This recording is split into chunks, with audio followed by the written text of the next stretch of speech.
This is where it begins. When the visor closes and everything goes quiet. You've prepared for this. You've got your moment. Now the question is, what will you do with it? 3 platforms, over 100,000 sim racers, 20 past winners, 10 countries, one chance to change everything.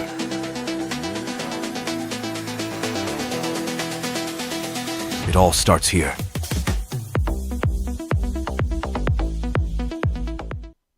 And well, welcome back to the Atlanta Motorsports Park. It's time for day 3 of Prodigy Week Part 2 as our sim racers are forced to really challenge themselves and push themselves to the very limit. Arjuna Kankipati in the booth alongside with Brian Till as we get ready to go. And Brian, yesterday there were changing conditions, moisture for the drivers to worry about. Today, sun shining, and it's a great day to go racing. Yeah, I mean, there's a chance of showers later this afternoon, but it's a minimal chance. So I'm thinking we're going to have a good day. It's going to be dry all day. And really, it's kind of been a really good learning curve for these drivers. The low grip situation in the beginning, the track dried throughout the day. They got quicker and quicker. Talked to several drivers this morning. I'm not sure how well they slept last night because they had a laptop in front of them most of the time looking at data, trying to find those extra tenths of a second so that they can compete. This morning it's all about going fast, and then we'll have the runoff, if you want to call it, later in the day. I saw as well, I was just down there with the drivers before we went live, some of them visualizing the track, and I think that's important as well, given that it's bone dry, and when they go out for qualifying, the pressure is on to deliver right from the drop of the green. You know, and it's a different mood. Did you notice that? Yesterday morning, I mean, nobody's like hiding in the corner, and it's congenial, but it's not nearly as friendly, and I didn't hear as much laughter this morning. It's a much more serious kind of feel down there this morning. So, yeah, I think the pressure's on. Let's go down, though, and check in with the drivers because drivers' meeting for today getting underway.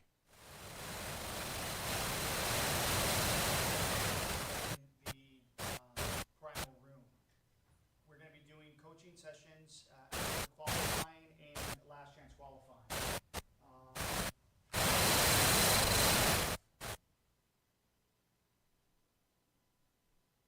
A couple of technical issues with our transmission signal from the Eau Rouge room, but the Racing Prodigy team led by David Cook and the PitFit team, some of our coaches, Dr. Ashley Whitson behind as well.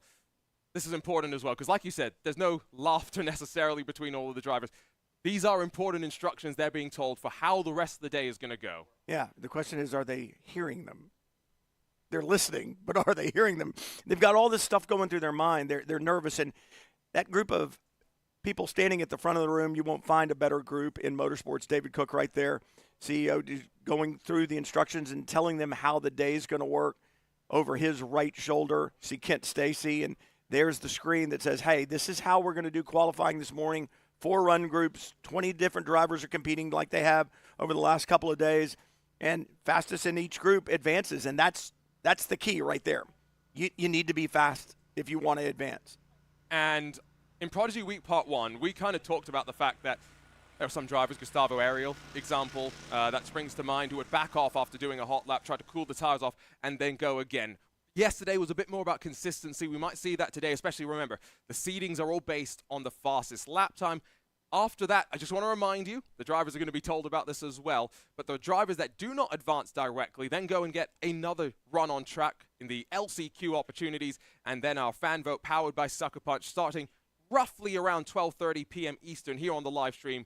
We'll take 3 more drivers potentially on forward to the Chasers, and the chase is a really interesting concept, right? Because we're not testing them wheel-to-wheel racing, right, but we want to test how they respond to the pressure either in the rear-view mirror or with the car directly in front. Yeah, you're either chasing the rabbit or you're the rabbit that's being chased. And to me, as a driver, those always came with a different kind of feel. I like to be in front, certainly at the checkered flag, but having a rabbit in front of you is good. It gives you a target to chase. Sometimes I think it's harder to be the car that's out in front because you want to go as fast as you can, but a lot of times you manage to dig just that little bit deeper when you're trying to chase someone. I think we've got some audio now, so let's listen in to what's being said. It still separates you by approximately 10 seconds.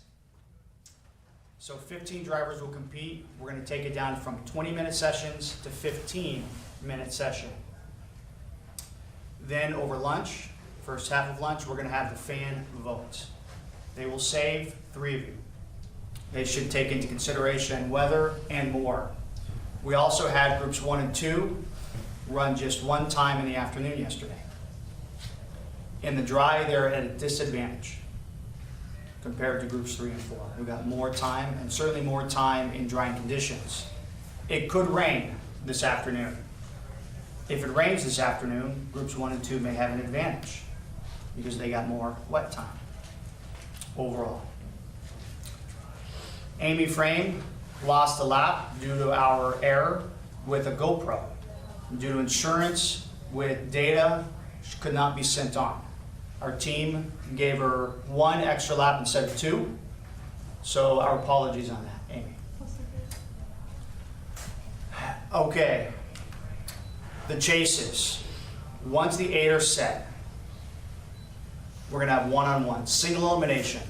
We're gonna run 4 versus 5, which means those from the first qualifying are gonna be seeded 1 through 5 based on ultimate fast lap. 2 of those individuals will be going out first. Then 3 versus 6. 6 will be the top vote getter from the FanDuel. Then we have 1 versus 8 and 2 versus 7. You're gonna get 2 warm-up laps. Now, unlike last time, where it was 40-degree weather and great horsepower, but 40-degree weather made it very difficult on warming the tires. It'll be a little bit easier than last time on warming the tires, but you'll have 2 warm-ups behind the BMWs. They will pace you. They'll pace you approximately 10 to 15 seconds apart. Keep the distance between one another. After 2 warm-up laps, which you should be warming up your tires, and if you have questions on how to properly warm up tires, and it's often through the brakes, please talk to your coaches or talk to Kent Stacy. But certainly the coaches or Kent will be able to help you with this. Then we're going to do 5 flyers. 5 flyers. Whoever extends or gains wins. The other one is eliminated. Then we have 1 cool down, 1 in lap. So 8 laps in total. Following so far? Any questions so far? Yeah. Yes. No, sir. So once you cross start finish line after the 5 flyers, it's over. Yeah, I have a question. Like, top 5 drivers will qualify from the first qualifying. Yes, sir. Is everything clear? And then it's going to be 3 drivers from the last chance qualify. Correct. So it's 8 drivers. Correct. But what about fan votes and 3 drivers? Those would be the fans will be choosing the 3 from LCQs. Okay, so it's not about fastest lap from the LCQs. No, not fastest lap from LCQs. Okay. So it's merit based, but then we'll set times. We'll set seating based on, I think, fan vote, or do we have it, forgive me, do we have it as fan votes H3 drivers? No, seating is not based on the priority of fan vote, forgive me. Seating is based on the fastest lap in LCQs. So the fans, let's say the fans choose you, Nico, Craig, and Thomas. They may have voted for you first, but if Craig's fast lap is faster than yours, he'll be seated 6. And then we have 7 and 8.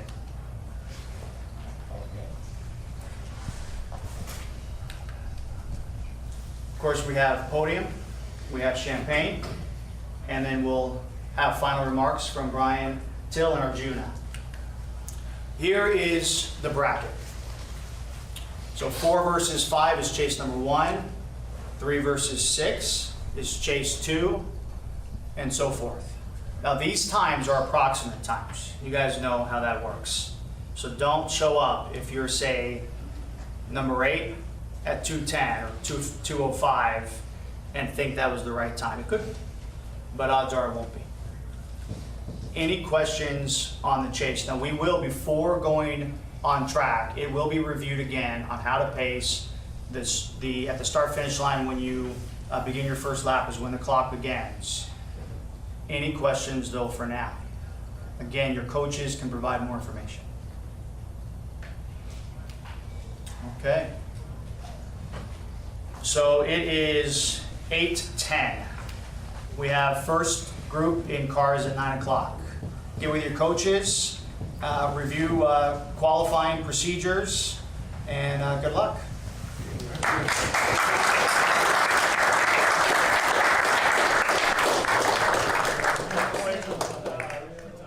sure you're at your cars early because it holds us up. And if you're not in your car in time, we may just start without you. So make sure you're there ready to go so we don't have to go find you guys.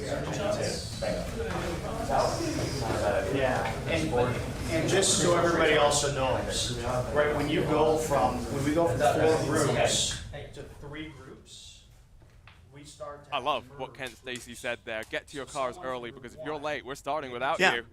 Yeah, it's like your airline. You know, it doesn't go when you get there. It goes when it was scheduled to go. So, yeah, you got to be there on time. A lot of intent looks on the faces of those drivers. This is serious stuff, and you know they want to make sure that they get it right. I said earlier, they're all listening, but how many of them actually heard? It was good to hear questions because that shows you that the attention's being paid, and they want to know clearly what it is they've got to do.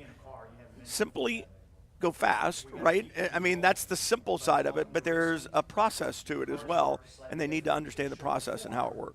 And, you know, we'll send them one by one out onto track, of course, to separate themselves up for that qualifying so they won't be too close to each other. Let's go back down, though, and listen into what's being said as they wrap up this drivers' meeting. A little bit different. It should stop the same, but it might require a little bit of a different touch. So it'll make it difficult. Any questions? Communication is going to be key. Our team is going to have to be on top of it and then communicate with you guys. So be available, be ready, be present here when we tell you you're going to this car. We're going to be moving tires because you keep your tires. If their fit is wrong because we put somebody in a different size vehicle, of course the vehicles are the same, but the pedals, the seat position, you speak up. So communication is going to be key. We're going to want to be prompt with it. But ultimately, if you are uncomfortable, even if you weren't quick to speak up, you still need to speak up. We can slow the competition. We can take a little bit of a few extra minutes to fix something. Allow our team to fix something. You just have to communicate. John.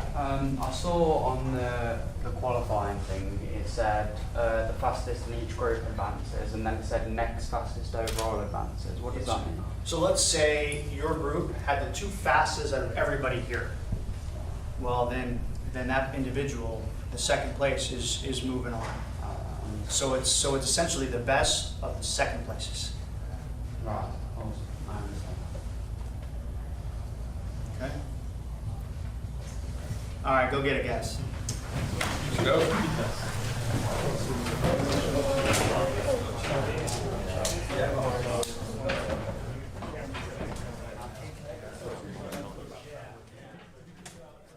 And so officially, they stand up out of the seats, and first group of drivers will get their, I'm sure, process started. Because I say process, there's the mental side of it, but we saw yesterday the physical warm-ups as well. PitFit was putting the drivers through their paces, and very important because, like we were saying, nervous. I feel like sometimes that tenses you up as well, which you don't want to be when you're in the race car. You need to be relaxed. You need to be loose. Yeah, absolutely. And that's where the vector ball, the bands, all that kind of not only loosens you up, but takes your mind off of it. Let's go down trackside, though. Check in for the first time today with Hannah Newhouse.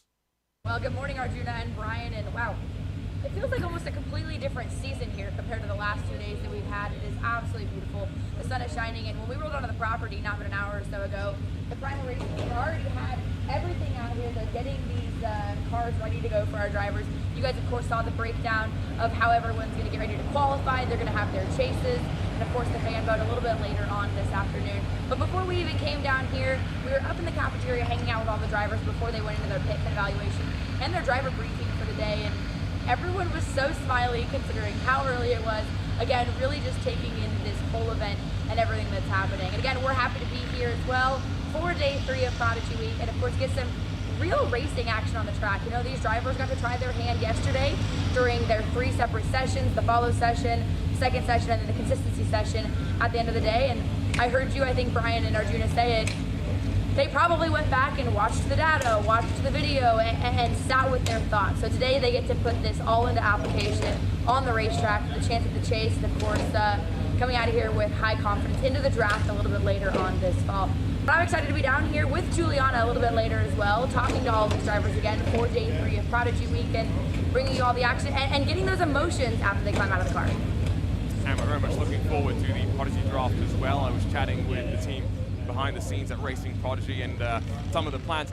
I'm seeing that the cars are getting small checkups. I guess that's the right way of saying it. We got the front end off on the 5 Radical SR1s that currently sit down on pit lane. You could hear the engines idling during that report from Hannah as well. So clearly they're just doing their final checks. Let's talk about these cars themselves as well, right? Because these will be the same cars for qualifying that the drivers experienced yesterday. However, once we get to the LCQ, there's no guarantee you'll be in the same car because, of course, at that point, the groups start to get split up. Once we go to the chase, you get mixed up even more. Now you've got to adapt to a car that may be hypothetically capable of performing within a tenth or 2/10 of the previous lap time, but it might find its speed in a different way. And fundamentally, not like in sim racing, it's not the same car. No, and you would like to say they're all identical, and they are, and that it's the same chassis and it's the same bodywork. Remember, you take your Hankook tires with you, so you've got your tires that you move from car to car, but every car's a little bit different. You know, the frame flexes differently, the shock absorbers work a little bit differently. If you were to put the shocks on dynos, you would see that although they're all set the same, they may be a few pounds heavier or lighter or whatever the case may be on dampening or on rebound. So, yeah, it may make its speed in a slightly different way. What you have to do as a driver when you climb in the car is say the steering wheel's the same, the shifter's the same, the pedals are the same. The biggest issue I see with switching cars is the size of the drivers because we have a pretty extreme difference in height. And so, in theory, we could get to the chase and someone that was in a car where the pedals were in the exact right spot maybe now seem a little bit farther away or a little bit closer. That would be my biggest concern. If I'm in the seat, the pedals are in the same way, I'll go figure out where it makes its time pretty quickly. But the biggest thing is comfort in the car. If you're a little bit cramped or a little bit stretched, but you heard David Cook say it, if there's something that you want us to fix, speak up. So if you're one of those drivers that gets in the car that you've not been driving and it doesn't fit quite right, raise your hand, say, hey, I need to move forward or I need the pedals back. This isn't going to work this way. Say something, because if you don't, they're going to send you out on the track and you had the opportunity to fix it and you didn't raise your hand. And that's why, again, get to your car early, strap yourself in. Absolutely. Stacey mentioned it. So, yeah, very much make sure that you are prepared to go out there, wiping down the rear wing on the number 95 with the orange / red bar on top of it, depending on how you view that color. We won't get into color conversations here on Racing Prodigy. We save that for RaceSpot TV. When we get into the LCQs as well, just a reminder, 3 run groups. The drivers end up being regrouped. The fan vote slated to begin around 12:30. So again, fan vote powered by Sucker Punch. Make sure you're around 3 drivers to make their way to the chase. And the chase is important, right? Because we've talked so much about raw lap time yesterday wasn't the be-all and end-all. It was about improvement, showing the consistency and the potential at the end of the day. The chase, though, is a competition. It is going to move you up the draft rankings. Yeah, and it doesn't matter about the lap time. It just matters about the gap to the car in front of you or the car behind you. So it's kind of one of those things. I mean, I guess in theory there could be a strategy to it, you know, where you don't worry about – you've got to worry about lap times early in the day, but there you don't have to worry about lap times. So you can push a little harder. If you make a mistake, maybe you can make it back up because you just need to close the gap or extend the gap, whatever. You want to make sure you still have a tire for it, but you need to use the tire to make the lap time earlier in the day. And, oh, by the way, these are the tires they started with yesterday. So, again, the balance of the car is going to change because the tires have been used a little more each time. And so the balance of the car each time is going to change a little bit. You're taking some of that good Hankook rubber off of it every time you're going around the racetrack. And remember, we had a couple of incidents where drivers did mention that they were actually on the verge of locking up. And one of the conversations I was having with the drivers about what was most difficult out on track, one of them says breaking into turn 1, the car's moving around, they feel like it's going to lock up. We talked about chattering in Prodigy Week Part 1 with some of the drivers. But I think we heard it yesterday, and something that was brought up this morning as well. Some of the drivers are finding it difficult to pick out when to shift. It's because of the roar of the wind, which in sim racing you could turn down, and many of us do. The other thing is not all of them have optimal sight line into the rev counter and whatnot, and they're not necessarily then able to get that visibility into when to go shifting. So there are some unique challenges that they're all dealing with, but as the cars continue to get ready, don't go anywhere. We're getting ready to go for qualifying here on day 3 of Prodigy Week Part 2. Should we go to this meeting? Yeah. Let me just get a snack first. Snack? I brought a snack. Oh, that's okay. I'm good. I don't know. I got this.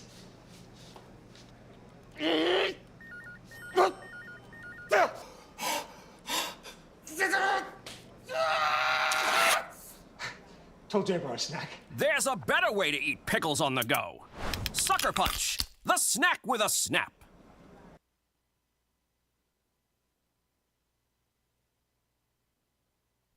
The snack with a snap, and the true champ of Chomp. Thanks to Sucker Punch for their support here of Racing Prodigy, and great to see their logos on the side of that number 90 machine as well. Arjuna Kankipati alongside of Brian Till up here in the broadcast booth as we get ready to go. And we have drivers from 4 different platforms across the world of esports racing, sim racing joining us here today. Street kart racing, of course. If you don't have a sim rig, all you need is an iPhone. Download it on the Apple App Store and you can become part. We had 200 entries from over 200 countries, if I remember correctly what Russ was saying.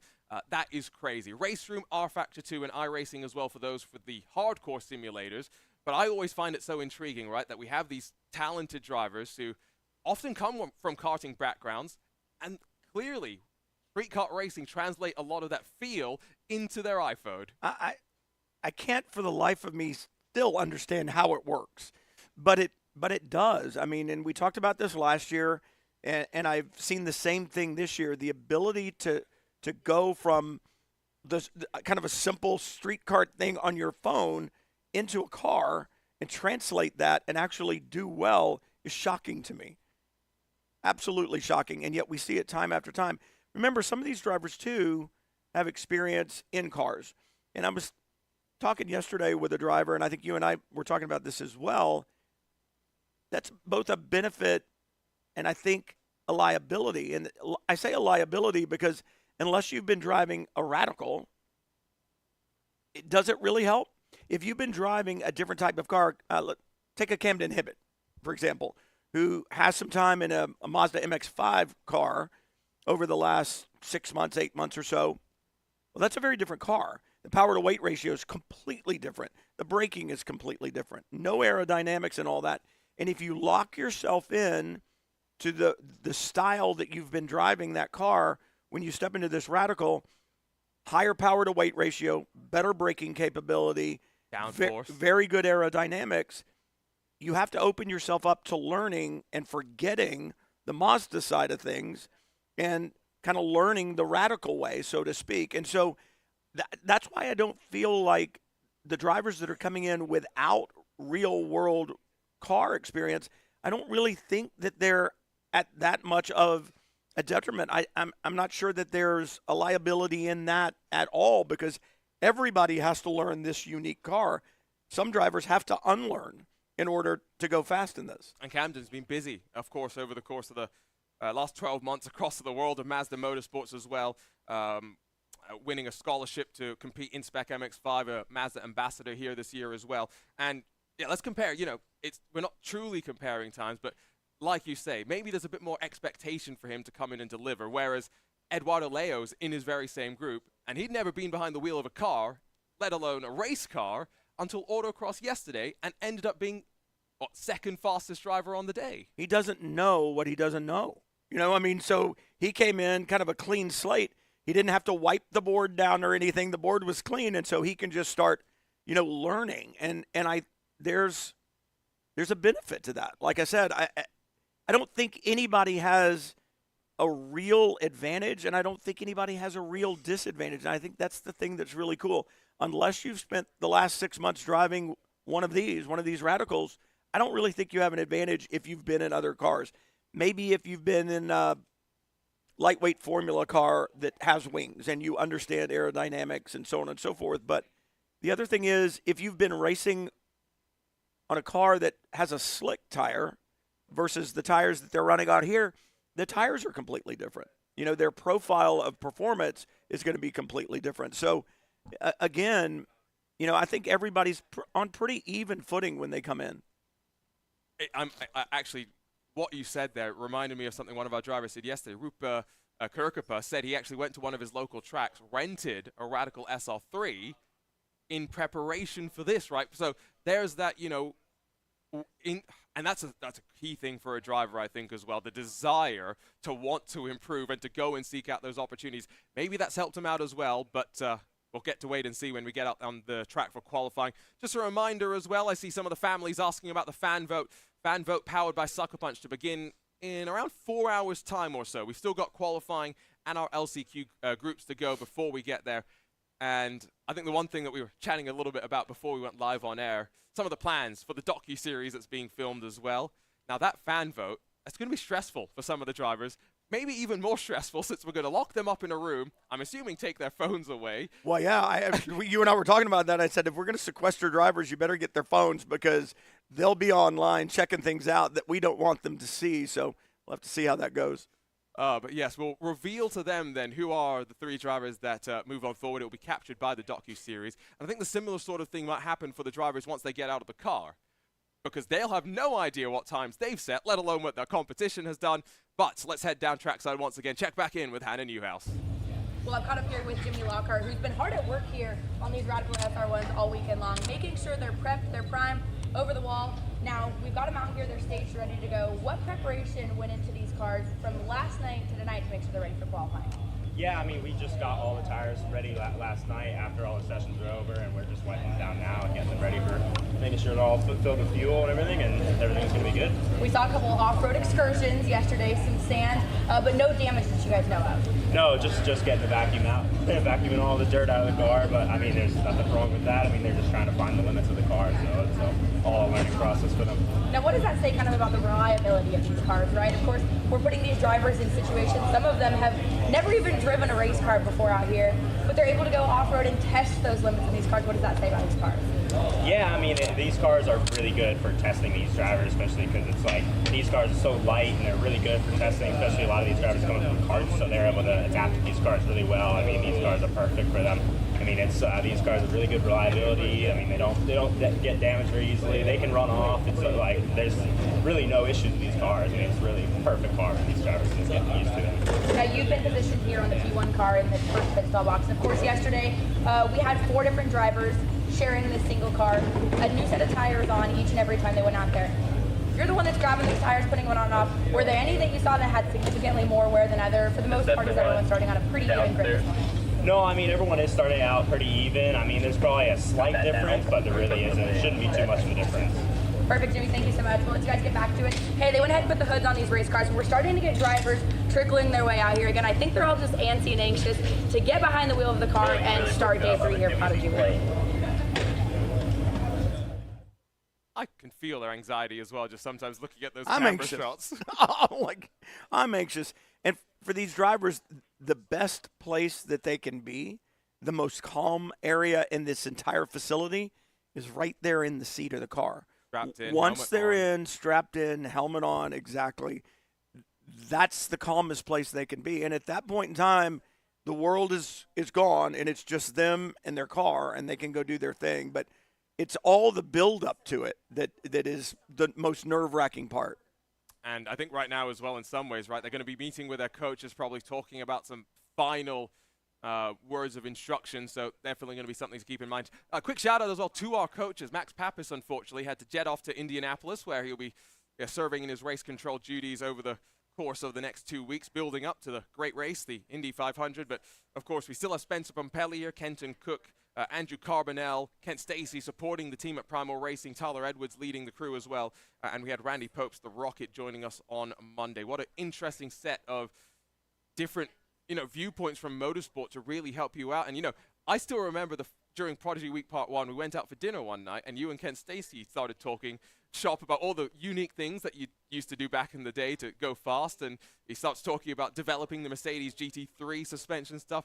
Some really cool stories that can be shared with them. I mean, the experience level, it was really kind of funny because I watched a couple of the drivers yesterday talking to Max Papis in the beginning of the day, and you could tell they had no idea what Max Papis had done as a driver, and so I'm like, oh my God, I'm old. Well, yes, I am. But, it's one of those deals where some of these young drivers don't really know the history of those that they're working with.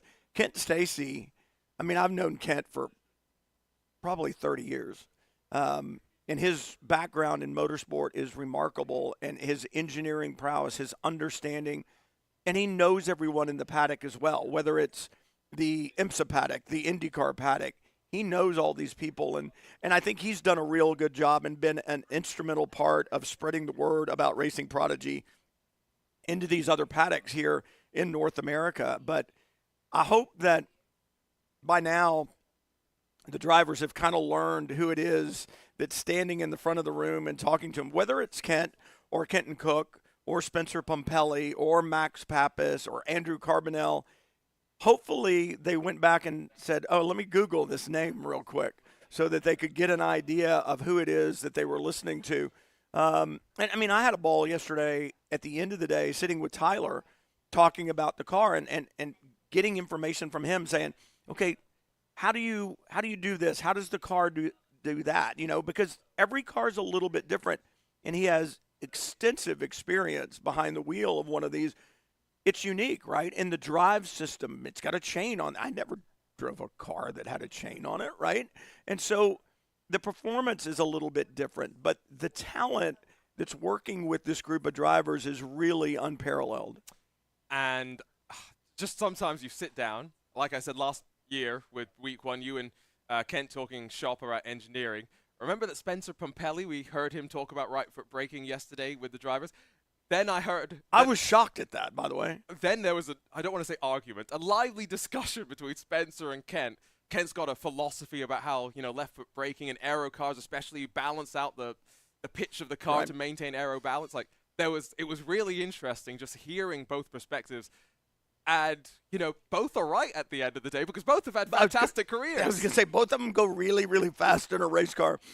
I think about the sports car paddocks that I'm in, and you walk in, and if Kenton Cook or Spencer Pumpelly is in the car, you can expect it to either be in the front of the field or moving through the field towards the front if they've gotten in second in their stint.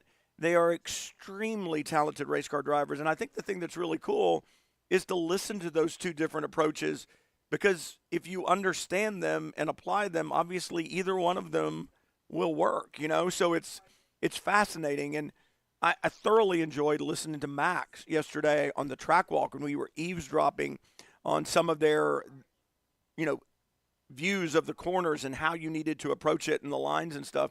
And again, I go back to, I hope that the participants appreciate and fully understand. I know they appreciate, but I hope they fully understand who it is that's talking to them, because they not only talk the talk, they walk the walk, So it's the age-old, some people go with the whole, well, those who can do and those who can't teach. But every one of those driver coaches not only can teach, but they can do it because they've done it and they've got records to prove it. And in the world of motorsports, I was telling this to Chris Nunes yesterday, just before you got back to the Airbnb where we're staying. In the world of motorsport, so many talented drivers who end up, because of the lack of opportunities, going into coaching, going into engineering, whatever it is. And so there is those stories. Also bring up the Airbnb because we're talking about all these conversations. Yeah. Our chat with Dr. Nick Molinaro last night. Fascinating. We know what he's doing with these drivers. He's comparing our sim athletes to professional, high-level, world-class athletes. And we're talking brain activity and all of that, understanding everything. And the one thing that I learned yesterday that I'm going to admit on air, and someone will clip it, and if I make the mistake in the future, I'll be called out. When a driver does something that makes a mistake, it's not confidence that's affected. There's a lot more brain activity than goes into that. And Dr. Nick basically said, if you say confidence, I'm going to come up there onto the broadcast, I'm going to shout at you. He did say that. And it was fascinating, the brain scans of hypnosis. Hypnosis, I was going to say. He had brain scans of a brain on hypnosis and another on medication, on sedatives. And it's like the parts of the brains that were affected by the pharmaceuticals versus the hypnosis were almost identical. And in fact, the frontal cortex was evolved a lot more with hypnosis than it was with the pharmaceutical side of things. It was fascinating. And then brain scans of people under duress versus people who were doing something successfully. And it was just the way the brain works. And I left there saying, you know, we obviously know that the brain controls a lot of things. It controls our heart rate and our respiration and all this other kind of stuff. But the ability, I think we lose track of the fact that we have the ability to control our brains. Our brains don't necessarily control us. We can control them. And if we learn how to control them, then we become even more successful.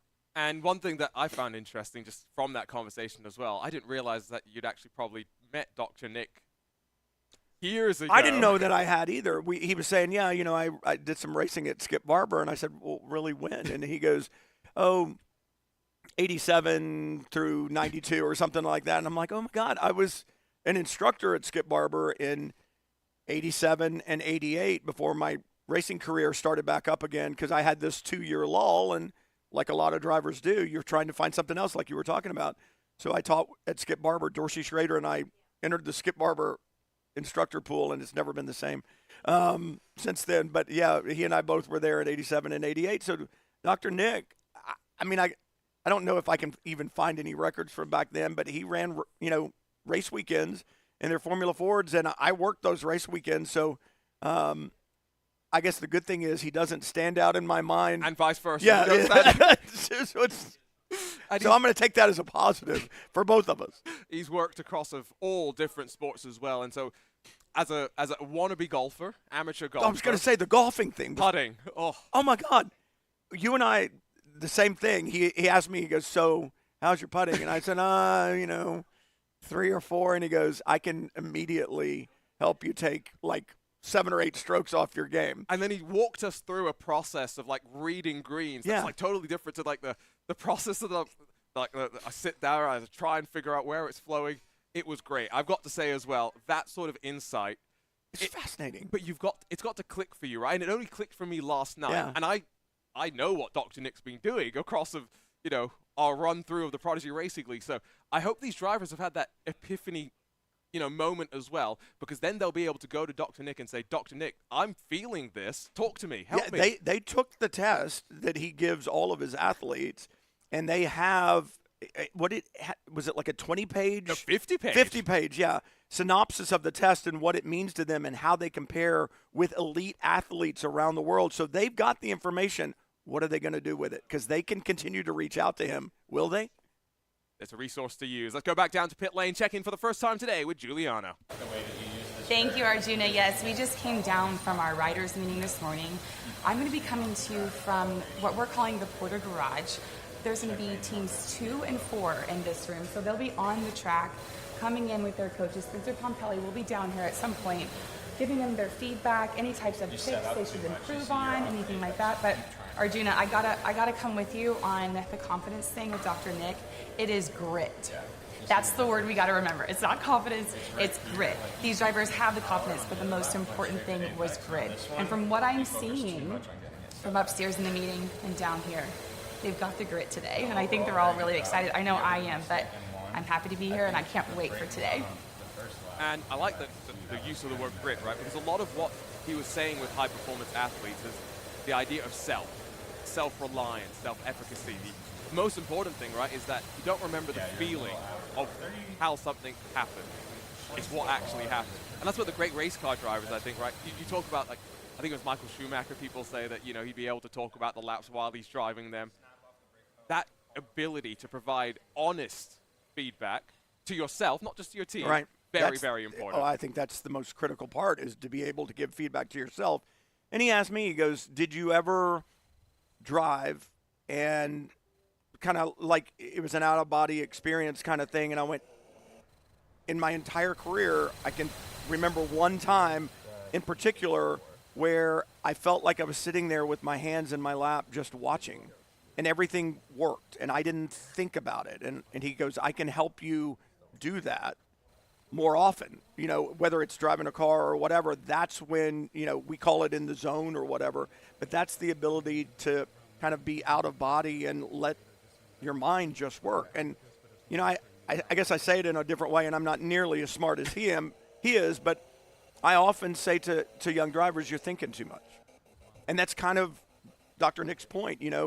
If you overthink and overanalyze, you can talk yourself or work yourself right out of into a success. Yeah. Oh, I've done that to myself plenty of times behind the wheel. I think I've told this story before on many a broadcast, but multi-class traffic it's intense. You know what it's like. And so I was doing a sim racing series where this was back in the day with LMP1, GT LM cars, GTE cars, and we had the HPD LMP2, the open top one. It was one of my favorite cars to drive, the way that you bounce it.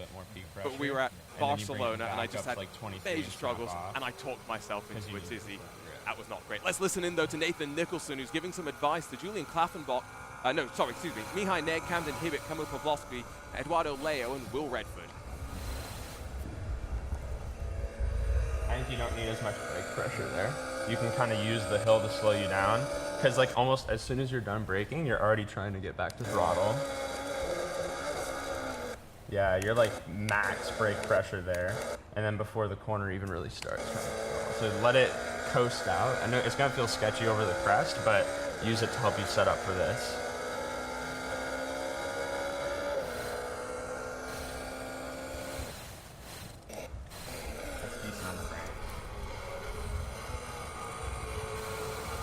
Yeah, through there with the crest, it definitely wants to pick the inside wheel up. So what I would do is snap off the brake and, like you said, use the crest to kind of slow you down as you go through the apex and try to throttle down on exit.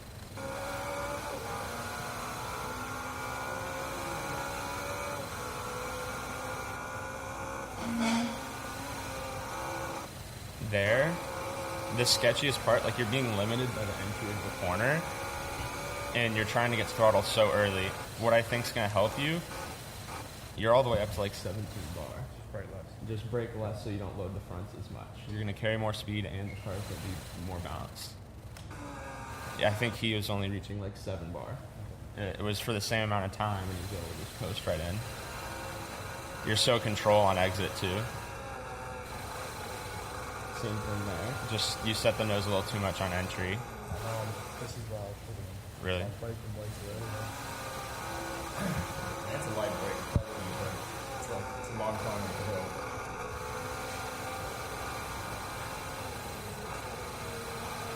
Yeah, you're still trying to get throttle before the corner.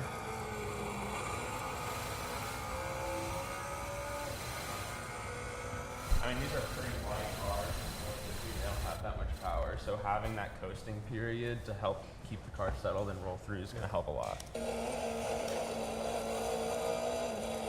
But I do like how you're attacking this early. On his fastest lap, he did that, and it's just if you try to set up, it's so hard to bring it down to the apex because it falls off. Yeah, I think the curve option car was wrong. Yeah. Just nailing the curve. The cars look naturally a little understeery, so using that to help is good.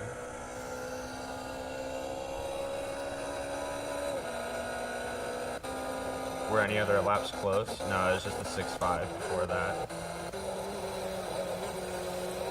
Let's grab the data.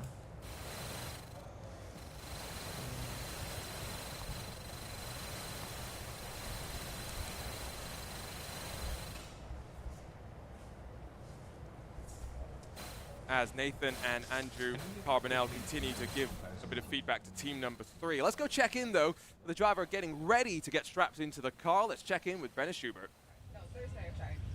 And real early in the morning here to be doing some interviews. That's what we were talking about, 8:45. And then we were talking about how, okay, the first day the hair was nice and curled, and the next day, and now we're day 3, and we've got the braids, and we're focused on racing here today. Yeah. So day 3, getting ready to get on the racetrack for qualifying, how are you feeling? I'm feeling good. Was a little disappointed in my pace yesterday. Was really struggling in the low speed corners. So I'm gonna focus on those, and yeah, I'm feeling good. What was the advice that was given to you from your coaches to work on those low speed corners? So I didn't get too much advice after my 3rd session, but this morning Andrew Carbonell, since we had Max Papis yesterday, but he wasn't able to make it, so we have Andrew now. and he gave some good advice to actually. I was carrying too much speed into the corner yesterday at turn 1. He said that if I actually brake a little bit later, that'll force me to brake harder and then slow the car down faster and still have that little chill brake going into the turn to get it rotated. So that's definitely how I normally drive. So I'm definitely gonna take that advice and push a little bit. Okay, so you've got the advice and you mentioned time to push a little bit. We're getting ready to go on the racetrack for qualifying, slating things here for the chase. How hard do you push that envelope, knowing that the first time on track today is a qualifying session? I don't know. I'm gonna wait to answer that question after the session, and we'll see how it goes. It kind of, I'll see how risky I'm feeling. I don't want to take any super big risks. Because at the end of the day, 24 risks are gonna get drafted. But I can do it right now. I mean, all in all, though, have you been having fun here this week? Definitely, yeah. It's been awesome. These cars are really fun to drive, and they're surprisingly pretty settling. So I think that I can take some risks this session and go out and have even more fun going faster. Again, Brenna Schubert, one of our drivers, are getting ready to get a qualifying. We're going to turn, though, and rotate. I'm going to have you come with me here. We've talked about how much is behind the scenes here. Of course, we bring you so much here on the YouTube stream with us each and every day, so we're so thankful that you're able to join us. But Women Empowerment, Women Motorsports North America, WIMNA, of course, one of our partners here with Racing Prodigy. It's so cool to see the female presence here. Of course, you just talked to Brenna. We've got Amy Frame here also with us, one of our competitors. But there are also 2 women here that are with Primal Racing and working on these Radical SR1 each and every day. They've been back here changing tires, driver prepping, coaching, making sure that these cars are ready to go. And then the cool aspect of it is we're also highlighting it on an even deeper level here with our doctors, Jay Chris, getting all of our documentary information. I mean, it's been incredible to see just all of the females that are here working and part of this whole Racing Prodigy. Like most of the cars that we probably have worked on. Hearing some engines being revved, so we're getting closer and closer. And again, great to have the support of WIMNA. I had a great chat with Cindy Sisson yesterday, who I'll say, absolute blast to talk to.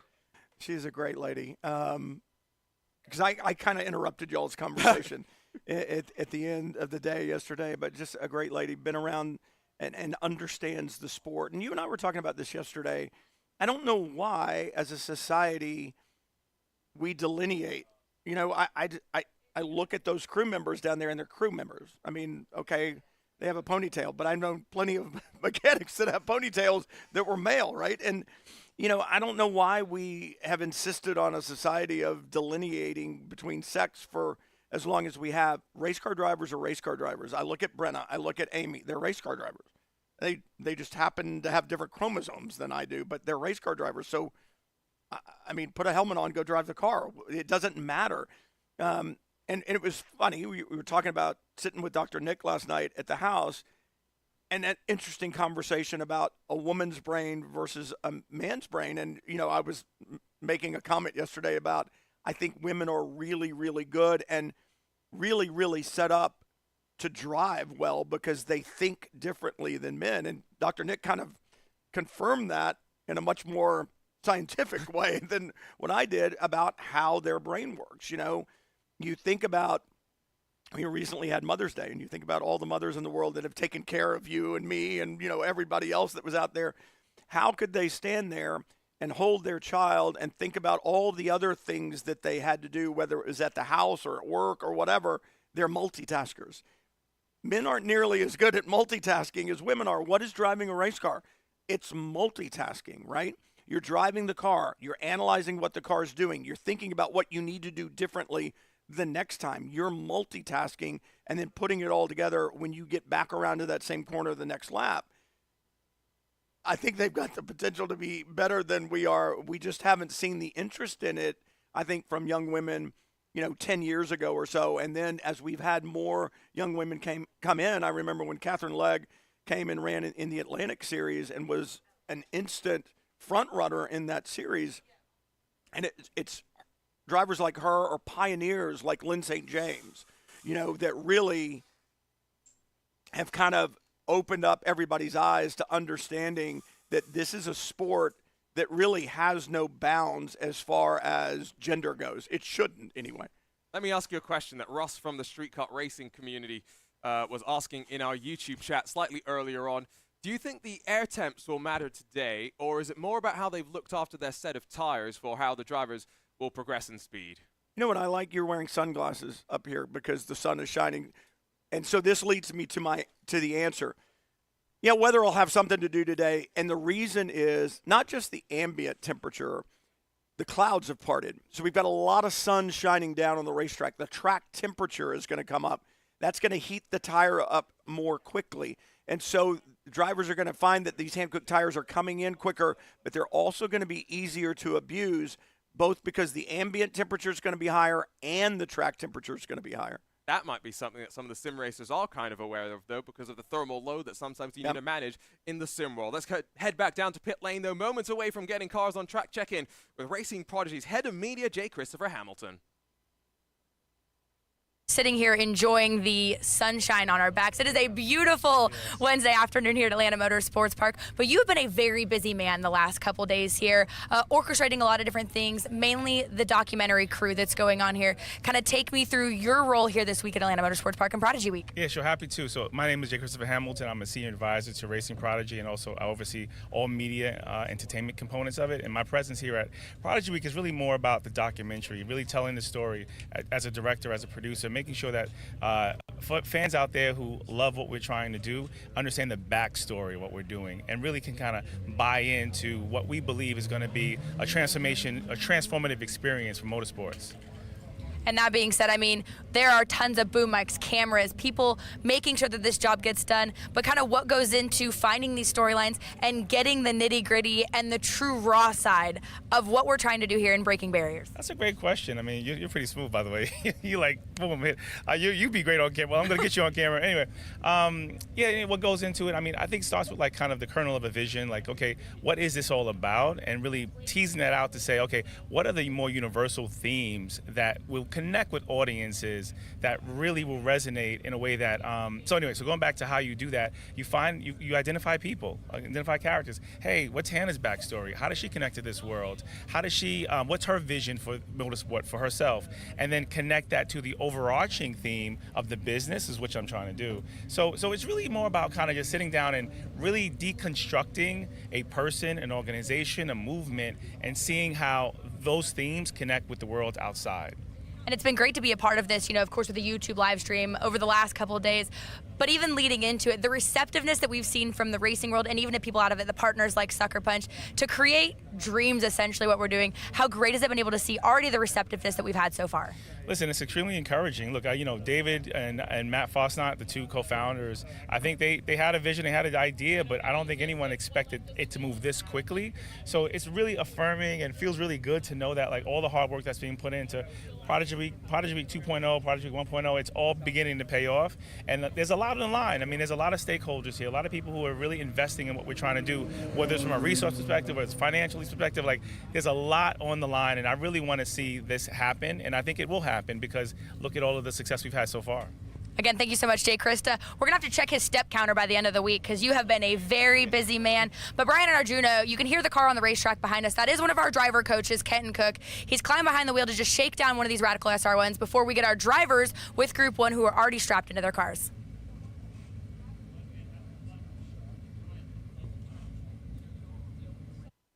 Or not spiking it and standing it on its nose and pushing it through. You can see that overslows your mid, and then as a result, you're a little late to power as well too. Now, you're not late to power, but it just, by the time you get to power, you lost some rolling speed. Yeah. Okay. Turn 3 looks turn 2 looks pretty good. You drive in nice and deep, carry good min speed. And then it looks like the entry to turn 4, you overslow a little bit, and you're also using third gear as well. Yeah, that's a trend I'm seeing is people just holding third. Yeah. Yeah, you definitely want to get second because it'll help it bite, slow it, and also sometimes it'll help get it rotated, and then you can ease on. Is it like second before you hit the corner? So when you go through, you go left, right, left, up.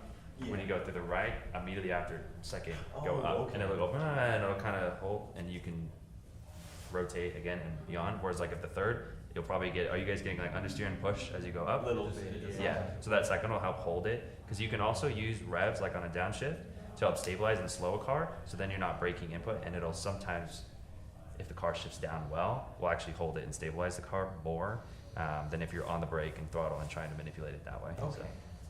So. Are there any data chips as you've already gone through? All right, yeah, so that turn 4 or 5 looks pretty good as you're coming through there. Same thing though in turn 6. Notice how you have that extra brake pressure towards the end instead of kind of coming out of it as you trail in, and it kills your entry speed as well. I think when I recognise I brake too early, I then like let off a bit. Yeah. So it's not really killing you because you do get a pretty good launch out of there. And he doesn't appear to on this lap, but I think there's more speed if you kind of combine both lines. Your exit with his entry would be the fastest way through. But all in all, really not terrible. Keep going. Yeah, let's go. Want to go to 6? Yeah, let's look at or that corner does exist. no, we just look at 6. Let's go to 10, which you can see a huge deficit on entry. So try to carry more speed in is going to be where you find more speed. A little more lap time. The exit out, back to power, all that looks pretty good. Now, obviously, earlier power because you have less rolling speed, so you can. Is this the fast left or right bit? In the bottom left, you can see where the little dot is, See and that'll this tell guy you here? exactly where we're at. So that's just entry speed, just try to carry more speed in there. And then we're still in the entry for turn 11 as well. See, there's a little more rolling speed in. Again, exit's fine, you're getting a good shot out, just try to hustle the thing in a little faster. And then real good job going into 12. Unless you carried a ton of speed. And that's kind of more what we're looking for in 6 and 1. You know, that big entry, good trailing of the brakes. Yeah. And then it looks like you're set up okay as a result of what you're doing in 13. However, he just beats you back to power a little bit through the middle. And even though he's layered at full power, he gets enough momentum through the corner to get the drive off. And then we'll check the revs as far as where we want to shift on the way out for the rest of the start, for the lap. So yeah, all in all pretty good. You want to zoom back out? Do a full lap? Yeah, full lap just to see. So it looks like, yeah, turn 1, entry to 4, entry to 10 and 11, and those are the big areas. All right. Sounds good, thank you. Cool. All right. Anyone else? Yeah, let's do Jai. And that's, let me see what time that's going to be. So 27.7. 27.7.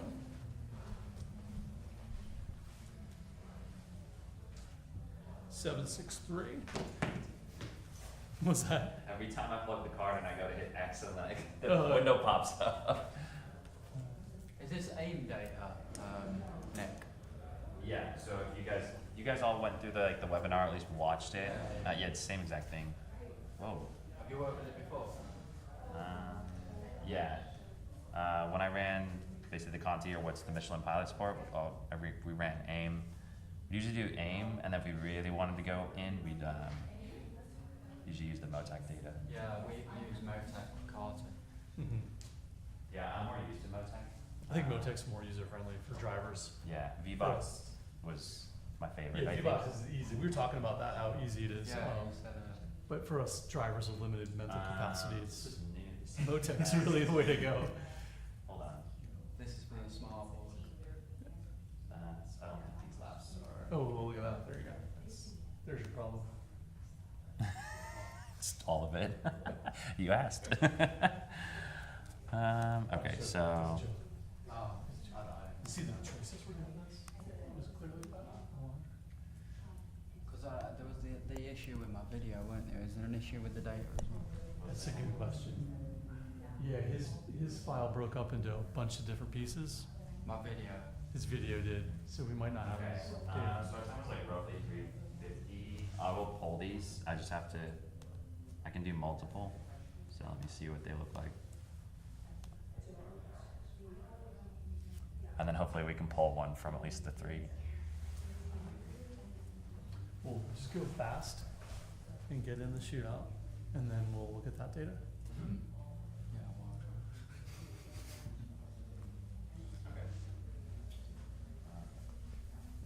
I don't know if this has a clean lap on it. I did bring it up last night, so Yeah. they are taking a look at it. So- You're the only session that it did that in. The only So co- I don't have access to my full lap of data. I don't know if we do. Yeah, look at it. It's kind of. Yeah, it really broke them all up. Oh man, I tell you what, that is good. So just drive really well today, and then you don't have to worry about it the rest of it, and you'll get great data. What I'm going to do is I'll format this SD card then, or do you have a laptop here? Okay, I'll see if I can pull it all on my hard drive, or at least someone's hard drive that I'm using, and then we'll at least have some of it, and then you can piecemeal it together. I'll format it, and then hopefully we don't have an issue. But if you do, so then you can come to me or whoever else. We'll plug your card in and just make sure it's working, and if not, we'll just pull another card and go from there. If that sounds like a plan, because obviously we want you to have data and video and everything to be able to go through. Definitely on the back foot now coming into this session. No, and it's understandable. Yeah. So I don't think any of these. I'll try the rest of them. Unfortunately, sometimes it's just beyond our It's control. one of them, innit? I just have to, unleash my inner prime Lewis Hamilton. Exactly. Yeah.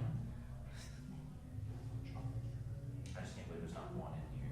No, we looked through it last night. It's all chopped up. Yep. Not even a full lap. No. Odd. All right, let's look at Michael's lap. I think it's already there, isn't it? Yeah, Oh, it's that's the one 2017. where, my name is safety. Oh yeah. Oh, really? Yeah. You right click on it. If it's selected somewhere else, it. Oh, it's okay. That's weird. So, Brandon's already improving. Exactly. Oh, wait, yeah, look at that. Found Didn't the even have to get it on 1.2 track. seconds just sitting here. Yeah, that's Sorry, why who's I laughing just there? change your name on the. That was Mark. Yeah, it's timing software. Every now and then, like in IMSA, we'll have the driver ID will be wrong, and your co-drive will go really fast, and it'll have your name on there. Oh, yeah. And you just, Hell yeah. just don't say a word.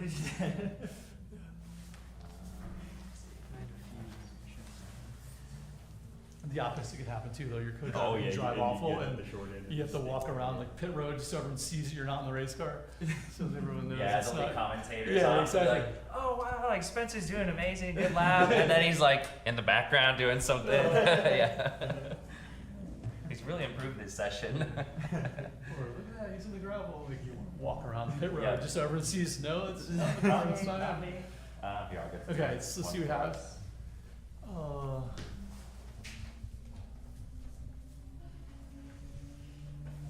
I'd say pretty good.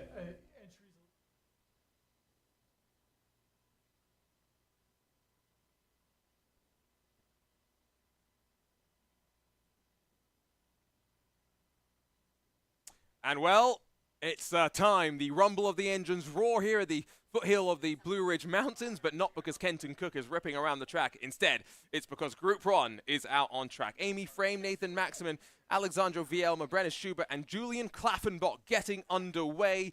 And we'll get to see just how quickly they get up to speed. There's a little bit of wind blowing across the track as they run their way down in towards turn number 1, but excitement starting to build now. Pressure starting to build as well. Yeah, I mean, the pressure. Oh, spin through turn number 1. Sorry, Brian. That is Amy Frame that's gone around.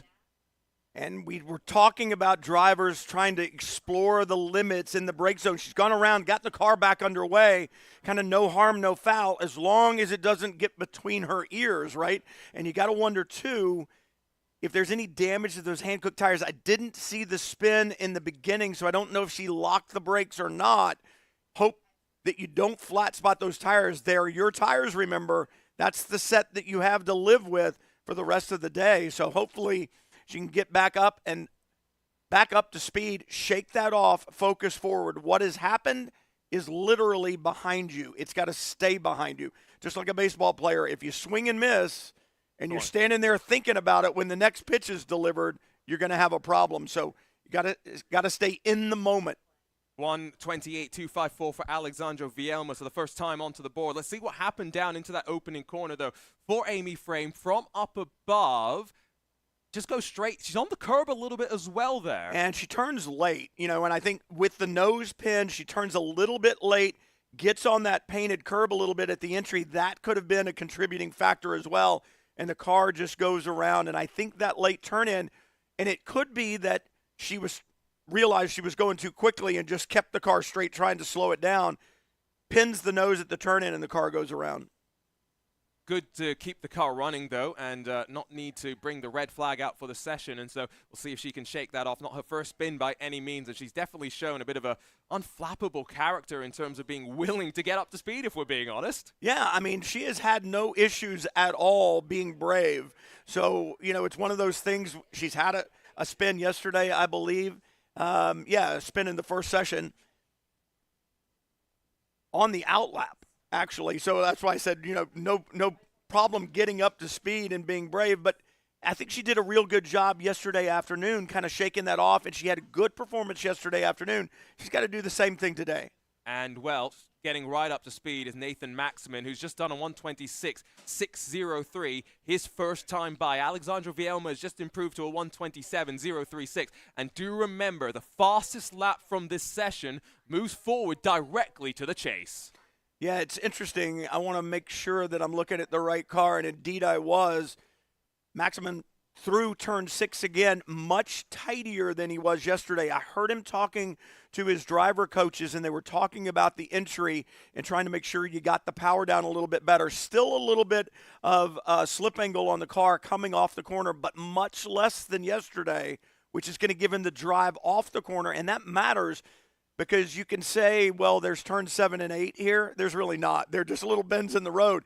That straight line speed is going to carry all the way down to turn 10. Amy Framer across the line does a 129, so not letting that hold her back. I saw a bit of a wiggle there for Brenna Schubert out of turn 6 as she works her way down into the middle and final sectors of the lap. So there's going to be a lot of fun, I think, right now. I'm really enjoying this. Well, and listening to Spencer Pumpelly talking with his group here just a minute ago as the 88 flashes across the line to see what he does this time by. Last time, 26.4, so that's his fast lap.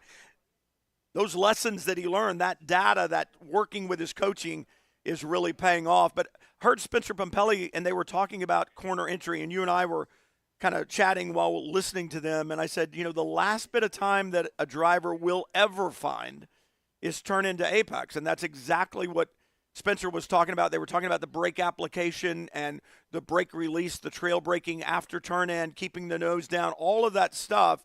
Instead of ramping up the braking as you get closer to the turn in, the braking needs to start being prepared to trail off as you move your hands. And I think these drivers have really kind of gotten that message.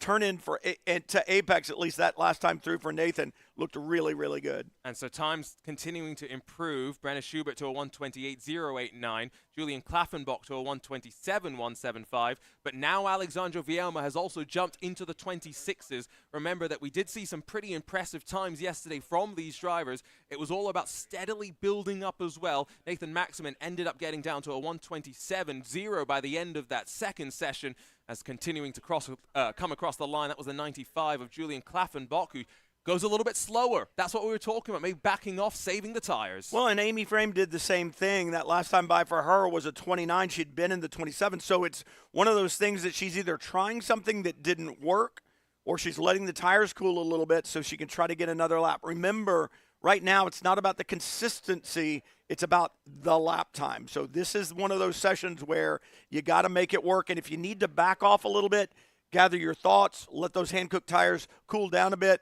let them do that, and then put in another flyer. I think something happened to Nathan Maximin because he had a 140, and I did see him drop behind Alexandra Vielma on track. So not sure what happened. Let's go down to pit lane, though, and chat with Andrew Carbonell.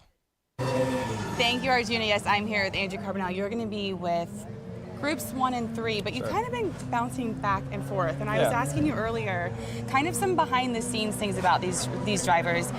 Have any of them come in and been like, okay, coach, I hear what you're saying, but on the sim, I experienced this multiple times over and over. Out here, it's been kind of the same. Like, are they challenging you at all with, like, your expertise? I wouldn't say challenging. I think everyone has kind of their own opinion of how they want to go about the day and driving the cars, and they maybe have a preconceived notion of how it should be based off what they felt.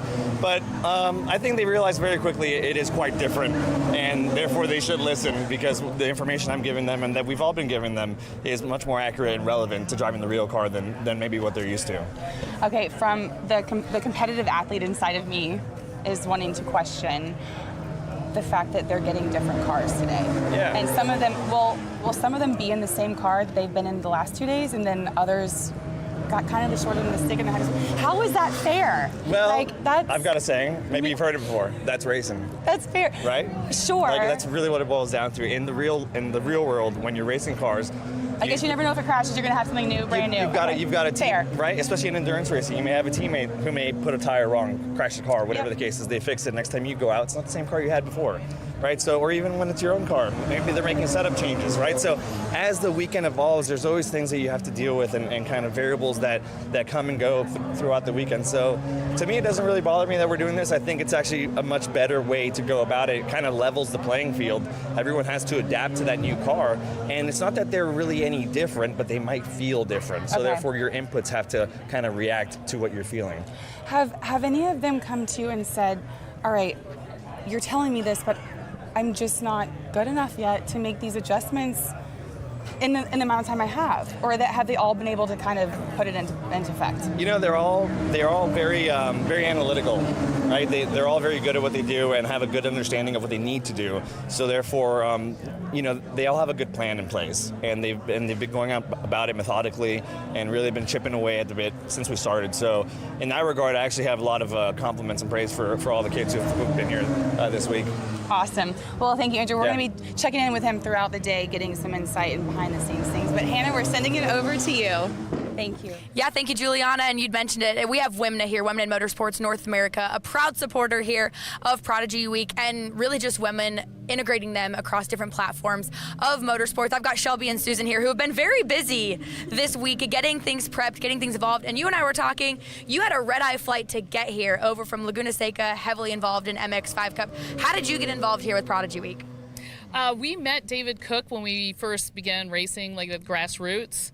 And as we moved through the Mazda ladder, we just built a better relationship with him. And then we did the first Prodigy. We did this in October. So we came back for repeat performance. Okay, so let's talk about repeat performance here. You were here in the fall. You got to see the transition here to this round of Prodigy Week Part 2. What's been the biggest difference in either the drivers and the performances you've seen so far on track, or just the event overall? I think the biggest difference is that we have another female, so Shelby's here helping me crew, and that we have 2 female drivers. So that's really exciting to see them come out and drive their best and see where they can go from here. Well, and it's been cool too, Shelby, because you guys have Brenna in your guys' car group over here, and you guys were talking to her before she went out on the racetrack. Did it just feel like little female empowerment over here in this group? Because I was over here, we were talking about the pants we were going to wear and how hard it is to find good women's utility pants here. But how cool is it to have Brenna in one of your cars? It's cool to see her passion in it for sure, and young women especially. I mean, I'm a young woman myself, so I love seeing other women in the industry, and I think it's a really great opportunity, so I'm excited she's here. And how did you get involved in this? I actually know Kent Stacy. He was an engineer on a former team I used to work for, so he gave me a call and asked if I wanted to try something new. So. Awesome. Well, thank you guys so much. We'll let you get back. Hard to work over here. Manning this Radical SR1 over here, Juliana. Thank you, Hannah. I am here with Brian Schmucker, the guy behind Sucker Punch, one of our best sponsors we have. Today is a little bit different. We thank God don't have anything wet, but we have the heat, which is going to make a massive difference for these athletes. Absolutely. Tell us about your product and how it's going to really, really impact and help them today. Yeah, for sure. And we had rain on and off for the last couple of days, which was good for the drivers to get used to wet surfaces. Yes. But today it's sunny, it's hot. I just changed my shirt to put on a short sleeve shirt. So these drivers need to make sure they're drinking lots of water and pickle juice, obviously bias on the Sucker Punch front, but they need to stay hydrated because their heart rate is so high in these cars and there's so much anxiety. They're burning through so many calories. They need to keep hydrated so they're sharp. So, obviously we think pickle juice is a great way to do that with all the electrolytes, but they need to be drinking water as well throughout the whole day and to be really optimum range. Yes, and just for the people that are tuning in maybe today, the Sucker Punch is not just pickle juice, right? The main ingredients are that potassium, which helps with cramping, the magnesium, water, and calcium, of course. Everything is putting water back into not only your body, but the cells and your muscles. Like it's a whole process that works together. Yeah, absolutely. And ultra marathon runners and triathletes all know about pickle juice, but racing, motorsports, the amount of dehydration that people or succumb to is amazing. So yeah, they need to take those electrolytes in so they can perform at their best. And they get tired, it's because they're dehydrated. Yes. So it's so very important, and people don't think about it, but they need to think about it for sure. Well, I know that we've been enjoying your products for the last 3 days. I know that they're going to be enjoyed thoroughly today. Thank you so much. Oh, actually, wait. Yes. Let's go over this again. Yeah. Where can those people watching find your product? Because you guys are everywhere. Yeah, so we're in 20,000 stores in the United States, from Aldi to Kroger to now Costco. So different products are in different places, but online. And the Walgreens, right? You can get in Our Walgreens. pickle pouches are on Walgreens, are in Walgreens stores across the country.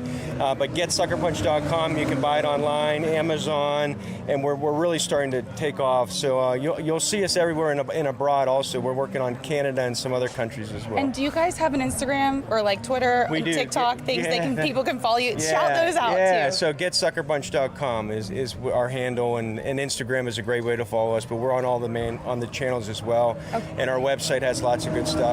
Perfect. And they come in the shooters, which is straight pickle juice, and then the 2-ounce pouches. shot, which is the most convenient. We also have an 8-ounce, and we also have a gallon. So for the sidelines or for the side of the racetrack, we have a pump, so you can just.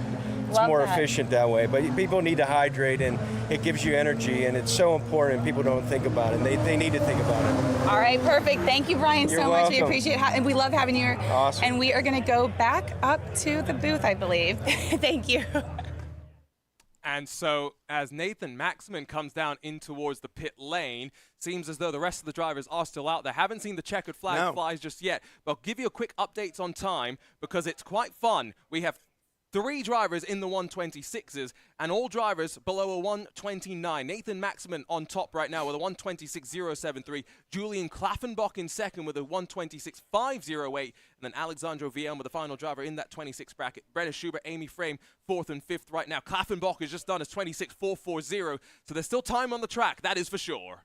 Yeah, and that was Klaffenbach's best time so far. So it looks like the Hankook tires are hanging in there pretty well. Each driver seems to have kind of backed off and cooled tires and then attacked again. That seems to be a working strategy. And for Julian, that worked on that last lap. We'll see if he can put in another one. 0.4 of a second, that's a lot around this racetrack. So he's got a ways to go, but still really good lap times. I talked to him this morning. He had this huge smile on his face. Remember, he was supposed to be here last year and wasn't able to be because of a death in the family. And then to get invited back this year and I think David Cook, hats off to him to say, you know what, this kid deserved it, and it wasn't his fault that he couldn't be here last year. We're going to include him this year, and he's showing why he deserves to be here. And I see some of his RHE esports teammates, Roman Grosjean esports teammates in the chat supporting him on, so great to see that support as well. Brenner Schubert just jumped down to a 127.019, so right on that threshold as well. Nathan Maxman has gone back out on track, so all 5 of the Radical SR1s are on track as we look on board. Oh, there were hands at work and snapping back there. Brenner Schubert through the water tower, down the hill now, in towards the braking zone of turn 6. Hands fast at work. Yeah, fast hands, and you heard the drivers talking about it yesterday. You have to be a shorter wheelbase car. Big slide off of 6 this time. Her run through turn 6 last time was absolutely spectacular. Not as neat and tidy this time by. Another back-off lap there for Julian Klaffenbach as he breaks the timing beam. So again, this might be them just cooling off or what might end up being one of their final attempts in this qualifying session. And remember, the fastest driver moves on automatically from each of the group, and then from the remaining drivers across of all the groups, the fastest overall driver will still improve as the checkered flag is out. And again, without radio communication, you don't know how much time is left in the session, right? So you're taking a gamble. Once you're well into the session, you're kind of taking a gamble on those cool-down laps going, okay, do I have time to get in one more? Should I do this or should I just press? Where am I in the session? That's where the radio, you're really missing something because you're not getting that feedback, that information from the team. How to strategize your lap times and when you can back off and when you can go. And so now with the session officially in the books, I don't know if there's any drivers still yet to cross the line to set what will be their final time. I think it can be officially said that Nathan Maxman's 126.073 should be enough for him to make his way forward to the chase. Does not mean he'll be the number one seed, because we are going to seed the drivers that move directly forward from these qualifiers by their fastest lap times. Yeah, an impressive run by Nathan. I watched him yesterday, and again, much like Brenna and watching her out there, they cleaned things up a little bit. They were a little neater, a little tidier, and in turn, they end up with a faster lap time. He was at 26.9 yesterday, was his quickest, 26 flat today. So I think the racetrack's probably in a little better condition this morning. But in watching him through these corners, a little neater, a little tidier, a little better run off of the corner, and more gathered up on the way in, and it pays dividends. And that was a fun session from watching up here in the booth, seeing the way that some of the drivers were moving through turn 6. I will just say that Amy Frame had a slight issue on what was her final timed attempt. Ended up being a 1:44. Might have been caught behind Nathan Maximan, who had rolled back out onto track and didn't end up pushing full chat. But that means that now we will wait to get Michael Romanidis, Jai Fletcher, Leandro Werler, Brandon Hawkin, and Matt Caruana into their cars to go out for the second of these qualifying sessions. The first one now sees the drivers make their way down on towards the pit lane. And again, they have no idea where they stack up right now. They're going to roll their way into pit lane and then find out. And Brian, that is very, very different from how it works in the sim racing world, where on your screen, you'll have a list of the standings and exactly where you measured up. Yeah, I mean, and for Nathan, though, he's going to be excited. He has been the quickest in every session in Group 1. So he's kind of made his mark of, hey, I'm the driver to beat in this group. Hats off to Julian, though, for Kloffenbach. I mean, good job of turning in that nice low 26. So he's down at a 26.440. That was faster than Nathan's time yesterday. So a lot of improvement there for Julian as well. And Julian, one of those drivers in session 1, when we first let them out by themselves, started off a bit slow, slowly chopped down his times, and then in that second session, you could tell there was a lot more confidence. Nathan Maximan, quickly on him as well. Remember, he spun in the lead follow session. Yeah. So that could surely have potentially put him in a somewhat negative state of mind, but hopefully not too much of a concern. You can see the drivers getting out of the car, pit lane, abound with activity right now. And, of course, Hans devices and helmets going to have to go on to the drivers who are getting ready to jump into the car. You can see a Hans device swap going on there as one hands it over to the other. And Nathan Maximan leaps over the fencing and I think now is getting ready to maybe have a chat with either Juliana or Hannah. There's Amy Frame. And remember, spin through turn number 1, but did end up getting down to a 1:28.864 in that session. Yeah, and I was just looking at Julian's times that you have written down from yesterday. He was a second faster in this morning session than his fast lap from yesterday. So good improvement there. Like I said, I believe the racetrack's probably in better condition. You know, it's getting warmer outside, and as it gets warmer, the drivers in Group 4, let's say, when we've got even more temperature in the track, they're going to have a different challenge because I think the tire's going to go away a little bit quicker because our both ambient and track temperatures are going to be up. But the drivers in Group 1 taking advantage of that for sure. And so I'm just looking down at the pit lane and trying to see where Hannah and Juliana are. I think Hannah has managed to grab Nathan Maximan. And so let's try and see if we can go down to pit lane and check in first, though, with Juliana. Thank you, Arjuna. I am here with Amy Frame. Amy, fresh off of your first qualifying session, let everyone at home know what you're feeling, how you thought it went, just everything about it. It was a massive improvement for me since yesterday.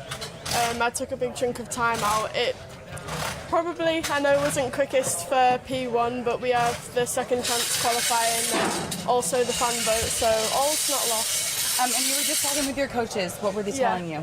They were just saying that probably my tyres got slidey at the right point, but I could have gone for another push lap. But yeah, they just said I'd taken a chunk out of my time, and we'll probably go and review the data as well. Awesome. Good job out there. Thank you. Hannah, we're over to you now.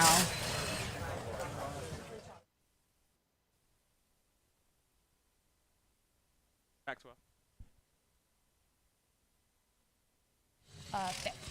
There we go. So sorry, we're talking to Nathan Maximan here. And hey, always a good feeling when you get out of the car and your coach, Andrew Carbonell, comes over, gives you a fist bump. Yeah. Nice run here. Quickest overall, though, in your group there. How good did you feel out there? It felt amazing today. Yeah, it was a lot hotter. So it was a bit more tough on the body because we're going a bit faster.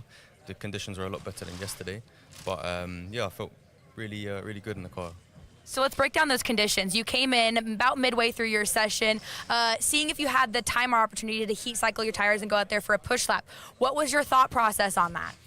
Well, I know I've only got one set of tires for this process, so I'm doing my best to look after them. I'm trying to, find a pace on the track, but also doing my best to look after the tires. So something I spoke about with Andrew is, go for a couple push laps, set some fast times, and then bring it back, hold it back for a lap or two, or even come down the pit lane. That lets the tires cool down, and that's what I tried. I thought I'd ask how much time I had left. As they sent me out, they said it was 5 minutes left, but as I got round my out lap, which is no longer than 2 minutes, they were waving the flag. So I got a question for them, but the positive I take from that is that I didn't wreck my tires for another lap. So yeah, win some, you lose some. Safe to say, though, all in all, confidence is still at a high as you get ready to go into chase? Yeah, very high. I feel really good out there. Well, perfect. We're going to let Nathan go. We're going to join him, of course, with Andrew Carbonell here in just a minute. They do have their team debriefs. And actually, we're going to bring Andrew in here. So I want to start off here with, we talk about these drivers learning, adapting, and putting them in real-life scenarios. Nathan, you came over, gave him the fist bump. He made the decision out there on his own to come and try and heat cycle his tires and go out for an extra push lap. How do you break that down as a coach watching these scenarios?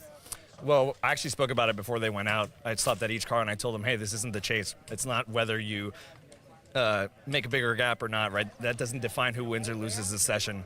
It's lap time based, right? So if you feel that you've plateaued or you run out of tire, you've overheated or overpressured your tire, don't be afraid to take a lap to cool them down before you go back for a push lap. Whether that's cooling it down on track, as long as you don't impede someone else's lap, or coming through pit lane, it doesn't matter to me. But just being able to identify there's nothing left in this tire, getting it back onto you, and going for another push lap kind of definitely shows a lot. So I'll ask the question that Nathan's probably going to ask here in a second. He came in, asked the time allotment. They said 5 minutes was left, and then the checkered flag waved shortly after that. Do you know what happened there? So it's 5 minutes until the last car comes to pit lane. So the checkered is going to fly in a time frame that allows all the cars to get back here. So ultimately, I think it's to his benefit. He did a good lap time, and he's got 5 minutes less on the tire. So perfect. Well, we'll join you here in the primer room in just a little bit for your driver debrief.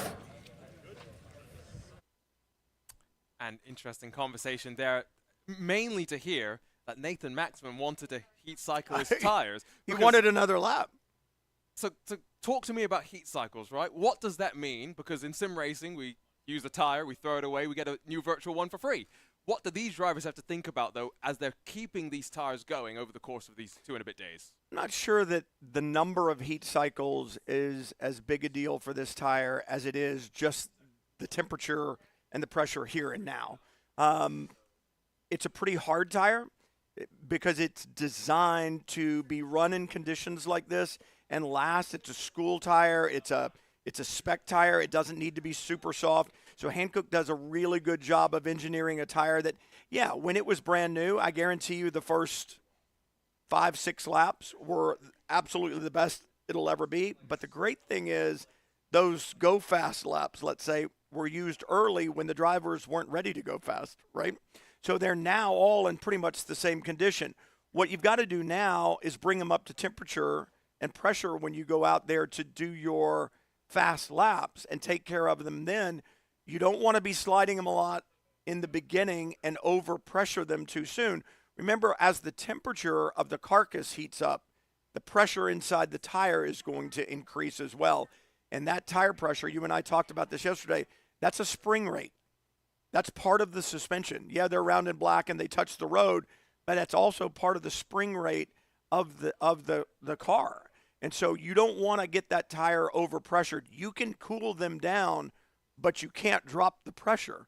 So while you go out there and say, hey, let's cool them down and see if we can get another lap, they'll get better if you let them cool a little bit, but you'll never be able to recover them if you overpressure them by sliding too much in the beginning. So there's a delicate balance of bringing those tires in, trying to find their sweet spot, and then use them. And so if Nathan Maxman ends up being the first seed in our chase, the next time he's back in the car is around 2 p.m. or so, so it's going to be quite a wait for him. It's going to be one of those things to think about. Group 2, they're rolling out onto track. Already seen Michael Romanidis head off and away. I think Jai Fletcher may have departed as well, and so now Leandro Werler, the next to leave. It is just now Brandon Hawkin and Matt Caruana left on pit lane. And remember, only one of these drivers will advance directly into our chase competition. And just looking at the times from yesterday, this is one of those groups where they were all basically in around a half a second bracket. And I think in terms of their esports competitiveness as well, for the most part, I know Jai Fletcher qualified through Street Kart Racing, only downloaded it 9 days before that as well. But Romanidis, Whirler, Hawkin, and Caruana, these are 4 drivers that know what it is like at the top level of esports. We'll see what they can do in the real car. Yeah, Romanidis was quickest in yesterday's afternoon dry session at a 27.2. We know that this first session was faster than we were yesterday, both because of the track conditions and I would believe because of the drivers. Double yellow flag on the hill heading down into turn 10. We'll see who wraps back around to the line. And again, that is Caruana currently leaving pit lane. So I'm seeing out of turn 6, that is the 88 of Leandro Whirler. So I'm going to assume it's either Jai Fletcher or potentially Michael Romanidis that has had the issue, as the yellow flags are still out there from, I guess that is technically the turn, quote, air quote, 7 and 8 complex. 7, 8, 9, and 10 would be covered by that flag station, I would think. And the 93 of Romanidis and Jai Fletcher very close to one another. Fletcher's going to get up the inside. We were riding on board with Caruana's camera there. I can tell you off of that first corner, it does seem as though Romanidis still in front of Jai Fletcher. But my assumption is with the yellow flags gone, that gap must be down to an issue. Yeah, that could be. But let's take a look and see. And the other thing you want to do here is you either want to get by the car in front of you right now or let them go right now. Don't use up tires following somebody for a lap or 2 or 3 or whatever the case may be. If you can't get by, if they don't point you by, you need to kind of make the decision right now and be smart and give yourself an opportunity to set some lap times. Because I would guess this next time by, starting this next lap, you're gonna have a really good tire. So that aerial shot, there was gravel marks on the outside of that left-hander. So I'm wondering if that's, if it's that and Michael Romanidis. Oh, hang on to that car, Co-Anda Esports own. Let's head down to pit lane, though, and see if we can check in with Giuliano. Thank you, Arjuna. I'm here with Dr. Nick. Dr. Nick, you have some insight on the correlations you guys have been making with your analysis and then what the coaches have been saying. Explain that. Well, there's a description about some anger coming up in one of the drivers, and the explanation was, probably talking to the individual will make things better. Well, it won't happen like that. So we have to take a look at what's called threshold of responsiveness. There are inborn predispositions, which mean that there is a tendency for some individuals to experience emotional reactions at a lower level, higher levels of intensity, but it's a lower threshold. So once they get there, we know that we have to have them back where they need to be mentally within 90 seconds. Otherwise, that doesn't go away for 3 to 7 minutes. That's a lot of time on a racetrack. It's a lot. Yeah, they don't have that. Yeah. So the things we can do through the analysis is we can take a look at individuals that are anxious and not angry, anxious and angry, not angry, only anxious. We can do all of that stuff. And then over a period of time, there'll be a prescription that I'll be working on with the drivers to help them through that. That is amazing. I know that is going to be so helpful today. Thank you so much. We really appreciate it. He's going to be here all day long, keeping track of these drivers, talking with the coaches, and it's great. Thank you. And again, really enjoyed our conversation with Dr. Nick last night. It was awesome. Getting to know about his world and all the different things that he's done. You can see those times on the left-hand side of the screen. So all drivers now represented onto the board, and no one into the 26s immediately. But basically 3 drivers split by, 0.8 of a second. Jai Fletcher then only a 10th behind. And Leandro Whirler, the only driver not inside of the 28s just yet. But this is what, as we look down into turn number 1, Jai Fletcher is going to make the move to the inside of Michael Romanidis.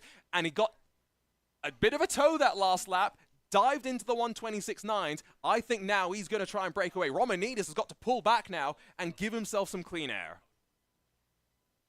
Or he can do exactly what, I was sitting here going, he really needs to back away and get some laps on his own. But like you said, perhaps a good toe all the way from turn 13 to the line. And so now if you've dropped back to second, can I use that toe? Looks like the gap beginning to build just a little bit there as they come off of turn 6. And so I think Romanides maybe just being a little bit careful. And again, I saw the tire tracks. We didn't get word whether that was Romanides that was off into the gravel. You can see here, just hidden from the shot barely, but there's a couple of deep grooves through the tires. Brandon Hawkin with a statement. The first 125 of Prodigy Week Part 2. Where did that come from? The fastest lap yesterday in this group was a 27.2 by Michael Romanides, and now Brandon Hawkin answers back and says, take a 25.9, the fastest lap we've seen so far. And, well, he didn't want to respond to my messages on Discord to try and get to know him a little bit better. All I need to know is he's flying out on track right now. Leandro Werler, 128.316 last time, so he's now down into the 28s as well. Across the line, though, comes Jai Fletcher, 27.295. And the 93 Romanides by the line as well, a 32.4. So backing off, trying to cool those tires. Either that or he had a problem. I'm going to go with cooling the tires and trying to set a lap well off the pace as he heads up to that 3-4 complex. So I think Michael Romanides going, all right, let's just take a breath here. We got plenty of time. So you look at the session clock right now. We're only closing in on 5 minutes into the session. They've got a lot more time out there. Think your way through this.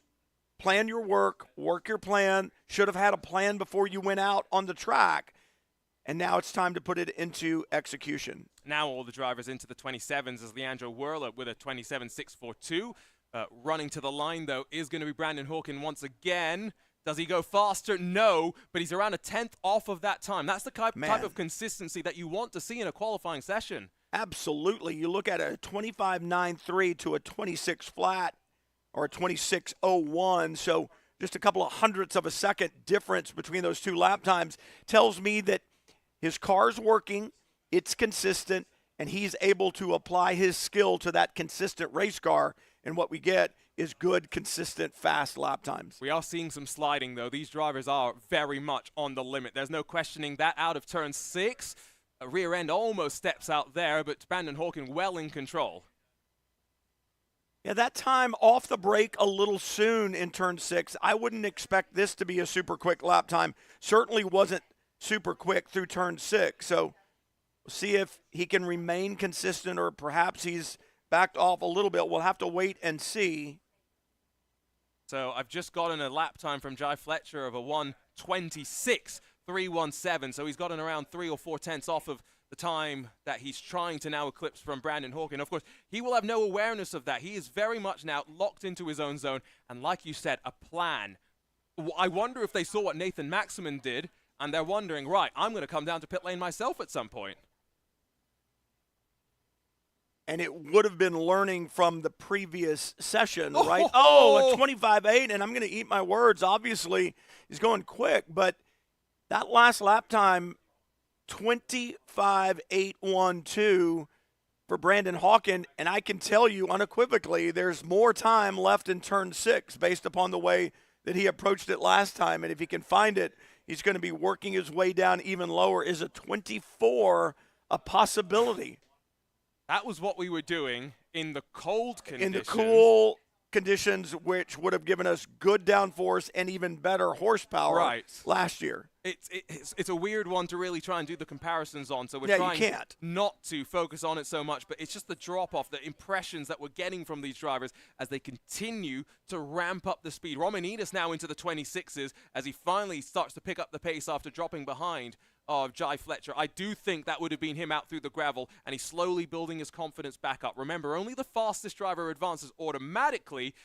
I am wondering, though, if the fastest driver that's not going to move forward automatically from their groups could be picked from this group to get one more driver moving forward. Little bit of lockup right at turn in for turn 6 that time in the number 95, Jai Fletcher. Drivers pushing hard and watching the next car through turn 6. That is the 93 of Romanides, and just a little early on the turn in. That's going to cost him a little time at corner exit as the 04 flashes across the line. Brandon Hawkin one more time, this time a 25.9, so remarkably consistent. Good lap times there, but just a tick slower than the lap before. I'll be honest, this is kind of how I recognize Brandon Hawkin in his consistency. We often see him up the front anyway in terms of pace, but, you know, he's just so reliable. That's 3 times now underneath the the 126s. We have all of our drivers, though, into the 26s now. Matt Caruana jumps in front of Leandro Whirler. 1.1 seconds through these 5 drivers. This is tense. 126.390 for Jai Fletcher that time by, so no improvement in terms of the time, but another quick lap. That was 3,000 slower or so than his previous fastest lap. Remarkably consistent. And for Matt and Leandro, their last lap times, their quickest so far. So everybody beginning to improve. They're understanding how to play the game, how to cool the tires, attack one more time. Cool the tires, attack yet again. So, about halfway through this session, I believe. Sun shining bright down here in just north of Atlanta in the Dawsonville area. And pit lane abuzz with activity. I can see the Group 3 drivers getting ready. Mihai Nair, Camden Hibbett, Camo Pavlovsky, Eduardo Leo, and Will Redford. Crossing back across the line, that was Matt Caruana with a small improvement.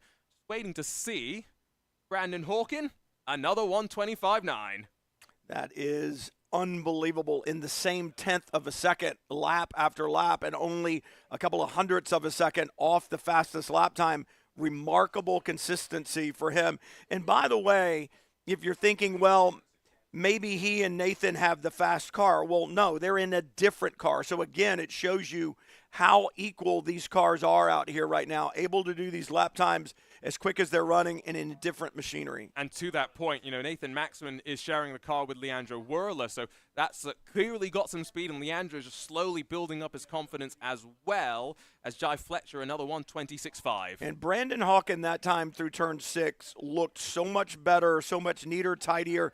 A little later on the brakes, it'll be interesting to see what his lap time is this time. Michael Romanidis, Coanda's own, up to second in the timesheets. About a quarter of a second off of Brandon Hawkin. Again, remember, we're about halfway through this first group, runs for the second group. Let's go down, though, and talk to the first group who's standing by. It was great. You felt good. You're ready for round 2. Yeah. All right, so you guys have not been told who had the fastest lap, correct? Do we take some guesses, or do you just get right to it? Unlike families, you guys have guesses. Do you think you know who it was?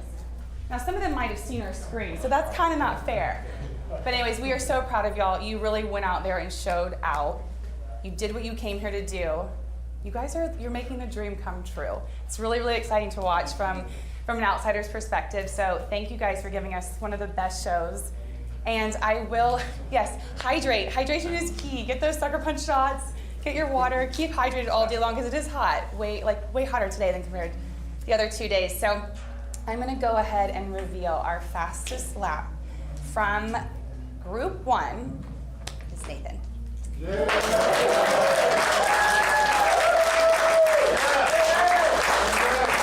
now, congratulations, Nathan, but to all of you.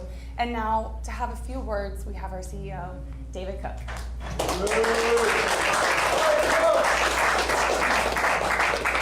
Congratulations. Thank you. So, to the other 4, we have LCQs ahead, but there is an opportunity for one of you to still move on as long as no one else in the next 3 groups beats your time. And the only one that could be is Julian. We're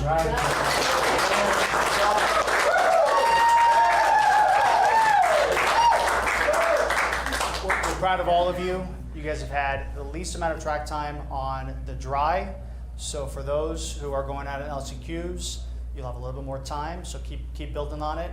And for those or him who is moving on to the knockout stage this afternoon, Nathan, good luck to you, sir.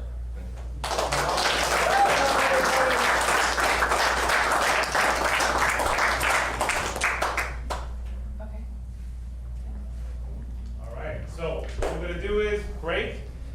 Juliana's gonna maybe ask you guys some questions outside the room, and feel free to relax until the next phase. Cool. Come on out, guys. Woo! Woo! Woo! Woo! Let's go. Nice work, everybody. So Nathan Maxman officially knows that he's moving forward. Julian Klaffenbach has got the word that he could be up as well. Michael Romanidis, 125.965. He's still a tenth and a half off, but as we wind into the closing stages of this qualifying session, Brian, it's heating up on track. Yeah, that is impressive. That's the 10th lap for Michael Romanidis. So we can see if you take care of your tires, if you work your plan, that fast lap can come much later in the session. Romanidis working on every lap, kind of tidying things up a little bit. And it is paying off. Impressive stuff. Look at that. 25.812 to a 25.965. So just 15 100ths of a second difference. My timing screen froze, so drivers cross the line, and I no longer get the updates, but Leandro Werler with the 128.180, maybe a bit of a back-off lap there for him, but it is still very much close at the top as it continues to run. Now, probably only have 3 or 4 lap times still left for these drivers, so they are very much now running out of time to cool the tires off and go once again. And again, just like we saw with those Group 1 drivers, these 5 competitors will have no idea as to where they stacked up. I would think maybe 2 minutes, 3 minutes at the most coming up here. So, yeah, you got to get it done. And that's exactly what Michael Romanidis has done. Saved the best till last. But is there still better in that number 93? He needs 15 100ths of a second in order to best Brandon Hawken. But Hawken has been the driver to watch in this session. And as I said, he was not the quickest yesterday. The quickest in this group was a 27.2, and that was Romanidis. And you look at that, they are 1.3 seconds quicker than they were yesterday. And I was saying that, for very top-level esports competitors, they have all kind of taken different approaches as well to this session. Romanidis has done a lot more of the push back off than anyone else. Matt Caruana, in contrast, has been very consistent, very steady, and has just continued to punch in 28s, 27s, and 26s here, there, and everywhere. So here in the foothills of the Blue Ridge Mountains, the Group 3 drivers getting ready to go, and Julian Klaffenbach probably trying to figure out what's going to happen. I think right now Michael Romanidis would provisionally knock Julian down to the LCQs. Romanidis on a cooling lap right now, as is Brandon Hawken. And so these hand-cooked tires just being backed off slightly. Remember, Brandon Hawken with not 1, not 2, but what was it?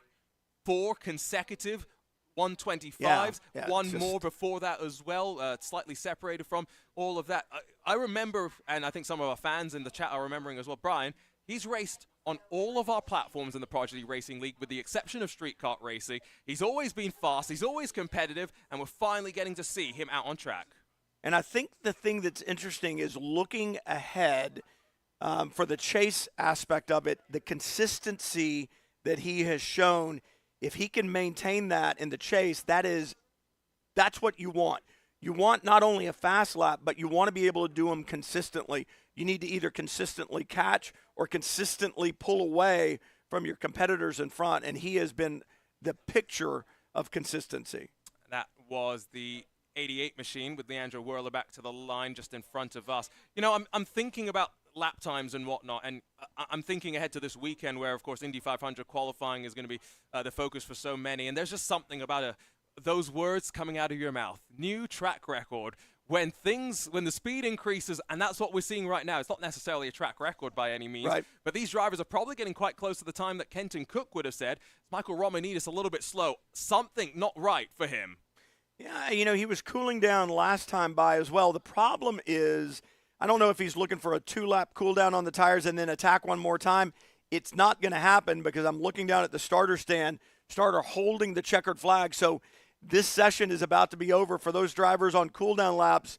It's done. Your fastest lap is in the books.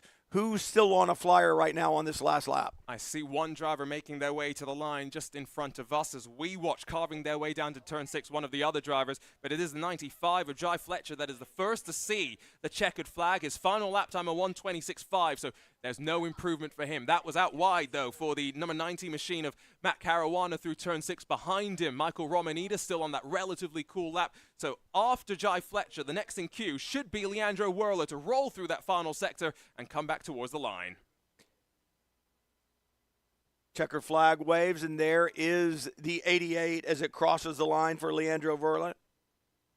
He does a 127.867. And Leandro was one of those drivers that yesterday, again, very consistent, slowly building up his speed, and great to see him here today jumping down into those 26s with a 126.948. Remember, all of our drivers breaking down below that threshold, as I think we are going to wait to see a couple more drivers run to the line. And every one of these drivers in this session was faster than the fastest lap time in the final session yesterday for this group. And so that's great to know as we see the final driver across the line. Let's head down to pit lane and check in with Hannah Newhouse. Maybe less.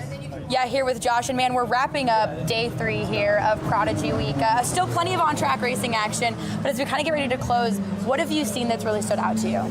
Yeah, it's really amazing how this skill set transfers from the sim side of things into real world, and we've kind of always had an inkling of this, and seeing it actually happen and unfold and see all these young drivers really kind of duke it out, so to speak, has been very interesting for day 3, especially the start. We're going to have, I think, an LCQ next and a few other knockout qualifiers, but it's been an interesting day so far. Okay, so let's look into the future a little bit here, right? We've got these qualifying sessions, still 2 more to go here, but then we put them in real life racing action situations with these LCQs, these chases.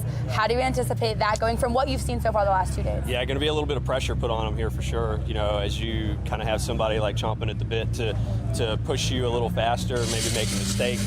That's really where the pressure gets turned on, and you really find out that that's probably the single most thing that doesn't transfer from the sim is that kind of real world risk and what we're going to see and how people deal with it. So. And that being said, I mean, we have a lot of different drivers from a lot of different sim platforms here. Some have transitioned a little bit better than others. Have there been any, and you can even just pick one here, that have really just been standouts to you so far this week? That first qualifier stood out, and I can't think of his name just off the second, but Camden also has stood out. He's been on our radar. He's also one of our Mazda sponsors, so we certainly keep an eye on him. Keep him in the family, so to speak. But there's been a couple of good drivers. We're keeping an eye on Brenna as well. So we'll see how today unfolds and see what happens. Well, thank you so much. So we've got drivers out of the car, so we're going to take a walk here as our Group 2 drivers are out, and they're going to get ready to debrief with the coaches. We're going to see if we can grab a couple of them since then.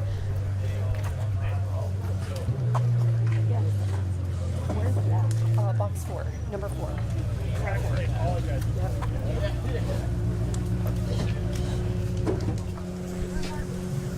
Again, Group 2, just getting out of the car, and Group 3, getting ready to get in the car. Come on down, the water's great. Right here, leaders 2. Always a good sign when the driver gets out of the car and goes, "Oh my gosh, that was so much fun." Oh, thank you. Yeah, I got it. And getting the car closer to the other side of the track. A lot more grip out there too than yesterday. That was cool. Oh, thank you. Yeah, good luck. Thank you.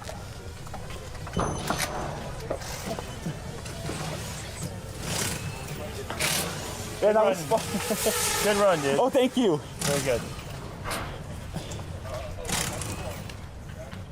We'll give him a second here to get his helmet off.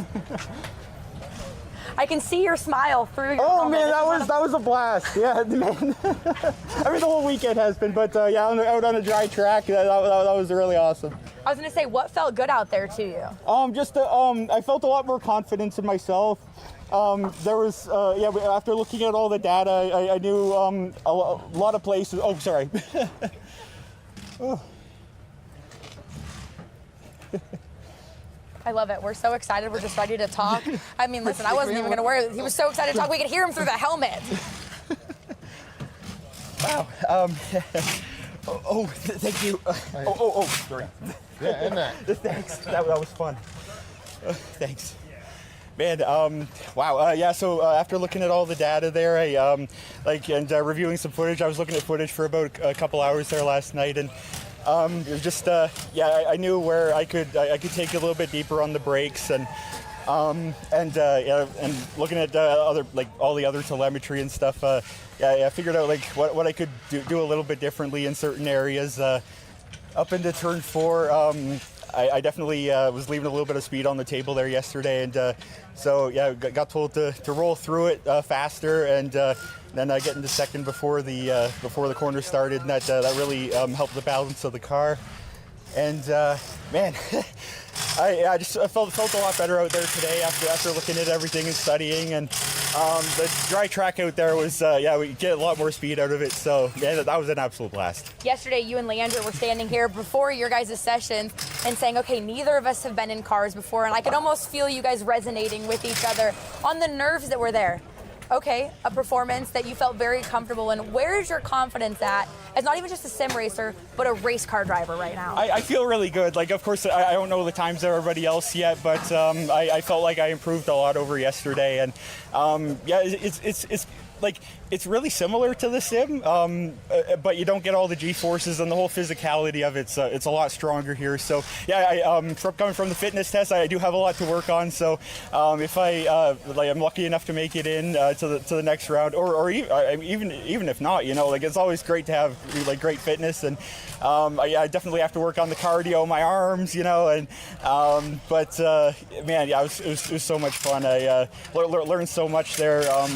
Just getting into the car the first time, and then kind of just learning from everything. It was we had so much help. Spencer did a fantastic job, and everybody else going over the data, telling us what we could do differently to improve our times, and just felt a lot more confident out there today. Well, perfect. We're going to let you go debrief with your coach of Spencer and go over that session there. Again, Brian and Arjuna, I want to bring you back into this, right? Brandon's one of those drivers that we talked about, and we talked about sim racers and how they're really good at looking at that data and that acquisition and making that transition. And we obviously saw that there with his on-track performance. But Group 3 drivers have now made their way into the car. Will Redford here, he's behind me, getting his chance to go out for his qualifying session. Well, you were talking about that earlier, about how sim drivers rely so heavily on data, and I didn't know that, but they're used to reviewing it, perhaps even more so than some of the amateur drivers or the kart drivers that don't have access to such detailed data. But every driver that we've spoken to, welcome to the world of professional racing. They're working with professional drivers as their coaches, and they are learning from their coaches that data is everything. That data is what's going to make them faster. It's information, it's homework that they can use to make themselves better. And if you don't take advantage of it, you're not going to be quick. So what I'm trying to do to you, in the booth right now, I've got my laptop up. I'm trying to show you one of the online tools that people can use to share telemetry. Because think about how you share telemetry with the cars. You have to get the SD card, pull it out, load it onto a laptop, and then if your driver, let's say, leaves, they go back home, and you still want to work through it with them. Either you're sharing a screen, or if they want to work with it, they've got to send a file over. Right. In sim racing, no. The data gets pulled live in real time from our cars, sent to the cloud, and then we can analyze it while we're driving. That's So unbelievable. think about the opportunities for engineers, for example, to dial in cars and setups. Let's go back quickly, though. We'll touch back on this, I'm sure, plenty over the course of the day. Let's go look at a replay from that second qualifying session. We mentioned that there were a couple of moments. I think this is Michael Romanidis and Jai Fletcher, a little bit of swap around, and we've got some 11s down on the track now. And great job of moving out of the way to let the faster car come through. And we saw a problem down there yesterday. I can't remember who was off. Craig Laws in the gravel. Yeah. Who said, hey, a car went by me and it kind of got my attention. I missed my braking marker. I wonder if that wasn't the same thing. You see trying to get a toe off the car that was off the outside, then back over to the racing line, and you wonder if that move over kind of missed the regular braking point and got on the brakes. You saw the rears lock up. That's where the smoke came from, and it's why the car kind of did the Watusi in the brake zone there. It got a little loose in the back end, that wobble back and forth. Does a good job of modulating the brake, easing up off the brake, and allowing the rear tires to turn again, and that's what got the car under control and made it through the corner. But, yeah, kind of a little bit of excitement down there. And then talking to Tyler yesterday about these cars, with the back end, you have to be careful with the brake application. If you stab the brake, if you wait and do the downshift too late and the revs are too low, it can upset the back end of the car, and I think that's what we saw there. And let's go back to the data thing just for a second, because that's something else I was thinking about. It's not just the data that's shareable, but you think about the setups and how complex some cars are, right? You talk about Trans Am or IndyCar, the amount of complexity you have in suspension and configuration there. One tool that we have that's good and bad, and I think you'll be able to see where the bad comes from, is we can automatically upload our setups to a cloud, and our teammates can pull them down. Yeah, I mean, that's awesome. It is amazing to me. My youngest son is big into iRacing, and he's got his sim, and I actually use his sim. I think I may have said this yesterday. I actually use his sim before I go to racetracks, both as a commentator and a race director, because I want to have current understanding of what either my competitors as a race director are going to go through, or as, you know, my target for the broadcast, what I can understand about what they're going to go through, so that when I talk to them, I'll have a better understanding of what their type of car is like on this racetrack this weekend. But I'm always amazed. I'll be like, yeah, this car's a little, I wish it didn't. And he's like, well, I can fix that. And then brings up the screen and is like, you want to do springs or shocks, or you want to do anti-roll bars? What do you want to do? And I'm like, man, I can screw this up in a heartbeat, can I? I can become the engineer, which no one wants on a race car, me as their engineer. And like any data that is uploaded to the cloud, there is a story that goes for an Indy 500, iRacing Indy 500 qualifying setup, capable of getting pole position. That's a race that thousands try to qualify, and you have to be the fastest 33. It's great. It's great. That's awesome. What happens when that setup gets released to the public? Chaos. That's all I'll leave it at. Let's go down trackside, though. Catch up once again with Hannah Newhouse. Jai Fletcher now joining me here after his qualifying session with his group. We'll just get right into it. How did you feel out there in your session? It was very good. It was very difficult going in because actually yesterday the laps I did, all the data had corrupted, so I had nothing to work off in terms of improvement. So I just had to get that little bit better feel for the car, but I feel like I did okay with the limited resources I had compared to others. So let's talk big picture here. You and I had a great conversation this morning about not only this journey for everyone here and being here to compete, but the personal journey that you've had yourself, being diagnosed with autism and ADHD. How has that played for and against you in this journey of yourself? Yeah, most won't know I was diagnosed as ADHD and autistic age 4. And I had a lot of struggles in my life. I wasn't expected to go through school, let alone get myself to an opportunity like this, doing what I absolutely love. I feel like my life has been battling adversity a lot of the way through, but I feel like I'm getting closer and closer towards that dream, and I feel like I'm doing really good for my second ever day in a race car. I mean, that's built a beautiful set of characteristics for yourself. Do you feel like having had those battles sets you up to be able to handle those battles in racing circumstances as well? Yeah, absolutely. I mean, in life you take the good with the bad, and I think it makes you a more rounded individual, and you're able to take on more adversities in your life in a bit of a better and stronger manner. In terms of on the track, racing's racing. Perfect. Well, we'll let you get going. We're going to grab Leandro here as well. He's going to come in here. Thank you so much, Jai. And again, we'll reveal their times to them here after this qualifying session. They'll be able to know what they did. But Leandro, how did you feel? You were one of the drivers coming into this week that had never driven a race car before prior to yesterday's session. Now, drier, much nicer conditions. How did you feel out there? I never drive a real racing car. It's my first time. But today the track is very different than yesterday. And I did what my coach talked to me, and yeah, that's it. You have a very supportive group of drivers in your group as well. What have you guys been talking about to help each other get acclimated on the racetrack? Yeah, they make the different at corners, and we talk to me, stay calm, stay relaxed, and enjoy the moment. And that's it. I don't speak English very well, sorry, but that's it. I was going to say, you sound great to me. We're going to let you get back over here with your team. We'll catch up with you a little bit later when your team is revealed their times. Okay, thank you.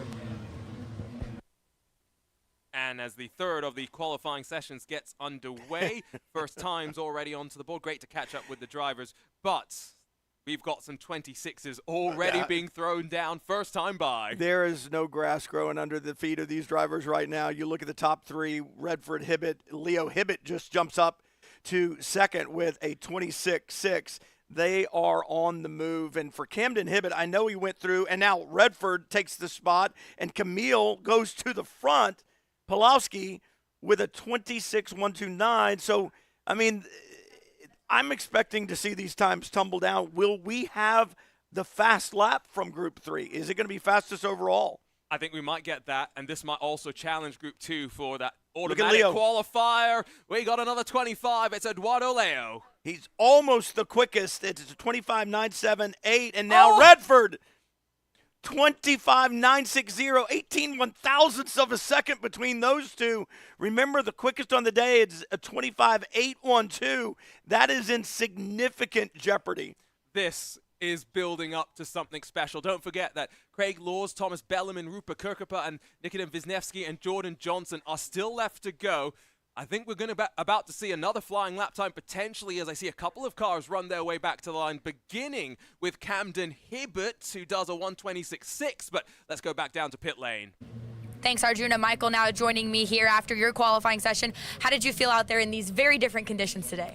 Yeah, it was quite a bit hotter than yesterday. I didn't really expect it.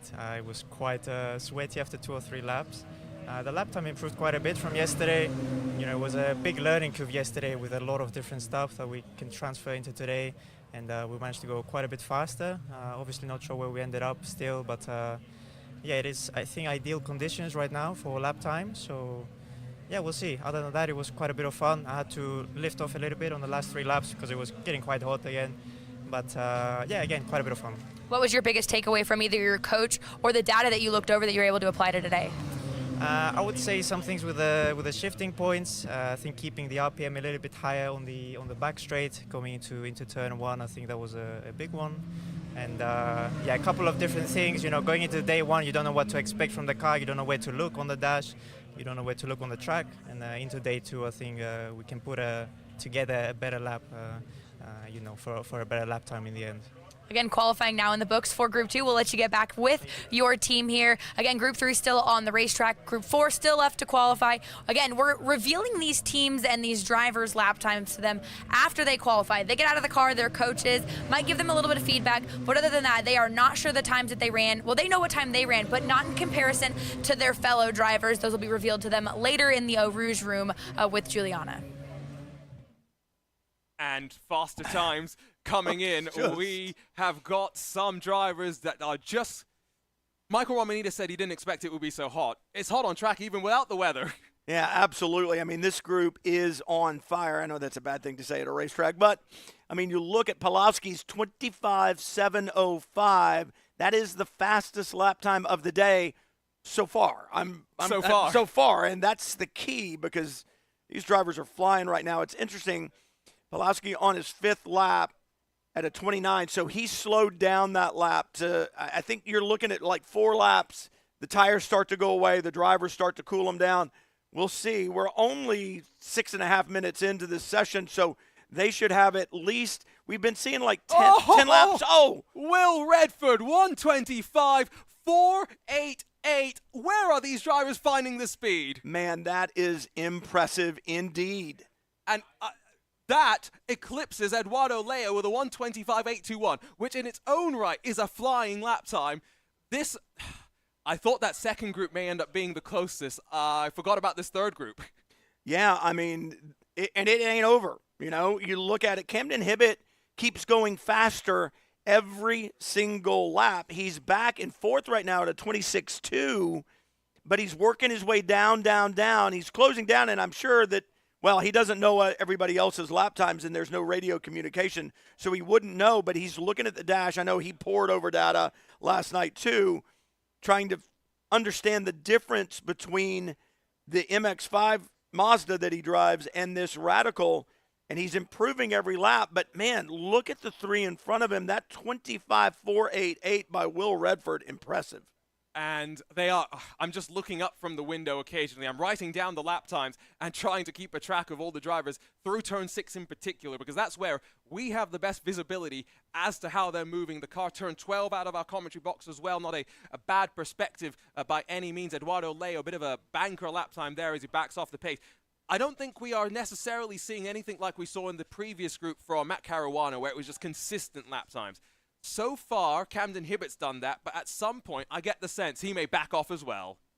Well, you would think that he would have to, and Redford backed off that last lap at 37.1, so well off, trying to cool those hand-cooked tires down, I'd say a lap or 2, and then attack again. One of the hardest things a driver, though, will ever do is slow down to go fast, because you don't know how much time is left in the session, right? If you've watched the other sessions and you counted laps, you would know that they're getting 10 or 11 laps. So if you can keep track of the laps that you're doing, you know when you can back off and so on and so forth. That's a lot to ask. And like I said, to tell yourself, hey, slow down, it's like the world stops when you slow down on that lap and you think you're never going to get back around and you're thinking, I need to go. But if your plan is to cool down for 2 laps, it's hard to tell yourself, just wait, it's going to be okay. Again, plan your work your plan. Remember these Radical SR1s, around 500 kilograms of weight, 190 brake horsepower before you apply the 60% throttle cap that we have for these drivers, but don't get that fool to mean that they're slow cars. By no means is that true. 25.614 for Eduardo Leo. That was his last time. That was his best time after running a cool-down lap in between. So there's cool-down laps, cool it down, and then attack seemed to work. 25.673, not the fastest lap for Redford, but that last lap still very, very quick and only a couple of tenths off. Let's go back down to trackside and catch up with Hannah. There we go. Our final driver here in Group 2 post-qualifying, Matt Caruana. How did it feel out there during your qualifying session? Yeah, it was definitely a lot different to yesterday. I found a lot of pace looking on the dash. Obviously, I think I found about 1.5 seconds, maybe even 2 seconds, so I'm happy with myself in the session. And yeah, I'll see how I stack up with the rest of them, but yeah, it felt good. All of your team, of course, back there. Debriefing amongst yourselves, what's been the conversation between your Group 2 team? Yeah, it's just about the changing conditions. We all thought the same thing about the tyres at the end of the session got a little bit slippery, so we all had our best laps sort of earlier on in the session. But yeah, we all thought the same thing, to be honest. Perfect. We're going to send Matt back with his team, back with Group 2, before they go upstairs and get their times revealed to him. And guys, we've got some pivoting changes. It's actually raining right now, believe it or not. And maybe that is why, back down onto pit lane, for Kamil Pawlowski, does not think maybe that it's worth pushing and burning up the tires for no major reason if he doesn't think there's a chance to improve. And so we can't actually see the rain. So Hannah, thank you very much for saying that, because if there's these light little drops of moisture, what concern will that bring to the drivers? Yeah, I mean, if it brings concern to them, it would be because they can see it on their windscreen or on the visor of their helmet. I doubt it's the visor of their helmet. The air flows up and over these radicals, and they do have a little kicker windscreen in front. Most of the cars do, I believe, and that's going to move the air up and over, and the same with the raindrops. I'm looking down, and I can see just a couple on the top of one of the big screens here at the start-finish line. It's not enough to do anything. You'll notice that the racetrack hasn't changed color, so the moisture isn't sticking. It's warm enough today that I'm sure as soon as it's hitting the racing surface, it's evaporating. But if the drivers do see it, again, inexperience could cause concern. I don't think there's any reason for concern at all. Just keep doing what you're doing and keep attacking. So Kamil Pawlowski is back on track. We ride with Mihai Neg, who did do a 1:27.781 last time by, so that is his fastest lap of the session so far, as he slowly gets more confident in that Radical SR1. In front of us, breaking the timing beams, was Eduardo Leo. He does a 1:26.645, so no improvement in terms of the best time for him, although you'll have to correct me if I'm wrong here, Brian. I'm pretty sure Eduardo, that time, even though it's not faster than Will's, unless that fourth group is going to find even more speed, he should feel somewhat confident in going forward as the other driver to advance from qualifying. I think you may be right. So more times coming onto the board. Down into turn number 1, the drivers fly. And here again at the Atlanta Motorsports Park, 2 miles, 16 turns, not much chance for these drivers to relax. So it is quite stressful, actually, of a qualifying session here if you're going lap after lap after lap. And how did you time your cool-down laps? Lap 9 in the books for Redford, Leo, 8 for Pawlowski, and Hibbett has 10. The most we've seen from any driver is like 11, so it looks like they may only get one more. And Pawlowski's only going to get that chance maybe to push for that one more lap. The flagman seems to be standing there with no attempt or regard for that checkered flag just yet, but we have already ticked past around 14 minutes in this session. Remember, Craig Laws, Thomas Bellerman, Rupert Kirkupa, and Nikodem Wisniewski and Jordan Johnson still left to run. Now, the wind is picking up, and the sun has also been hidden by some of the clouds. The concern, the forecast, Brian, was for a potential of rain once we worked into the afternoon. I'm not saying we're going to get the rain, but it's definitely starting to get a little bit grayer as, Kamil Pawlowski's back on pit lane. I wonder if there's an issue for the car. Or did he just go out and say, I don't feel it? They're checking the left front tire pressure on the 95. Actually checking the left sides right now, so maybe it's just a square check to make sure everything's okay, but maybe he doesn't think he's going to improve, saving his Hankook tires. Kent Stacy's there checking out the car as well. I can tell you just down and in front of us. Doesn't seem like there's too much concern by any means, but Pawlowski's taking off his belt, so I think that's him done for the session with the checker flag not yet out. Camden Hibbett on a cool-down lap that last time by. This should be, I would think, his last lap. If I think about the amount of time in the session, I'll have to see. Maybe a minute and a half. He could get one more after this. These are drivers, though, really at their final chance. Will Redford does do a 1:25.752 last time at the line. There you can see Pawlowski's machine in pit lane. Thomas Bellerman going to be next in. I see Aaron Hibbett jumping into the chat saying, oh, this is intense and nerve-wracking. I can't imagine the nerves for a parent watching on from beyond the screen. I had a hard time watching my kids play baseball. Oh, much less drive a race car. Oh, this is as well. You were saying as well, you don't want your kids to drive race cars. You sent them off to baseball. Well, I didn't send them off to baseball. They enjoyed baseball. One of my kids had a college scholarship to play ball, so they both played at a very high level, and they're both very interested in motorsport. I just kind of wasn't willing to pay for it, you know, and that's why all these guys are down here in pit lane. All these drivers are down here in pit lane because they want to find a way into the sport without reaching into their back pocket. That's Racing Prodigy's goal, to bring, lower the barriers to entry to provide sustainable pathways to motorsport. And again, we will have information about Season 2 Prodigy Racing League esports events coming soon, so stay tuned on social media. Brian's looking at his weather radar, and it's about as clear as you could hope for. The one more driver still yet to come down to pit lane, but I think officially now I see a handful of drivers jumping out of the car. Thomas Bellerman has already jumped into the number 95, so he is ready to go racing. Let's go down, though, I think track side, where we'll be able to catch up once again with one of the drivers. I think Hannah Newhouse is standing by. Yeah, we've got all of our Group 3 drivers making their way over to me before, of course, they go up to get their times. Will Redford, how did it feel out there? It was good at the start, and then it started spitting, and it was getting slightly worse with the rain, so the grip sort of dropped off a little, but felt good all the way through the session. I just brought it in a little early to save the tyres a bit, and I wasn't going to go any faster, so there was no point staying out. So that early arrival was for saving tires and not it's actually stopped raining, but the intermittent little sprinkle we got? Yeah, I mean, I just slightly touched the curb on the last lap, and I quite a bit lock up. So that sort of showed to me that it was getting quite slippy, so I just decided, I'm not going to go any faster. I've got these tyres for the rest of the day, so I may as well save them. I have no idea where I am, but hopefully I'm up there. Perfect. We'll let Will go, and we'll have Camille join me here. All right, your qualifying session in the books. Again, you guys will go upstairs, get those times revealed to you. You as a driver, how did you feel? Actually, I feel very satisfied because I improved my lap time from yesterday for over 2 seconds. So I used all the tips I got from professional coaches from yesterday.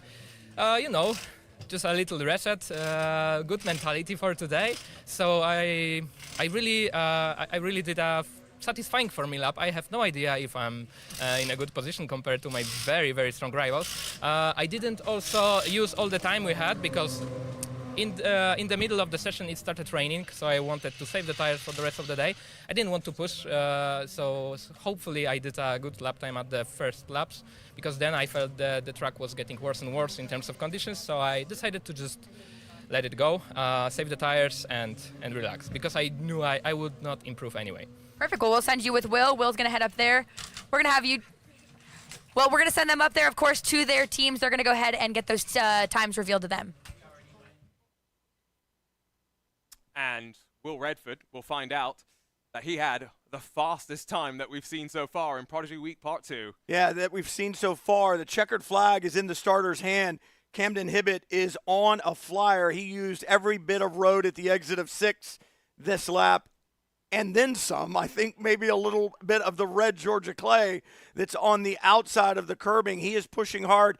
He's been remarkably consistent there in the low 26s and was on a cool-down lap last time by. Let's see what he's got across the line. And again, remarkably consistent. 26-1. His best time of the session, isn't it? Yeah, I believe it is. And it's one of those things that best time of the session, but it's not showing. It shows the last lap time, 26-152, but then it shows best time, 26-2. He had a lap time that didn't even show as a last lap time. It counted as the best time. So maybe just a transponder thing that's going a little bit wonky there. But Camden Hibbett is going to be 4th in this third qualifying session because, again, remember, 3 drivers down into that 125 bracket. And with the checkered flag now officially out for the session, I saw Mihai Neg cross the line as well. They will roll their way down into pit lane and hand their cars over. And this is interesting, Brian, because already Thomas Bellerman seems to be strapped into his car. I am under the impression Rupa Kirkapa is also in the car, and Nikitin Wisniewski is about to get strapped in by the Primal Racing crew. Craig Laws and Jordan Johnson, they're still waiting for their cars to come back in. Well, and here's the thing. We talked about that your happy place, you'll find your peace sitting in the car, strapped in. I'm not sure how long I want to be strapped in. The session isn't going to move faster. The brake isn't going to get closed down because those 3 drivers are in their car. Everybody's going to get the same amount of time, and that's a lot of time sitting in the car in the sun and in the heat and the humidity here in Georgia. So I get that, hey, I can get in, and I think they were perhaps listening to the words of Kent Stacy earlier when he said, don't be late because we're not going to wait on you. But at the same point in time, he might have said, don't be early or you're going to cook a little bit in the car. So all the learnings of what a professional race car driver goes through at the end of the day. Onto pit lane they will come, and I'm looking forward to catching up with a few of these drivers as well. This drone camera came and said hi to us in the broadcast booth a few moments ago, but down low to the ground. We will show you this video of a Formula One car driven by Max Verstappen being followed by a drone camera. It was done earlier this year, but we're talking a drone that was going 250, 300 kilometers an hour. So when they do it like that, do they put like a beacon on the car for the drone to follow the car, or is it an operator? It is an FPV, just like we have here. A what? FPV, first-person view drone. Don't worry. Plain English, Arjuna. Plain English. I went and talked technology there. See the YouTube chat enjoying that session. Don't forget, we've got one more still left to come. And after that, we make our way into the LCQs. Once those 3 sessions are done, we regroup the drivers, send them back out onto track. You get your chance, the fan vote powered by Sucker Punch, to save 3 drivers. You know what I'm impressed with? I'm impressed with the Radical. I'm impressed with all the drivers. I'm impressed with this Hankook tire. Camden Hibbett just set his fastest lap of the session on lap number 14. And that tells me, yeah, I mean, he cooled it down back and forth a little bit, but there's still plenty of go fast left in these tires if you treat them well. And he got better and better. We were talking about his consistency in the low 26s, but you can't be consistent unless the car is consistent underneath you. And the only thing that keeps that car in control is the tire. And a DOT spec Hankook tire as well that when we came here for Prodigy Week Part 1, the final day of competition, it was freezing, below freezing when we got to the track. And so, we actually had to slowly warm up the tires, get them.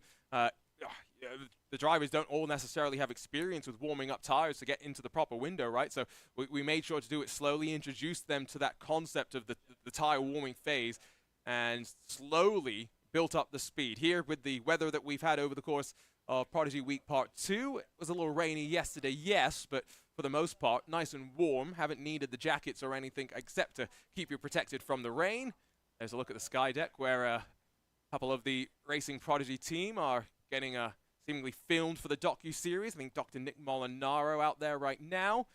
Of course, not far from where the drivers will congregate in a couple of hours' time to eat lunch before the LCQ.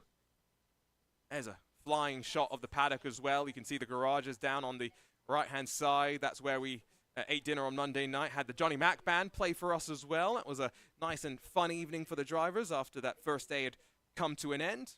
Johnny Mac, Josh McKee, Aaron Spraggs, and Ryan Kane. And, of course, so many people here supporting our vision and mission at Racing Prodigy. Of course, the team at Sucker Punch, Brian Schmucker, we've talked to him a couple of times on the broadcast, but alongside here with Kim Coleman, Chase Coleman, and Joe Justice. Williams F1 and Williams Esports here supporting as well. Javi Guerrera, the operations manager, has been here. Got to drive the Radical SR1 on Monday, and really enjoyed it and been talking to him. And the best part about Javi being here is 2 years ago on social media, Williams said they'd send me a shirt. I finally got that shirt, but in person from Javi. What a great memory. And I'm going to make sure I grab a picture with him as well. Swag. To prove that I got the swag. Josh Smith is here from Mazda. Tom Drewer is here from Radical. And, of course, Cindy Sisson from Wimna. It was great to have a chat with her last night and really learn a little bit more about her background and what Wimna is looking to do in motorsport. Of course, here we have 2 female drivers, Amy Frame and Brenna Schubert, for the first time. Let's go back down, though, in towards the driver's area. This is the Porter Lounge, and let's listen in.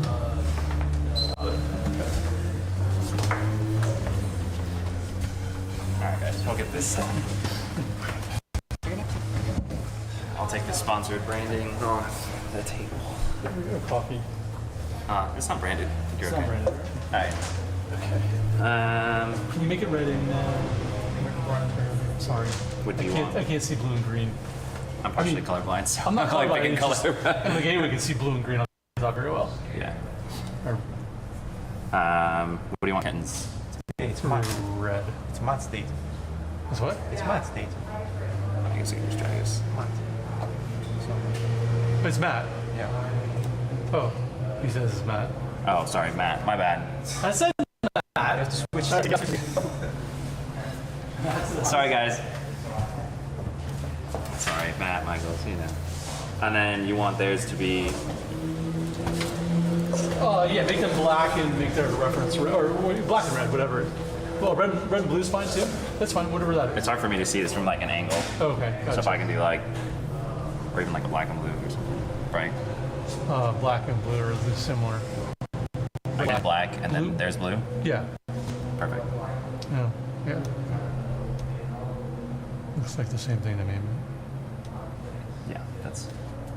Okay, this is a that'll little work. easier. And then once we zoom in, we'll be able to... Perfect. Get through here. Alright. I mean, turn 1's basically a wash. If you look at the delta Yeah. to the entry of turn 2. You almost don't need anything. Nope. Obviously, hold on. Let me make sure the delta is set on Kenton.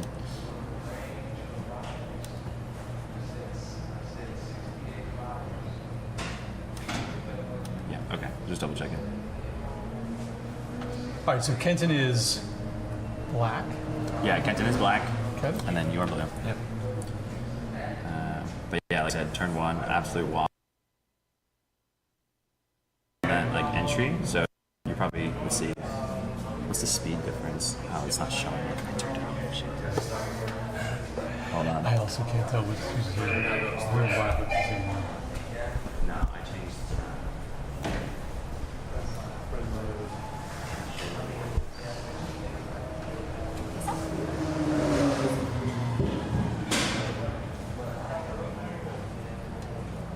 I want the delta difference. Sorry. You want the actual values? Yeah. I was changing these, so I don't know 100% every single one. You guys tell the difference in the colors? It's a little, yeah, it's not really. Show label, show label. Yeah, black. Yeah. Oh yeah, you can like barely tell the difference.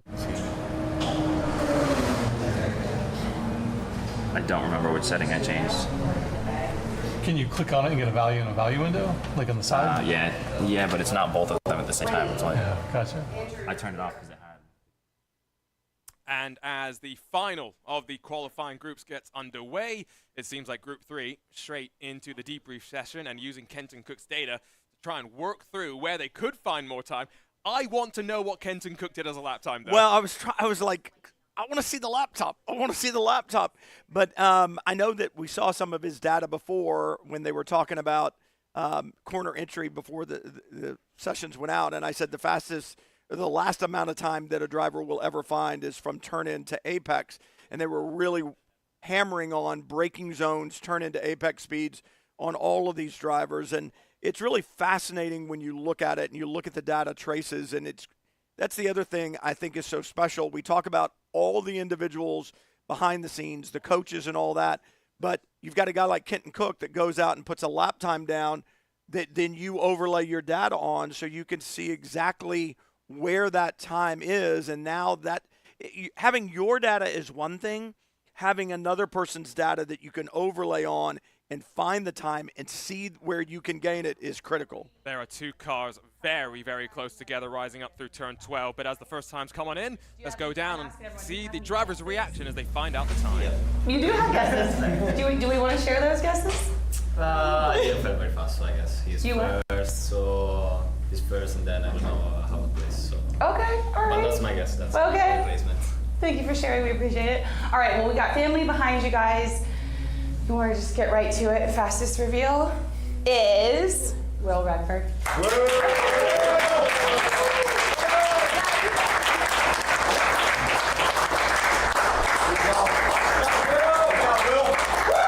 Obviously, congratulations to all of you. You guys, it's really fun to watch. It's still not over yet, though, so we're going to have David Cook, our CEO, say a few words.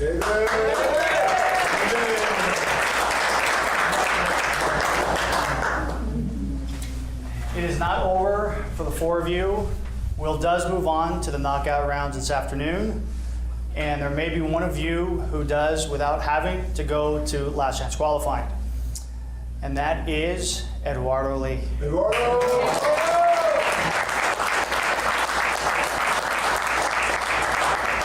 Now, Eduardo, you may have pieced together, that means you are faster than the second fastest in the first group, and you are faster than the second fastest in group 2. Wow. 10th and a half. 10th and a half separates you guys. Well done. Well done to all of you guys.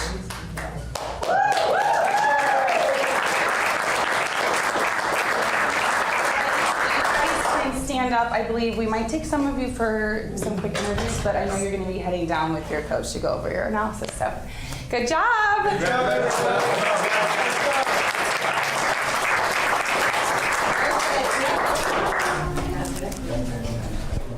Great job. Good job, guys.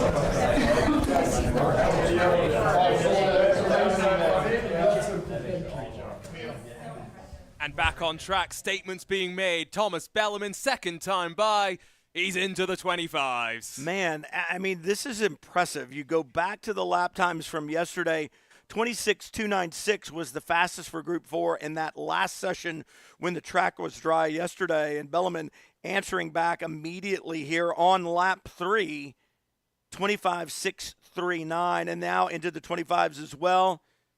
The quickest driver yesterday. Yeah. Rupert Kirkup, who had not just the fastest lap time, but the second fastest lap time as well, and kind of came out of nowhere. One thing that, Brian, you and I have been looking at, which cars are each of these fastest drivers in? Because, you know, sometimes you may look at the fact that Brandon Hawking with Will Redford, both very quick in the 04. Could that be the case? But Nikitin Wisniewski, who has just done a 1:26.089, is not having the same speed. Alexandra Vielma was, second or third fastest in that group. Right now, the fastest driver in this session, Thomas Bellerman, is in the 95. None of the drivers, I'm pretty sure, previously in that car are going directly through to the chase. Yeah, I would agree. And Kirkup was the fastest driver yesterday, like we talked about, but Bellerman out front right now.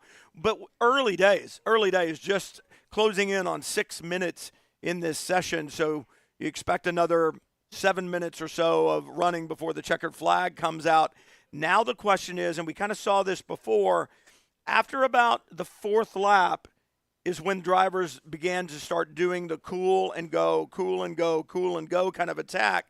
But remember, Camden Hibbett set his fast lap in the last group on lap 14. So as long as you're playing the game and working it, you're still going to have a tire to work with at the end of the session, it seems.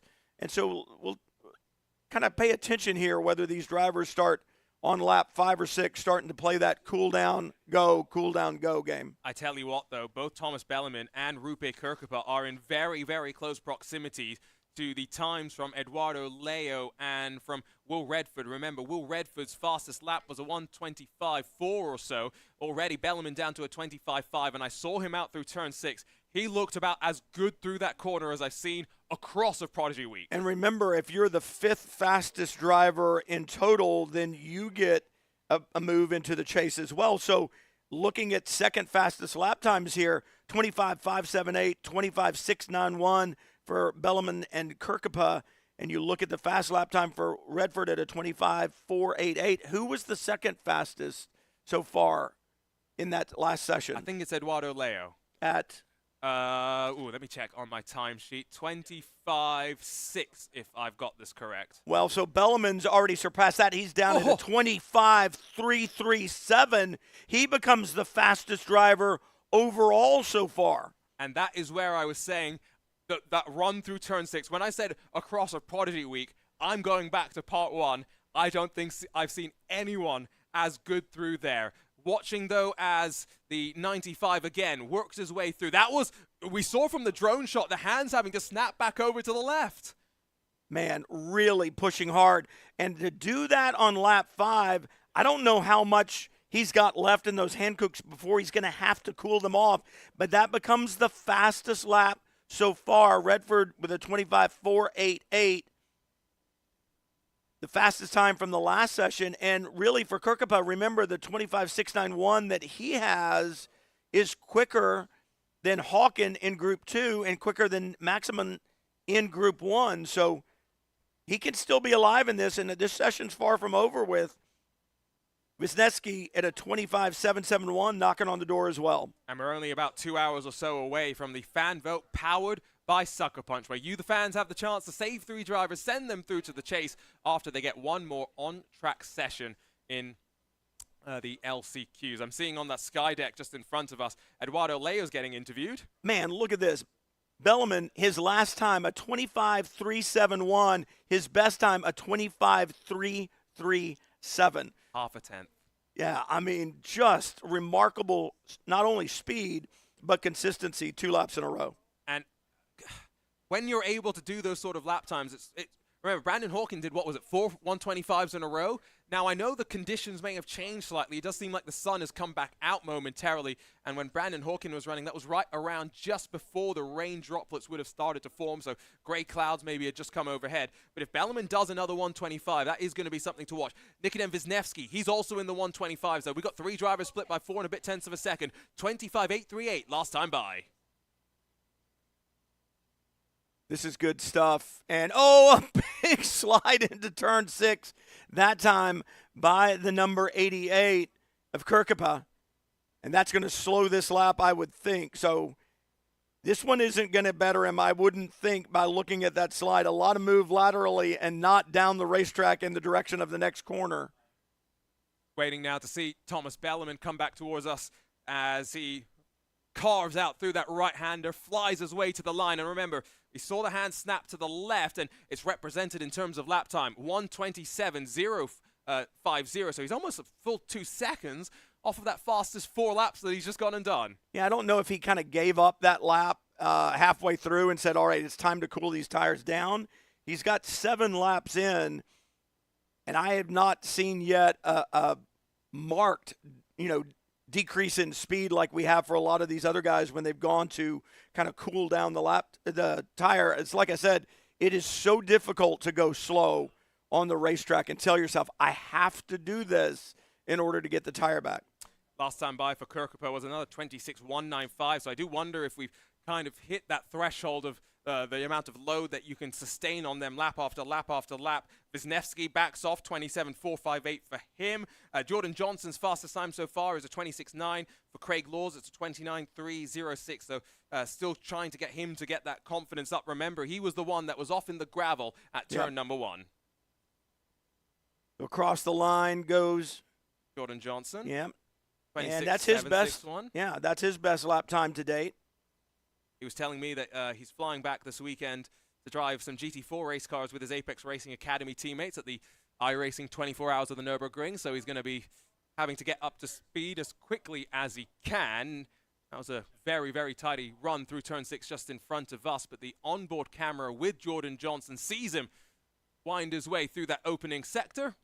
As Thomas Belleman, another banker lap time.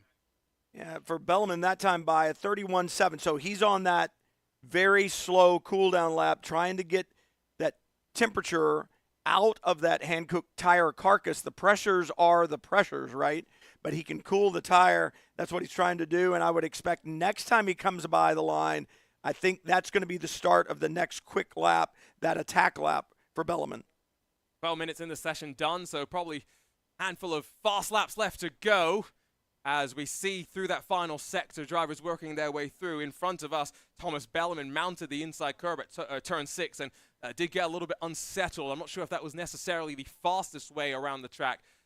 Now, when we talk in terms of the traffic, we haven't really seen too much of it with the ladder groups. We had a couple of moments, remember, Michael Romanides, Jai Fletcher swapping around into turn 1 in group number 2. But one thing that in sim racing you have, Brian, is this relative concept, right? Which tells you how far in front the next car is, how far behind.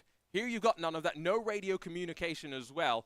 And so if you are finding yourself trying to back off on a lap, you don't have the frame of reference to really know if someone is 10 or 15 seconds behind you. Yeah, I mean, in the chase, it's going to be kind of the same way. What you hope is that you can find the car either in front of you or behind you. This racetrack is really unique in that you've got these areas where straightaways kind of run parallel to each other, but obviously in opposite directions. So you hope that you can see the other car, and then you can start referencing where they are. You know, did I gain on them that lap? Did I lose on them that lap? And that kind of gives you an idea of what you need to do. Obviously, in the chase, you need to go as fast as you can every single lap. But always having that reference mark is a great thing to have, especially if you're the one with the rabbit in front of you. You can know whether you're closing down or not. Rupert Kirkhope has been unable to get back down into the 25s. He's just done a 26.070. Nikitin Wisniewski does a 127.786. He had just done a 25.9. I do think that maybe these drivers have pushed their Hankooks just that little bit too much. Well, it's interesting. I'm looking at the cloud cover, and it's becoming more substantial, and that will help cool down the racetrack a little bit. If you cool down your tires at the same time that the surface is cooling down, you may have the perfect lap, or the opportunity, I should say, for the perfect lap as far as conditions go. You actually have to go out and execute on it, don't you? That is the key and operating thing. Nikitin Wisniewski had a little bit of a slide coming out of turn 6, kind of what we've been seeing. Thomas Bellerman into the 125s, but it's about 4/10 off his best lap time. It's a 25.768. Yeah, that best lap time of 25.337 is an impressive one. Bettering that, I would say, in these conditions, that's going to be a tall order. Obviously, he's got a good race car underneath him. He knows this racetrack well by now, and he's executing. The one thing, like I keep saying, he can't control is the tire pressure, and I know that those are definitely higher than they were when he started. I see someone in the chat asking, can we send Raiden Nichols out to get a benchmark lap time? We do have one from Kenton Cook slightly earlier in the day. We don't know what the time is. We just know that it exists. Rupert Kirkhope with a 144.249. That's a very slow banker lap. Yeah, that's a crazy slow banker lap.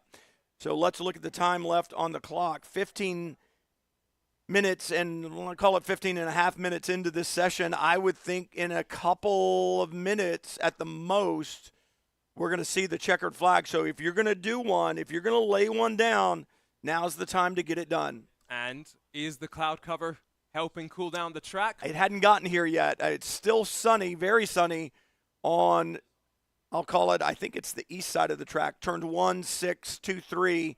The other side is getting a little bit of shade from the clouds coming in, that 12, 13, 14 area. Thomas Bellerman, another 125.607. Not a fastest lap by any means. But a good lap. And still faster than some of the other groups that we've seen so far. Well, it's the second fastest lap of the session. So he owns the first and second fastest laps of the session. That 25.607 faster than the 25.691 of Kirkhope. And he's actually got I think he may have 3 of them. He's got a 125.371, a 125.337, a 125.578, and a 125.639. So 4 of them. He's got the 4 fastest laps. That's wild. And I saw a comment made in chat from Braden Hope that Bellerman pretty quick on every sim he was in because Braden was one of our competitors in the Prodigy Racing League Season 1 Part 2 esports tournaments. And again, another reminder that the Season 2 esports tournaments are going to be announced in a couple of weeks and months' time, so make sure you stay tuned on social media, especially with the Prodigy Draft coming up this summer. Let's go back down to pit lane. Check. There we go. Eduardo now joining me down here on pit road. You just got some good news, though, with your group. How are you feeling? A bit confident, to be fair, because I know I'm fast. I didn't show it that much in the qualifying session, as I did finish second. But the thing is, kind of unexpected event with the rain came, so I couldn't get my clean lap in, as I was doing a bit of cooldowns laps, and then the rain came immediately, so I couldn't do a very nice lap. There was some mistakes, so yeah, I'm confident I can do good in the last chance qualifying. Perfect. We're going to bring Camden in now here. Another great qualifying run for you as well. I mean, you got those results up there. How are you feeling, and how did that feel out on track with much warmer and slicker conditions out there? Yeah, not bad. There's definitely more time to find. I ran my fastest lap on the last lap with a little bit of wet curbing in the back of the racetrack. So there's definitely still some time in that lap, especially just running it early, and with the wet, it certainly didn't help. But yeah, I'm pretty happy with that. We'll keep working to get a little bit faster with Andrew, and go see if we can do anything better in the LCQ. Now, a fun question for you. Your dad's been here all week, right? And I grew up with a dad that was very heavily involved in my racing career, and we love them. They are our biggest supporters. But man, they also really like to tell us what to do, how we're doing it. We're watching you on the racetrack. What's it been like having your dad here with you all week at Prodigy Week? You know, it's been, especially we work really well together. It's to the point where the driving is more on me at this point, and he does all of the social media stuff while I'm at the racetrack. Day-to-day stuff, I'll do it and manage it, but that's kind of his role, and he does really well with it. And then just kind of being a, life coach, I guess, while we're at the racetrack, and it's been a really cool experience having him here to support me along the way. Perfect. Well, we appreciate it. We're going to send you off and grab Mihai, and he's going to come over here and join me, the last of our Group 3 drivers. All right, qualifying underway or finished. You've now wrapped up that. How are you feeling about your performance? Pretty good. Like, I keep up my streak of improving 2 seconds every session, so that's nice. So yeah, there was a bit more in it. I tried to focus more on some parts on the track where I found in the data that I was losing a lot of time. Managed to get those sorted. Now I need to focus on the other one to improve that as well. So yeah, it's an ongoing process, but it's nice. Your group had a lot of speed as a whole. What has the conversation been like between you guys as drivers following the qualifying? Yeah, we're trying to help each other in some ways, like see what each other we are doing differently, and yeah, it's been a nice atmosphere, so it's all positive for me. Perfect. We're going to send Mihai off, and of course our Group 4 drivers have now started to make their way in behind us. I believe this is Thomas Belleman, who has just come to a stop behind me, so they're starting to conclude, and we will try and catch up with those drivers as we get them. And I have sent a message down to our team down on pit lane to ask, can they let us know what the groups are going to be for the LCQ when we go racing? Because that is, well, it's about 10:50 local time here at the Atlanta Motorsports Park. We estimate that the LCQs should begin at around 11:10. So in around 20 minutes time, we'll get that first group out onto track, and it should be quite interesting to see how they all run on. And after that, probably around 12:30 p.m. Eastern, so about an hour and a half after the LCQ start, the fan vote powered by Sucker Punch should begin as we find out the 3 drivers that will join are the 5 that have just qualified directly through to the chase. And we're still trying to do the math to make sure we know exactly which 5 are going through, but hopefully the drivers will find out soon as well. Yeah, absolutely. And for Belleman, really, really impressive. We were just talking about that. 4 laps. He had 4 laps that would have put him in the lead in this deal. So not only fast, but consistent. I want to point out this too. Out of the 4 groups that were out there, I gave shout out a minute ago to Hankook Tires for having a tire that lasts, is consistent, the drivers can work with, cool it down, use it again. Camden Hibbett with that fast lap on lap 14 of the session. Shout out to the Primal Racing Group as well. I'm looking at the 4 groups that ran. 88, 04, and 95 were the fastest cars. So 04 had 2 fast laps in Group 2 and in Group 3. It was the fastest car in those 2 groups, and then a different car in Group 1 and a different group in Car 4. The idea that they can put these cars out there and have that kind of consistency and parity amongst the chassis that are on the racetrack, hats off to them, because that is indeed impressive. Somebody somewhere, guaranteed, is going to say, well, that car is faster. That car's faster. That car's faster. And when you have 3 different cars out of 4 sessions, that tells me that there is really, really good parity. And the two drivers fastest in that 04, Brandon Hawkin and Paul Redford flying. I don't think there's much we could say to, discredit their own effort in that car over the course of the 2 days. Not. Tell you a story about Thomas Bellarmine, though, because he's a really interesting character. 19 years young, turned 19 on May the 4th, so the force is clearly with him. But he has wanted to be a race car driver since the age of 9 when he went to the 24 Hours of Le Mans. He's postponed going to college by a year so he can chase this dream of going racing. And you want to talk about chasing, how do people sometimes get into motorsports? Conversations, networking. So what did he do? He went to an SCCA event. He met a driver by the name of Larry Oka. They talked about their goals, talked about, potential. And so Larry very kindly gave Thomas the chance to jump in for some time attack, practice sessions effectively. It went well. He's now done about 5 races in the Spec Miata, has actually done a race in the wet on slicks. And so there's that experience that now comes into play.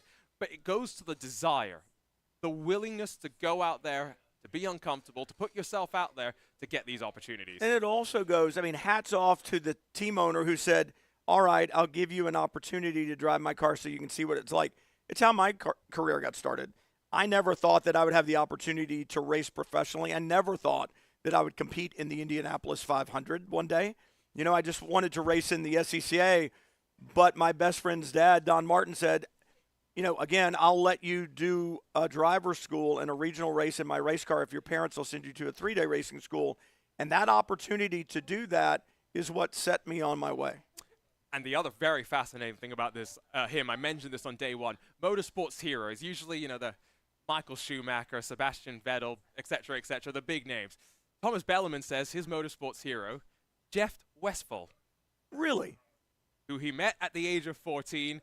He actually came over to their house, talked about, motorsports, how he climbed the ladder, because Jeff didn't start until he was 18 or so. And a super guy. That gave Thomas the confidence that it wasn't too late for him. He could still go out there and do that. And so, again, my motorsports hero growing up was Kimi Räikkönen. The story is my parents bought me a PlayStation 2. It came with the Formula 1 2001 game. It had the season review of Formula 1 2000, which was the year that Mika Häkkinen, Michael Schumacher went around Ricardo Zonta. And so that moment, I played that over and over on the DVD too many times. It probably doesn't work anymore. But the next year, Mika, of course, went on his sabbatical. Yeah. Which, by the way, he's not retired, so we can still get him back into an F1 car. But what happened was I'm looking around the drivers thinking, I want to be Mika Häkkinen. He's not there. And so I found a little Finnish driver named Kimi Räikkönen, and my fandom started there. Let's listen in, though, to the drivers down in the cafeteria. Yeah, I just kept, I had so many walk-ups. Braking was hard. Yeah, same for me. It's the one like lap 6 or something, I got it like spot on. Yeah. After that, I braked at the same point, and it was really wide. There was a tailwind today going into turn 1. That's why it felt faster. Okay. Yeah, with the tailwind, it's not gonna help you. So it was like maybe a 5 to 8 mile an hour tailwind going down into turn 1. So, when I was standing there, and then I was hearing all these lockups and issues, and I was like, oh, that makes sense. Yeah, but I mean, it's interesting. And then, like, when you're coming back the other direction, did you feel like going into like 2 and 3? Was there any difference for you guys, or not much different? Because it's raining, that's much. No? I kept losing the front coming over 4. I mean, the transition was a little bit looser, but it wasn't anything major. I wasn't scrubbing speed from it. Yeah, certainly a lot more sun today. So yeah, you were hitting it as you're coming through the final corner when you come to the left hand into the right, and you're just a lot brighter in the sky. Yeah. No, the track conditions are certainly a lot harder today than it was at the end of the day yesterday, just because of the fact that we have sun. But you guys did good. It was good. It was great to see Craig have some good improvement there. It looked like a lot more comfortable. That's for sure. You guys will see the lap times obviously here shortly, but obviously it was kind of fun to watch from above and look at the lap times and see you got a lot of progression from every one of you guys. So. Team cooking. Oh yeah, team cooking. Yeah, I think we were actually all pretty close. So you'll be surprised. Yeah, you did pretty good as well. So good job, Nico. tricky moments in the valley too. Yeah, is that right? Starting to push it a little bit more. I was starting to get it using more of the curb. I lose the spatial awareness. I started getting it a little bit more of just aiming inside the curb to kind of adjust things. But Yeah, it seemed like you were smaller than. You seem pretty comfortable in 1 and 6, and it's hard to tell back in 3 and 4. But mine was like. I felt like I really started to get 6 in the session. I got like lap 2 or 3. I got it really nice, and then just every time I was pretty good through there. I struggled with a lot of understeer through 4 though. I had it good for the first couple laps, but then I started pushing really hard. And I was like, I don't know if he's backing up or not. And after he went left, and I was like, I think he's letting go now. Yeah, I'll let you go. And I put my foot back down, and there's a bit of a twitch. I thought, I'm coming towards you, really. That would have been the ultimate. So I thought you were going to continue and give me the slipstream. I was like, oh, we're going to get to the... I was grabbing the slipstream for you, mate. I'm so sorry. we want to mention. Oh, right here, great. Oh, we're doing it here. I'm so sorry to interrupt your meeting. Go ahead. But I've got some important news to share. All right, good news, hopefully. All right, gentlemen, our last and final group. Do you guys know who the winner was? No. Do you have any guesses? You probably have some guesses, but you know what? I'm just going to get right to it. You think? Okay, all right. Well, the fastest lap out there today was done by Thomas Bellman. Yes, it was. But congratulations to all of you. Obviously, it was amazing. And you're still not out, still not over. We're going to let David Cook, your CEO, say a few words. Well, Thomas, first of all, congratulations. Fastest of the day so far. This was one of the fastest groups. I think the top 3 might have been the fastest overall 3. Very, very competitive. So I would anticipate that probably somebody here is going to end up being going through LCQs and then being picked by the fans. Certainly it appears as of now it would be deserving. So we will see and let the fans choose based on another session. But again, congratulations to Thomas, fastest of the day. Guys, this is not over for the rest of you. You have LCQs, you got the fan vote, and remember, we are drafting racers. So while you may end up eliminated today after LCQs, your story is not done. Thank you, guys. Thank you, Dave. All right, Thomas. Y'all can just hang around because we want to do a few interviews. But Thomas, come over here. I gotta get your emotions. We're still rolling. So, your face was in shock. You didn't know. I really didn't know, honestly. I knew that when I came into the pits, I was like going crazy on the wheel because I was like, I felt like I had a pretty good session this time compared to yesterday. Some of the corners I was able to either lift and not brake, and it was hooking up better. So I was like, yeah, I felt pretty good. I think I probably did, something decently like the top 5, but I didn't know I got pulled. So that kind of shocked me. Well, I saw it. I hope the camera got it because I saw it. It was really fun to watch. But congratulations, man. We're excited to see you in the finals. Yes. Okay, thank you. All right, let me grab Nico. Nico, come on in. Did you know it wasn't you? Or did you know that it was Thomas? Yeah, I didn't know, but Some people they've had guesses, so I'm curious. Yeah. Did you think it was you?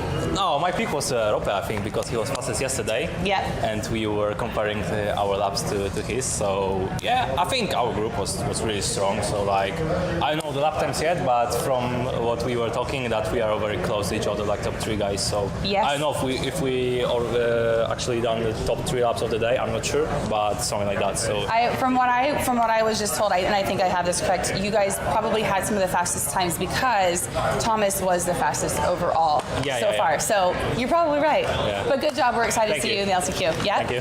Rupe, we're gonna scoot this way just a little bit. Come on, we got to get in the shot. How are you feeling? Are you disappointed? Not really. I think it would have been really hard today to be the fastest of our group. I think we have one of the best groups here. And Thomas was really fast yesterday, and I knew he had, one corner which he had to get right to be on pace with me. So it was.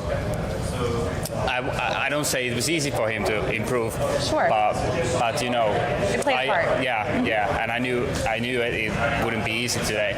So we were all. I heard the last time that we were all very close. You're very fast. Yes. Yeah. We are all really very close. So I think this is going to be very interesting. All right. Good. Well, we're excited to see you in LCQ. Good luck.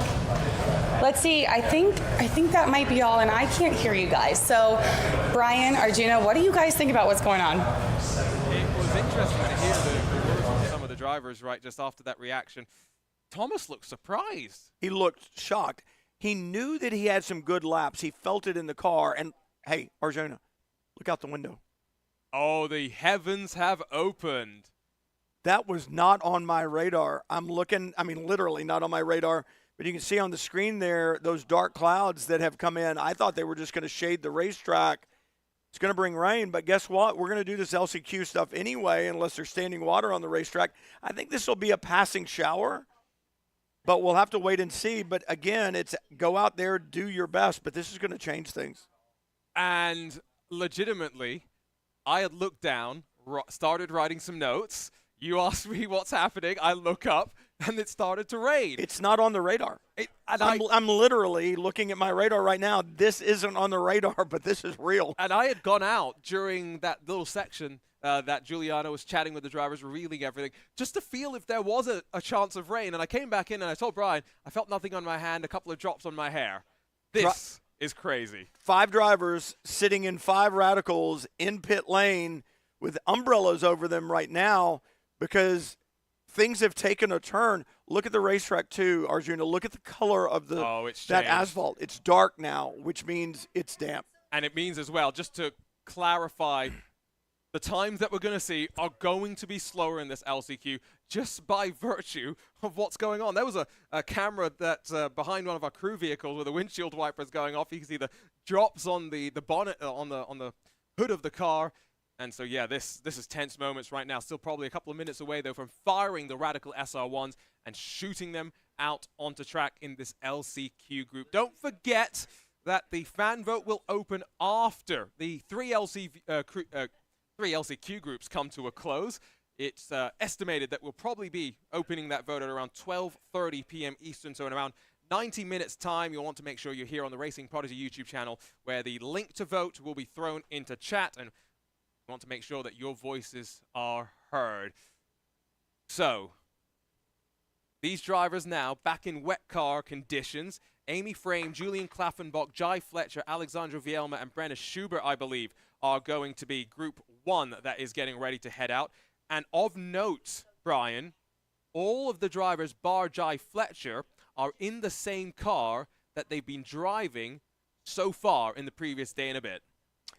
And that's good news. I mean, for the drivers, they are now they're in a comfortable, familiar environment. All of the cars are the same, cockpits, same layout, all of that, same steering wheel, but they know their car. But the advantage right now, when you talk about moving a car for Jai Fletcher, who's now behind the wheel of the 88, the rain may actually be a good thing because the performance level of the car is much higher in the dry, right? So now it's about a damp racetrack, and being in a different car may not be as big of a detriment. And, well, as the first car rolls off and away, don't go anywhere. We'll be right back here from the Atlanta Motorsports Park with the last chance qualifiers. Company growth will remain consistent despite what the economy is. Oh my gosh, I'm so sorry.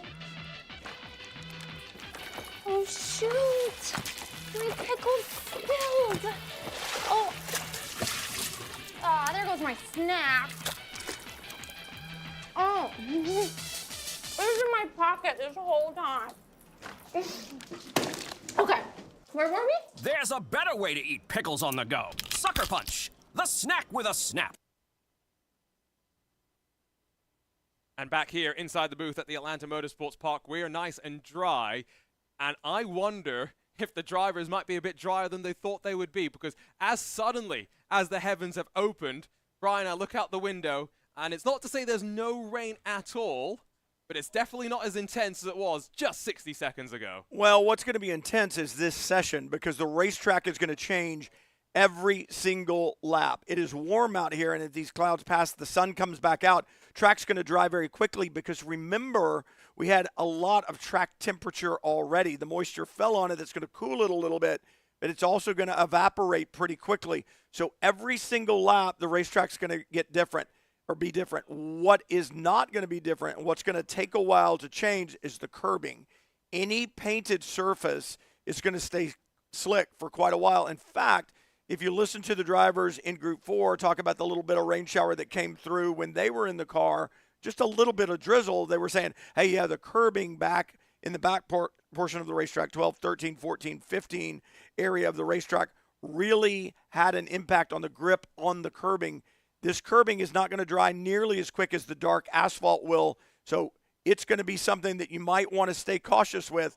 I would think in areas like 6, where you can jump across the curbing very quickly to the track out, you'll be okay there. And others where you just run up on it with 2 wheels, you're going to want to stay off of it. They're struggling in turn 6 right now. I've seen 3 drivers consecutively miss the apex by about 5 car lengths or so, and the track's not that wide. Yeah. It seems to be a bit of a struggle, but still not seeing the lap times come in just yet. So what did you learn yesterday? How do you apply that? Yeah, how do you apply it now? Remember the rain line where you were yesterday? Maybe you can't go out and drive the dry line right now. I wouldn't think you could. What did you learn? And it looks like some of these drivers are doing a real good job in turn 6. That was the 93 that just came through. That's Amy Frame. And she was out on that rain line about mid-track where she needed to be. The car stable under braking. Speaking of braking, are you going to adjust the brake bias when you're out there? And it's going to change as you're out there and you stay on the racetrack and it begins to dry. Go back to what did you – oh, yep, there it is.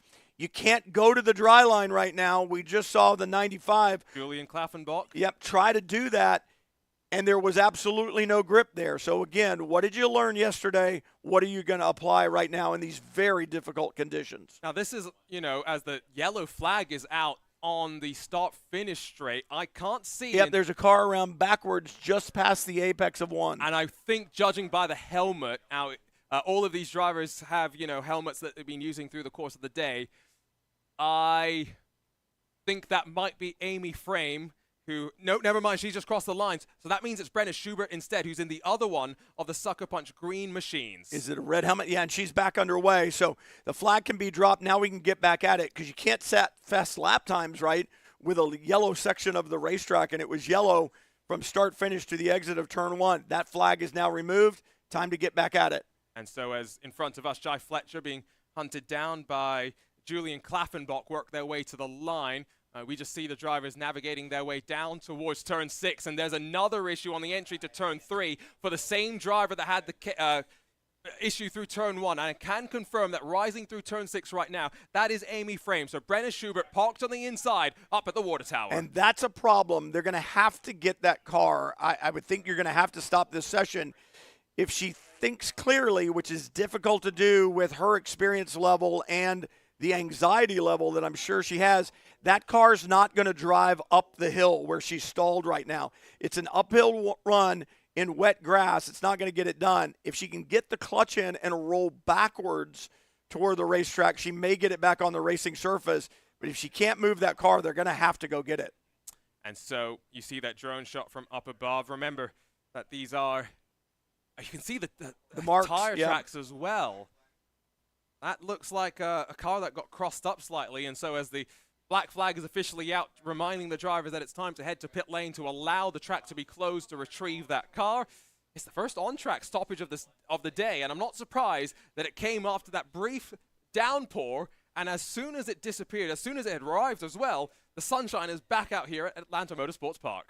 Yeah, and what's going to happen is once they go get Brenna and get that car back on the racing surface, the other cars will be in pit lane.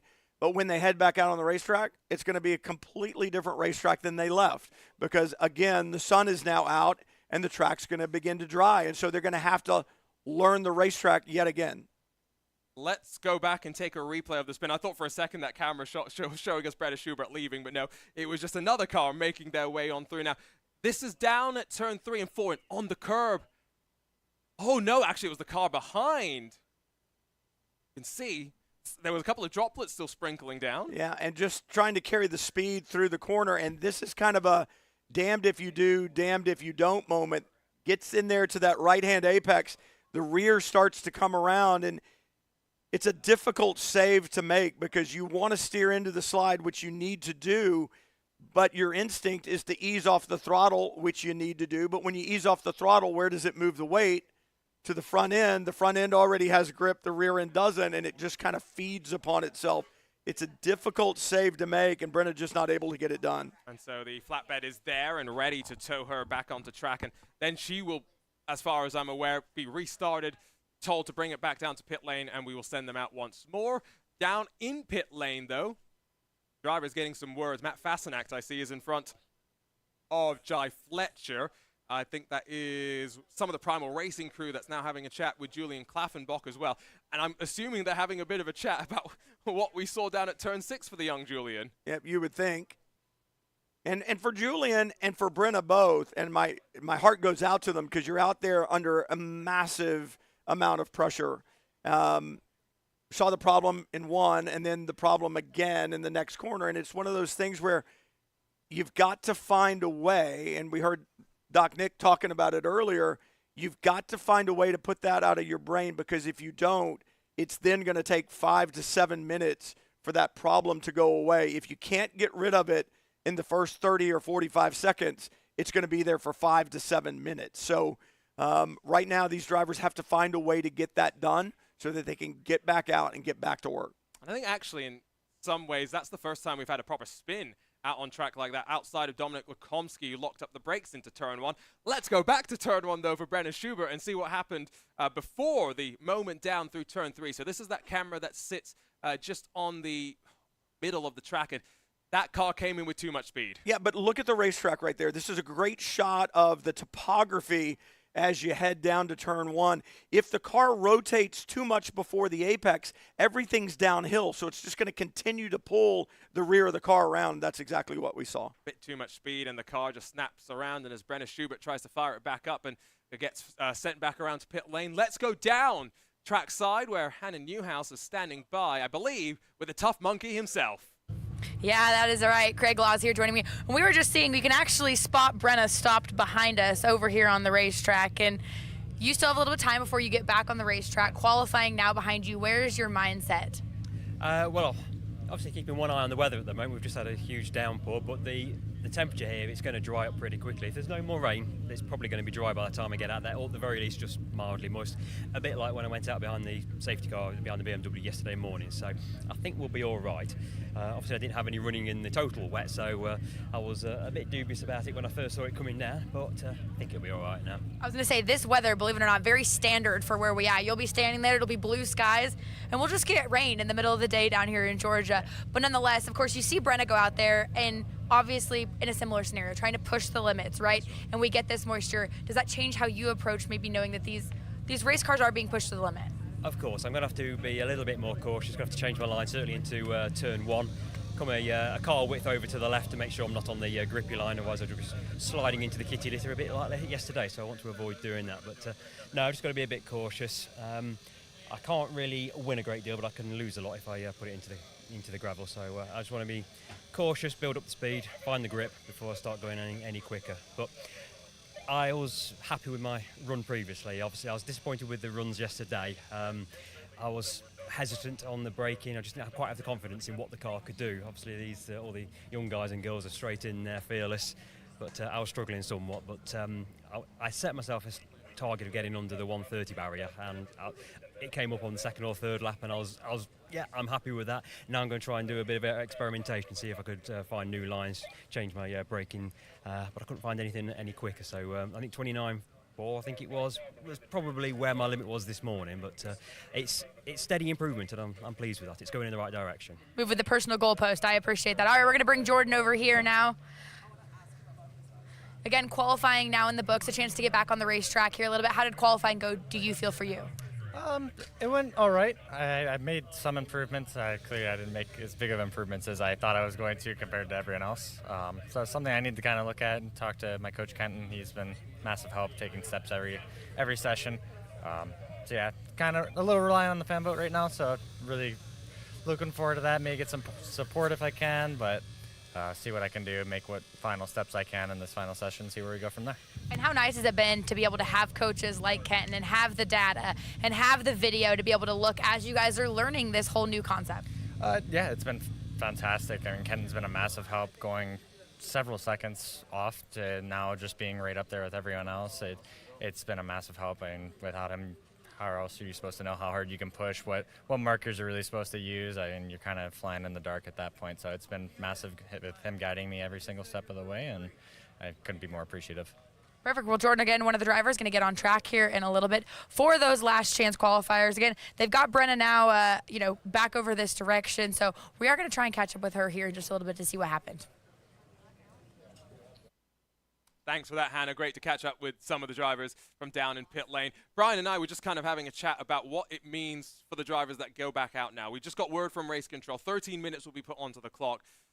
And as much as the times are important, because, it will see the 3 fan-voted drivers, the fan vote, it's interesting. What are they going to be looking for? Of course, you've got friends and family. Well, I was going to say you got friends and family, so you know what they're going to be looking for.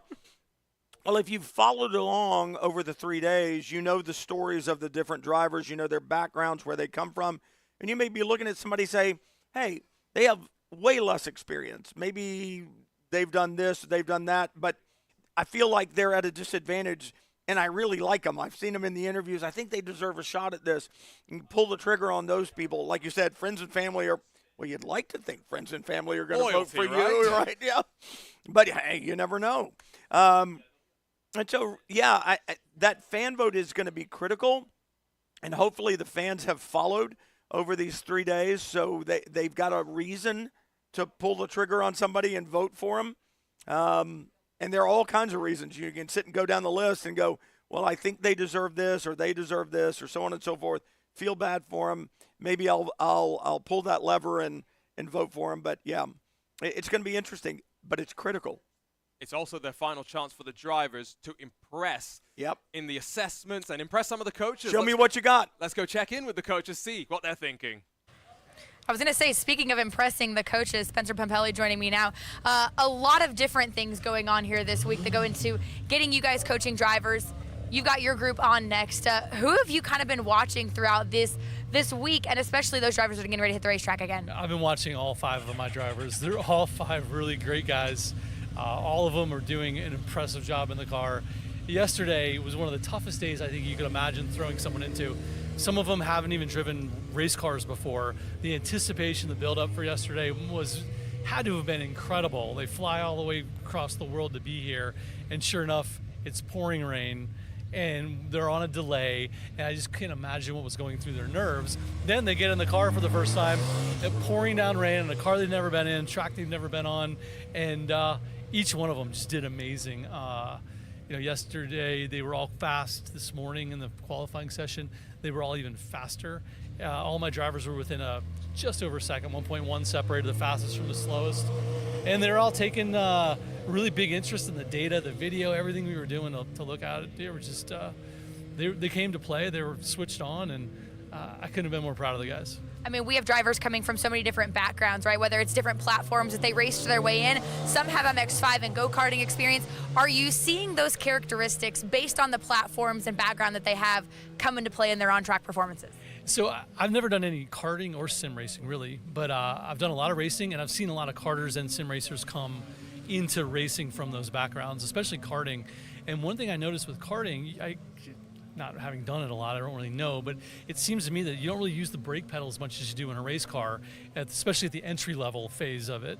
So the karters don't really want to push the brake pedal as hard as we need them to push it. And then they're very handsy with the steering wheel. They love to try to turn the car with their hands, and in the race car, you really got to start turning the car with a brake release.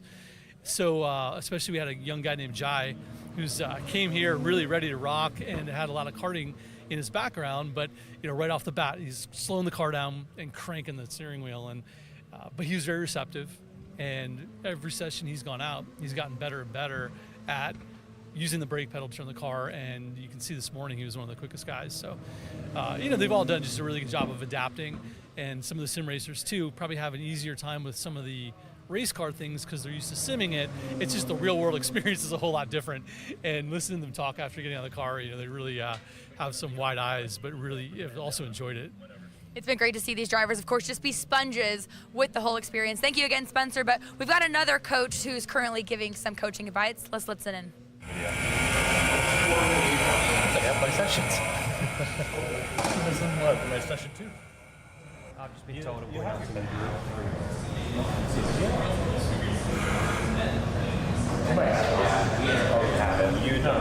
because I have it. I have the session 2. Kenton, I'm going out in group 3, so I'm going to go down on track. Okay.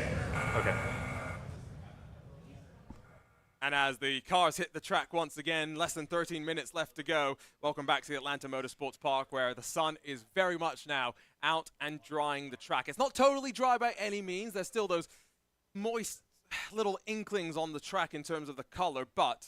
Yeah, you can see it even from the drone shot. Those darker areas of the racetrack is where it's still holding some moisture. So it's going to get better. And as a driver, you need to understand that. 13 minutes put back on the clock, as you said. And you've got to understand that as a driver. Hey, these laps right now aren't going to be my fastest. You need to get out there and you kind of need to get into the rhythm. But you need to kind of have a plan in place and go on about lap 7 or 8, because this session is 15 minutes long, 13 minutes put back on the clock. On about lap 7 or 8, I need to put the lap in. Get ready for it. Be ready for it. It's not going to happen right now, but be ready to build up to it and be in place mentally to put the lap on the board when the track is ready. And explore where the grip is on each of the laps building up to it. Well, it's going to change every lap, right? You'll get a sense every lap where the improvement is going to be, and the best drivers, I'm sure, will then go and migrate out to where they think it will be. Time's beginning to come in already below the 1:30, so that's the indication of how much the track has dried. The lap times that they did before the session got red flagged, 135s, 132s, 133. So we found some speed and ratcheting up the intensity already out on track. Vielma in first place right now, the quickest 27.698. These laps are going to just tumble down the longer the drivers are out there. We've moved back to the dry line. Remember, we saw the drivers on the wet line around this racetrack earlier where they needed to be. Now on the dry line, still pretty damp in this turn 1 area. The far side of the racetrack, 12, 13, 14, 15, 16 area of the racetrack, drier than it seems to be down here in turn 1. Julian Klaffenbach does a 127.597 jump to the top, but again, expecting that to drop. There goes Jai Fletcher with a 127.093. And it was interesting, the coaches were saying some of these drivers really came in raring to go, right? Hearing Spencer's thoughts, because he obviously wasn't here during Prodigy Week Part 1. Relatively short notice to come and join us here, actually. So very grateful to have him.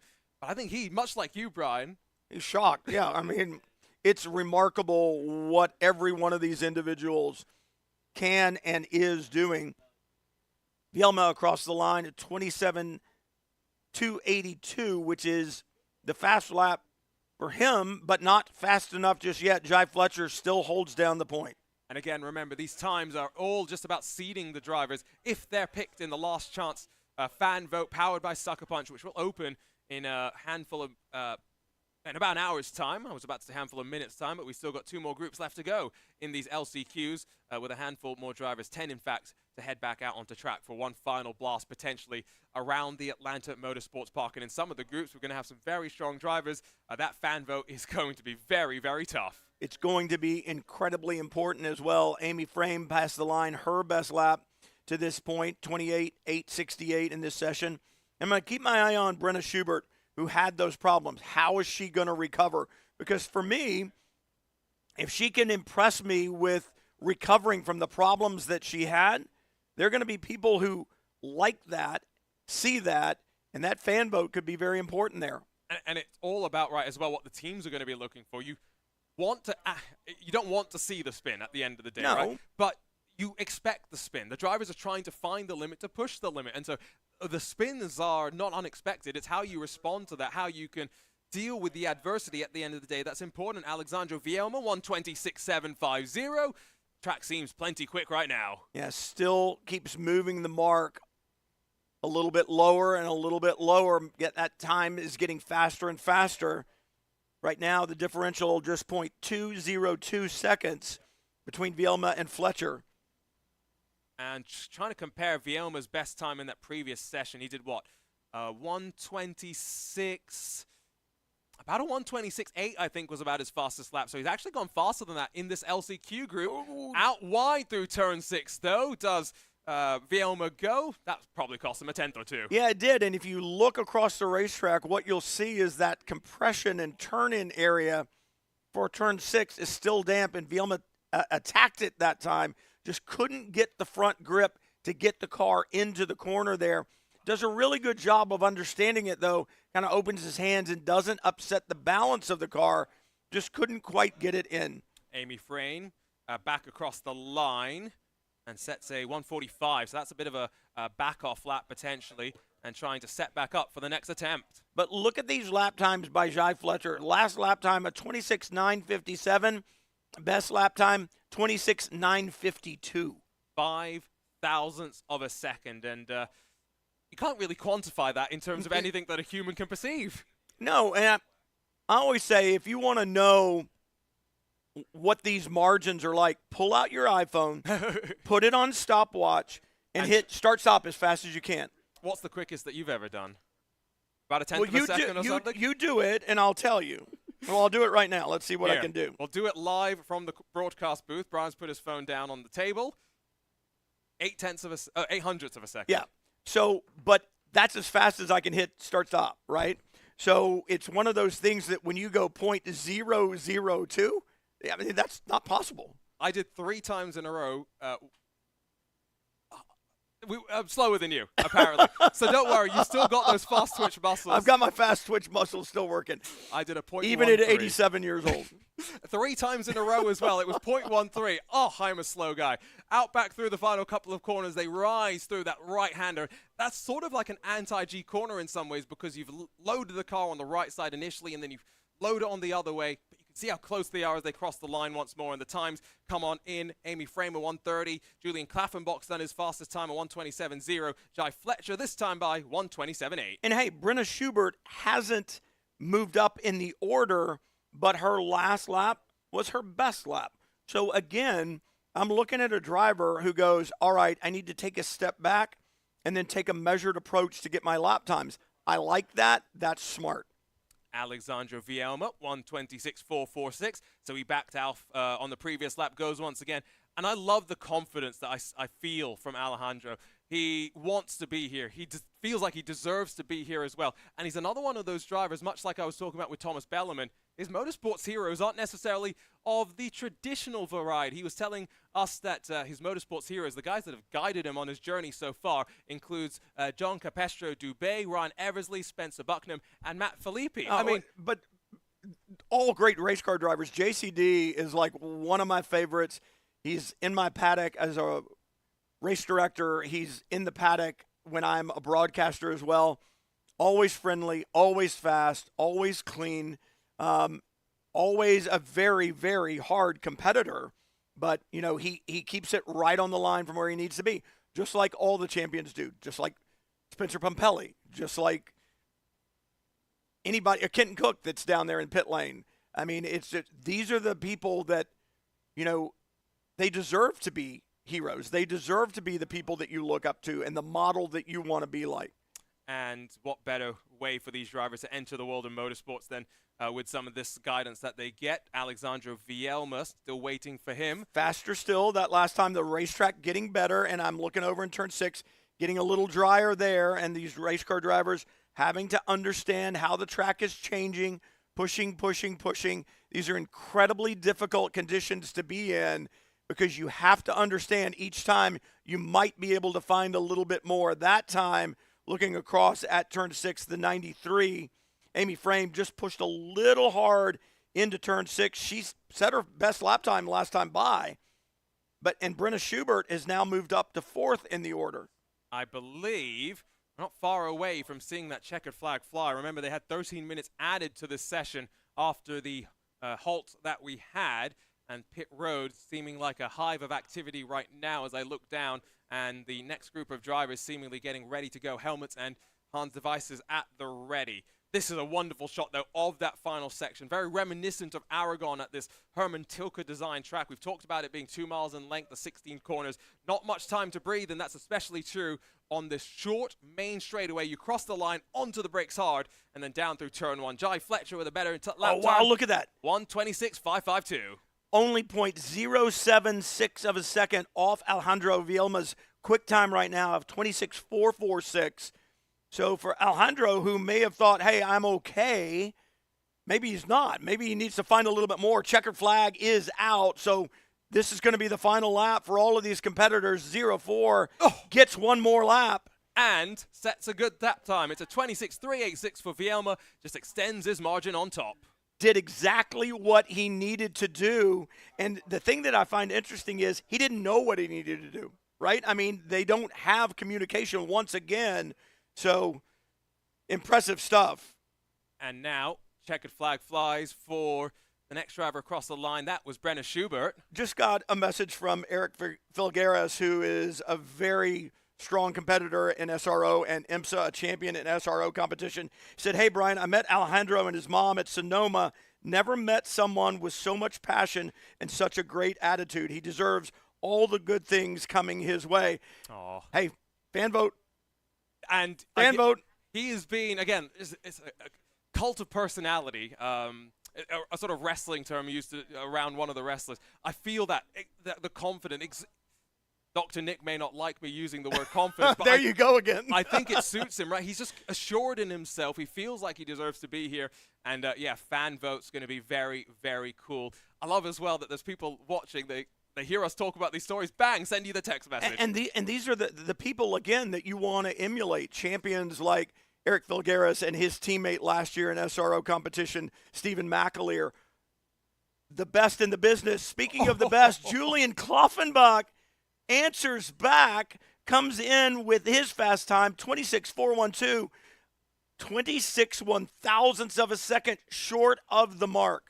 And as much as Alexandra definitely deserves to be here, Julian, let's not forget his story, because not only did he miss out on that opportunity initially in Prodigy Week Part 1, but how did he win his Prodigy Pass? He put it on pole for the Prodigy Racing League R-Factor 2 tournament that we had here at the Atlanta Motorsports Park. It was the only one of our esports tournaments here. Put it on pole against a very, very strong field.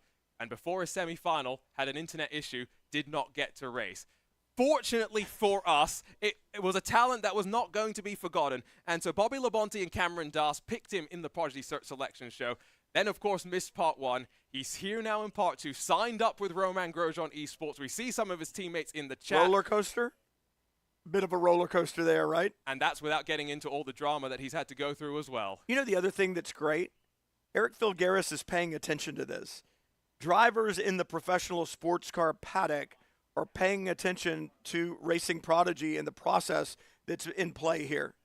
And so we get ready to send out the second group of LCQ drivers. Let's not forget that we will have the one more group at the end before the fan vote opens, powered by Sucker Punch, here on the YouTube channel. We'll head down, though. Let's see if we can listen and spy on in to the drivers as they get ready in this afternoon about to start.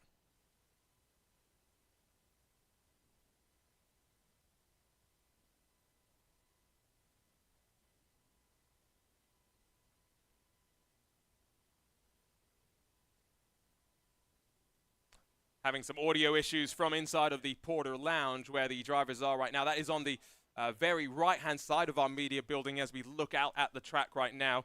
And Mihai Neg, Andrew Carbonell working through and looking at the data. I talked to Mihai slightly earlier. Was enjoying himself. I got him to tell me how to pronounce his team manager's surname. So, Mr. Karamidaru, I hope you're enjoying seeing how Mihai is going on. And I'd be curious to actually see what the data is looking like as well, because it's not often that you get to see some of the insights as to what the drivers are trying to analyze and to improve upon, but that would definitely be something to be curious about. You can see the driver hands at work, though. What is it, Brian, about drivers and needing our hands to describe what we're talking about? I don't know. It's like every one of them's Italian, right? I mean, you got to talk with your hands. I don't know. It's just one of those things that you've got two race cars, right? At the end of each arm, you can sit and describe what's going on when you're in competition. And here, you know, I don't know. You're trying to paint that picture, I guess, as a driver. I'm doing it right now as I'm sitting here talking to you. I don't know why, but yeah, you're right. We do. Don't worry. Even I'm trying to make excuses. I can't come up with a good one. Even commentators do it. And speaking of excuses, we haven't heard too many racing driver excuses over the course of these 3 days so far, which is good to hear, because often in the world of sim racing, the number of excuses that come out of drivers' mouth, quite amusing to say the very least. But sim drivers don't use the "I'm down on power" excuse, do they? Oh, no, I've had that before. What it becomes, you remember you were telling us that story about how yesterday, I think you were saying, someone was telling you on the data, why are you lifting your foot off the throttle at the end of the straight? Yep. Sometimes it will happen that someone will say, oh, my throttle's no longer going to 100% kind of thing because of the sensor or whatever. Fix it. Fix it. Max Verstappen back in 2019, I think I've told the story a couple of times on the Racing Prodigy coverage. His brake pedal, he was leading the iRacing 24 Hours of Spa. He was racing with Lando Norris, and his brake pedal, when I say disintegrates, I mean like it came falls apart. And he had to stop the car by running it against the barriers. Fortunately, they were leading by a lap, but those are the kind of things that sometimes you have to worry about. Andrew Carbonell, also with Camden Hibbett on the other side. And Camden's not the only one with that Spec MX-5 background, right? Thomas Bellman's bringing that in as well. I found it very interesting what you were saying about the brake performance, right? Because Camden, one of the things that I think you were saying that he's finding a little bit in the data is he's a little too tentative initially on the brakes because of the Mazda. You want the weight transfer to slowly roll to the front. And Spencer Pumpelly said the same thing about a lot of the sim drivers because of the feel of the pedal in your sim and so on and so forth. But in this race car with this brake system, the brake application can be much more aggressive. I was saying earlier, the size of the car, the suspension on the car, the wheelbase, how it moves weight fore and aft is critical to the brake application. If it takes a while for the weight to get there, it has to take a while for maximum braking capability to get there as well. You can't stab the brake pedal and get maximum braking capability to the front end, the front axles, until you've got maximum weight transfer there. In a stiffer car like the Radical, that weight transfer is going to happen very quickly, so the brake application can be much more aggressive. In the MX-5 or any other car that's more softly sprung, when you go to the brake, you're going to get braked to the front before the weight has a chance to get there, settle it, and force those front tires into the racetrack. The best braking that you could imagine would be maximum level of brakes arrive at the front wheels at the exact same time that maximum weight transfers happens. We can't really do that and be perfect all the time, but they need to move together, and the weight has to get there to support the braking capability.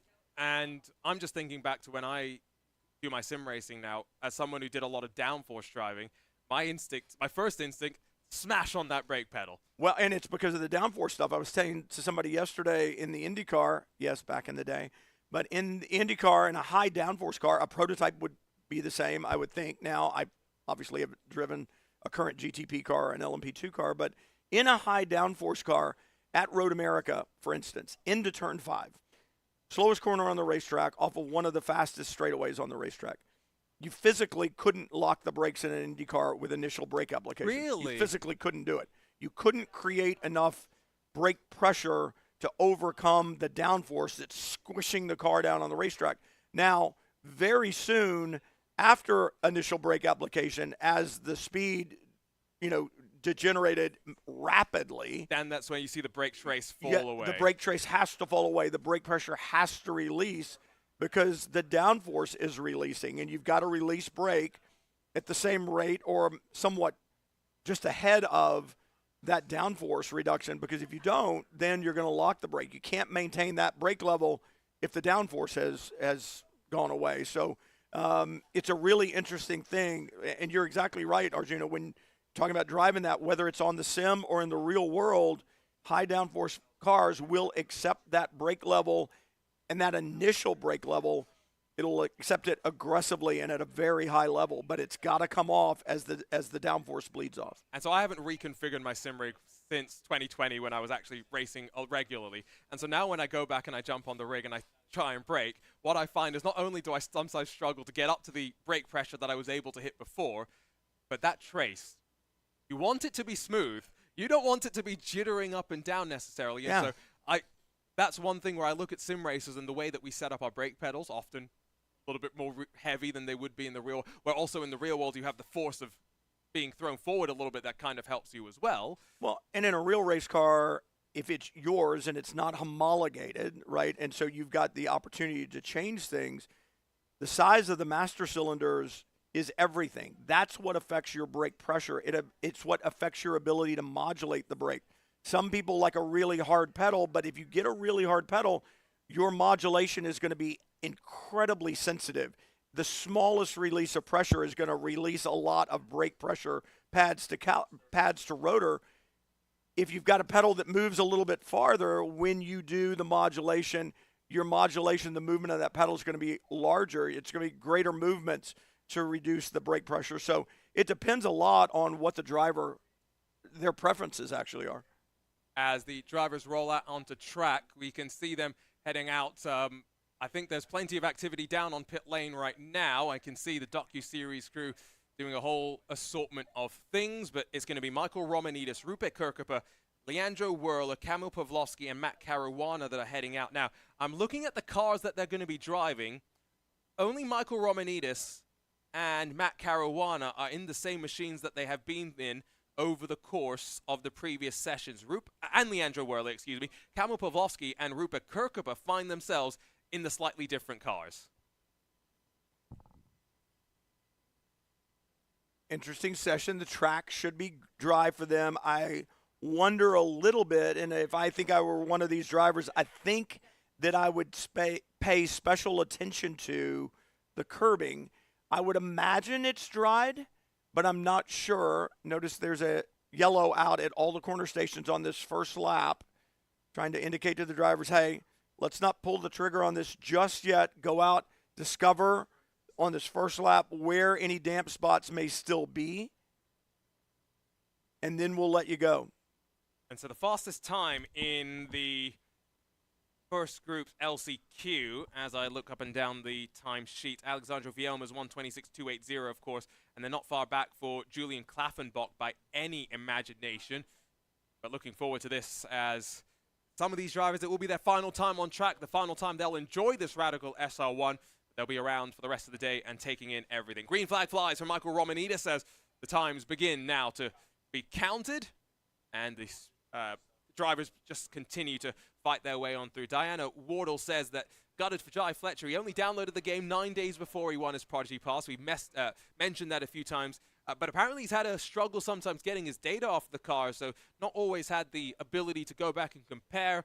And of course, we've talked about his life story and, you know, how he's continued to fight through the different adversities that he's been through. He's definitely deserves to be here, and it's been great to see how him and Craig Laws, who don't live too far away from one another, have kind of been keeping each other company over the course of Prodigy Week Part 2. I'm looking down at pit lane right now, and all the moisture has evaporated from the surface of the track for the most part, so that's a good sign for sure. But now that we've seen those first drivers have those changing conditions, what do you think these second drivers need to show us, maybe, Brian, because they don't have that jeopardy like we just had? Well, and if we stay green, they're going to have 15 minutes to get it done. We're really going to have about 13 minutes to get it done because the cool down lap is included in that 15 minutes per my understanding, which means the checkered flag really kind of comes out 13-minute mark. So, again, look at the tires. When do they come in? We've seen it 4 or 5.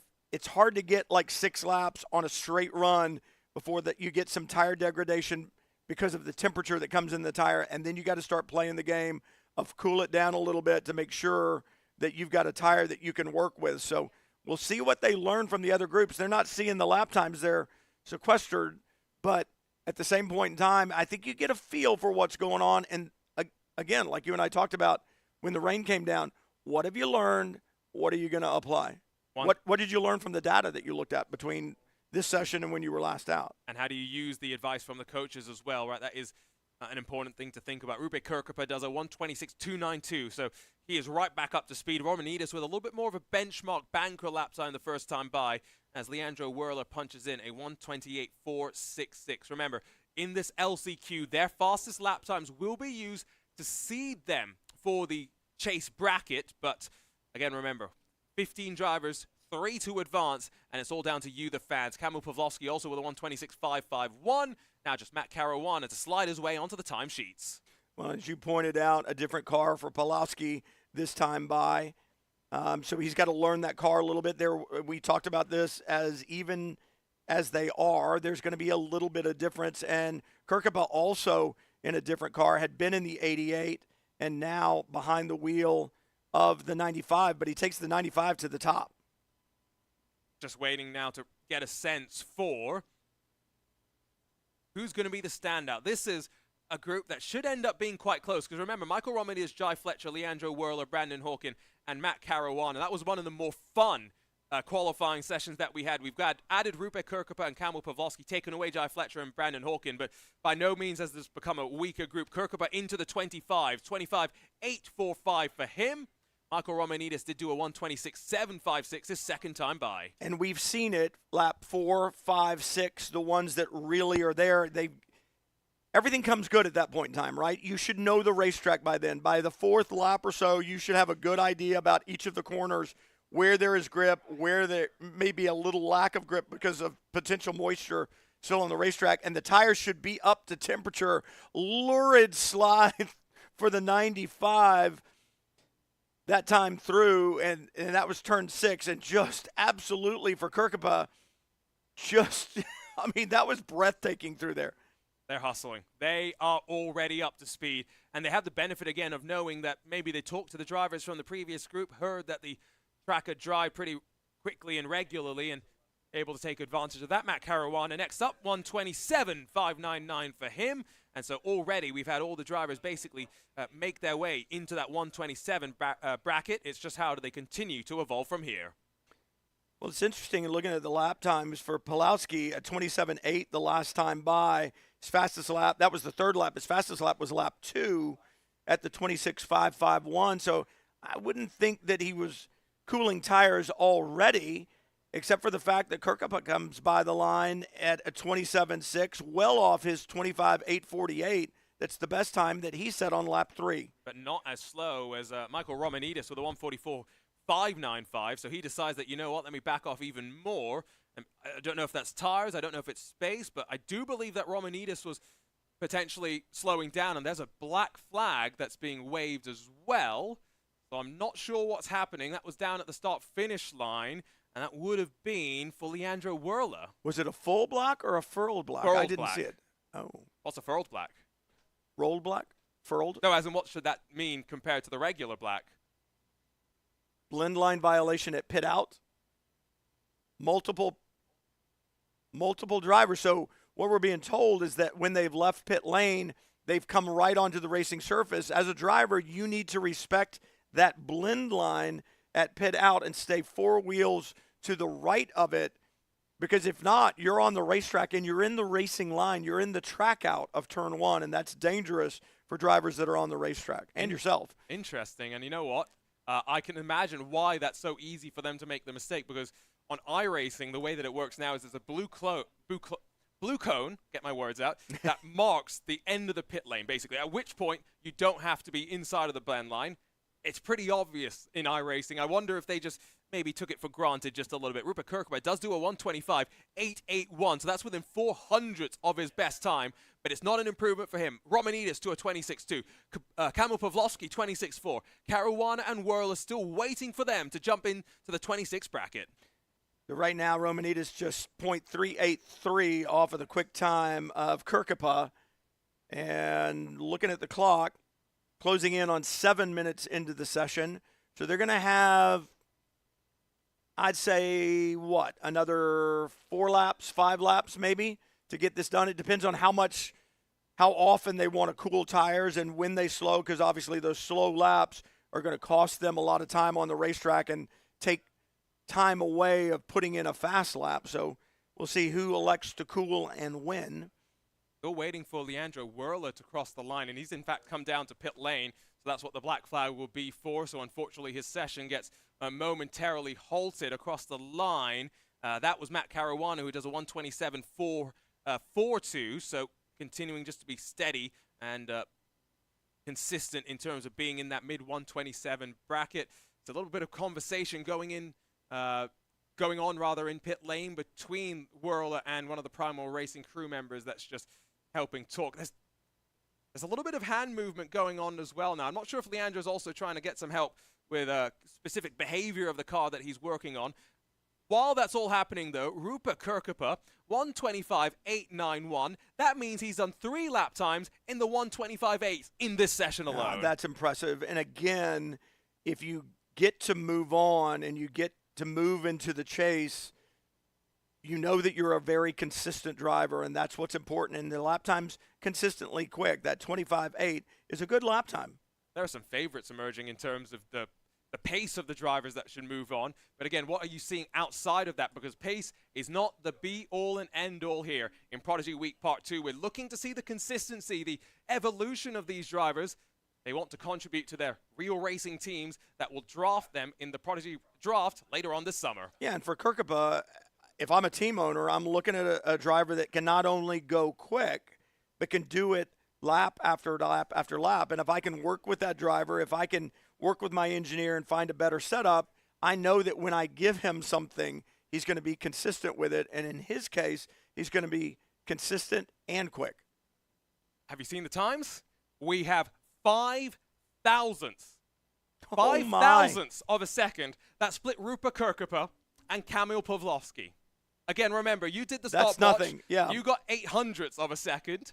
We can't even stop and start a stopwatch that quickly. No, absolutely not. I would say it's quicker than the blink of an eye.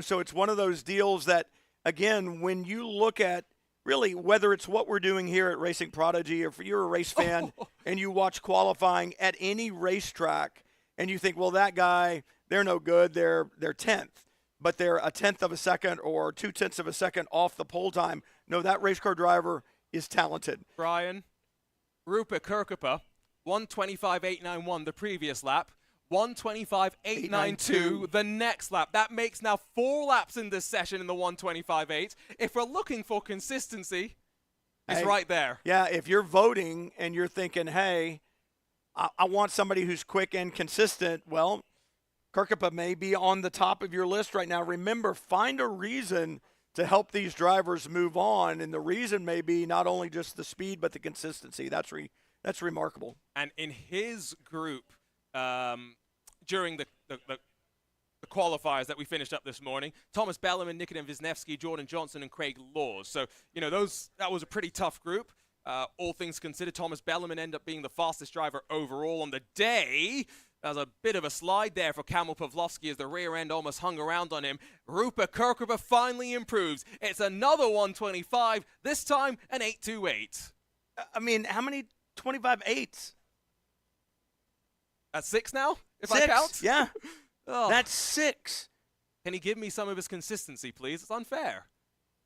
That's unbelievable. I mean, that's truly unbelievable. It's unheard of as well, often in sim racing. Yes, we have that type of consistency, but, in the high-pressure situations, how often can you do stuff like this? It's just like he's hitting replay, on each lap. But I promise I watched him go by. He's actually out there doing it, but the consistency is remarkable.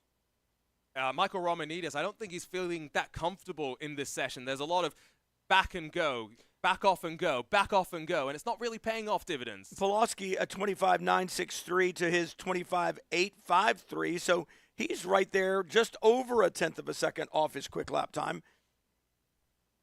How many minutes left in the session? Maybe a handful, so maybe 3-4 laps at most for the drivers. Leandro Werler is back on track. We'll get one more opportunity to finish up the session here, but already seeing, of course, Kirkupa with that consistency, making very, very strong moves. And that assessment, of course. Yesterday, he was the fastest on track. He also got his exam results yesterday, let's not forget. Yeah. 3 of his subjects that he did, he got top marks. And in the other one, it was second best or something like that. I'm not sure what his IQ is, but I'm pretty sure it's pretty high based upon the list of classes that he went down where he said, not only did he pass, but he was at the top of his class. And those classes, I think one of them was physics, one of them was math, and one of them was some engineering kind of STEM type program. And I mean, that's a young man who's dedicated not only to his motorsport, but obviously to his education. And can I scare you a little bit? No.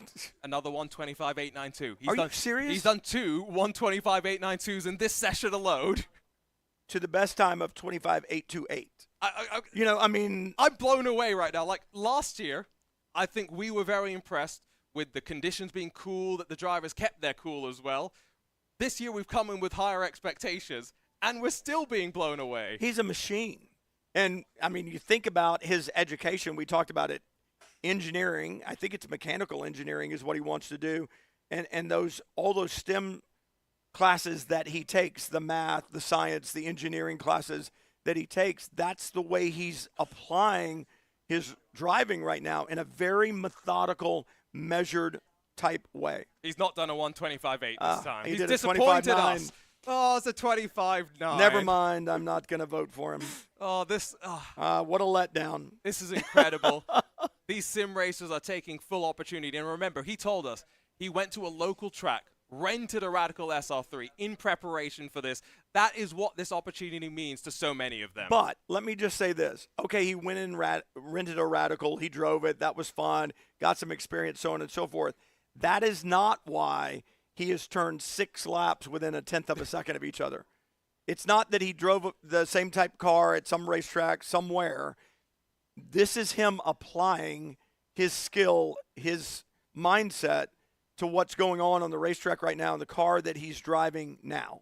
Michael Romanidis, another banker lap with a 143. It's actually dropped him just in front of Kamil Pawlowski, so this back off and go approach might slightly compromise him. Pawlowski did a 126.007, so still very, very consistent. Update on Matt Caruana as well. His fastest time, a 126.997. Last time by 27.759. Now able to get it down to a 27.085, so within a tenth or so of that best lap time. So able to get some decent times onto the board. But with 15 minutes or so about to be done in this session, Brian, the checkered flag about to fly. Yeah, and there are all kinds of reasons for a lot of these drivers to get the fan vote. You know, I could go through and list all types of reasons. A new fast lap. Who does it belong to, Arjuna? Can I make a guess? You want to guess what the time is? It's a 25.8. There you go. There you go. Is it Rupa Kirkapa? It is. It's Kirkapa. Puts in an even faster lap on lap 11, 25.812. That's now 7 laps, 8 laps, 7 laps. I'm going to lose count at this point. And he's still only 41 thousandths than Kamil Pawlowski as well. So, again, this was a group where we maybe expected the pace to be pretty high amongst all of our contenders, only 1.3 seconds or so covering them, which might sound like a lot when we talk in sim racing terms, and it is often thousandths, the 41 thousandths at the top, but no, this is still very close. Romanidis, a 26.394 behind him. Pawlowski backs off, and the checker flag isn't out just yet, so the flag man has just got it in hand. Pawlowski is going to get a chance to go. Romanidis is letting him go by as well. Yeah, they didn't see the flag, so they're thinking, hey, maybe I've got a couple more laps. I'm going to cool it down, but the flag is now out. I expected to see it about a minute ago, but the flag is now out. And so who's going to get one more? Not Romanidis, that's for sure. He's going to come back around and see the checkered. We are going to get that fast lap time from Pawlowski. We've just seen the 95 see the checkered flag. So that's Rupa Kirkapa, who just did a 125.665. So quicker still, and he's going to get one more lap. He did not get the checkered flag. 25.6. That's a little more breathing room back to Pawlowski, who now sits 0.188 seconds in a rear. But for Kirkapa, I'm impressed. I mean, that's the only word that I can use. I am impressed. We were talking about with Camden Hibbett, right, how he was able to keep the tires alive through the course of the run and be pretty consistent. Just watching out of the corner of my eye, that was the rear end being lit up and then drifted through the corner by Rupa Kirkapa. He may not have seen the checkered flag. That's definitely not going to be a 25.8. Yeah, no, that's not a 25.8. Oh, that's Pawlowski that crosses the line just in front of us. And a 25.632. He goes faster. No way. Kirkapa gets moved to second after all of that. Gets moved to second, and Pawlowski jumps to the top, 25.632.033 of a second faster than Kirkapa, who had 7 or 8 lap times in the 25.8s, then went faster to 25.6, and now gets bested. When they go through these results and a lap chart, and he finds out that he had it until the last lap, but it's not over. Remember, it's not about the lap time. Not about the lap time, and they could both move their way on forward. And you know what? I think we're going to have to see a lot from that third group now. There's some pressure. Show me something. You're going to have to show me something, because I just got shown something special in that group. And, go back to Alexandro Vielma, who was the fastest in the first of the LCQ groups that we had. He did a 1:26.280. So these drivers are about 0.6 of a second faster in these same machines. Wow, this is incredible. I'm so glad you're watching us here on the Racing Prodigy YouTube channel. Remember, the fan vote commences in about 30 minutes. Our fan vote powered by Sucker Punch to determine which 3 drivers are going to move their way onto our Prodigy Chase knockout competition, and we'll crown a champion in that at the end of the day. You know, racing is good, but there's something great about these hot lap sessions as well. Oh, I mean, absolutely. I love it. And think about this. Michael Romanidis, who was fastest in the first session yesterday, fastest in the second session yesterday, hasn't been quick in his group today, but he sits third. And then you look at Kirkapa and Pulowski, who were not the fastest in their session. Well, Kirkapa was in the final session at the end of the day yesterday, but then turns in this stellar performance today that I thought was more impressive than anything I've seen in these 2 days of on-track action, only to be bested by Pulowski on the final lap. I'm seeing the YouTube chat getting very excited as well. Hello to Alaric Enselin supporting his ITB charge. Mikhail Statsenko is in here as well. I saw Joni Hagner here too. They were talking about Alastara, the circuit in Finland where Rupert Kirkova went and rented his Radical SR3. Also see Part 1 drivers, David Dalton Jr., Nathan Saxon, and we've had a couple more over the course of the day. I saw Lawrence Beerton was in chat again, had to jump onto another flight, so I'm sure he's busy at work right now. He's flying over here. Maybe. Prodigy Airlines coming soon. Tuli Turkaba also says, woohoo for Rupa, and I'm thinking that right now there are going to be some family members looking forward to talking to their drivers when they make the trip back home. I'll ask you a question, Brian. What's it like being on a flight back home after being at a racetrack? Whether it went good, bad, no matter the results, what type of emotions are going through you as you sit there? Sometimes for some of these drivers, let's not forget, they've got to fly over to Europe. It's going to take quite a while. Yeah, it's going to take quite a while. I think the thing that's most important, and it's so hard to do, you can get out of the car, you can look at data, you can analyze it, but at some point in time, whether it's for an hour, 24 hours, whatever the case may be, you've got to be able to turn the switch off. You just have to. You've got to take a break. You've got to take a breath. You've got to put your feet up. You've got to relax, do whatever, go to the beach, sit outside on the deck, you name it. Find a way to turn it off, and then you can come back to it. You do that at work. If you're a professional, you leave the office, you need to find a way to let go of that, spend time with your family, relax, go play golf, go play tennis, go play squash, go for a run, go to the gym, whatever. Find a way to take a break from it, and then you can come back and get back to work again, studying data, going back to the racetrack again, what have you. But you've got to find a way to let go. Looking down at pit lane, I think our team on pit side working on a couple of different things, including with the docu-series crew right now. But while we don't have any interviews to throw you down to, I do see Javi Guerrero, of course, the Williams Esports and Williams F1 representative. I see Kent Stacy walking down, and Chief Operation Officer here at Racing Prodigy. So much engineering experience as well. I see Nick McMillan behind one of the Sucker Punch Radical SR1s, of course, brings his experience as the 2013 GT Academy winner and made a fairly successful go of being a racing driver as well. Now works as a software developer, actually. Yeah. But, I mean, here's the thing. You look at these drivers, some of them are very young. Some of them have an established life, an established career. Have kids. Right? Have kids on the way. And I think it's always imperative, and you and I talked about this throughout the last couple of days, it's always imperative that there's a plan. Not everybody can be the quarterback. You may be good, you may have an opportunity, and you take a shot at it, but you don't get drafted, literally, like we're talking about being drafted here. But you want to stay in the sport, and that's where you look at the Rupa Kirkapas and the studies and the engineering background and the interest in mechanical engineering. And, okay, if I can't be the quarterback, maybe I can be the coach. If I can't be the quarterback, maybe I can be a lineman. Maybe somehow, some way, I love this and I want to be involved with it. So you find a way to be involved with it, even if that means doing something else for a living and just having fun, racing a go-kart or an amateur level car on the weekends. You know, I say to people all the time, they're like, how can I get into racing? And I'm like, I said it to somebody, I think yesterday, one of the guys up here even, I said, go buy a $4,000 beater race car and go have fun. It's supposed to be fun. Even in Formula One, it's supposed to be fun. And yeah, it's always more fun when you win and you've got a shiny new toy and all that other kind of stuff. But you need to enjoy the sport. You need to enjoy the challenge. It's always easy to enjoy winning, but what we really have to do in motorsport is enjoy the opportunity and just being involved in the sport, in the business. If you can do it professionally, that's great. If you can do it from the driver's seat professionally, that's even better.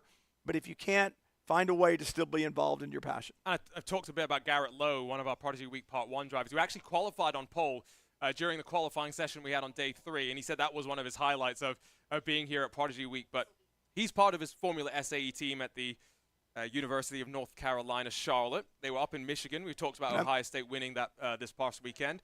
But doing so many different things. He was racing in the eNASCAR Coca-Cola iRacing Series on Tuesday, finished 3rd at Talladega. And he's had some experience in real cars, Legends and whatnot. Road course champion in the Legends cars, if I remember correctly. He's getting ready, though, for his NASCAR late model stock debut in June this year. So that's a driver that he's still finding those opportunities in the race car, but we know what he can do off the track as well. Well, let me give you another example. John Edwards, factory BMW driver. And John's looking at the GTP program, and he's hoping to be behind the wheel, right? And then he looks at it and he's like, okay, I wasn't selected to do that, but I'm still a BMW factory driver, and I have these opportunities to drive GT-based cars, which is a lot of fun. And he is a private pilot, or I'm going to step back a couple of years. He's a private pilot. He's enjoying flying his aircraft to the racetrack. So, you know, he's making a good living, and the convenience of flying your own airplane to the racetrack, he built up a ton of hours. And when all these changes started to happen within BMW and not being selected to the GTP program, he said, you know, I look down the road and I can continue to drive race cars. You know, he's won races at the highest level. I think he's won the Rolex 24, right? So, and a factory driver. But he said, you know, looking down the road, I'm not going to be able to do this forever. And you know what my passion is? I'm passionate about flying airplanes. And because he had built up so many hours flying to races, he was able to step into a professional pilot job. He now flies a jet. I believe it's a Latitude, a Cessna Latitude for NetJets. Wow. So this is new. This is within the last year and a half. But he stepped out of the highest level of professional race car driving, and he's flying airplanes. That's incredible. Because that's what he's passionate about, and he knows that his career is he's got a lot of longevity as far as the flying aspect goes, and the schedule is probably nicer than it is being a professional race car driver. Just a little bit. And there is something about aviation and motorsports that go hand in hand, isn't there? So many drivers. I'm a pilot. I have a partner in an airplane, and I fly to a lot of races. Kenton Cook is a better pilot than I, and he's leaving here tomorrow and flying from the Atlanta area to Austin, Texas for the SRO race this weekend. I am getting on a commercial flight, flying back to Columbus and flying down commercially. I just didn't have the time. But again, as a driver, you measure yourself and you know what you can and you can't do. And for me, I know that I'm absolutely exhausted, and the last thing I need to do is be flying an airplane right now. So I'm going to let the commercial guys take me there. Arjuna Kankipati alongside Brian Till up here in the broadcast booth at the Atlanta Motorsports Park. So glad you joined us here on the final day of Racing Prodigy's Prodigy Week Part 2. We're out on track for the final group in our last chance qualifiers. It's going to be Camden Hibbert, Craig Laws, Mihai Neg, Nikodem Wisniewski, and Jordan Johnson that roll out onto track. They'll look to impress you, and the vote has opened for the last chance qualifier vote powered by Sucker Punch. Which drivers advance to the chase competition knockout in the Radical SR1? The link's now in your YouTube chat. Make sure you click and you vote as soon as possible. Well, don't vote yet. Well, if you have a particular driver in mind. Don't vote yet. Well, I mean, but hang on. We got 5 more on the racetrack. Maybe somebody's going to show you something. Maybe somebody's going to show you something. I mean, the vote's open, but hey, what are we going to see? Think about the last session. How exciting it was. Maybe somebody's going to excite us in this one. I'm holding on. I'm holding on. I've got my choices. But it's like ordering in a restaurant, you know? You're like, do you have a special? Do you have one more special that I might be able to hear before I decide to order? So, yeah, I mean, awesome stuff, and we're going to give somebody the chance, but there could be some great, great stuff going on. Camden Hibbett, Craig Laws, Mihai Neg, Nikodem Wisniewski, and Jordan Johnson, what do they have to show us? And we'll get those times onto the board in a few moments' time. And, of course, the cloud cover's still there. Sun not baking the track as much. May end up being a little bit cooler. Could we see the times drop off a little bit with a bit more aero performance, a bit more power from the engine as well? That did not look comfortable, though, for Mihai Neg. Oh. Joey Hand always talks about being comfy in a car. That did not look comfy.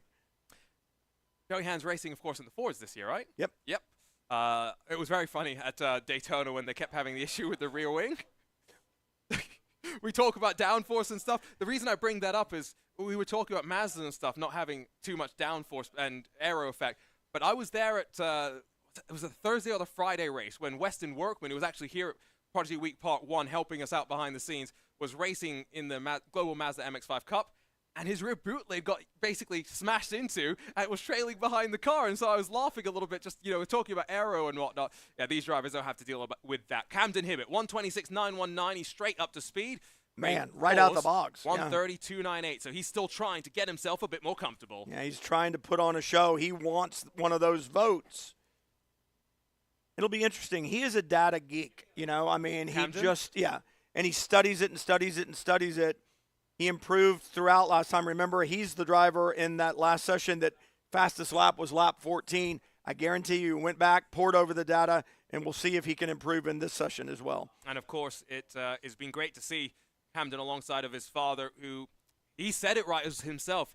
Big support, but not so much now in terms of the racing itself, because I guess at this point he's got enough experience, enough knowledge to be able to improve by himself. And so, his father very much helping him with the social media side when they're at the track. Camden able to take a bit more of center stage on that when they're back at home. But it's great to see the family unit continuing to be at racetracks. And, of course, Erin Hibbett was in our chat a little bit earlier saying just how nervous she was. Well, and let me say this, too. I'm going to give a shout-out not only to Justin Hibbett, but to all of the people who do what he does. He's a police officer in Westerville, Ohio, and those are the people that keep us safe. They show up on our worst days, right? They're there when things go wrong. So when you get a speeding ticket, because I know you drive like a bat out of hell, Arjuna. When you get a speeding ticket, you might be angry, but remember, they're there to serve and protect you, and hats off to all of those men and women who do that. I've never got a single speeding ticket. Are you serious? I think I've had 4 or something like that. I was going to say. The worst part was one of them came when I was leaving a racetrack. That's a story left for another day, though. Camden Hibbett does a 126.7. Mihai Neg just did a 128.879, which I think is amongst one of his faster times so far today. Nikodem Wisniewski, though, 126.211, fastest in the session so far. Closing down on that 25-second lap. Who's going to be able to get one, and how many will be able to get one? Who's going to get it first? Let's see some improvement here. I want to see how these drivers, I want them to show me something. That's what we were talking about as far as the vote goes. Show me something. Show me why I want to move you on. Show me why I want to draft you. That look from up above showed Nikodem Wisniewski out through turns 3 and 4, quite stable through the mid part of the corner as well, which is, I think, kind of what you wanted to see. Hibbett improves to a 26.254. We're talking 43 thousandths currently separating those top 2 times, and I do get the sense Jordan Johnson threatening a 26 on his own. Mihai Neg may have that opportunity as well. Think about these differentials we've seen. They haven't been half a second, 0.4 of a second, so on and so forth. We've seen a lot of 0.0 and then change differentials between drivers. And again, I think that is just, it's shocking to me. I would have never, ever expected it to be this close. I was so impressed with all of the participants last year, and it just continues this year. I shouldn't be surprised anymore, right? Because I've seen it enough, but I am, because it's just, it's always remarkable to me that these participants can operate at the high level at which they do, with so many of them with a complete and utter lack of experience with a real car on a real racetrack. And it's great to see as well, again, camaraderie between all of the drivers. I know today in the morning was a little bit more serious as Jordan Johnson, 26.538 for him, jump into the 126 club. But one of the things that some of the drivers actually from part 1 had said is they wish they could go back in time maybe and spend more time with the rest of the drivers and getting to know them because they were so focused and concerned on themselves. Well, and think about this. It is a fraternity. It's a special club that every one of these competitors is in. And they need to be proud of that. And they need to kind of, I will strongly suggest that they keep in touch with everyone that they've run with here. They hope to be in this paddock. They hope they could be teammates in the future, so you need to stay in touch with them. And on top of that, they've all experienced a very, very special thing together, so they'll always have that bond. And let's be honest, there's only a few programs that have ever existed like this. There was the GT Academy in terms of bringing the opportunities for sim racers to jump into real cars. But that was in a slightly different way, right? They took a single winner and brought them into the team rather than what we're doing here, which is a community, a league based around sim racers. And there is a caution flag being flown down into turn number 1. Can't quite see what's happened. Car sideways at the apex, right at the apex. Now, here's the problem. I'm on a flyer, right? I'm coming to the line. I see that yellow flag. I need to slow down and respect the yellow flag. But in theory, you can carry the speed to the yellow flag, to a line that runs perpendicular, which is the start-finish line, which is the timing line. Don't lift. Stay in it. Cross the line on the brakes. Respect the yellow flag from that point on. You need to put those lap times in. The yellow flag has been cleared, and off and away we circulate once again. Remember, this session estimated around 15 or so minutes of on-track action, so the drivers getting plenty of lap times. I think in that previous session that we ran, the most the drivers were able to punch in ended up being around 12 laps, 11 laps or so, depending on how efficient you were. So halfway through. We'll call it halfway. And we saw Rupert Kirkhope not slowing down necessarily. His Hankook tires definitely had plenty of speed. Something else that we haven't touched on, Brian, is the fact that these drivers are putting an extra session, an extra heat cycle on the tires as compared to those that qualify directly from the qualifiers. Well, and really good point. And I said earlier that I think this tire is a very, very good tire for what it's for. It's relatively hard, which is going to give it good durability. Its susceptibility is the heat, like we've talked about, that you put in it when you go out there and use it. That said, eventually they're going to start to go away. They'll be consistent, they'll be durable to a point, but all good things must come to an end, right? So eventually they're going to begin to go away the more they get used, and they are getting those additional laps, as you said. So I believe it was Mihai Neg that had the issue because he is the only driver that has yet to cross the timing beam to complete what would be his 6th lap out there on track. And in fact, yes, I can see a car coming down to pit lane right now. And you can see that from up above as back down to the line comes the 93. And so as Mihai brings his car down to the lane, let's see if we can go back and take a look at what happened to him into that opening corner.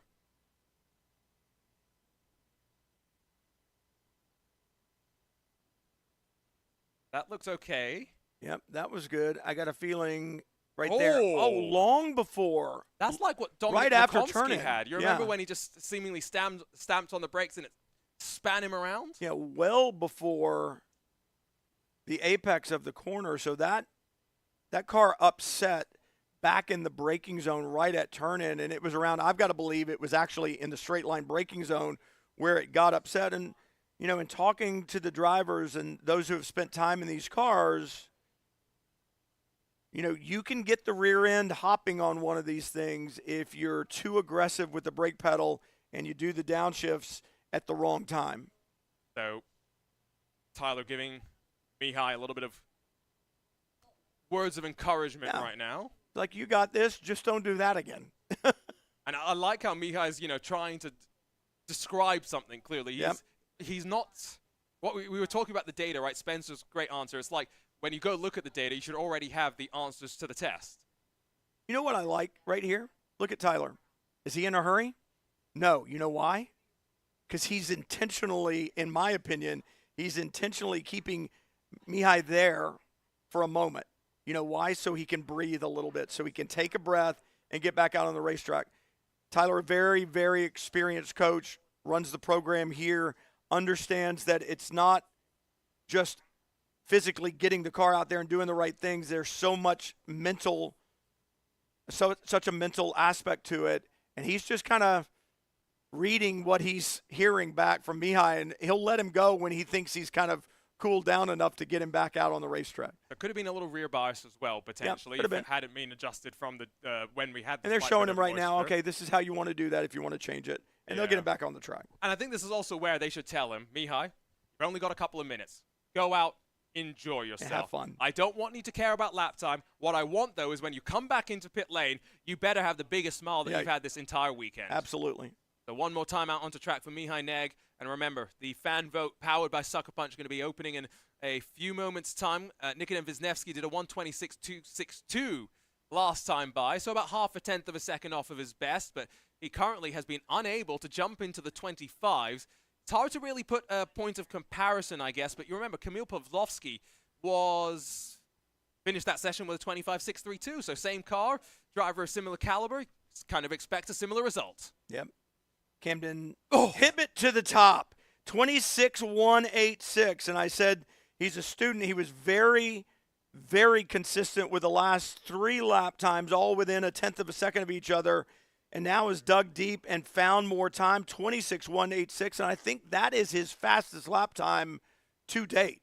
I could go through the record book and probably confirm, but I think you are correct there. Great drone shot as we cycle down in towards turn 6, looking at Camden Hibbett. And again, you look at it and you go, okay, who do I want to draft? Who do I want on my team? I just watched this young driver go faster, faster, faster, pause, faster again, couple of lap times very consistent, and faster again. So in Camden Hibbett, I see a driver who reads, studies, looks at data, applies it on the racetrack, and methodically works his way down to a lap time. Do I want him to get to that lap time sooner? Yes. With more experience in the type, he may do that, as he pushes his Mazda kind of memory to the background and focuses on the Radical at hand, but obviously very capable. So, I mean, there's another person that you look at when you're out there for the fan vote. Think about what you want. Who do you want on your team? Who are you going to move along? And it's too hard to pick. I don't even know what's going to happen with this fan vote because, 20 drivers entered Monday here at the Atlanta Motorsports Park, knowing that they were going to be whittled down eventually. But it's a hard thing to do nonetheless. And, of course, at least the fans have to do it, and we don't have to deal with it. Camden Hibbett did do a 1:31 last time, so maybe backing off slightly and trying to set up for maybe at most 2 more timed attempts. Yeah, it's not going to be a lot. And you look at Wisniewski, 0.025 seconds. So there's not a lot of time he needs to gain to take back over the top spot. Show me something. Why am I going to draft you? Show me something. Why am I going to vote for you and move you along? And remember that Kamil Pawlowski stole away the time from on the last lap at the line. Remember, yeah. Kamil and Nikodem are in the same car, both Polish. I'm just saying there could be something. That's Craig Laws, by the way. He's done now 4 consecutive 1:29s, and so I think he's finally starting to feel a little bit more comfortable in the longer run pace in that Radical SR1. It's great to see. Remember, one of the main concerns that he had was whether he'd be able to deliver to the ability he knew he had. And the starter holding the checkered flag. It is not out yet, waiting the 88 across the line. That's Mihai Neg. He'll get another lap. Flag looks like it's going to the rail. Who's going to get it first? Flag is out, and for Camden Hibbett, he sees the checkered flag first, so his session is over. 27.125 does not go any quicker, whereas Nikodem. Now we wait. Now we wait for the G2 Esports driver who I was talking to. He's got a flight out tonight, so he can get back to Poland tomorrow and prepare for the first round of ESLR1, where he's going to be fighting with his brand new team, G2 Esports, after he left the Williams Esports camp at the end of last year. But it's been great to see him and Javi having a bit of a chat here and there. A great support. Still waiting for the checkered flag to fly for the rest of the drivers. Don't forget, the fan vote going to open in just a few moments' time. Fan vote powered by Sucker Punch, bringing 3 drivers from these last chance qualifiers forward to the Prodigy Prodigy knockout chase competition. Here you go. Here you go. Now the 95 to the line. Craig Laws improves, goes quicker, but not quick enough. The 04 to the line. No, he cannot get it done. No, he does. Does he? He does. Oh, there he moves it. It hadn't moved. It hadn't moved on my screen. And then right when you said that, it did. And yes, got it done by 0.021 second. Wow. Another late lap. Unbelievable. Steals away the fastest time in this final group in LCQ. Mihai Neg crosses the start-finish line, and I think officially that is all of our drivers having seen the checkered flag. So not once now, but twice we've seen in the closing stages of these LCQs the fastest time be pipped away. And now you, the fans. There you go. It's all up to you. What do you want? Who's your favorite? You know what? I think we need to make sure that family members vote with their brain, not with their heart. You're kidding me, right? No, I'm not. Which is going to make this so much more difficult. Fan voting is going to open in a few moments' time. The YouTube chat will have the link, and it will be open until 12:50 p.m. Eastern Standard Time. So that means around 25 minutes. Is this like voting in Chicago? Vote early, vote often? No. Get dead relatives? I mean, things like that? Or is this? I think it's going to be a Google form. So you get one vote. Yeah, you get one vote. And so it's not Chicago. Make it count. Yeah, make it count.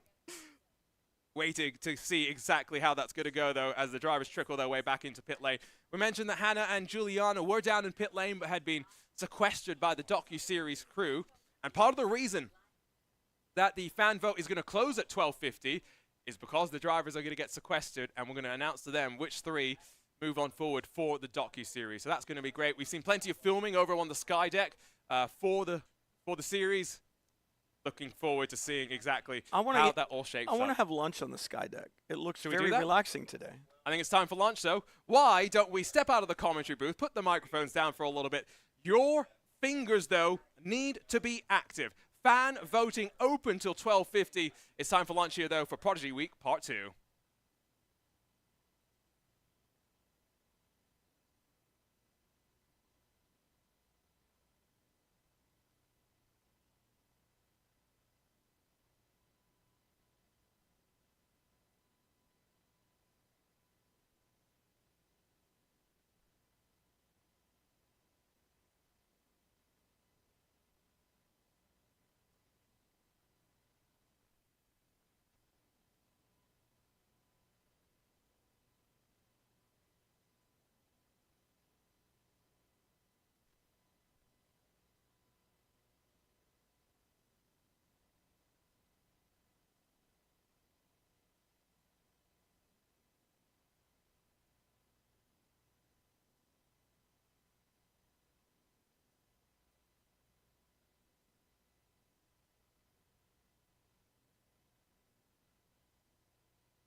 And welcome back to the Atlanta Motorsports Park and the conclusion of the on-track activities for Prodigy Week Part 2. Arjuna Kankipati alongside of Brian Till in the broadcast booth. We have Hannah Newhouse and Juliana Darnell roaming around the paddock and the pit lane to catch up with the drivers. And you can see there in the Eau Rouge room, some of our drivers sitting there and about to find out their fate from the fan vote powered by Sucker Punch. Brandon Hawkin there on the left side. He's next to Eduardo Leo, Thomas Bellerman, and then Will Redford.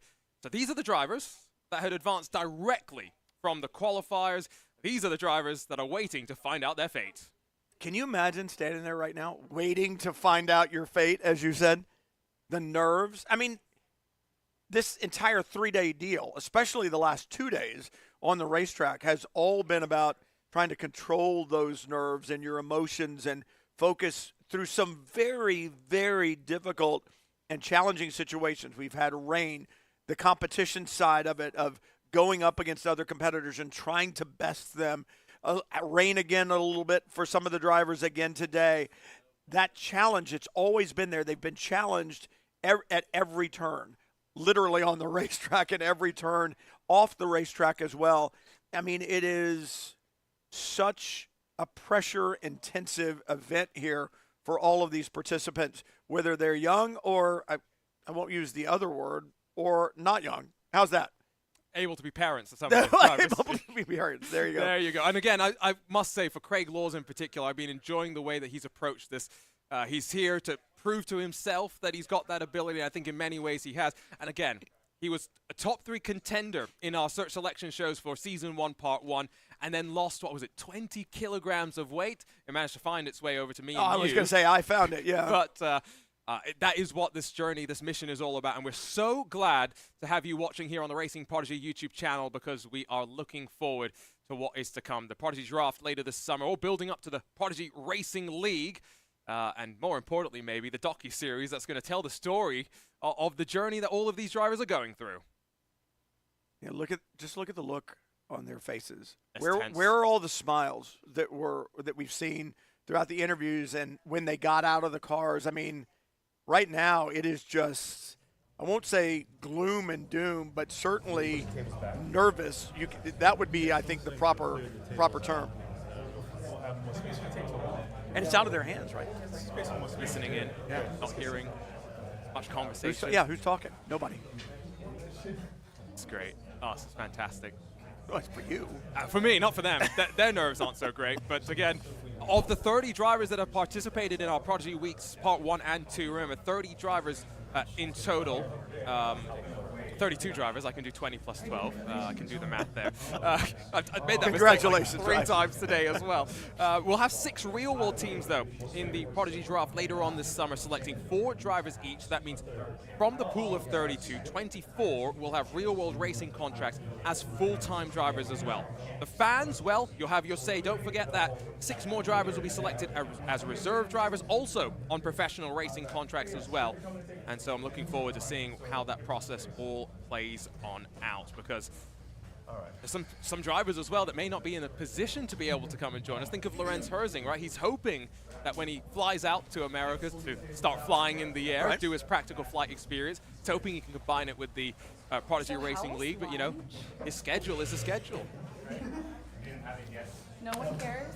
Wait, no, some people had. Juliana's trying to get some excitement. No, I know. She was saying. I'm just breaking the ice. They get scared. I'm just waking you up. You guys get scared when there's so many cameras. You would end up being. There are lots of cameras in that room. Yeah, let's play get to know each other. I know I've done a lot of stalking on you guys. Did you post a picture? I can't even imagine attention you can kind of cut with a knife. Brandon started in Joanna's doing a good job of kind of lightening it. It's got a little bit louder. Who was it? Julian didn't have one? Who else didn't have one? Nathan, you don't have Instagram either. There was someone else. Who else was it? I forget. Don't be shy. Who didn't have it? Do you have an Instagram? Yeah. Then it must have just... Look, they're right on the end. Okay, so homework. Get an Instagram. Come on. Well, and even more reason to have an Instagram. you have plenty of people you can talk to that can help you and teach you. You guys, if you're gonna be So the mood seemingly lightened just a little bit as the tension still could be cut by a knife. J. Christopher Hamilton there in the middle of the room, I think getting ready for the announcement. How does this compare, Brian, to the days of being a racing driver for you? I know, compared to the feeling of qualifying for an Indy 500, the nerves that you have there as you sit and wait to see what the times other people are going to do. Well, I mean, I guess that would be the biggest thing that I could compare it to. You go do your job, and then you sit, and it's out of your hands kind of thing. But, yeah, every one of these drivers has poured their heart and soul into these last 3 days, and there are going to be some of them that are bitterly disappointed and some that are elated. I mean, there's a life preserver being thrown out to some. And go back to what you were saying earlier, it's not like if you're not in the chase today, it's not like you're out. You're not eliminated from racing Prodigy. You're just eliminated from this portion of the contest. Drivers are going to be drafted from these groups. You went through the numbers and all of that, but that doesn't make it any better. If you're not one who doesn't sit back in a race car today and continue with the competition, it's going to be tough. And well, I guess as well, we mentioned that the chase knockout is going to be part of the assessment. So you perform well in that. Absolutely. You'll be bumped up the rankings, as you should be. But Mark Redford saying that he's feeling nervous for them, and Will, his son's already in, so I can't imagine what the other family members are going through right now. Their job's done. They've done the voting. But like you said, I mean, you still have to go on. You look at those who won their competitions and they're going to move on and so on and so forth, or I say won their competitions, but who were the quickest in their heats. But, yeah, there's still a lot of work to do, and like you said, for Will Redford, he's done it. Well, no, he hasn't. He still has the chase to do, right? And I haven't even gone through and figured out our seedings based on the time. I haven't either. So that's going to be something to have some fun as well. Brian, question from Street Kart Racing. Have you ever done an elimination event like this? I guess the Indy 500. Indy 500 would be the closest thing. But there's not really anything else like this in the world of motorsports. I can't think of it. I really can't. And I vividly remember I was at risk of being bumped. Were you? Oh, yeah. So didn't have a great qualifying run. We had run a mock qualifying in the morning, a time that would have put us probably 9th or 10th on the grid. So a really, really respectable time. And there was, start. and then there was Well, we have come back from lunch. Hang on. And as all of you know, and fans at home, we've been watching you guys all day. Some incredible racing out there. Just to kind of recap for everyone that's involved, we had our 4 groups this morning. The top qualifiers obviously made it to the final. Then we had our LCQ. You guys did your best, but what ultimately came down to was who the fans wanted. So we're gonna get to those results. We do have them, but first and foremost, I also need to acknowledge our 5 from earlier who are already in, but you guys don't know your order yet. So I'm going to go ahead and give you that, and I have to reference my paper because I don't want to mess up any names. So number 1 is going to be Thomas.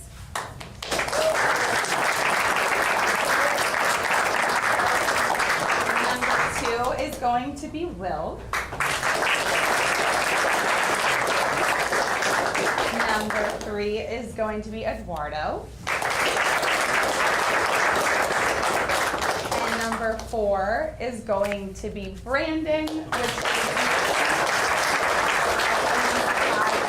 So that is your order, 1 through 5. Now we need a drum roll in here, but I don't have any drums. Are you guys nervous? Excited? Are you ready? Do you want me to draw it out? We can play some games first if that's what you guys prefer. Because you're not acting excited. I mean, smiles, excitement. Oh, play some games. And I'm just kidding. Okay. So, the fans, you guys have spent time on camera. You've been perfecting skills, obviously, on the track, but also off with me, with Hannah, creating your stories, sharing your stories, and getting the fans to love you, which is huge when you're an athlete because, yeah, you want to do well at your sport, but also you want to have a following. You know, if you have your racing student, you want people to attach to you so that they can follow you on your journey. And of course, it's for sponsorships too, right? They want to know who you are. They want to see how you respond in all aspects of your life and your sport. So, with that being said, our saves, the first save, and in the number 6 spot is Rupe.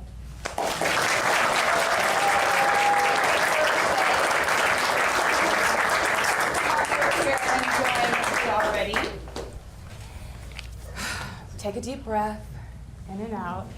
All right, our number 7 spot is Camden.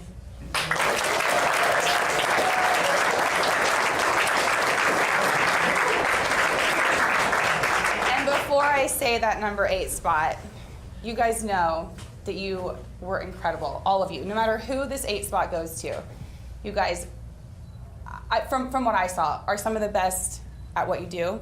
Coming from the sim world, being able to apply it here, you showed up and you showed out.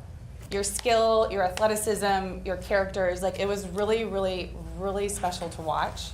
And you're gonna all go far. No matter if this didn't go as you wanted it to, hold your grit, right? That's what Dr. Nick says, hold your grit. It's about confidence, but it's grit. Keep going, believe in yourselves. And with that being said, our number 8 spot goes to Alexandro.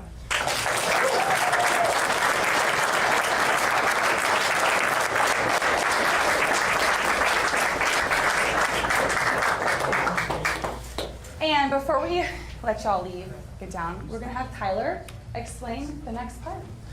So this is when things get really exciting. We are now going to begin our chases. And the chases are gonna work in a unique way. Essentially, we are going to take 2 drivers out at one time. We are going to have the BMWs as pace cars. One BMW will lead one driver out of pits. You will follow that BMW for 2 laps. Those will essentially be warm-up laps for you.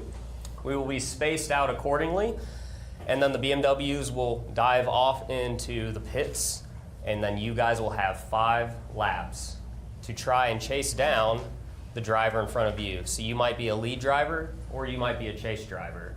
And if you are with a faster lap time up front, then you will be starting as the chase driver to see if you can catch that person in front of you. We will have a certain time limit and how many seconds we will have you gapped out.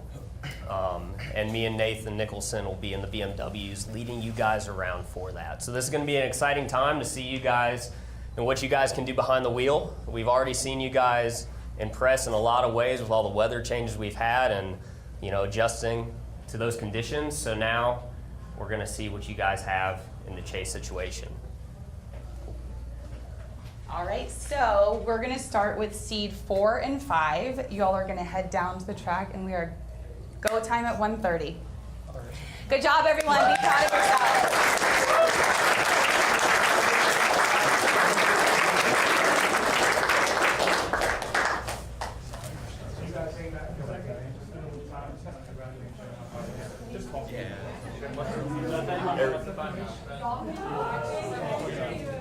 And so now, as the 8 drivers lock horns, realize who they're going to be battling against, here comes the rest of the drivers to congratulate the 8 that will go out on track. There is a Craig Laws, tough monkey, giving a big hug to Alexandro Vielma, who's now, oh, this is great. This is where the support of the family, you get to see just how much it means, not just to the drivers, but to those that are there and supporting them as well. Like Alexandro has got both his mother, Leonore, and his girlfriend, Jocelyn, here with him. And now Nathan Nicholson comes over to congratulate him as well. Yeah, I mean, not just nerves for the competitors, right? I mean, they're family members that are here with them. They're family members that are at home. We're sitting waiting to hear. And there are some people who I'm sure put their head in their hands and their heart went out, you know, to that family member or friend who didn't get selected. And there are others who put their head in their hands, probably with tears in their eyes, going, they move on. They've gotten a second chance. And so if you are, you know, Amy Frame, Brenna Schubert, Mihai Neg, Jai Fletcher, Leandro Werler, Matt Caruana, Michael Romanidis, Julian Klaffenbach, Kamil Pavlovsky, Craig Laws, Jordan Johnson, Nikitin Wisniewski. The journey is not over by any means. Yes, their on-track participation in Prodigy Week Part 2 has come to a close, but ultimately, again, it's all now about that assessment that gets delivered to the teams, and from there, each of our 6 teams picks 4 of the drivers. Something else that we're going to figure out one by one as the drivers get sent out, what car are they going to be in? Because now it's all out the window in terms of assignments and whatnot, I'm assuming.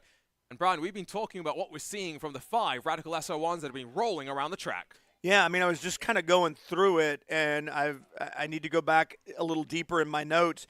I know that Will and Brandon have shared the 04 car throughout the last 2 days, and if they go up against each other at some point, then one of them is going to have to be in a different car. And so that it'll be interesting to see. I was talking at lunch and about what a great job everybody has done, and with Primal and Kent Stacy and the guys. He was talking about how every one of these cars has the exact same corner weight down to the pound. They've worked tirelessly. They started with, I think, 8 or 10 cars, tested every single one of them, and then took the performance and started to make sure that all the setups measured the same. The ride heights are the same. The rake is the same, as equal as they can possibly be. But still, every shoe fits differently. Go buy a pair of, or go try on a pair of quality running shoes, and you can lay out 4 pair and put them on, and I guarantee you one of them is going to have a nuance. It doesn't mean it doesn't fit. It just fits differently. It doesn't mean this car won't do the lap time. It may just do it differently. So it'll be interesting to see if we have to start seeing drivers moved around from cars, and then who gets moved. I would assume, and you know what they say about assume, but slower driver gets moved. Yeah, I would assume the lower driver gets moved. And the one thing I picked up from in that briefing that I wasn't 100% sure on, which driver would be doing the chasing, because I think there's an implicit advantage to be the chaser. You've got the rabbit in front of you. I would want to be the chaser. Absolutely. I would want to be the chaser. I just feel like it gives you a target. And like you and I were talking a little bit earlier, this racetrack, the way it's designed, I still think you can pick up the target that's chasing you if you happen to be the car that's in the lead because of the switchbacks that you have here. And so once a lap, you have a reference. You're going to have a reference, maybe twice a lap. You'll see that car go by and you'll have a reference. But, man, seeing the car in front of me and going and getting it, if I have a choice of the two, that's the position I want to be in. So the few places where you could have that crossover, I'm thinking turn 6 on either side, you probably have that gap. Maybe turn 1 as well in some regards. So there are going to be those reference points like you talk about. We're ready to go, though, for the chase. In about 10 minutes' time, Brandon Hawkin and Nathan Maximum are going to get sent down to their cars. But unfortunately, Julian Kaffenbach's Prodigy Week Part 2 has come to an end. Let's have a chat with him. Thank you, Arjuna. Julian, you just had the reveal of the 3 people saved. You unfortunately weren't one of them. Yeah. You still did great, though. I mean, I'm so happy to be here, first of all. And it was an amazing experience. The last 3 days, they were just so exciting. First time in the USA, and driving with a Radical on this track is just awesome. I have goosebumps like every lap when I cross the start finish. And now just looking forward to watch the other guys racing, and yeah. So now that you know that you aren't competing now, are you relaxed, or are you already thinking, what's next? How do I keep going? I mean, the first moment was, okay, I can chill now a little bit because we had like filming and stuff going on. But for sure, I will be looking for some opportunities in the future. And in general, I will for sure take the experience with me and improve something in the future I didn't know before. That's amazing. Well, I know everyone at home that's watching you is super proud. I'm still going to be hounding you for that Instagram post. Yeah. He needs to get his Instagram so that you guys can follow him. He's never posted anything, so maybe your first one's going to be from this week. Yeah, from Racing Prodigy Week. All right, well, Julian, congratulations to you. You did great, and we will hopefully see you soon. Yeah, hopefully. Bye. Guys. And with Julian as well. We talk sometimes about, the first memory of motorsport. I mentioned for me, it was Kimi Räikkönen, the Formula 1 game on my PlayStation 2. For Julian, it's still crazy to even think about this. Do you remember what first got you into motorsport was the question. He said, the first time I touched a wheel when I was 4 years old. It was only 10 years ago. Yeah, I mean, But the funny thing is, I look at his picture from last year, and I did interviews with them via Skype, and he looked like a child last year. He doesn't look old by any stretch of the imagination, but he has changed a lot physically, visibly, in just the last year. And I guess that also impacts how he fits in the car and stuff like that as well, right? Because we have 5 minors here of our 20 drivers. So, drivers that in some cases have never been in cars before, behind the wheel. Eduardo Leo, we've been saying that, first time he got behind the wheel was on autocross on day 1. So I find that crazy. Julian's probably in the same boat, though, because he's even younger. I would think so.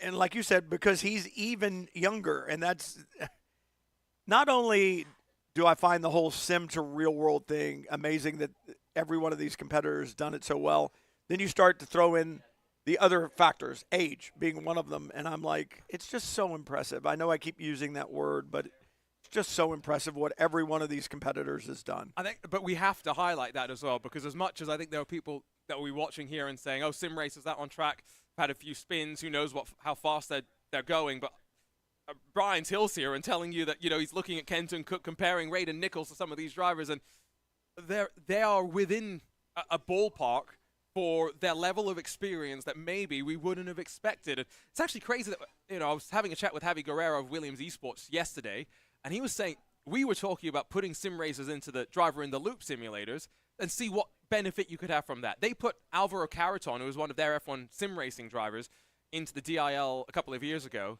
and in his first session, he got within 2 seconds of what the drivers were doing. And I know a lot of people are going to sit here and go, oh, 2 seconds?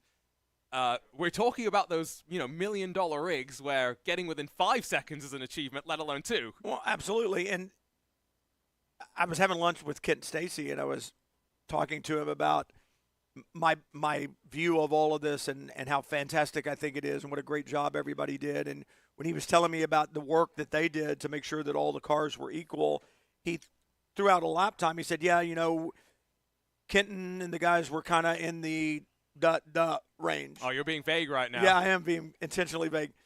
And I said, are you serious? And he goes, yeah. And I went, well, these competitors aren't that far off of that.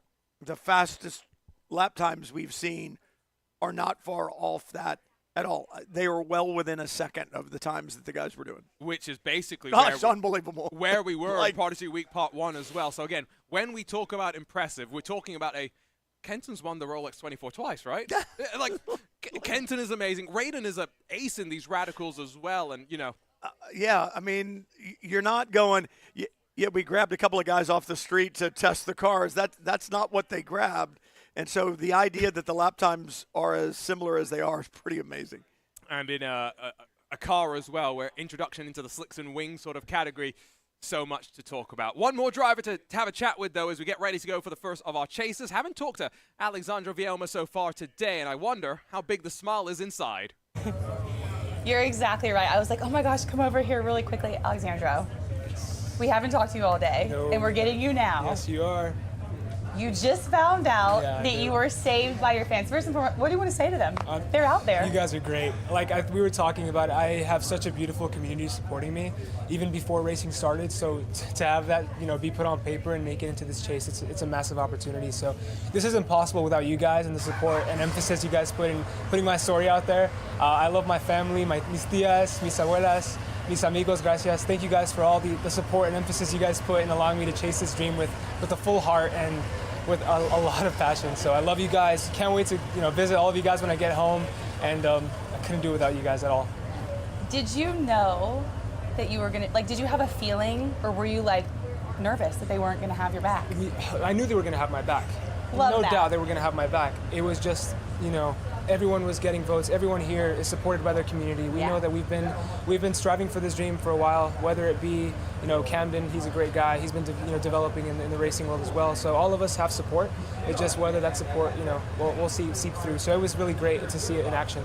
And it really shows that you guys do truly support each other. I mean, many of y'all are giving tips and helping. It's wonderful to see. All right, so you're good. Now you have that done. You're getting ready for the finals. What are you feeling right now? Are you nervous? I know you said earlier you're kind of like he's calm as a cucumber all the time. always nervous. If you're not nervous, something's wrong. You don't care. Yeah, something you don't. Yeah, it doesn't matter what I've done. If I've done it at a good level, a high level, if there's been pressure, you're always nervous. But the nerves calm down once you get in the car. I think the mission is to do the same thing we've been doing all week. Just be consistent, improve every lap, do what we need to do. This experience is amazing. You know, Prodigy, the only E2 pipeline that we're seeing right now, who's actually, you know, putting drivers into real seats with pro contracts. No one else has done it before. So for you to even be here and to be in the top 8, fans, thank you guys. You know, Prodigy, thank you guys. Everyone who's here doing the impossible and letting us make the impossible dream possible. That's phenomenal as it is. Well, awesome, Alexandro. Thank you so Congratulations much. and good luck. Yes, thank you so much. You're very welcome. Thank you, All right, guys. and coming in right now. We just got this. Get Mac. Nice shot. I was trying to get you in there as fast as possible. That's what they told me. Matt's trying to avoid our camera, but you're not getting away. No, thank Do you you. needed to get a pump up? That was your pump up? Yes. We were joking earlier that he was like, I feel like I need to have like someone like hype me up. I'm like, we got your hype team. We got your hype team fans. Send them tweets. I don't know. Thank you. All right, Matt. So we're almost getting to the end of this. They just revealed your 8. Tell me how you're feeling after these days and all you guys have been through and done together. From me watching, it's wonderful, but I know it's completely different in your mindset. I'm actually getting goosebumps as you asked that because we're proving to the world what we already know. Yes. Which is we're finding all the talent on these racing games, and to be able to put it here and make it real and show the world is just such an honor to be part of it. When we were here in the fall for our first Prodigy Week, we were out to prove that we could do it, to prove that we could do it. Like, hey, believe in Racing Prodigy, believe in Dave and me and the whole team, we can do this. And now we're here and it's a whole nother level. We have partners here, we have investors here, they're excited about it. We've had people come that said they needed to be here to see what we're doing. We're going to do this. We're going to prove that the world of talent and driving comes from these games, and there are hundreds of millions of you out there, and we know it. So Yes. Sign up and keep coming. We're trying to create career opportunities for you where you don't need money to come race with Racing Prodigy and show the world you're the most talented drivers. I mean, you nail on the head. It's really fun to see, and it's just really cool to be a part of. I know that's how everyone here feels. Thank you for Drivers being and here. yeah, thank you for having me. But I'm really excited to see what the future holds for y'all, and I know it's going to be great. Yeah, So it's great. thank you for all that you're doing. Thank you. Thank all of you. All right, Appreciate well, you everybody. guys heard it straight from him. It's about to get started, and everyone out there, keep playing the games. You could be next. Brian? Yeah, I can't be next. I drive the simulator, but it's got a reset button on it, and I like that a lot. You like that a lot? Yeah, I like the reset button a lot. There's a reason why I don't drive race cars anymore, and the simulator is fun for me, but competing on one, I don't. Yeah. Yep, not for you. You know what happens with the simulator at our house? As I was saying, my younger son Connor races a lot on iRacing, and what I get a lot is I'll hear screaming from down in the basement, and then Words that we can't repeat. 30 minutes later, he comes up with his phone and goes, "Look at this. Whose fault is this?" I'm like, "No, I'm not playing race director or steward today. I'm not doing it. I'm not doing it." I mean, if you ever feel like that, Brian, there's a subreddit dedicated to sim racing stewards where people post. Is there really? People post incidents and ask for the public to come and judge them. It sounds like a terrible idea. Looking down on pit lane though, and as we get ready to go with these Radical SR1s, the Primal Racing crew doing final checkups on a handful of machines. Hannah Newhouse ready to catch up with Ken Stacy. There we go. I just want to say, you have your tabulations. We talked about, of course, these drivers sharing cars here. How is that going? I know we're going to let you get to it because you got to make sure these cars are ready to hit the racetrack. It's going great. So what we're doing now is fitting the drivers to the cars. So we have tall drivers, medium drivers, and so on. And then we take the driver weights, and we have weights in the car, and we adjust accordingly. So we're just going through all that at the moment, getting ready to start here in a few minutes, and I think we're set. Top 8 drivers, was there anyone that surprised you? Or maybe that you were surprised didn't get into those top 8? Not really. It's kind of going as I expected in a way, but I mean, all these guys are surprised for what they're pulling off. The times and how well they're doing is pretty amazing. Perfect. Well, Ken Stacy, a busy man down here on pit road. We'll let you get to it so you can get all of this orchestrated here. Again, we should have drivers on track here in just a little bit. They're back behind us getting those preparations underway as we get ready to start the chases just here in a little bit. And Hannah, before we let you go, I've got to ask, drivers have been quite stressed, right? In your opinion, over the last hour or so, some of them just grabbing lunch and stuff, For the drivers that are now getting into the car, where are their stress levels right now? Well, surprisingly, I think they're actually pretty level-headed, all things considering. And I think that's been the craziest takeaway for me in this. Even Monday, right, when we had these crazy weather conditions, it was raining. A lot of these drivers had never been behind the wheel of a race car before. And all of a sudden, they're getting the chance to race and in the rain. And the composure that I've seen amongst these drivers has been absolutely incredible. You know, Brandon Hawkins is one that really just comes to mind with me. Before Monday, you could see he was a little nervous, as was Leandro, about getting behind the wheel of a car, and their whole attitude has shifted. They have a confidence that I don't think that they were even sure that they were going to get to. Now that they've done it, they've been behind the wheel, and of course now all of that being put forth. So it's actually a very lighthearted environment, all things considering. But Juliana, you're actually standing by with the man in charge here, David Cook, as we get ready to dwindle it down.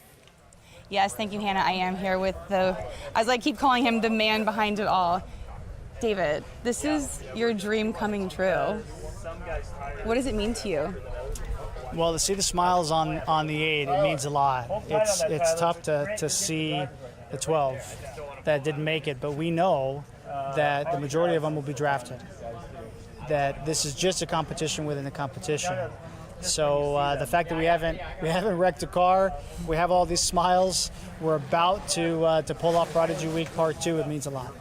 Who do you have that fueled, like who's behind you in your corner? We talk about all their support. Who's your support?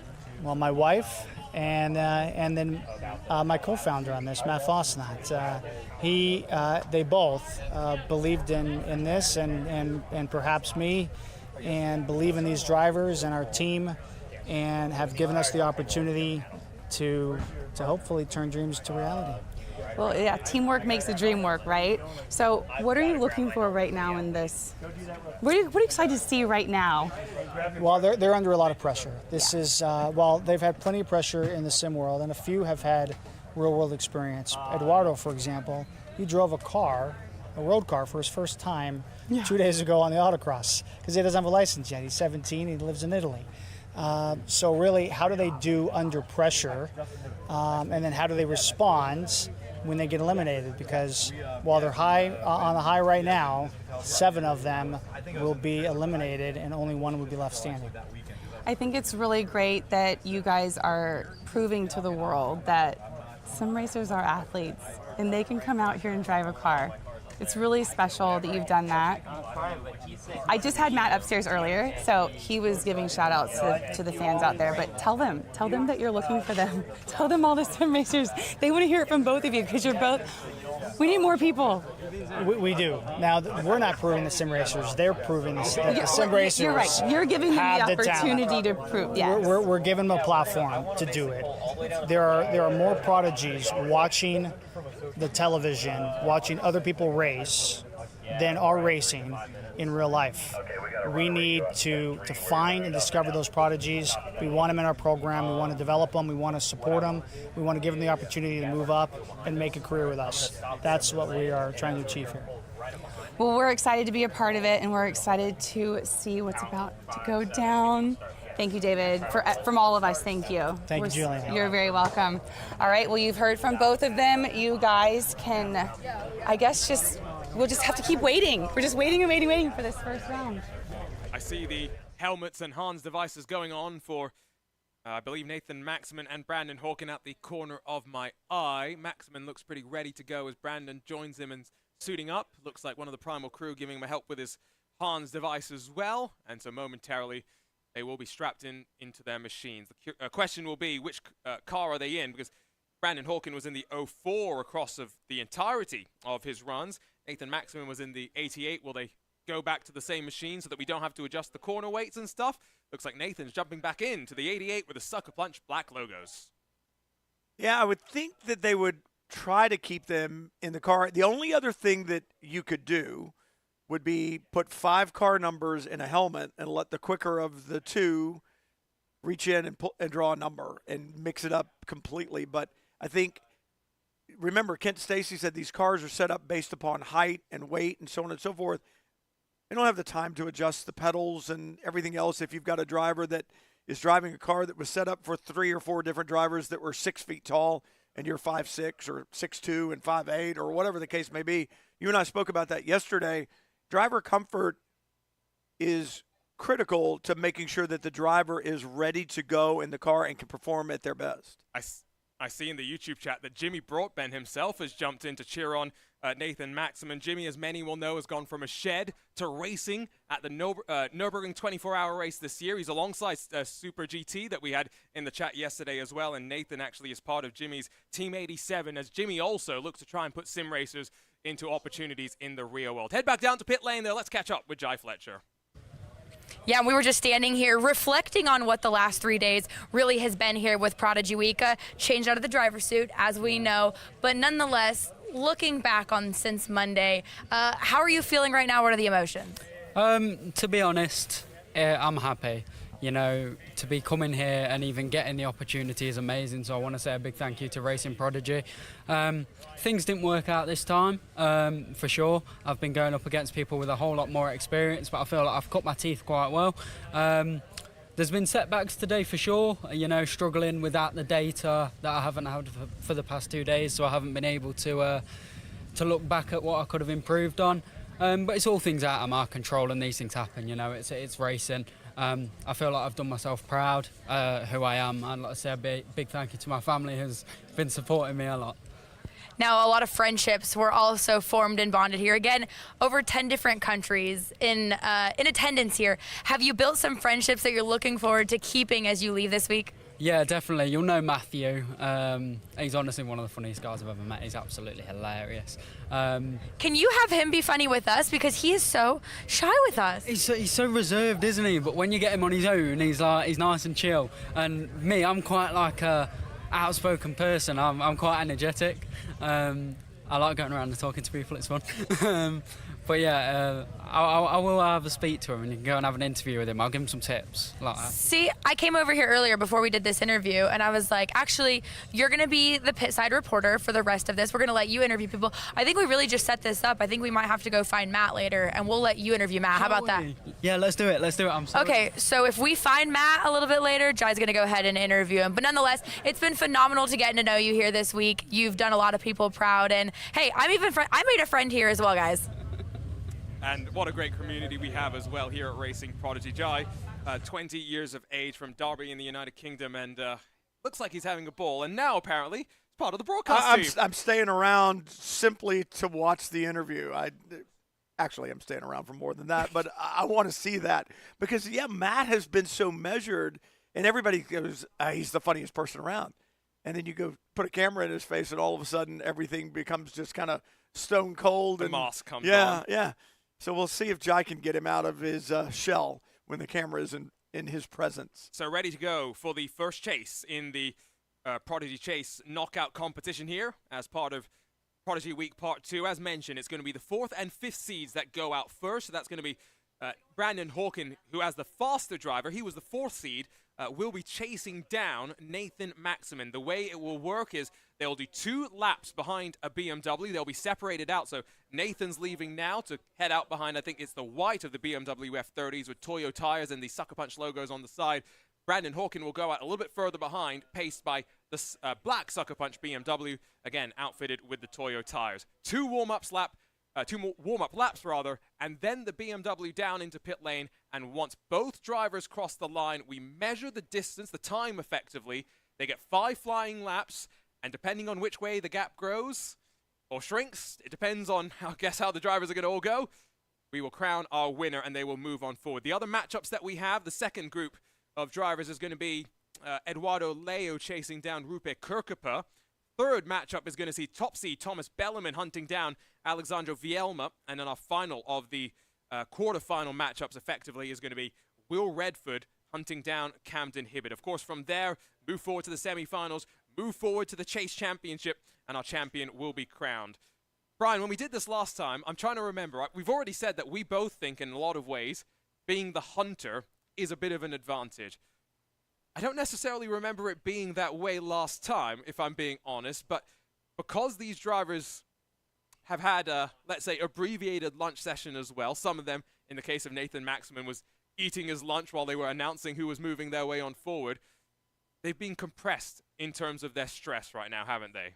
Oh, absolutely, absolutely. And I'm interested to see what kind of gap our two pace cars are going to place. It'll be interesting to see if the drivers can see each other by looking across the racetrack in some of these areas around the racetrack, making that chase a little bit more frantic, so to speak, because you can see the rabbit. And I think it was, probably around 5 seconds or so, the gap last time, so maybe around something like that. Back down to pit lane, though, before we get out on track with the Radical SR1s.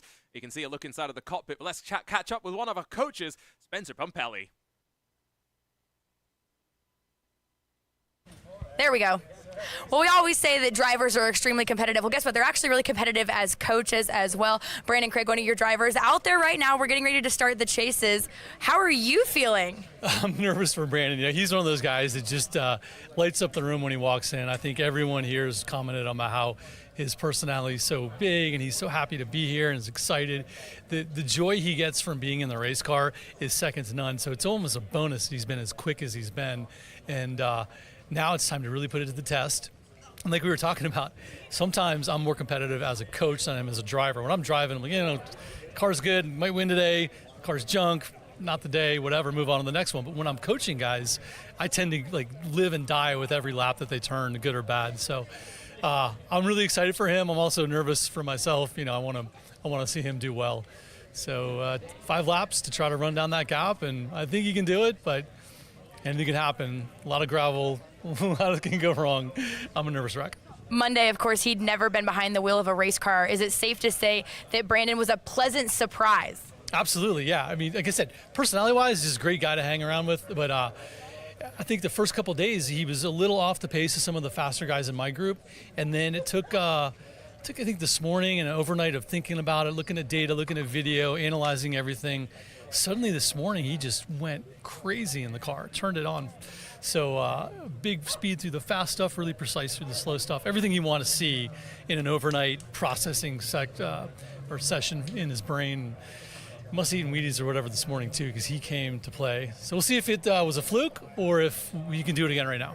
Well, of course, as reporters, we always love the vibrant personalities. We'll let you go focus on your driver. But Juliana, I see you standing by here. You've got another driver who's awaiting, his turn. Still got his race suit on here, but you're standing by with Craig Laws. Thank you, Hannah. Yes, I am here with Craig, and I was telling him as I was going to find him for this interview, I think you were one of my first interviews to start off this series for me. And I just want to get a recap. We talked about at the gym, for those of you who weren't with us the entire time, you did a lot of work on yourself physically. You lost, was it 32 pounds, I believe, or close to there, about 30 pounds? It was getting close to 3 stone. That was right. Yes. Okay. So you lost a bunch of weight, you got in great shape, and you told me the thing I'm nervous about most is that I'm not going to be the same athlete I was 20 years ago. That was a concern to me because it was a long time ago since I last really was fit doing racing karts, but I am pleased with my cardio. So yes. Getting on the treadmill, I was very happy with my performance there. I wasn't so good about my upper body strength. Just before we came out here, I slept funny on my shoulder, and it really was aching. So my upper body things in the press ups and the dead hangs was a bit disappointing, but cardio I'm really pleased with. Right, and so with all that being said, you went from that, you went all day 1, all day 2, and now unfortunately you weren't part of that 8, but aren't you still proud of yourself? Tell me how you're feeling now, even though you're not part of that 8. Well, first of all, I am proud of what I've done. I knew I was never going to be as competitive as these guys. These guys and girls are just so talented, yes. every single one of them, and I've not got a bad word to say about any one of them. They are fantastic athletes, great racers, and to be honest, I'd have been embarrassed if I'd have got through on the fan vote and knocked someone out of their opportunity. I'm proud of what I've done. My progression has been good. Bearing in mind I was backwards in a gravel trap yesterday, I've managed to get around the lap, and my times have got better and better. And my very final lap, as I came across the line, my very last time in the car, it was my best lap. So I'm pleased with that. So I'm not as fast as these guys, but I wanted to come here this morning and go under 130, and I did that many times. And very final lap, I was really pleased with. I mean, that's a great outlook and really cool to walk away with. So now that you are finished here, I know you're excited to get home to your wife, TC, and Storm. What's next? I I need to buy myself a computer and do some proper sim racing. Because obviously I came here because of Streetcar, which I'm eternally grateful for. And thank you to all the people at home who've voted from the Streetcar community, which is why I play the game, because it's got such a strong community. But I could really do with getting on the sim rigs, because before I came out, well, I've never played iRacing, I've never played Race Room or Assetto Corsa or anything like that. It was Streetcar that got me here. But I've seen what some of these guys can do. I need to buy myself a computer that can actually run these things. Right. And I should continue to do my running. And okay. It would be nice to get back in a kart. I've not been on a kart in 15 years, and I fancy going to Buckmore Park, back where I used to drive in England, and doing a few laps. All right, well, let's do it this way. How about anyone watching? Can we get some sponsors? He wants to get back in a cart. He wants a computer. Help Craig out, okay? Yeah, nice, thank you. Right? Thank you. It was a joy watching you, and safe travels home. Thank you. Arjuna, Brian, you guys have any computer hookups? We need them. No. Do you know how to build a computer? No, I barely know how to operate a computer. There's a story, actually. One of my broadcast computers broke a couple of weeks ago, and so I had to order parts on Amazon, get it built in about 12 hours time so I could get ready to go for a broadcast. I enjoyed it so much that, you know what I did then, Brian? I built another computer. I was going to say, you built another computer. Yeah. Here's the thing. Obviously, in the sim world, you build your computers because you want the proper chips and the proper graphics cards and all this other kind of stuff.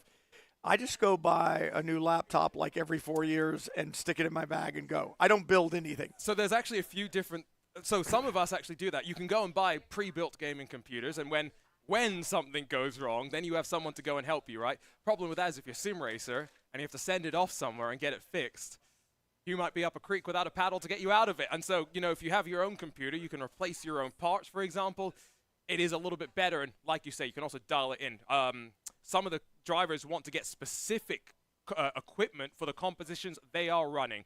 But it's not sim racing today. It's time for the Prodigy Chase competition. BMW off and away and firing up the car. Nathan Maximan's going to build to the line. Let's see the margins end to Brandon Hawkin as we get underway with the first of our chase competitions.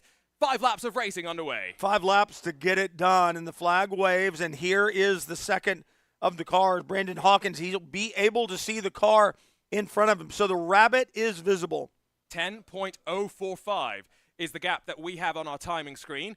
And so every lap will get you an update as to what that is. If it's under 10 seconds, Brandon Hawkin is your winner. If it's over 10.5 odd seconds, well, then Nathan Maximan wins in this first of the knockouts. Up through into the water tower section. Maximan out wide and now trying to cut back in and get onto the power nice and early. Oh, what a run through turn 6 there for Nathan Maximan. Almost locked up the right front on the way in. Big power slide on the way off. I don't think those hand cooks are quite up to temperature yet. And they had those 2 laps behind a BMW, but it wouldn't have been at full racing pace by any means. And so maybe that's something to keep in mind. We slither down into this middle sector. This is where the track really falls away from you. And you get to the bottom of the track here, a double right-hander that still have to come. And then you begin your workaround of that long sweeping left-hander as you build back towards the start-finish line. That, I believe, is Brandon Hawkins. So we'll see Nathan Maximan first break the timing line. Remember, 10.045, the gap at the start. Through turn 13, this is a downhill run, long carousel. It just is a corner that seems to keep going forever. Now across the line. A 127.814 for Nathan Maximan, so we can use that as a bit of a reference. We kind of expected temperatures to have seen the times go up slightly, but maybe still would have expected a low 27, although Brandon Hawking, 128.146. Margin opens up to 10.37. Nathan Maximan, good first lap, good opening salvo, but 4 laps to go, and for Brandon Hawking, he's got the time to get it done. Needs to find more than 0.3 of a second. That's what he lost the first time by. So he needs to get that margin back and then more. But if he can do it each lap, he'll be there at the end. It doesn't need to all come at one time.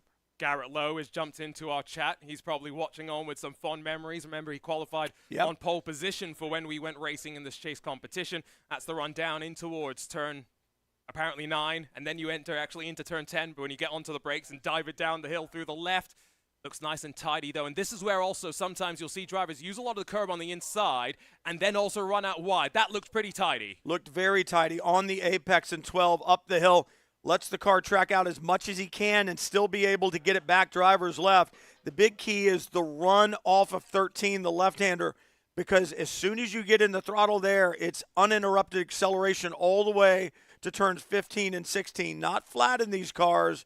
A little bit of a breathe, but you're looking for a good lap time. And a good lap time for Nathan Maximum with a 1:26.462. That's kind of what we expected, but maybe it took the lap for the Hancooks to heat up. Hawkin, 1:25.983, margin under 10 seconds. He's closed the gap. 10.04 is where we were on the first lap. Is that correct? Yes. And so he has closed the gap. Brandon Hawkin moving forward. Remember, that would be the end of the second lap, so they've still got 3 more laps to run around. In front of our broadcast position, we see Nathan Maximum down to turn 6 on screen. Brandon Hawkins going through the water tower. Maximum very, very wobbly through the corner. Yeah, just a little twitch of the car, though, a little lock of the right front. It never really stopped turning, and really good braking there as well for Brandon Hawkin. These two drivers are on it, and you can see by the lap times that they've turned. They're doing an excellent job. And really for Brandon, he needs – remember, there's no communication. You don't know. The only way you know you're catching or being caught is glancing across the racetrack. Where was that car last time by? Was he closer to me? Was he farther away? That glance across the track is going to tell you. You know what Garrett Lowe just said? This was one of the coolest experiences he's ever been a part of. But the weather seems a little bit better today than it was for him on day 3. Remember, with the freezing, it was frigid temperatures at the start of the day. Maximum with a 1:26.462 last time by, crosses the line in front of us. It's a 1:26.566. What's Hawking going to do behind? Onto the front straightaway. I think he may have gained some more. Yes. 25.7, he did. Down to 9.035 seconds. And 10-second margin. We can kind of talk about that visual thing you were talking about. If you're the car being chased, you still have the references as to where your competition is. Maximum. Right now he can see him. Exactly. As he exits turn 4, he sees Brandon Hawking entering turn 3. Yeah, and he knows he's closed that gap. So he's got to push, and he does, and gets wide and then loose. He's offline through turn 6.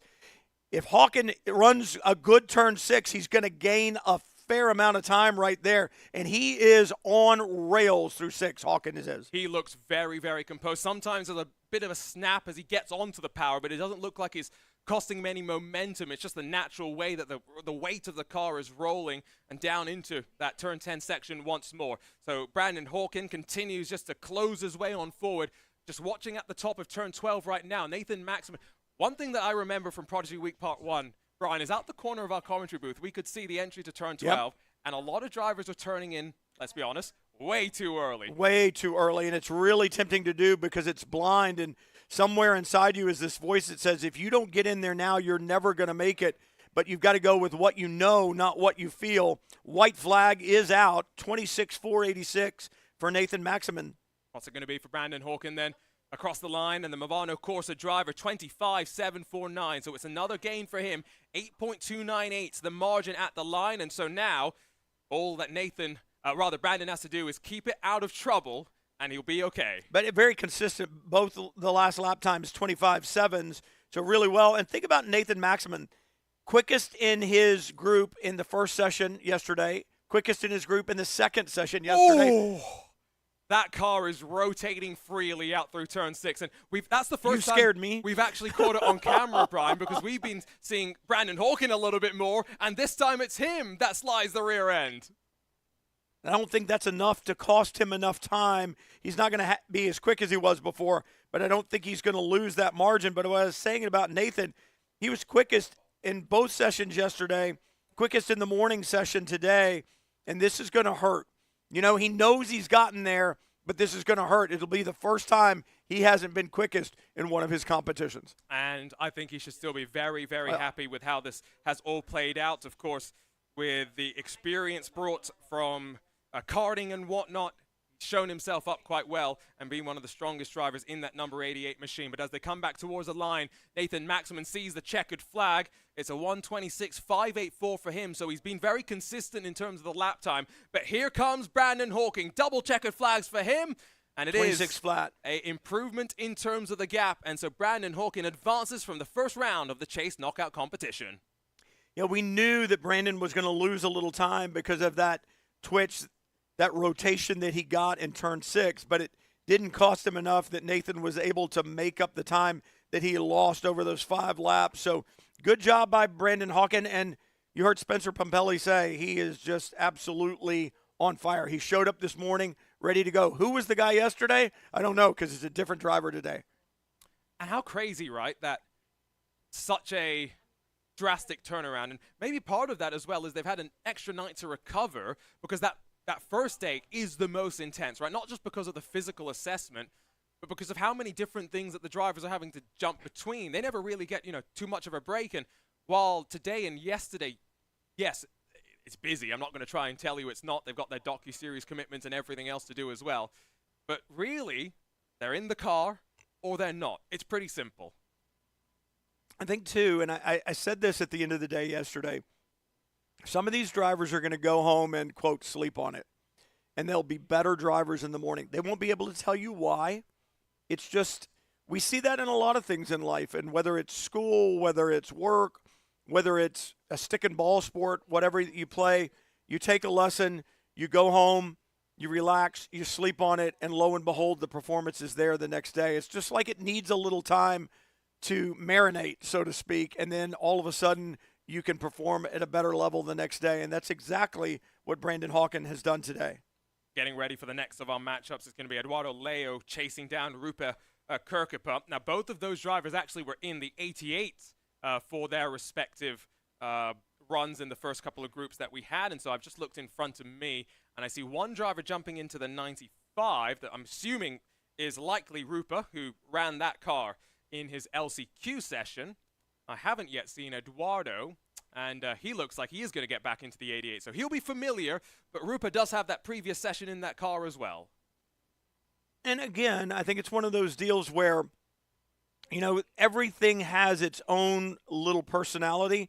As hard as Kent Stacy and the guys have worked, the lap times are there. They went out and they ran consistent lap times, lap after lap. The test drivers did, and everything measures up. But for the test drivers, with the amount of experience that they have, maybe even unknowingly, they're able to address a difference without even noticing that it's a difference, and they're able to get the lap time. But for the less experienced drivers, that may be a little bit more of a challenge when they step into a new car. And it's the intangibles that make up those differences. Absolutely. At the end of the day. It's so hard to put, any science, any data on what ends up being slightly different. And so that is maybe something just to keep an eye on. Tires being put onto the cars as well. And Brandon out of the car, and he's giddy. You can tell. You know who else is happy? Spencer Pompelli. We heard him say in the interview, I really want it for my guys. But, hey, Spencer's a competitor. Spencer is going to give his other coaches a hard time saying, hey, I got the first win in the chase. We did have a lot of that last time as well, in the karting in particular. These guys, they're going to be talking smack to each other down there. Nathan Maximin is there in helmet off, Hans device off as well, chatting away with the docu-series, I do believe. Just looking at the pit lane, I see the boom mics on top of him. I wonder what that's like for a lot of these drivers, because in sim racing, for the most part, like we'll do post-race interviews, but we'll read through the results, then talk to the winner, then talk to second, then talk to the. It usually takes a little bit of time before you're out of the car to being in the booth with us. Whereas here, he's jumped out, helmet comes straight off, and the microphone's thrown into your face. Yeah, I mean, and it is a proper camera crew. It's not somebody down there with their phone or anything like that. The boom mics, like you said, this is a position that a lot of these individuals have never been in for any reason, whether it's been any other sport or certainly motorsport. So this is a new kind of arena for them, and this in and of itself is nerve-wracking. There's been a few cases where in sim racing we have the benefit, right, of in IMSA Esports, for example, I require everybody to be in a certain place for their voice channel, just so we can make sure they're all there. Right. It also gives you the opportunity, like we did in 2022, to go in and eavesdrop on what's happening behind the scenes. Great insight to be added to the broadcast. What we can also do is drag them in when something happens And that's good and bad, right? Because I distinctly remember. I can imagine it could be bad. Yeah, I distinctly remember I did a Porsche Esports Super Cup race earlier this year, and one of the drivers got involved in an incident, and not 30 seconds later, he's in the broadcast booth, and I'm asking him some questions, and the poor guy, you know, he was flustered. You could tell he had been shouting at his team manager a little bit and whatnot, but he had to, you know, compose himself as best as he could. And that's where these sim teams do actually do media training and stuff like that. So, you know, some of these drivers that come from bigger outfits, that media stuff on day one that DKC would have introduced them to wouldn't have necessarily been the first time. Looking down in pit lane right now, look at the congratulations. And I think this is great. This is, once again, you're measuring the disappointment of, hey, I didn't win this round, you did.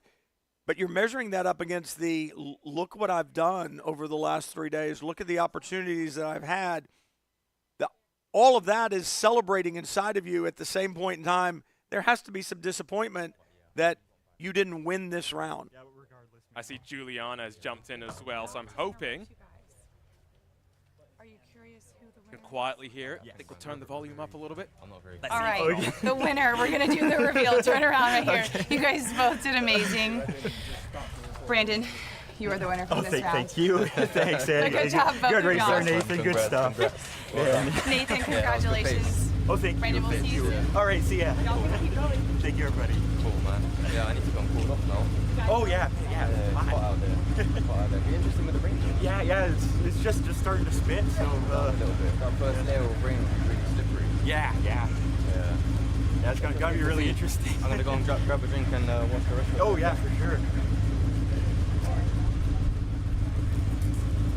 Love the little interaction between Brandon Hawkins and Nathan Maximin. Nathan saying he's off to cool off just a little bit. I think both just because of all the sweat that's probably been seeped into that race suit over the course of the last 2 or so days.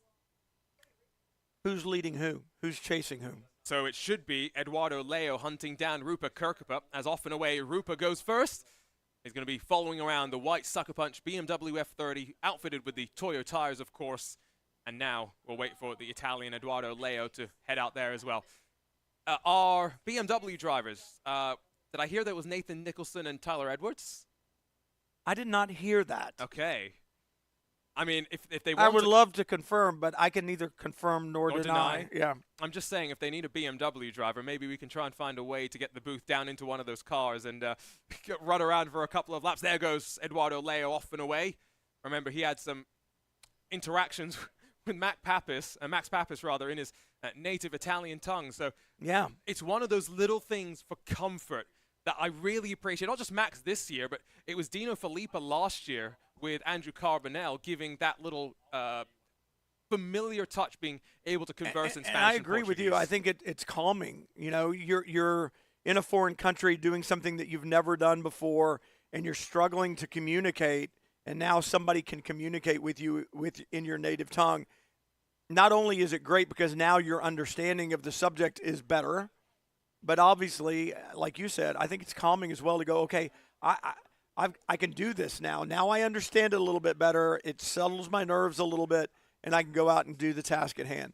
If you are wondering, by the way, how our drivers got to this position, well, welcome along to Prodigy Week Part 2 as sim racers get their chance to prove what they can do in real cars. Racing Prodigy is opening barriers, or rather, tearing down barriers to entry in motorsports by creating sustainable careers, co-founded back in 2022 by David Cook and Matt Fasanax. It's been really interesting being along for the ride in the E2Real pipeline. Back in 2023, we ran esports tournaments on iRacing, rFactor 2 Race Room, and Street Kart Racing. We had over 100,000 drivers competing from more than 200 countries, according to Street Kart Racing. We had 28 live esports broadcasted events, and from there, some of those drivers won through merit by winning competitions or winning the series. Some of them selected by our search selection show. We recognize that not everybody is going to be at the very top level of sim racing. Maybe they are somewhat newer to the world, but still are showing the evolution.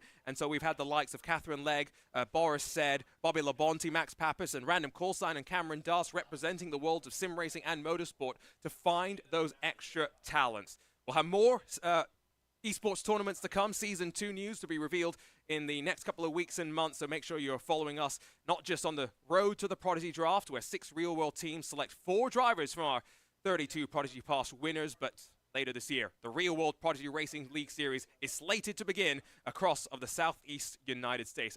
Even more exciting to that, we're trying to build, an eat-to-real pipeline, but more importantly, I think, we're trying to build a ladder at the top of that pipeline. So the Radical SR1 that we're seeing right now, the hope is that in the future, bigger, more powerful cars will be planned to follow in 2025 and 2026. And last time out, when we were here at the Atlanta Motorsports Park, Matt Fascinator, we got him to reveal that his dream is to have a custom-built prototype for our top-level Prodigy Racing League. Now, that's his dream. There's rumor that people have been talked to, or that he has a designer in mind that he would, and I won't reveal any of that, but that's how this stuff gets built, though. I'm sure 3, 4 years ago, 5 years ago, Matt was sitting around going, why don't we? And then lo and behold, you start to put pen to paper. You put your ideas down on your computer, and you and I talked about this. It's like creating a blueprint for a house, and then you start building it. And last year they poured the foundation. This year the walls are going up, and then the roof's going to go up, and it's just going to continue to build and build. And when I think about the commercial aspect of this, I can't think of another property that has the worldwide reach for the cost effectiveness. Yes, Formula One in motorsports has the largest reach across the world. But if you want to be involved in Formula One in any way, shape, and form, from a commercial aspect, how big is your account? The hundreds of millions of gamers that are out there, and the millions of sim racers that are out there across the multiple platforms that Racing Prodigy has access to find competitors to come here and bring to Racing Prodigy. Think about the size of that market, and even beyond that, and what it costs to put this on. And obviously, it's not inexpensive, but when you compare it to Formula One and you compare the reach that you could get, the cost per impression for this is pennies on the thousands of dollars compared to that of Formula One. And you're reaching a demographic that's intelligent, probably well-educated, obviously technologically savvy. Find me a product manufacturer in the world that doesn't want that demographic. And it's not what I thought would be in the beginning, a 13-year-old to 21-year-old demographic. It's a 13-year-old to 50-year-old demographic, and maybe even beyond that. And we know that because we have competitors in the field that are older. Yeah. I mean, it's to me, it's just, when you start to break it down like that, I'm like, the commercial aspect of this, why would you not want to be involved? And when I first got into sim racing commentary, so going back to 2020 now, the world exploded, and a lot of the real-world motorsports people came over to the world of sim racing, and a lot of eyes were opened. But a comment that I heard would have been probably 2021 or so, so still when we had plenty of interest and excitement around of sim racing, there was a comment made that, if you are a real-world series, you want to, get involved in sim racing, but how do you make sure that for your teams that are out there competing in the real world, like you say, if it is a case where, they can get twice the return on investment from going to Racing Prodigy, even if it's a lower overall reach, maybe that's something that we can look at. Pace cars off down into pit lane, and we're ready to go. Rupert Kirkapa is going to break the timing line, and we'll get Chase 2 underway. Remember, Eduardo Leo going to be doing the hunting down as they make their way around for 5 laps here at the Atlanta Motorsports Park. Let's get the time at the line, though. Eduardo Leo crosses the line, and the time has not popped up for me just yet. 9.13 seconds. There it is. Here we go. And you look at that gap, that's a little bit larger than it was at the finish of the last one, a little bit smaller than it was at the beginning. But the thing that's important is your rabbit is in sight on certain areas of this racetrack. So you've got an idea of how you're measuring up. Kirkapa in front, followed by the 88, and Eduardo is going to see him in certain areas of the racetrack. Will it draw him closer? Question from some of the people in the community about those who are not competing in the chase. Don't forget that their assessments are still done and passed over to the teams to be selected in the Prodigy draft. This chase composition, just a little bit of an addendum at the end to add a little bit more context. Yeah, I mean, it just adds a little more context. Like you said, a little more detail to the portfolios of these drivers who are competing in that. I mean, we use the comparison to the NFL Combine before. All of these drivers, all of these competitors this weekend have been measured, and it's all in a file, and you can go through and say, what is this driver's strength? What is this driver's weakness as Leo, or as Kirkapa, I should say, crosses the line? What are their strengths? What are their weaknesses? What do we do? What's the gap at the line this time by? 8.974, so it's only 2/10 or so, but Eduardo Leo has managed to find a little bit of time. He's out wide through turn one, though. Was very much four wheels on that curb. I don't think it was too slippy, though. Don't think he lost too much of his momentum. Through the water tower corner. What a wonderful drone shot. There's Leo. That's now carving his way through. Much tighter initially to the inside curb. Opens up the corner and tries to cut back down. There's a look, though, at Rupa Kirkapa. And Husing, all of the runoff as well. Yeah, don't give up what you earned on that first lap. And this is just like racing. You know, you're side by side with somebody. You're catching somebody. You want to stay on them. You want to push a little harder. But if you push too hard, you're going to go off the racetrack and you're going to lose all the gains. The problem here, you only have 5 laps to get it done. So while you want to continue to push, take every little bit that you get. Every little bit that you get. I'd rather gain a tenth of a second 4 laps in a row than lose 4/10 of a second in 1 lap, because now I'm back to even and I got to get back at it again. So keep nibbling away. Goes back to the consistency element that we were talking about in the runs yesterday, and that was all what we were trying to focus on, is seeing how consistent they could be. Kirkapa did his remarkable run in qualifying with, what was it, 8 or 9 25/8s or whatever it was. Now he breaks the timing beam and does a 26.5. That's the first lap time that we've got from the live timing. Eduardo Leo, another 0.08 of a second gain. Yeah, gathers it up and closes down again a little bit at a time. A 26.526 for Kirkapa and 26.440 for Leo that time. So just a tenth or so quicker, little bits at a time. That's what gets it for you, little bits at a time. He's doing what he needs to do. Both drivers very consistent right now. Just watching the 95, was a little bit wide off the apex down at turn 6. Let's see if Eduardo Leo's a little bit more on the inside curb. He is, but the rear end sliding around on him. That surely costs him a couple of tenths. Really early with the turn in that time for Leo, earlier than he had been. That means he had to tighten his hands at the apex, got up on that curb, and got in the throttle at the same time. Did that big 4-wheel slide off the corner. We'll see if that hurts him. Watch him for the rest of the lap. And in terms of, you know, the speed, we were wondering whether the warmer track would see them be a little bit slower. They are in the still mid-26s, so by no means are we seeing slow lap times from these drivers. But at the very end of the LCQ sessions, don't forget, we were in the mid-25s, so these drivers getting back up to speed as well, back in the car for the first time in a while. Kirkapa breaks the timing line. It's a 126.185. That is very, very good, and we expect Eduardo Leo to have a bit more of a slow lap anyway, given that he had the 4-wheel slide, and it does end up being a faster lap time. What? He found that time somewhere else because he lost it in turn 6, and the lap time's almost identical, just 75 one-thousandths of a second quicker than Kirkapa was that time, but the key word is quicker. And was. Like, even with that mistake, found the way to be quicker. Like you say, these cars may make the same lap time, but they may do it at different parts of the track. If you make a mistake in one part, make it up somewhere else. The gap started at 9.137 seconds. It's 8.813, so closed by around 3 or 4 tenths of a second. We're not talking big differences, though, between these two drivers. One more lap next time by.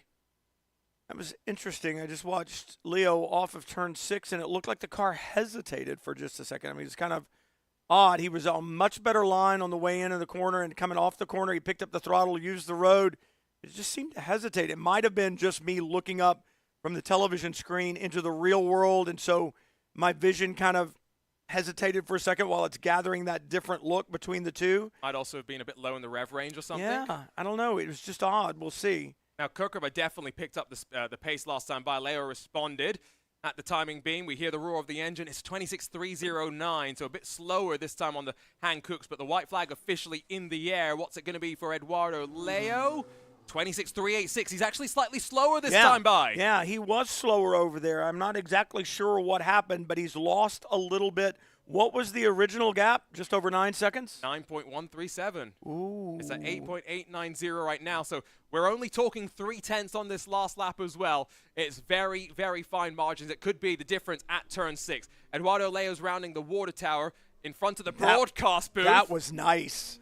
That was a little bit of a slide, though. Yeah, but not much of one. That was really nice for Kirkapa and really charging into the corner that time, Leo, and that was even better, I think.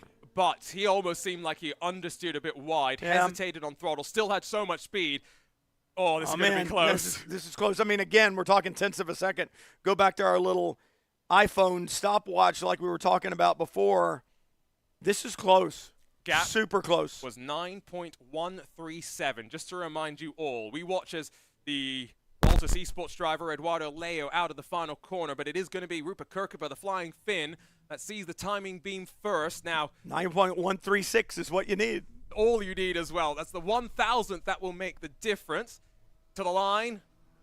Double checkered flags out for Kirkapa. 26 flat. And it's his fastest lap. Now, that's important. What can Eduardo Leo do? I think he's got it. That is going to be 9.071. Yes, Kirkapa was faster on the final lap, but Eduardo Leo still does enough. And we're talking 600ths or something of a second. Oh, my. 9.137, 9.071. Wow. What is that? That's 64 That's a blink of an eye. 1,000ths of a second or something? I have to do my math again. Never trust the commentator's math, by the way. That's unbelievable. Wow. Absolutely unbelievable. And I knew that Kirkapa had pulled and had gone a little faster. You could see that the gap had actually expanded as they came onto the front straightaway. That's why I said, I think he's got it. You remember we were talking about references, right? Yep. Being able to try and tell roughly how quick everyone is. Though these two drivers have absolutely no idea right now. No, they don't. Because if you referenced it while you were out there, where you saw him last, it's too quick. It's a foot, 2 feet. I mean, what's 61,000ths of a second? I mean, that's crazy. It is insane. And this is what, again, we talk about this being special and the atmosphere around it is, but there is a reason why. Even with the expectations placed onto the sim racer's shoulders, they're able to deliver and continue to defy the expectations as well. So, 2 of our matchups done, and that now leaves us 66,000ths of a second, by the way, the gap between them. Sees us move on over into the third of our chases, where top seed Thomas Bellarmine will be hunting down Alexandro Vielma. 66 1,000ths of a second. We can't. I'm like, yeah, it's unbelievable. Again, I want to give a big congratulations to every one of our Prodigy Pass winners for adding to this experience. Your stories make our stories matter, and can't wait to see what happens at the Prodigy Draft. So they'll get out. We'll get the reaction as well. They'll be captured by the docu-series. I think Giuliano will go and tell them the net result as well. They have no idea. At least with they couldn't know. With Brandon and Nathan, the margin was like 2 or 3 seconds, so maybe they would have had an idea. But yeah, with these drivers, no clue. And let's talk about cars as well here. Rupert Kirkapa jumps out of the 95 as a handshake as he hands on over to Thomas Bellarmine, who has done his entire 2 days of action already through in that machine.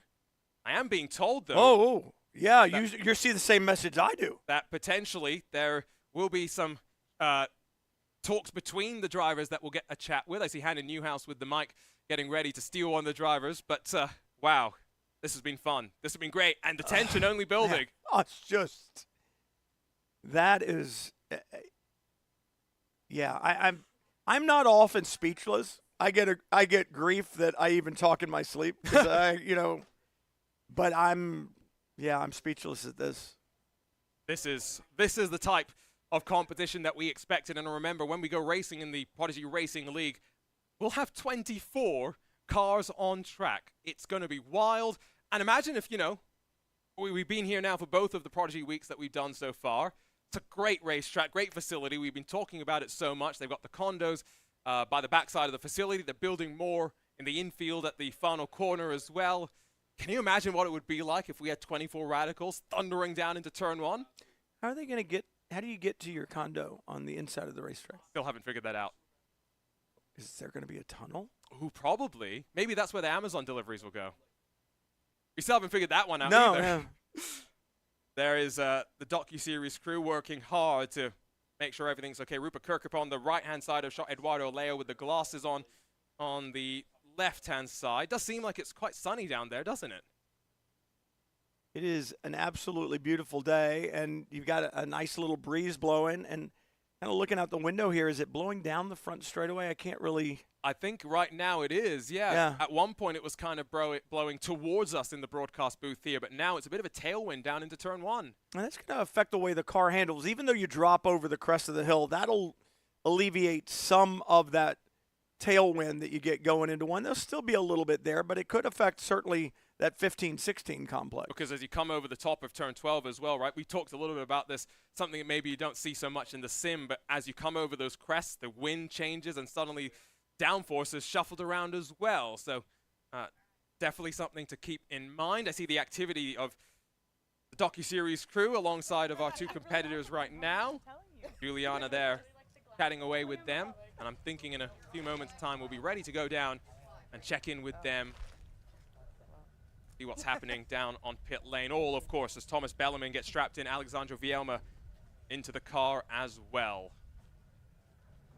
And the nerves. I was thinking about this when I was just watching Eduardo and Rupa out there behind the safety car. I mean, it's like the start of a race, but without the field around you. You know, and there's another group up there in front of you, but it's a group of one, you know, and it's just, it's all the nerves that you have at the start of the race. It's all those thought processes about making sure that you get the car where it needs to be and what am I going to do in my first lap and all that. All those thoughts are the same. You just don't have 10, 15, 20, 30 other cars around you. Having to top off the car with a bit of fuel, at least in the case of the 95. So final preparations going on there. Alexandro Vielma is in the 04. So both Bellarmine and Vielma are in the cars. They have done, well, all of their driving in so far. So again, some comfort for them. Keeping an eye, by the way, on the YouTube chat. Arjuna Kankipati alongside of Brian Till up here in the broadcast booth. But we do have Hannah Newhouse and Julian Darnell down on pit lane to walk us through some of those stories. Brian, a couple of questions and comments that I see in our chat. One for you about the tires. We've talked about these Hancooks, DOT, you know, not necessarily being too worried about the heat cycles, but based on what we've seen from the drivers as we get ready to go, how much life do you think they've still got left in them? I'm really amazed that we haven't seen drop-off. And here's the other thing you have to take into consideration. It's warmer now than it was at the beginning of the day, so the track surface temperature has been absorbing that energy from the sun all day long, so it's heated up. But I am impressed, and we saw it with this last group, Kirkup with his fastest lap on his 5th lap. So the durability of the tire is still there, and a lot of the speed still remains in it because that lap time was a 26 flat. So let's go down to pit lane and see if we can check in with Juliana. Thank you, guys. Eduardo, Rupe. I'm going to reveal the results, but unfortunately it's not going to be till later because we don't have the official timing yet. We have to wait from the tower to give us that information, so I'm going to make you guys sweat it out a little bit longer. I'm sorry to be the bearer of bad news. You both did great, and we are so excited to find them out. We'll let you guys know. Sounds like still working That's through. cruel. That's cruel. Let's go and tell them. That will tell you in the future. But, I mean, she had to go and say that because everybody else was getting the results afterwards, and now all of a sudden they gather. Great job. Hey, we're still working on it in the tower. We'll get back to you. So the officials looking at something. They want to make sure that they get this right. So I think drama, Arjuna. We've got drama. Some of our viewers were having a couple of issues with the live timing as well, so maybe we're just trying to confirm a couple of things on that. But, as mentioned, it's time for the top seed and, well, Bottom seed is probably the wrong way to put it, right? Because Alexandra Vielma was one of those 3 fan saves. Yes, they're seeded based on their lap times. Lower seed. Yeah, they're not the last seed. I mean, technically, I guess they are, but they're the lower seed. It's the lower number, or it's actually the higher number, which makes them the lower seed. So, seeing them out on track right now behind the BMW pace cars. Let's go ahead and check back in with pit lane, where Kent Stacy, David Cook having a chat with the drivers. Yeah, it's okay. Yeah. Yeah, you had a great event. Yeah. Thanks. Okay. Congratulations. Robert. Oh, Yeah, jump, no jump the worries. start. Jump the start. Like, yeah. oh. Yeah, jump the start. Yeah. Okay. I was going to say, and we want to go ahead and discuss this, right? Because we've been waiting for the results here to tell our live crew people. You had this discussion here with our drivers. Kind of take us through what was under review here between these 2 drivers and what the final result was. In the drivers' meeting, we have a policy you can't go before the start cone. And when the pace car came in, he went prior to the start cone, which gave him an advantage down the straightaway. So it threw off the timing. So unfortunately, he had a competitive advantage, which is against our policies, and it's an automatic disqualification. Okay, automatic disqualification. So that being said, Eduardo then is the one that advances in the bracket. Yes. Okay, again, Ken Stacy, thank you so much for this. We just wanted to make sure we knew for our viewers that are tuning in how this is going to affect our bracket moving forward. Okay. Perfect. Thank you, drivers. Thank you. So, just like in real-world racing, there's a start zone, and obviously they're down there, they're watching it, and the start zone is under review or under the eye of an official at all times, and they felt like Kirkapa jumped the start, or Eduardo jumped the start. And let's not talk about start zones, by the way, because I had to rewrite the start rules around IMSA Esports last year because drivers don't apparently want to be sensible. And so you have to add restrictions to tell them you're not allowed to pass before you reach the start-finish line, so they don't wreck before they get to the start-finish line at the Sebring International Raceway. Anyway, that's just my personal pain that I can share with you all. They've done their 1 formation lap. They'll get the second one before the BMW F30s pull on down to pit lane, and once again, we go racing. We have 1 more matchup in the quarterfinals after this, 2 semifinals still left to come, and then the finals to close things out. Already about 2:30 here, Eastern Standard Time on the east coast of the U.S. in the Dawsonville area. It's been a lovely day so far, and these drivers, I think, are very much looking forward in some ways to the 3 days officially coming to a close, so their minds can start relaxing. Well, it's like I said, eventually you have to let go of it on the flight, on the way home, or what have you. You're welcome to use my verbiage in the rule book on starts, because it's, I think, what you're after. But I'm going to have to go take a look. Yeah, you can take a look at it. But, all right, let's keep going, all right? We've got more to go, more competitions. I mean, this has been stellar so far. You look at the last one, forget the start violation that we saw, 66 1/1000ths of a second at the line. That's just how close this is, and that's how well all of these competitors have performed since they got here. Remember, we're not dealing with people who've been racing cars or karts even for the last 2 years or 10 years, right? In Eduardo's case, first time he got behind the wheel of the car, we said a couple of times today, was in the autocross from BMW. So, you were correct. It was Rupe the one that jumped the start. Yeah, I had to. I thought I heard it that way, but I heard it differently. Exactly. In the beginning, so I was like, okay, please clarify this for me. So again, just confirmation. It was Eduardo Leo that moves on forward. Apologies for my confusion there. But here we go, ready to rumble with those BMW pace cars, ready to pull off and away. So Alexandra Vielma will be in front. It will be Thomas Bellerman that's running behind. Thomas, of course, top qualifier from the session in the mornings, and both of the drivers in the cars that they have been competing in over the course of the 2 days. They'll be very, very familiar with the machinery that they've got underneath them. And so as they get ready to go, pace cars pulling off to the right. First up to be released, it's Alexandra Vielma. I want to listen closely to where his acceleration starts so I can have a better understanding of where the start zone is. So there were some cones, orange cones, that I think kind of marked that spot, point on the track for the drivers. And so away we go, green flag in hand. What's the margin going to be as Thomas Bellerman in the number 95 crosses directly behind? Wait for the timing screen to update. 5.96 seconds. Wow. that's a closer margin than we've seen. We've been typically seeing that 9-10 second gap. It doesn't really matter. It's just a matter of whether it closes or not. The only reason it would matter is because that rabbit's a little bit closer to you. You can not only see it, but you can smell it now, right? And does that add a little bit more? I'm not sure. You're still chasing the car down and a little wide. A missed apex there in the beginning. The 0-4 just slides wide, and for Alejandro Vielma, that is going to cost him time. I thought that was at least a second that he lost there because he was that wide, out of the throttle for so long, and we'll get the sense when we run our way back to the line, down into the middle sector, the real elevation change felt here around this 2 miles. It's 100 feet up and down that you plunge. That was very, very tidy from, I believe, Thomas Bellarmine, who comes up to the top of turn 12 right now, and now through the long left-hander, back around to the line. Let's see what the margin is going to be as the first lap comes to an end.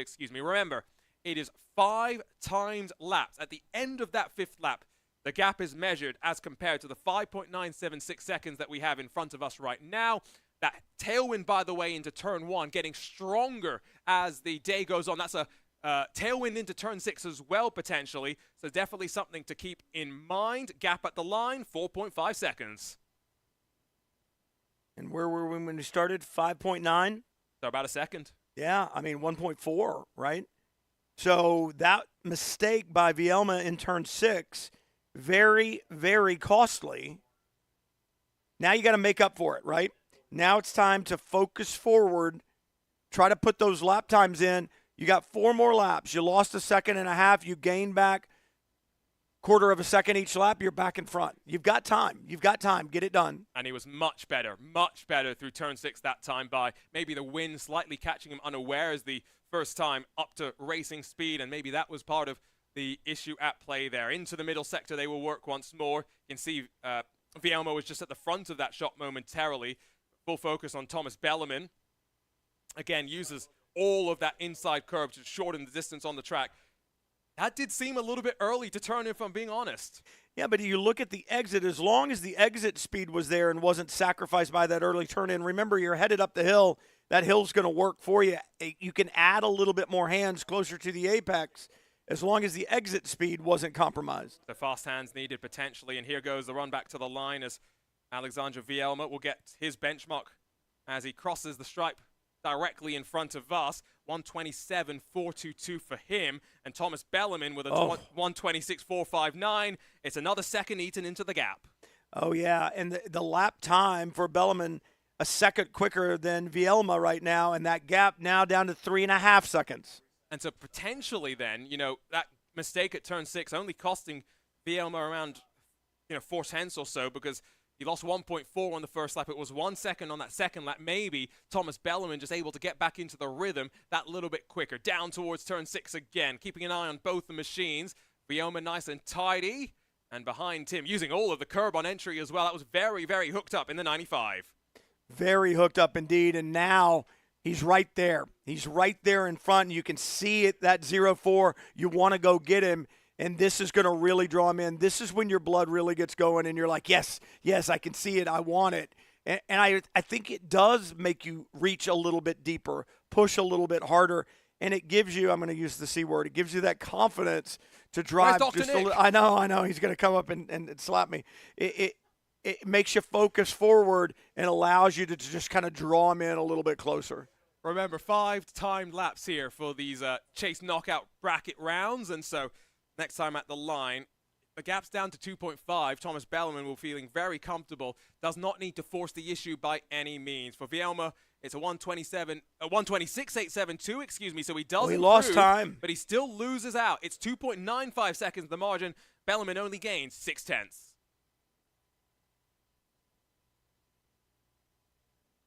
Up towards the water tower. And if you're Vielma, you're looking in the mirror. You may have been looking across the racetrack, but you may not be able to see him across the racetrack anymore. But he's close enough. Where you can see him is a little glance in your mirror in the braking zone there, or coming out of 6, glance in your mirror at corner exit. and all you're going to see is a little white flash. You don't need to know what car number or anything else because there's only one other car on the racetrack with you. Thomas Belleman's enjoying himself. Yeah. He knows that he's in a good place right now, and he tried out something different there. Much like Eduardo Leo in that previous run, got up onto the inside curve maybe a bit too much, on the power a bit too much as well, and it got the rear end rotating just that little bit more than potentially would be expected. They'll see the white flag this time. And one thing I've just remembered, in iRacing in particular, of all the platforms, the mirrors that you have, let's say you have a triple screen set up and you have them, and you're not on just one single monitor, most people turn them off. Most people have what is a virtual mirror at the top, which we very unrealistically skew it so we have maximum visibility. So this sort of situation where all they have are, wing mirrors could be rather interesting. What will the margin be, though, with one more lap to go? I mean, it looks visually closer alone. It's 2.4 at the line. Yeah, Belleman still that time quicker than Vielma, closing the gap even more, another half second. But here's the thing. You can't get complacent. You can't celebrate just yet. You know that you've won this. This is easy to see that the distance has been closed down. You know that you've won this if you stay there. You've got probably 1 3/4 miles yet to go. Don't celebrate yet. Don't relax yet. You can feel good about what you're doing, but your job is not done. Oh, another four-wheel slide for Belleman, but I think that was good. And, you're so right about that. And I think in sim racing, actually, the mental pressure can be even more because you don't have the physical sensations that are kind of jolting you back into the moment. Instead, you're just living in that, let me not make that mistake. Let me make sure I hit all of my marks. And sometimes that leads you to dial in and ignore some of the things that you should be focusing on. Out of the final corner, though, the margin tells it all. Thomas Belleman, top qualifier, and a superb performance here in what is the third of our quarterfinal matchups in the Prodigy Week Part 2 Chase Knockout competition. Alexandro Vielma, one of the fan saves to make it through into this Brackout knockout round. Did show the impressive wind down in lap times, was able to bring the speed to where he needed it to be. It was a 1:26.7 for him to close things off, but the margin closes to 2 seconds, and Thomas Belleman moves forward. Yeah, both drivers very consistent. The problem for Vielma is that Belleman was consistently half a second quicker each lap, and that's what really closed the gap down. And I was saying, you've got to stay focused until the end, and I have no problem telling stories on myself.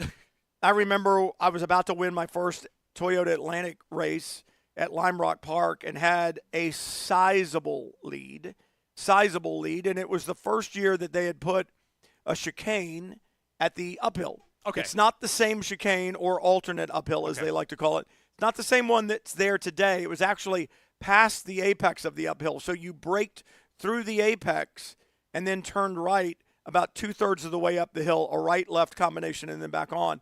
And I was so excited. We weren't probably halfway through the race. And I was so excited that I was counting points. Oh, no. And what my championship lead was going to be. And I was counting prize money because the prize money was substantial. And I was already spending money and celebrating my expanded championship points lead when I turned in for the uphill and forgot that I had to go through the chicane. Spun, stalled the car, had to get it refired, restarted, and managed to get back to a podium position, but I did not win that race. That was a lesson, I bet. That was a lesson. And so when I said, it's not over, don't become complacent, right. I know from experience, don't become complacent. And that's why a lot of times you go, well, so-and-so's got a big lead. Why don't they just slow down? You've got to stay in the game, and it needs to be close to race speed that you've been running the whole time. Otherwise, it's easy to get disjointed. Yeah. Yeah. I have a similar kind of story. I was running the iRacing Bathurst 12 Hours, which is a really tough race because it starts. Oh, and what a track. Oh, my God. It starts in the pitch black, and you've got to somehow survive the night. And then you get the day when the temperatures rise to like 50 degrees Celsius on the track, and you've got a setup that needs to deal with the cold and the warmth. But we get to the 11th hour of the race. I've got a clean car. I'm leading. I've got a lap over the rest of the field at this stage as well. Oh, no. I'm talking with my teammate as I come through the chase, the final fast corner, about pit stops. And we're talking about how low I am on fuel. I exit the corner. I go to the final corner. I ignore pit entry. Oh, no. And decide to go for another lap. You didn't make another lap. As soon as I'm going to assume you didn't make another lap. As soon as I crossed the line, my teammate who looked back at the screen and realized I wasn't on pit lane said, Arjuna, what are you doing? And so I pulled to a dead stop at turn number 1, used the iRacing tow system because we figured that would be quicker than running out of fuel at the top of the mountain and then waiting for it to try and tow me back. And thankfully, we still won the race. Oh, my. Otherwise, my teammates would have been very, very upset with me. There is Thomas Bellamindo, who gets out of the car and looks pretty happy with himself. I think he probably realizes that he's won this. I don't think there's a lot of question there. I like this. Check. Yeah, just to look and see. Got to do it again. Twice if he gets to the final. Let's listen in Look here. okay? They were feeling kind of bad, but it's okay. We'll see. Well, I mean, if you advanced here and you still got another one, Yeah. you still feeling okay about what they would be there? Yeah. Yeah? Yeah. Perfect. We'll see what we can do. We'll see what we can do. All business. Very serious. Do you remember yesterday, at the end of the day, when they all climbed out and the giant smiles on their faces? Right now, I'm interested to see the look on his face when he turns around. Where's the smile? He knows there's business still at hand. It's business. This is all business right now. He'll smile when he finds out, when it's confirmed that he was the winner, but right now it's all business. There they go. A bit of camaraderie between these two drivers who. The PTO Sports Shootout, so hopefully we'll see Yeah, that. there you go. Man, I had good pace, I'll tell you that. No, yeah, you definitely have a leg up on me. But no, dude, fantastic. You are, it's an honor to drive next to you. You know that, right? Appreciate that. Of course. Appreciate that. We're all just trying to make the impossible possible. I think you'll get drafted as well, hopefully. That's the goal, bro. That's the goal, I know. I appreciate you. Hey, I respect all your endurance runs. You killed us on the 2.5 mile. yeah, I did had a solid fitness test, I will tell you. 100%, that's for sure. Just need to find a little more pace in the car, and we'll build up to it, though. Oh yeah, no, definitely. You got it, for sure. Thank you, brother. All right, for sure.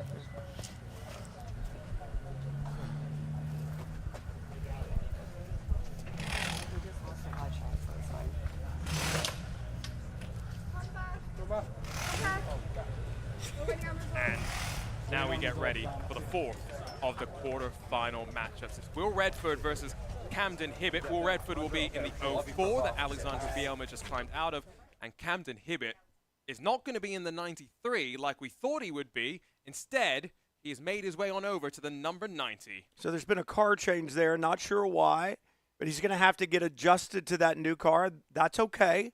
Again, Kent Stacy and everybody has done such a great job at Hibbett behind the wheel of the 90. He just needs to focus on his job and not worry about the chassis that he's sitting in. Hannah there with Thomas and Alexandro as Juliana steps in, and I think they're officially about to find out exactly what has happened. All right. You guys just came off the track. Congratulations. It was fun to watch. I do have the winner. And it is over here, Thomas. Amazing job, Alejandro. Yeah, Thomas, congratulations. Thank you. Appreciate it. There you have it. And we are going to keep going racing very soon. Thank you. 100%. You're welcome. Keep going, y'all. You can do that. Keep it up, all right? You got it. I'll see you later, man. Hey. Hey, we're gonna keep fighting. I know we are. Maybe one day we'll drive together. You never know. That's the goal, man. Yeah. Proud of you, though. Keep it up, all right? Yeah, appreciate it. Amazing. Yeah. That's what this is all about. Yeah, it really is. And again, you go back to so easy to get lost in the competition and go, there's a winner and a loser. Well, Everyone is a winner. Someone advances, but the other person doesn't lose. They're still in it. They just weren't the best in this phase of the competition. Maybe they were the best at the interview section of it. Physical testing. The physical fitness side of it.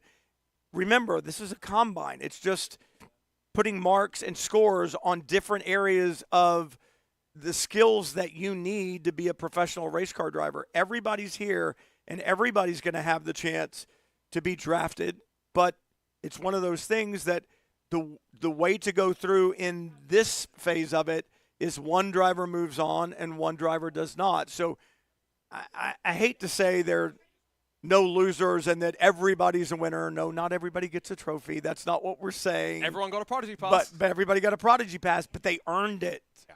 They earned it, and that's the key. Docu-series filming Alexandra there. kind of what I've been saying is, we're talking about these rankings. If I'm here, and I've been up here in the booth for most of the day, so it's not like I get to go and see much of it. But from the outside perspective, inside-outside perspective, Alexandro seems like, at least from what I've seen, if I'm ranking them on media, he's number one. He does a really good job, and he checks a lot of the boxes. The way he carries himself as well. Yeah, I mean, there's a professionalism about him, but the other thing is his answers are good. One of the things we always tell drivers when they go to media training, young drivers, old drivers that have done it forever, there are all kinds of issues now that you need to think about. Back in the day, it was a guy with a tape recorder or maybe just a notebook who was writing down what you said. Then he went back and he wrote the article on a typewriter, maybe a computer, but or you had a television camera. Well, now you've got more, right? You've got podcasts, you've got internet interviews, you still have written interviews that you're digesting, and it may be via paper, it may be on the internet, whatever the case may be. But I always tell drivers that to know where your words are going to be used. If I'm talking to someone who's only going to write, and I say only, but who's writing only a written piece and there's no audio that goes with it, I'll be honest, I'm not particularly good at that. And I think we were talking about this the other day. Because I have a sense of humor and I use it a lot, and because I like to have fun with people, if you simply write down only the words that I say without a note about the inflection of my voice or the situational, the situation that I'm using it in or whatever, my words can sometimes in black and white seem strange, it's like, well, why would he say that? That doesn't seem like he's excited. Or is he angry about that? Or, what message is he trying to convey with this? If it's on television and you can see my face and you can hear my voice inflection, you completely understand what it is that I'm talking about. And I should be better at it, and I'm not always great at it. But I think for these drivers, a lot of them have learned, and like you were talking about, he's really good. I can take those words and I can put them in print, and they make perfect sense. And on screen, they make even more sense. So I think those are skills that these drivers have to develop. Camden Hibbett's going to be the one being chased down by Will Redford. Camden, by the way, did get word from Aaron Hibbett that his great-grandfather and now his sister both drove the number 90. So maybe there's something for him switching over to that car. Well, there you go. Hey, I got a shot at it because I got voted in. Let's make the best shot, and we'll take a family number with us. Both of these drivers do have some real-world racing experience. Will not with any kart racing background, but has been doing some Civic Cup UK thanks to some of the partners that he's been able to build. So see what he does and is able to carry that speed forward from there. Both, Civic Cup touring car sort of machine. Yep. Spec Miata. I'm guessing there's a lot of similarities there. Of course, I'm guessing the Civic's a front-wheel drive as opposed to the MX-5, but, it's momentum at the end of the day. Well, and it is. And, from a front-wheel drive standpoint, the setup on a front-wheel drive car that you want to take on the racetrack is one that's going to rotate a lot. You want it to rotate. You want it to steer with the back of the car. Yes. Essentially a turn in, because the front tires are being used to not only turn the car but also drive it. And so if you have to add wheel at all, you can't add throttle, and so you want it to turn with the back end, rotate a lot at corner entry, be able to pick up the throttle and come off. So you'll be able to use the throttle earlier in this rear-wheel drive car and rely on the nimbleness of this Radical to get you through the corner, rely on the aerodynamics a little bit as well. For Camden Hibbett, yes, he's more used to driving a rear-wheel drive car, but it's heavier, and the horsepower to weight ratio for both of these drivers, this is a lot more horsepower to weight than the cars that they've driven. And even talking about, that weight in particular, the brake application for Camden Hibbett, we were touching on that earlier, where that car, you want to more progressively move the weight forward under the braking phase, whereas here in these Radical SR1s, they're stiff, they've got downforce. The brake application needs to be a sharp attack and then the gradual roll-off rather than the gradual build and then the gradual roll-off. Yeah, and, I was saying to you, an analogy is you have a 1x6 that's 8 feet long, a fulcrum in the middle of it. You place a gallon paint jug on one end and you stomp on the other end. Well, the board is going to flex before it moves the paint can into the air. take a 2x6 that's 8 feet long, so same width, same length, it just happens to be twice as thick, put the gallon can of paint on the other end, stomp on the board. It's instantly going to throw the paint in the air because it's a stiffer platform. Gets the energy, moves the weight, however you want to look at it, to the other end of the board quicker because it is a stiffer platform. And the cars are the same way. And I tell people when we're doing schools at the Mid-Ohio School, at the Mid-Ohio Sports Car Course, I'm always like, you want to be quick and aggressive with the brake pedal, but you can't beat the weight to the front end of the car. It's almost a little rhyme of, if you think of the brake on a scale of 1 to 10, it's almost a little rhyme of 7, 8, move the weight. And once you feel the weight move, then you can go to 9, 10 on the pedal. But if you go straight to a 10 and the weight's still moving through the chassis, you're instantly going to overload the front brakes, and they're either going to lock in the absence of anti-lock braking system, or you'll instantly get into the ABS. The ideal braking, I think we talked about this earlier, is you'd love to get to maximum level of brake at the exact moment that the maximum weight transfer happens. That's hard to do. Ready to go this time by once we make our way back to the line. And those brake details, something that they would have been analyzing on the data with their coaches, fellow drivers, and all of that. We were looking at the tool, the program that we're using to analyze all that data. It's not the same as Motec, which a lot of these drivers will be more familiar with if they've used iRacing or some of the other platforms that export directly to that. It's similar. But very, very similar in terms of the way the data is laid out. And I guess the benefit here is that at iRacing, you got to build your own Motec workbook. Oh, wow. To be able to make that work. And so that's where some of the cloud services that I showed you. Yeah, which I think is absolutely awesome. These guys are looking at a laptop screen, and the great thing is, like we talked about, Kenton Cook goes out, does a reference lap, as we call them, and every driver is then able to take their lap, overlay it with Kenton's lap, and go, where is he making time? And I did get a quick view of one of the screens when we were listening in on some of them, and his braking application, you saw the brake pressure almost go straight up, where the driver that was overlaid with him was an angle of about 80 degrees up. And you don't think that's a much difference, but it is a huge difference. Here we go. You ready? Pace car off and away, and I'm ready. The final of our quarter-final matchups. We've got the two semifinals to come after this, and then the final of the Prodigy Week Part 2 Chase Knockout competition. It's Camden Hibbett that sees the green flag first in that number 90 Sucker Punch entry, and behind it's going to be Will Redford in the MPI car that breaks the timing beam, and we'll wait for the margin to update, and we'll see how it's all going to fare out. 5.184. So about the same sort of range as what Bellarmine and Vielma were dealing with. So a little bit closer than what the first two bracket knockout rounds were all about. Absolutely. And remember, Camden Hibbett, not only does he need to scoot away and try to build a gap, he needs to do it logically, progressively, and he needs to learn the car that he's driving now because he has not been behind the wheel of it. But I'll tell you one thing, he was spot on the mark through turn 6 that time. Looked good in the braking zone, right on the apex. Good drive off the corner. But Redford saying that, was good. Yeah, Redford was really good as well. And so this is that plunge through 8 and 9. Apparently those are corners before you get onto the brakes into turn number 10. Having said that, maybe it's a bit of a thing about Road Atlanta as well, that the track numbers, corner numbers there don't make much sense. You exit turn 7. Next time you're on the brakes, it's turn 10. Well, and I mean, Road America, you go through turn 1, then you get to turn 3. I'm like, where's turn 2? And it's like, oh, well, there's a little. And where's turn 4? Yeah, where's turn 4? You leave 3 and you get to 5, so it's like, to me, a corner is where you either have to slow down or hold on to get through it. If you just drive through it without a problem or without any thought whatsoever, I'm not sure it's a corner, but yeah, whatever. We have seen track designers. We have seen the chasers be able to win every single one of the matchups so far. Is that going to hold true? Because remember, when we get to the semifinals, they'll be matched up based on the results. It's down to 4.082. Will Redford is flying. Redford took a chunk out of the lead that Camden Hibbett had that time. We don't get a lap time on that first time through.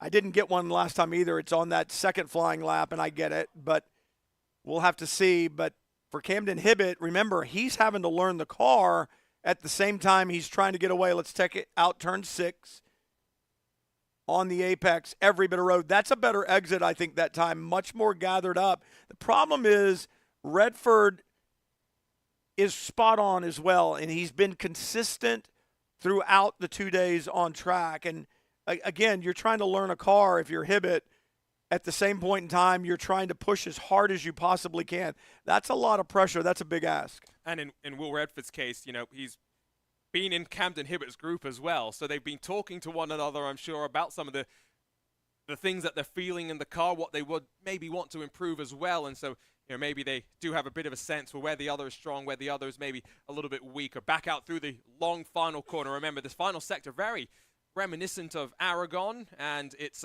final sector here, that elevation change one that really, really challenges the drivers. Hibbert to the line. It's a 26 flat for him, so it's a pretty good time, all things considered. The only issue is Will Redford about 3/10 quicker with a 25.7.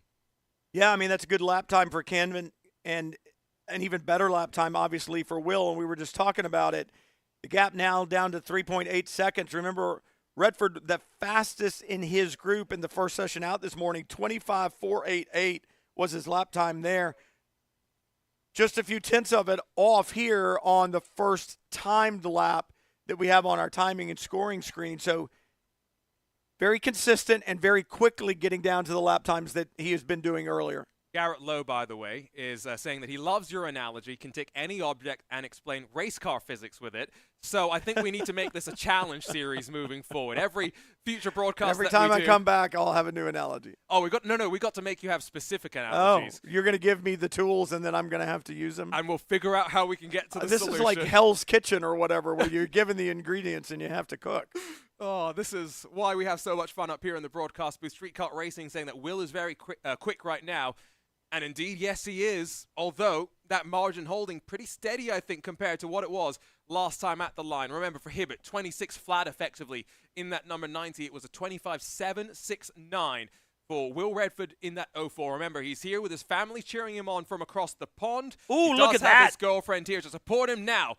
With Hibbert doing a 25.548, Brian got very excited, but Will 2/10 quicker. Oh, I mean, Camden answers back. Remember, this is a car that he hasn't been in. He's learning. He's going faster and faster. I think that may be his fastest lap time of the 2 days. And yet, Redford answers right back. You are correct, because I don't think Camden's actually dipped down into the 25 so far. I mean, into the 25s by a half a second, so half a second faster than he's been the entire time. He is digging deep, and I looked at the time when he came by, and I'm like, man, he is on it. But then Redford goes, oh, okay. I'm going to. I'll see you, and I'll raise you, right? I did see out of the corner of my eye through turn 6 that Camden had a couple of slides, but I don't think that was bad. It did seem as though he was hustling a bit more than he had done the last couple of times by. That's a great camera shot down through the bottom of the track. You can see through the double right-hander.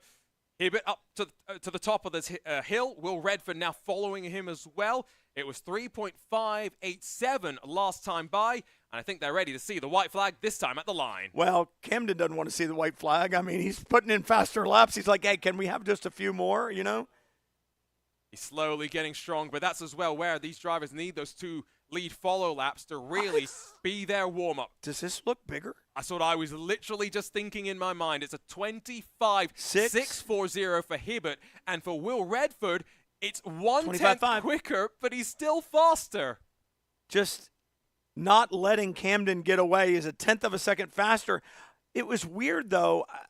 I don't know if Camden was better out of 12 and 13 and kind of stretched what looked like a gap a little bit, because the gap you and I both thought was bigger, and yet the lap time was slightly quicker. So, there's an ebb and flow in these slow speed corners and then the high speed corners.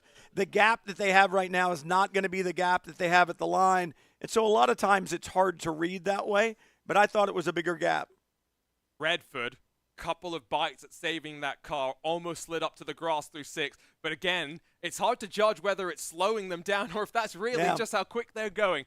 Couple more corners to go. How's it going to finish? Well, and then go back to that Hankook tire. It's going to, we were talking about, eventually it's going to go away. And I can't remember who it was just a couple of sessions ago got out and was looking at the tire Thomas. from the last session. Yeah, it was Thomas. And looking at the tire going, I don't know, it seems to be giving up a little bit. So these tires are going away. Every lap they put on them, eventually they are going to go away. We talked about that. So right now, maybe Will Redford saying, hey, this is enough. Maybe I'm going to stop pushing like that. All he needs the margin to be is under 5 seconds. Hibbett sets his fastest lap of the session on the final lap. So does Will. And so does Will Redford. 3.192 the margin at the end, and the Chasers sweep the quarterfinal round. Yeah, that's impressive for both of those drivers. And Will Redford just answering back. I love the fact that, you know, he was probably keeping track of the other car out there and making sure that he pushed and kept it closing down. You know, as long as the gap's closing down, I'm doing the right thing. And for Camden Hibbett, he's out there learning the car. He just did, I think, 3 laps, half a second faster than any lap he's turned so far in the competition. So he adjusted to the new car very quickly. The problem was he just didn't go quite fast enough. And those first 2 laps, while he was discovering it, made the gap to a point where it was really insurmountable in the end. So our semi-final bracket is now set, and boy, do we have some tasty matchups. First up, I believe it is going to be Brandon Hawkin up against Thomas Bellarmine, and then you'll have Eduardo Leo up against Will Redford. Now, I don't know which order they're going to be sent out in, which will be the leader, which will be the chaser. I think my assumption is that the highest seeding would still probably be the one that would go out second. So Thomas Bellarmine should be the one that's chasing down Brandon Hawkin. And in the case of Eduardo Leo, he'll be hunted down by Will Redford. But we'll get word to you when we can in a few moments' time. Don't forget, don't go anywhere here on the Racing Prodigy YouTube channels, because we're already seeing some of the drivers strapped into the cars. And so Thomas Bellarmine, I think, is already ready to go in the number 95. Trying to figure out where Brandon Hawkin is. He's probably waiting for the 04 to be brought back to pit lane so Will Redford can jump out and he can get in. There is the look, though, at Thomas Bellarmine. Brian, we were talking earlier about this being your happy place as a race driver, sitting behind the wheel, strapped in. Don't want to be sat there for too long, though. No, I mean, right now, I don't think he's going to be sitting for too terribly long. Earlier, they were in there for a while. I don't know how long he's been strapped in, but I've watched drivers, and I think you probably have too over the years.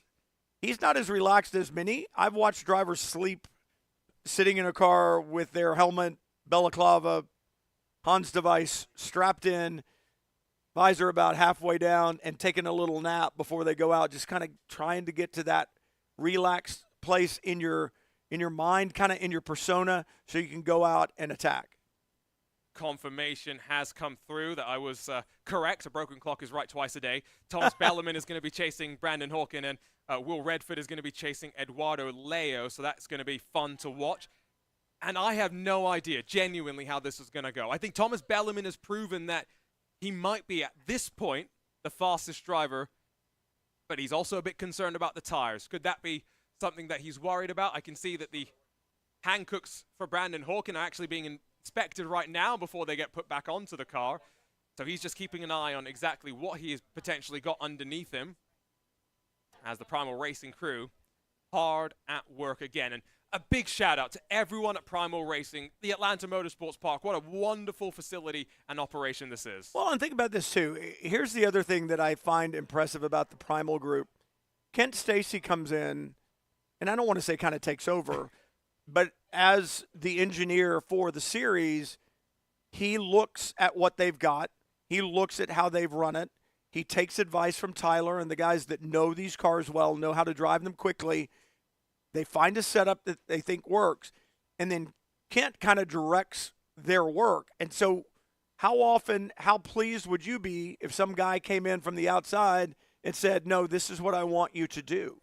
You know, so they've been very open, and Kent, being the professional that he is very open to listening to their input and taking their advice, and they've worked together to do all of this. And I think that's one of the things that impresses me about the Primal group and how they accept that. And I guess especially because they have the expertise with this car. If you're curious about what the Prodigy Racing competitors are going through, don't forget you can learn more about the Radical SR1 and all of this experience by checking out primalracingschool.com and learning a little bit more. Let's go down to Juliana Darnell, though, who's got Will Redford on the left and Camden Hibbett on the right. Okay. You guys just got off the track. Calm, collected. Do you want to know the winner? Yeah. I'm going to wait. Make you sweat it out. I'm just kidding. You guys did great. Worked hard. The official winner Thank you. Camden.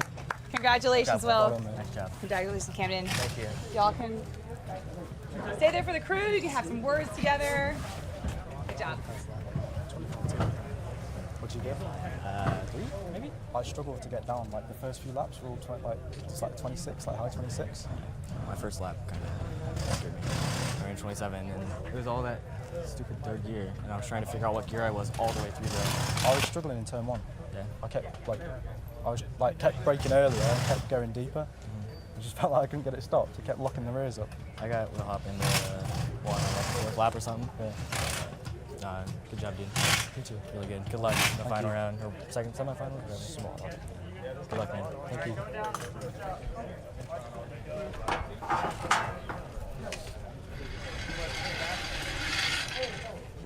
And you could see the disappointment on Camden Hibbett's face as he walked away. He did everything he could. He did a great job, faster than he's been the entire time, but just not enough. And you heard Will Redford, I thought it was interesting, say, kept locking the rears. So that tells me that the lateral or the longitudinal grip that these cars have is still good to the point that it's transferring enough weight to the front that maybe they need to move some bias to the front if they really want to balance this car. So, getting ready for those semi-final matchups. Brandon Hawk and Thomas Bellerman getting strapped in and locked into the task at hand as off and away. There goes Brandon Hawk, the Canadian. In his 04 entry, it'll be Thomas Bellerman, the Frenchman, now living, of course, in the United States over in California. That is going to cycle out second as pit crew just watch. There are the Hankook tires that Thomas Bellerman has been using. You see his initials on the side of them just to ensure that they get carried across from session to session. I think I was just informed that there's a change and there's going to be, did I see one pace lap? Or is it going to be 2 this time? It may end up being 1 pace lap now. We'll have to wait and see. And that'll be different. I mean, these drivers have been on the track recently, so maybe part of that, change was the fact that the first, chase bracket rounds were all about, having the cars and drivers warm up. So maybe there is a little bit of change there. Back down trackside, though, let's check in with a special announcement here from Prodigy Week Part 2. Thank you, Arjuna. Yeah, we got Craig back down here because, as you guys know, Sucker Punch is a huge sponsor, but I needed you to take these pickles. We're gonna practice some media, and there's a whole reason I'm doing this, but we gotta get you to try them, open it up, taste. These are their bread and butter. We don't have any shooters, which are way easier to eat. We're having to use our hands down here. We're gonna take these pickles and try them. Tell me what you think. Go on. Yeah, cheers. Yep, that's the taste of a burger right there. Well, that's it. It's a burger. That's it. All right. The whole reason we're doing this, because we love them, and we love Brian Schmucker, who is just an incredible human. He was actually listening to our broadcast on his drive home. Oh, yeah. And he heard your interview. Oh, yeah. And he heard what I asked our sponsors for. What did you ask me? New computer is what I was That is after. what you said. Yeah. And you know what he called and told us? Yep. I'm giving him a sim machine. Oh, wow. Thank So, you. Brian Schmucker. Thank you. Craig, you now have a brand new sim machine that you can use to improve your racing skills. Oh, well, Brian thank you Schmucker. very much. Sucker Punch, brilliant. There you have it. Brian, thank you so much for listening to us. This is incredible. I just enjoy it when you get home. I will. I'm going to eat some more pickles. Thank you very much. Guys, what do you think of that? There you go. Craig Law is now powered by Pickles and powered by Sucker Punch, getting a good gaming computer. That's very, very cool. Thank you. And a shout out to Brian Schmucker, not Brian Till. I'll eat a pickle. Well, do you want a computer? That's what I said. I'll eat a pickle. So the funniest thing as well, Craig Laws flies over from the UK. What's the first thing that he does when he gets through immigration? He gets welcomed onto the Sucker Punch bus that took them to the hotel. Him and Jai Fletcher got a shooter? Pickle shooters. His introduction to the U.S. was the pickle shooters. Welcome to the U.S. Big shout out to Brian Schmucker. And again, the entire team that's here from Sucker Punch and Chase Coleman, Joe Justice, Kim Coleman as well. Big thank you for your support, not just of our program, but our athletes as well. So we were talking earlier about Kenton Cook being a pilot, and I said, I'm a pilot too. I fly. And pilots always have a weather radar, weather app on our phone, and I'm looking at my weather radar. There is a thunderstorm 4 miles to the northwest moving southeast. So northwest, southeast, and who's in the way? We are. Things may get interesting here very, very shortly. And so could that mean these chases take place in changing conditions? Well, Brandon Hawkin breaks the timing line, sees the green flag, and off and away we go for the first of our semi-final matchups in this knockout competition. Off to turn 1 they will go with Thomas Bellerman doing the hunting down. We'll see what the gap is when we get word. Yeah, I don't have it. It's not pop. There it is, 5.358. So 5.35 seconds. That's the gap. And can it get closed down? Will we get weather? Will that be a factor? The storm's moving pretty quickly and only 4 miles away. Is it only 4 miles? The cloud cover doesn't look that gray, but maybe there is something to be concerned about for the next of our semi-final matchups. Both drivers relatively good out of turn 6. Thomas Bellerman, remember earlier, he was looking at his tires when he climbed out after his last run. Look out the window. Look on the door. What do you see? There's a couple of drops. I see raindrops, and in the distance, I certainly see rain a couple of miles away, and looking out over the parking lot up towards turn 12, the rain is coming. The rain is here. I can see it just spitting a little bit. You can see it coloring the concrete down in the pit lane as well. And that's also why our drone is not in the sky, if you're wondering as well, just for safety reasons. So we don't necessarily have the coverage on the far side of the track right now. But as Brandon Hawkin wraps back around to the line. This is going to be interesting. The lap time, we won't get it the first time, of course, but it is likely to be just that tad bit slower. The margin, as Bellerman gets to the line, 6.968, 1.3 seconds quicker for Brandon Hawkin. Yeah, Hawkin has pulled out, but he's going to be Here's the thing. He's going to be chasing the track, and really the advantage to some extent is to Thomas Bellerman because he'll have that rabbit in front of him, and if he gets close enough, he can see where he has grip and where he doesn't have grip. And if he sees the car slide in front of him, he can be proactive when he gets to the same spot. The problem is he has to get close enough. There was a bit of a wiggle there for Hawkin up the apex of turn 6, and a similar slide there in the 95. It's getting heavier out there. You can visually see it as well now. And it's going to be wetter up in the 12, 13, 14 area of the racetrack on your way back to the front straightaway. That's the area of the racetrack that's going to get damp first. So be very, very tentative as you just try and get through that long left-hander safely. Remember, there was talk at one time when we had the heavy rain of adding a chicane there to slow it down. Thomas Bellerman hunting down Brandon Hawkin, who's going to run back to the line in a couple of moments' time. Rain increasingly visible around the track, and the track looking damp as well. Yeah, the track surface has come to be dark, and that means it's holding a fair amount of moisture. But was there a problem for Bellerman? He has dropped well back. The margin's going to be even bigger than it was last time. 1:28.0 for Brandon Hawkin, and 1.8 seconds quicker than Thomas Bellerman with a 29.8. This, I'm pretty sure, though, is the difference in conditions. The great equalizer is the rain. Brandon Hawkin is a driver possessed today. It's literally, he's like a different person. You heard Spencer Pompelli say that than what we saw yesterday. He's got his confidence. There's that word. He said it. Oh, where's Dr. Nick?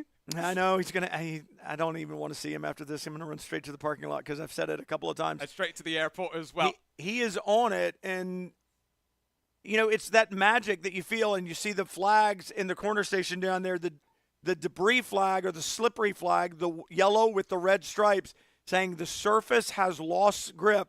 There's something on the surface that could affect the amount of grip that you have. What is it? Well, it's obvious what it is. It's rain. And, the wind is picked up as well. This almost seems more intense in some ways than we had yesterday. But let's not forget, we had that brief sprinkle, that downpour that, erupted earlier today. And then as soon as it had arrived, it left as well. So hopefully that's the sort of thing that we're looking for with the speed that the cell is moving through the track. Wind is starting to change a little bit as well. It's still mostly a tailwind down into turn 1. What's Brandon Hawkin going to do this time? 129.764, indicative of the slowing conditions on track. And as Bellarmine works to the line, he's hauling the male effectively in that 95. Look at the speed that he has, and to 132.5, he's even slower.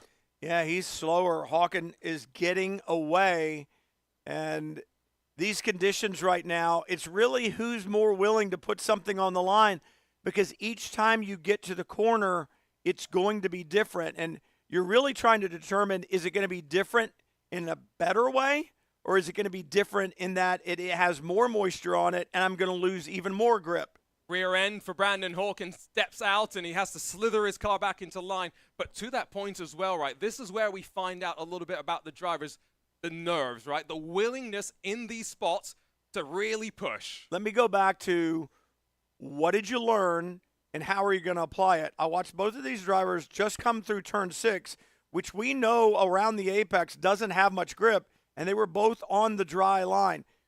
I think I would be trying to be at least one car without right now, looking for additional grip. I watched Bellarmine come into turn 6, car unsettled under braking. Why? Have they moved their brake bias?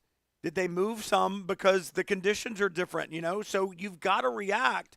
You have some tools that you can work with to make the car better. Inside the cockpit, you've got the brake bias. Inside your head, you've got the knowledge to move the car around to an area that has better grip. There's spray behind Hawken as he comes by. The racetrack is considerably more damp than the last time by. Yeah, it's a 134.9, and that is not because he's slow. It's because of the conditions. White flag in hand. Thomas Bellarmine does a 133.742, so he's 1 second quicker. The problem is margin is 10.4 odd seconds. And Hawken really tiptoeing up through the turn 2, 3, 4 combination. Does he feel like there's not much grip? All he's got to do, though, is avoid losing effectively 5 seconds on this one lap as we're on the final lap in semifinal number 1. That can go away in any corner. Watch him into 6. What did you learn? What are you going to apply? It's damp. We know it. He's right down on the line, and he has to tiptoe through. Let's look back. What are we going to see here? Are you going to stay out on the rain line a little bit? Yes, he does. Gets a good drive off. This gap is smaller than it was. That was, you could see the speed off the corner as well because Brandon was so tentative as he ran off the track all the way to the grass. Notice that Bellarmine was off the line in the braking zone looking for better grip. Let's look up the hill to turn 12. Drone's not up. We'll have to call the gap. So that was Brandon that went first. Where's Bellarmine? There he is. He lost. They're both on very similar lines as Yeah, well. but he lost time. That gap seemed to be bigger to me than what we saw when we came through here. So perhaps Bellarmine made a mistake there in that 10-11 complex because I think he lost a little bit of time there. So here we go. We just wait for them to reappear into our view. This is tough. This is amazing. The nerves for some of those watching as well back home. I can't imagine what that's like. Brandon Hawken, the Canadian. Look, they're together. They are together.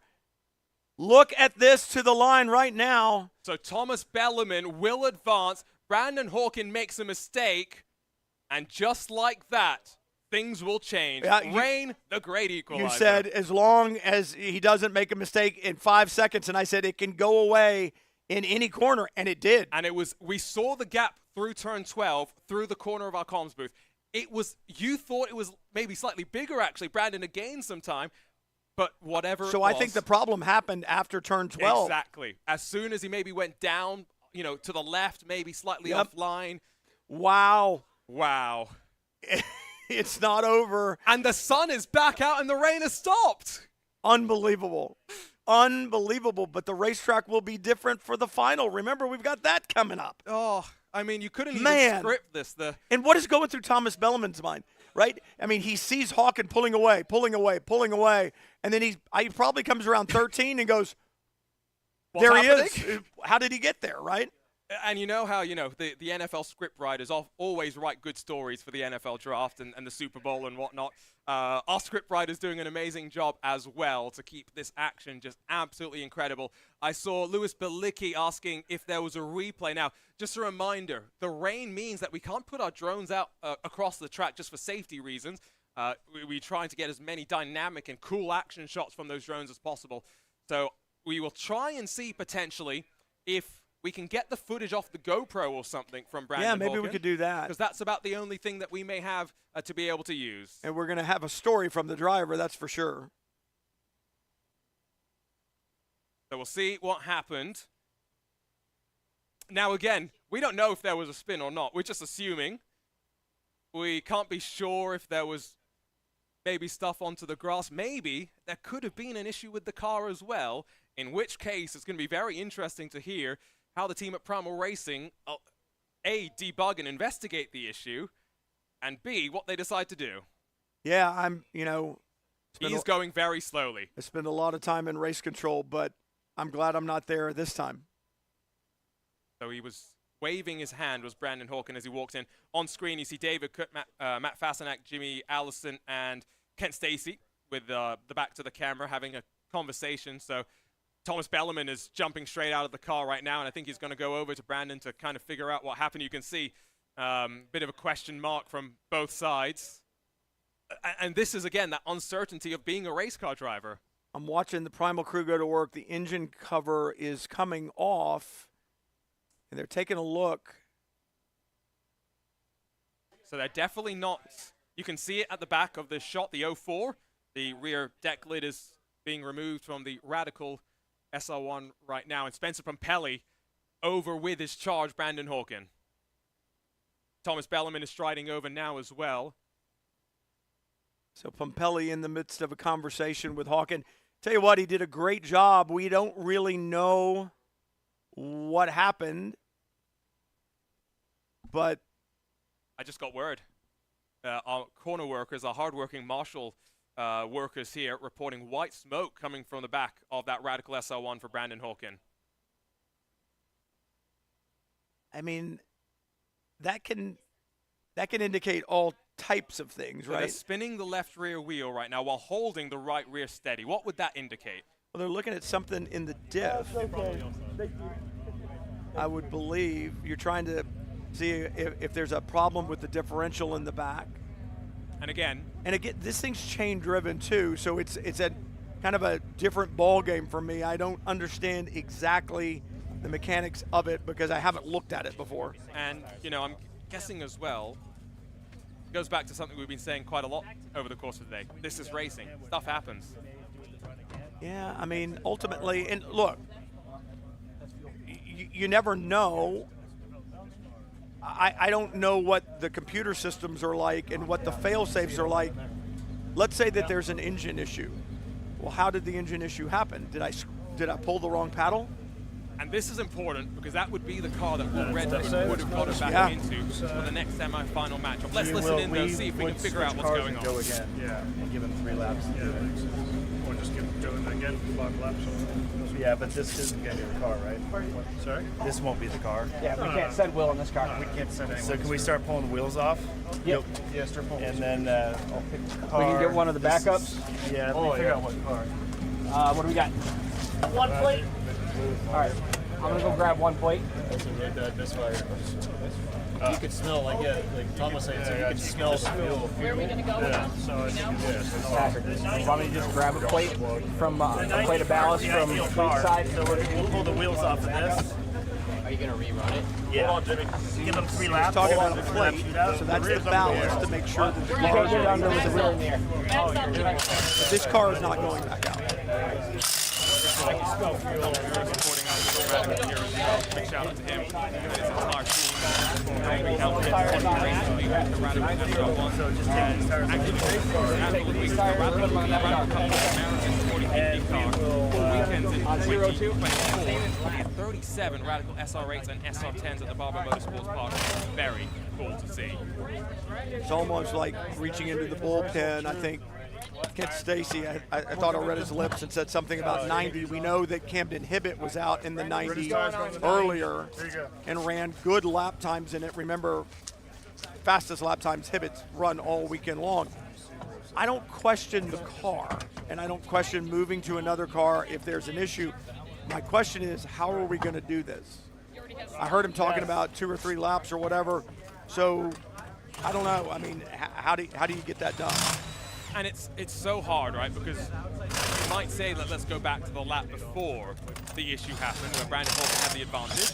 But at the same time, the weather was changing. Who knows what could have happened? I mean, that's a tough one. I see that we have some commotion still on pit lane, but as Eduardo Leo sits in the car, still waiting to see what happens with Will Redford, looking down on pit lane to see if we can figure out where Hannah Newhouse, Juliana Darnell are. Wondering if they potentially could help us find some more info, but let's listen in here. That's just like that.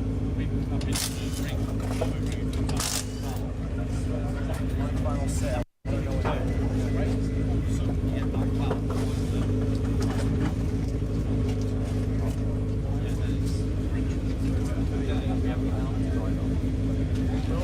I don't know.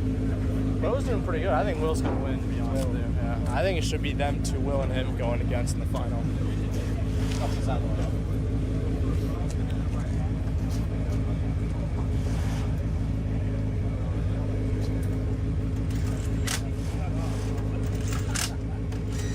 We can change the final to be 3 cars and make it. Oh like... yeah, actually that would be perfect. Yeah, I'd love that. Oh yeah, make it like an actual race. Like everyone starts on like the green lights and you go. That would be awesome.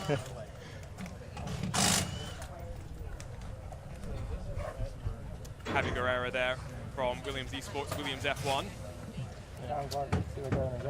Oh, are we? Oh, no, I'm gonna tell them to let him win. It's no point. Are you sure? Yes, no, I think we should do it again. No, I promise you. Okay. There's no point. I promise you. Cooked me. Oh. I would go again, but I have no more tires honestly at that point. So, yeah, no, I would give you the spot honestly. No way. No, I just go through. Oh, I appreciate that. Yeah, no, I'm not that kind of guy to just be like, oh, you got a problem. Yeah, I'm just gonna go through. No, that's not me. So. I don't think I've ever quite heard that from a racing driver before, but Tom Bellman saying he doesn't think his tires have much more life in him. And he thinks Brandon Dawkins should advance to the final. I don't know. They're discussing whether they should rerun it now. Good run, though. Oh, thank you. That was fun to watch. How was the rain? It was getting started getting worse every single lap. Yeah, we kind of decided to dial it back a little bit each mechanical things happen in racing, and you could look at it and say mechanical things happen. A mechanical thing happened. Okay, it's this way. You were so far out in front. We were all like.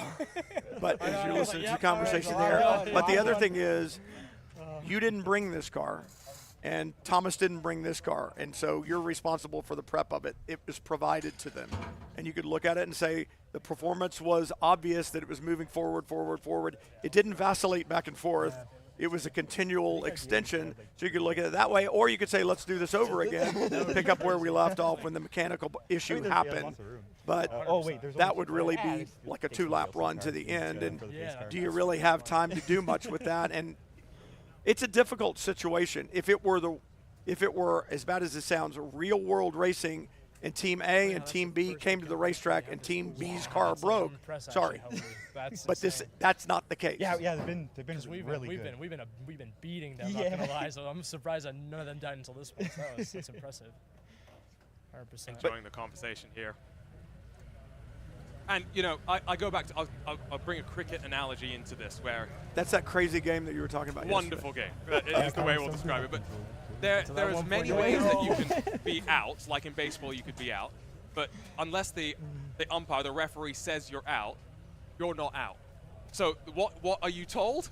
If the guy doesn't say you're out, even if you hit the ball and someone caught it, just stand there nonchalantly, pretend nothing happened. Well, I'll take you to a racing situation, and I know that my IMSA friends don't want to hear this, but go back to the Rolex 24 when the flag came out, and it was admittedly early. One lap early. The Penske car did not slow down because they knew that technically the race was short, and there was no way they were going to slow down after that checkered flag. They came back around and did an extra lap to make sure that they were in the lead when the 24-hour mark was there. Oh, not too bad. Just like your now. Yeah, shame that cut out there with a couple to go, but part of racing, it's.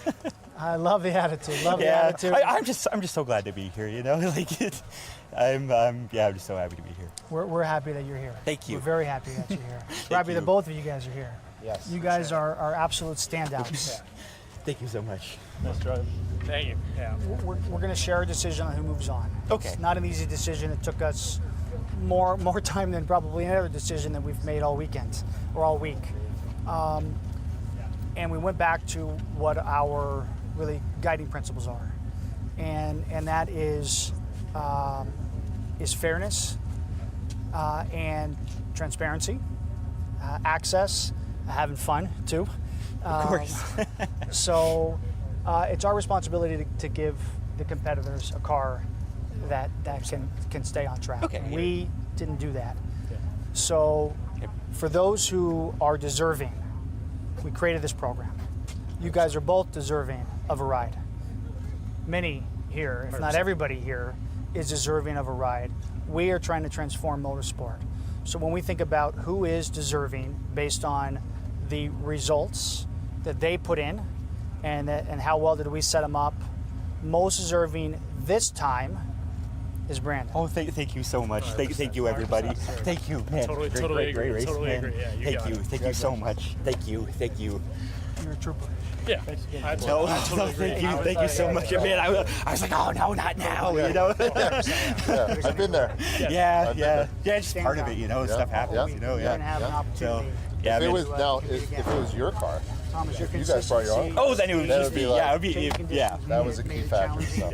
Thank you so much. Great job. Thank you. Yeah, man. Will was fantastic. He was willing to give it up to me anyway. I was like, no, we should go three at the same time or something. Oh man, yeah. He absolutely destroyed me on that. So honestly, he would deserve it more than I do. Or Thomas. I meant Thomas. But yeah. Oh man, yeah. I don't know. I would have reacted the same way. Thank you so much. You are. Stressful circumstance. I know. You are a star. In and out of the car. You got it for sure. All right. I've got to jump in here. All right, we talked earlier up on the sky deck. I was talking just like They're watching. Everyone's watching. Yeah. Your family's watching. The birds are watching. The birds are watching. Yes. Your angels up there are watching. How's it feel? Man, it's fantastic, man. I didn't think I would get this far. Like especially based on yesterday, I was like, yeah, I got a lot of work to do, and yeah, once it got out today, just started to get more confident, started pushing the limit a bit more, and that was such a challenging race because the rain started coming there about midway through, and it started getting worse and worse every single lap, and so we were just trying to adapt to the conditions. And I was looking in my mirror ever so often to see if I could see a car behind it. I was like, okay, I think I got like a pretty decent pace, and with 2 to go, the car just started sputtering, and I was like, not now, not now. But it's just part of racing, you know, mechanical things happen, and I'm so thankful also to the Racing Prodigy, like the whole committee for giving me the opportunity to race in the finals, because I'm gonna give it everything I have. So yeah. Well, we're excited for you. It's still not over. Stay tuned. Keep it up. Arjuna, Brian. Hannah, actually, we're going to Hannah. We're going over to Hannah. Yeah. We're going to Hannah. You're good. You're with me. I was going to say, and I'm standing by here with Thomas Belleman.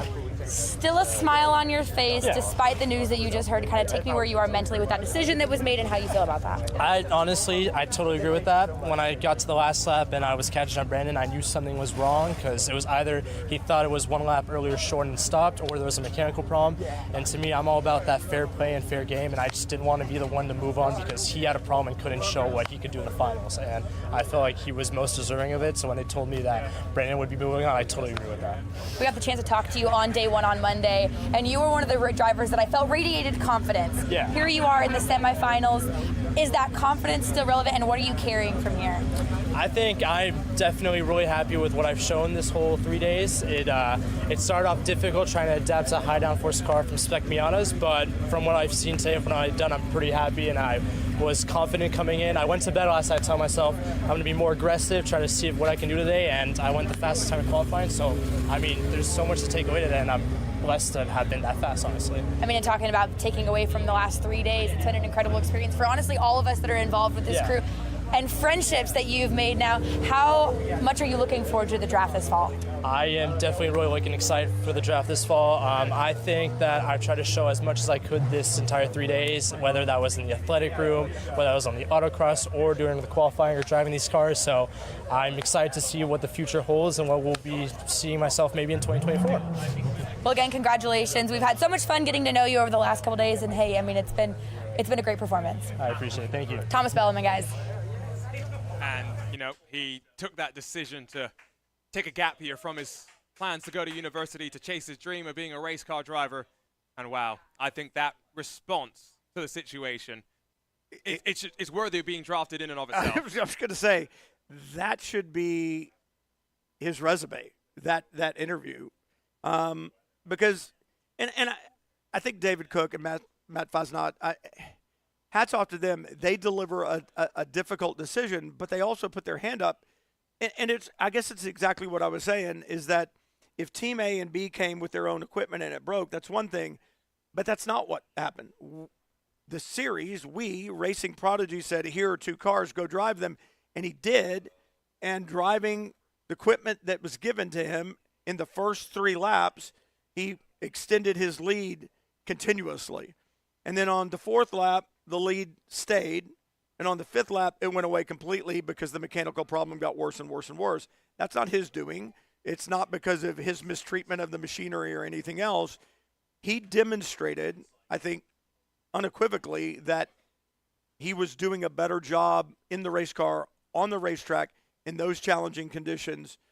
And so when they look at that and say, yes, demonstrably he was better, I think they're right. Does it fit perfectly within a set of, quote, rules? Maybe not, but I think it's the right thing to do. And to hear Thomas say, it is the right thing to do, he was better than me, and I don't want to win this way, that's a guy I want driving for me. And I want to know what Dr. Nick. Where's Dr. Nick on this one? I want to hear the breakdown on that. That honestly, it's so great to see that, again, camaraderie between the drivers and Thomas Bellarmine. That attitude will take him far. So Will Redford and Eduardo Leo are out on track. Eduardo is in the 88, which he has been driving throughout the course of the 2 days. But we talked about the car issue for the 04, which is not just what Brandon Hawkin was driving, it was what Will Redford was in as well. And so Redford now switches over to the 90. Remember, they talked about moving the plate, so a little bit of ballast being adjusted because, of course, these drivers, I think that was one of the cars for some of the slightly taller drivers.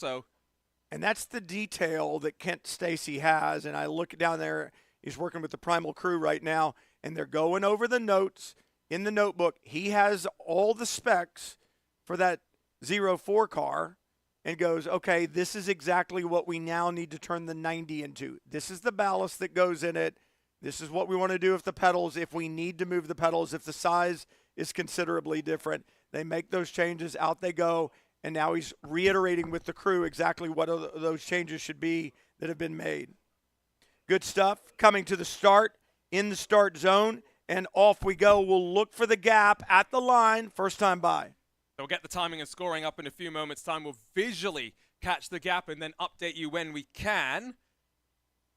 Across they go and down in through the opening corner. Remember, track's starting to dry, and so you can actually see the darker patches where the moisture is still retained by the surface, and then those lighter patches where the drivers have been driving over and they are starting to remove the moisture from the surface. Out through turns 3 and 4 they go, climbing, or rather falling down to turn 6.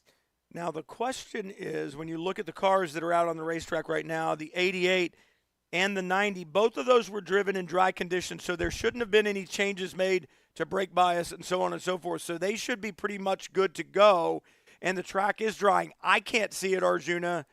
The long shot back to turn 12, it still looks a little dark going up the hill into the braking zone for turn 12, at least from here, but the track's going to continue to dry. And I haven't checked my radar lately. Up the hill. Well, you haven't checked your radar, but I've just got a notification on my iPhone that rain starts in 6 minutes. It does say light rain and stopping 10 minutes later. My weather app likes to shout nonsense at me and be rather rude and vulgar, but light rain starting in 13 minutes, stopping 10 minutes later. That's the part of the forecast that I am allowed to read to you. And that would make sense. There's a thunderstorm to our southwest and to our south, and one to our north. We're being split by it, so I would expect a little bit of moisture from that system as it goes by. In through the opening corner, they go by once more with, again, Eduardo Leo in front of Will Redford. The margin now 4.469 at the end of the first time lap. The 4.469 as they dive down out of turn 4 once again. You see it once again, just carve it out wide. bring the car back to the curb and bring a tight radius down to straight line the braking into turn 6. Looks quite tidy for Eduardo Leo in front of our commentary position for Will Redford. Wow. That looked very good. That looked really nice. Redford in the 90, a new car to him, but as we were saying, Camden Hibbett had a great performance in it in his first time. The last time he was out, half a second faster than he had been the entire time, and now Will Redford behind the wheel of the 90, and that was impressive. Looked really, really strong through turn 6 that time. And so back out towards the final corner. Visually, the gap, I think, looks like it's come down a little bit. I think it has too. I mean, again, we're kind of relying on eyesight right now and not the timing and scoring screen. This is where it'll kind of stretch out because you're in that full throttle mode. You do have to slow down a little bit through 15 and 16, so we'll check the gap at the line this time. 88 across, 126.678 to the 125.8 of Will Redford. Redford closing in. And so the gap at the line was apparently around 4.4 seconds. So the margin shrinks by 0.8 on that lap, and that's where the margin has been made up for Redford. Back up towards the water tower they will work, and look at the drone that will just see the cars run out of this corner complex. Look how close they run as well. That's very tight to the apex from Redford. Yeah, the car looks like it's working really well. The track is obviously providing the grip that they need right now, and we're kind of to the point in the program of this question's been asked. We've talked a lot about it. How much life is left in your Hankook tires? How did you treat them earlier? Were you sliding the car a lot? If you were, even if you're now in a car that maybe isn't sliding quite so much, they're not going to do much for you. If you protected them earlier, they may provide you a little bit now. And you know what you need? A little bit. That's all you need is a little bit. Did you save just enough? I remember Thomas Bellerman checked his tires after his quarterfinal. And then at the end of the semifinal, was like, yeah, there was really not much left in them. And so we're at that stage. If you've got a little bit more life, we've got the Chase Championship round coming up after the 2 semifinals, of course, are done and dusted. That's the last bit of on-track activity that we've still got. The Italian Eduardo Leo, Altus Esports own, across the line, and with a 125.780, he's about half a second slower than Will Redford that time by. You look at it. Looks like a 25.78 the last time by to a 25.736. So he went quicker, but guess what? Will Redford just slightly quicker, 56/1,000ths of a second quicker, but it adds to the pad, right? He keeps cutting down that lead by tiny margins, but it only needs to be a tiny margin. And these were two drivers that were in the same group as one another. So again, much like we were talking about with some of the other bracket matchups that we've had, you know, they would have been comparing some data, being able to see relatively where they were. And Will Redford did have some issues on the day as well, so he's not had it all his own way and had to fight through some adversity. Fighting now, and we wonder about that rain. It seems to be staying away. The racetrack getting lighter in color, so it's telling me that it's drying nicely. And each lap, as the driver right now, I mean, the lap times are quick, right? They're down mid-25s, and that's kind of what you would think as these tires have continued to wear. There may be another half a second in there, and you got to be carefully go explore for it because this racetrack can bite you in a hurry. So they were pretty closely matched last time by. White flag in hand, Eduardo Leo breaks the timing beam. It's a 26.099 for him, and there is the 0.6 advantage for Will Redford. Yeah, and another bite of the apple. He goes even quicker, does Redford 25.458, I should say, and that narrows the gap even more. Now, you feel good about it. You got the white flag. Life is good, but maintain. Keep doing what you're doing.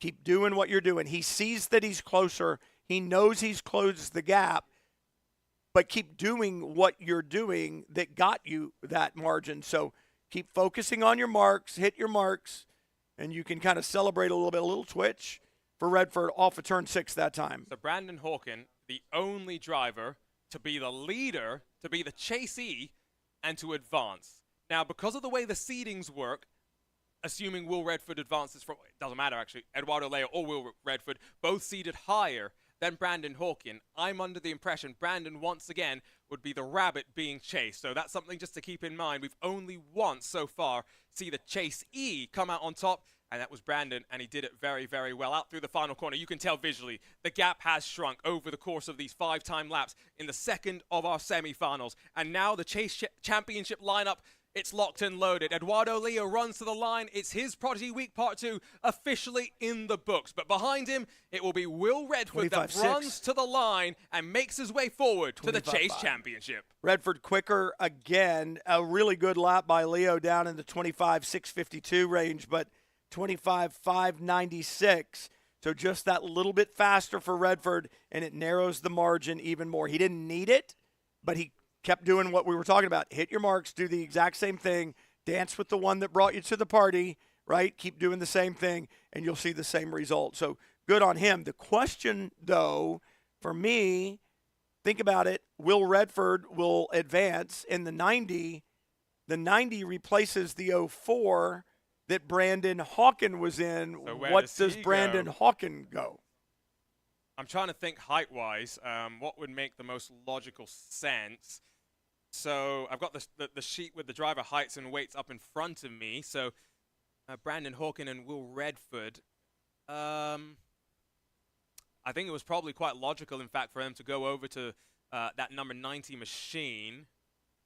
I think the other option that they may have would be to go to the 95. So we'll wait and see what happens. But ultimately, Ken Stacy down on pit lane will be making that call with the support from the team at the Primal Racing School. And just a reminder again, if you want to learn a little bit more about this sort of an experience, what these drivers are going through, head on to primalracing.com. They've got everything from a one-day experience to custom programs for experienced racers looking to shave that little bit of time off of the laps. And of course, their Primal 2- and 3-day advanced programs are fully SCCA accredited for people interested in getting their racing license. And, well, you get the exact same setup in these cars, the 60% throttle. So you come to the Atlanta Motorsports Park, compare yourself to some of the times of our Prodigy Week Part 2 competitors. So here come the two into pit lane. Eduardo Leo going to jump out first. Behind him, of course, Will Redford. And then Brandon Hawken, Will Redford. We'll find out after Gustavo Ariel won the chase competition in Prodigy Week Part 1, who joins him in the Winners Club. So if I'm Will Redford, do I even get out? Good point. Hey, let's go do this, right? I mean, he's like, let's go do this. Let's go do this. He is climbing out. I'm sure he'll get interviewed. They'll take the time. They may need to put a little bit of fuel in the car. They'll take the time to look at it. And if I'm Redford, I want out of the car. You know why? Comfort-wise, I want to stay in it. But I want that car to sit there. Cool down. Cool down. Brakes cool off. And I'm sure Kent Stacy's thinking the same thing. Hey, let's let this kind of breathe a little bit, and then we can get back at it. Looks like they're taking the. What are they doing? I think they're doing something with the GoPro very quickly. Yeah, but they've got the car jacked up. Changing to. Ooh. We're getting you Will's tires now. Let's try and listen in potentially. Eduardo Leo's there with Andrew Carbonell. Yeah, a little bit. A little bit. Yeah, just a little. They're bringing it. Now getting ushered on over, I think, to the docu-series crew. So they took Will Redford's tires off the 90. Are they putting them on the 95? Will both drivers be driving different cars? Obviously, Redford will be if they've taken his tires off the 90, and Brandon Hawken hasn't driven. Well, Brandon Hawken drove the 95. Did he? I thought he was in the 04 as well. No, he was in the 04. You're correct. Okay. That's when it broke. Yes, no, exactly. It broke in his semifinal match. Yeah, I had changed the number to the 95 on my notes because that's what the 04 became, but it was the 04. So if they do that and they put Brandon Hawken in the 90 and Will in the 95, those are both cars that neither driver has driven. Let's listen in. Juliana's there with Will Redford and Eduardo Leo. All right, Will, Eduardo. You had fun out there, right? There's only going to be one winner, and that winner is Will. Congratulations. All right, so we're going to be seeing Will and Brandon in the finals. That will be coming up next. Good job, you guys. Thank you. Thank you. Yeah. Y'all can talk if you want. What? How did you find it? I was way too close to the previous start. Did you pick up the pace? I was just driving like a star. I saw it because you pulled up in my mirror straight away. And then, I just picked up the pace. I think by the end, you were about equal. So by the end, you were about the same pace. Yeah, so that's really relaxed. Yeah. It could be the start of the pace. Bottom it. Congrats and good luck for the final. Thank you. Nice lap, man. Really fast. You see him? What was the fastest 25.6. And really? 25.4. Good. Those are good laps, man. Yeah. Great job. It was close, but it's been amazing.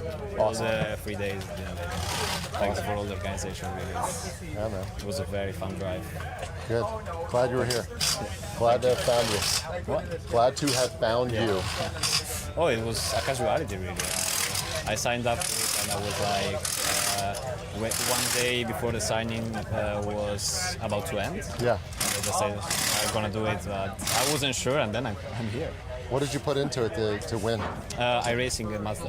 What did you put into it that No, I committed to it quite much, for real. Yeah. For the finals, I practiced quite a lot. Yeah. Yeah. Good. Well, it Amazing. paid off. Yeah, absolutely. Congrats, man. Thank you. Great to have you here. Thank you. Journey's not over, man. Oh, I hope so. There was a bit of a tinge of sadness, but a tinge of a lot of, I think, pride for what he's done and what he's been able to do. A reminder, the first time he ever got behind the wheel of a car, racing or out on the road, was when we unleashed him in our BMW for autocross.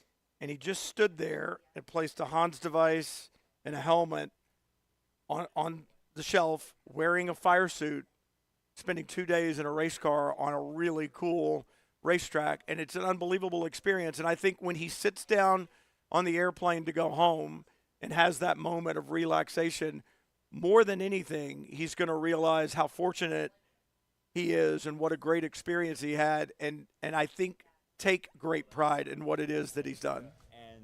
So remember, we've got one more on-track action to come. Brandon Hawkins having a chat there with figured out, Jake okay, I can go like way deeper into turn 1 and maybe a little bit deeper into turn 6. Wow. And then that, along with all the telemetry analyzation that we did with our coaches, and that was so helpful as well. We got like lots of great tips. And Now, you're about to do this, who knows the outcome, and then go back to a sim afterwards. Is that disappointing, or you rather just drive this for the next few Oh, like if I had the choice, I'd do this all day, every day. What do you think know? it'd be like on a sim app? Do you think it'd be better on a sim after this, or not as good? Like, You know what? Like a lot of things that we've learned over the last 2 days, I think can apply to the sim as well. Like, at least for me, like I don't have, or we don't have like coaches or anything, like who have done this professionally and like know the whole like dynamics of the car. At least for me, I just kind of just keep experimenting till I find something fast for the car and track layout. But the theory, that's a really big part of it. So here's the last question I'm going to ask you. So for those racers out there that are on sims now, wanting to do this, right now you've made this transition, what advice do you have for your sim racers to prepare them for the real race car? For the real race car, get ready for the G-forces. And there's definitely a much more physical aspect to it, I definitely have a lot to work on the physical side, and just have fun. You know, it's really similar to the sim driving wise. Like the same sort of things apply when you're driving the real car versus the sim, and have fun.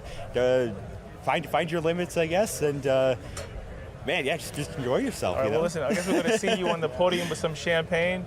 Make it happen, man. Thank you. I'll try my best. Make us proud, okay? Thank you. All right, cool. Thank you. Big smile on the face, and now we just wait for him to jump into the car one more time. He'll be on the podium no matter what. The question is it the second or the first step? Yeah, he's going to be drinking champagne. So that part is already settled. And I think at the end of the day yesterday, if you had walked up to Brandon Hawkins and said, hey, this is what's going to happen tomorrow, this is where you're going to be at 4 o'clock in the afternoon, he probably wouldn't have believed you. But put his thinking cap on, slept on the information that Spencer Pumpelly gave him, and showed up this morning with a completely different attitude and certainly a completely different speed profile, that's for sure, and has been on it all day long. A little bit of commotion in pit lane with some of the drivers who are not done already, hanging around and chatting with their fellow competitors. I see Craig Laws having a chat with some of the Racing Prodigy team as well, so there's different people just ending off their experience in different ways. Now, there's a pretty cool way for some of these drivers to wrap up their trip as well, because while some unfortunately do have to head straight to Hartsfield-Jackson, Atlanta's international airport, to jump on flights back home, I believe that those that are able to stay the evening and fly out tomorrow will be heading to the Savoy Automobile Museum, opened in December of 2021. Go look at some awesome cars and eat some great food as well.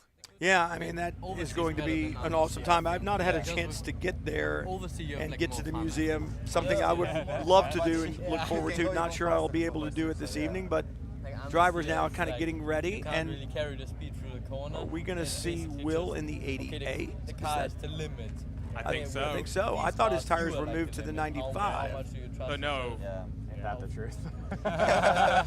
Might be Brandon Hawkin that makes his way into the number 95. No, I mean, these things, they move around a lot, but I think that's for the better, because then it really is just how comfortable you get. If you learn to drive properly in one of these, like when you get into easier cars, like it's much better, like much more consistent. And like we've done a lap with Max after the track walk, like a hot lap, and I felt like the lap with the Mazda, I think it was, even felt like physically harder than driving with the Radical. We were just going like, oh, backwards. You don't have the you're seats leaning there. a lot. Yeah. And then you're literally in the cockpit. And, I mean, for sure, like especially like the right-hander, you're still like moving left a little bit. But yeah, in the penultimate corner, like the long left-hander, I was like resting my head on the headrest. I was just chilling, man. Yeah, I was just chilling, exactly.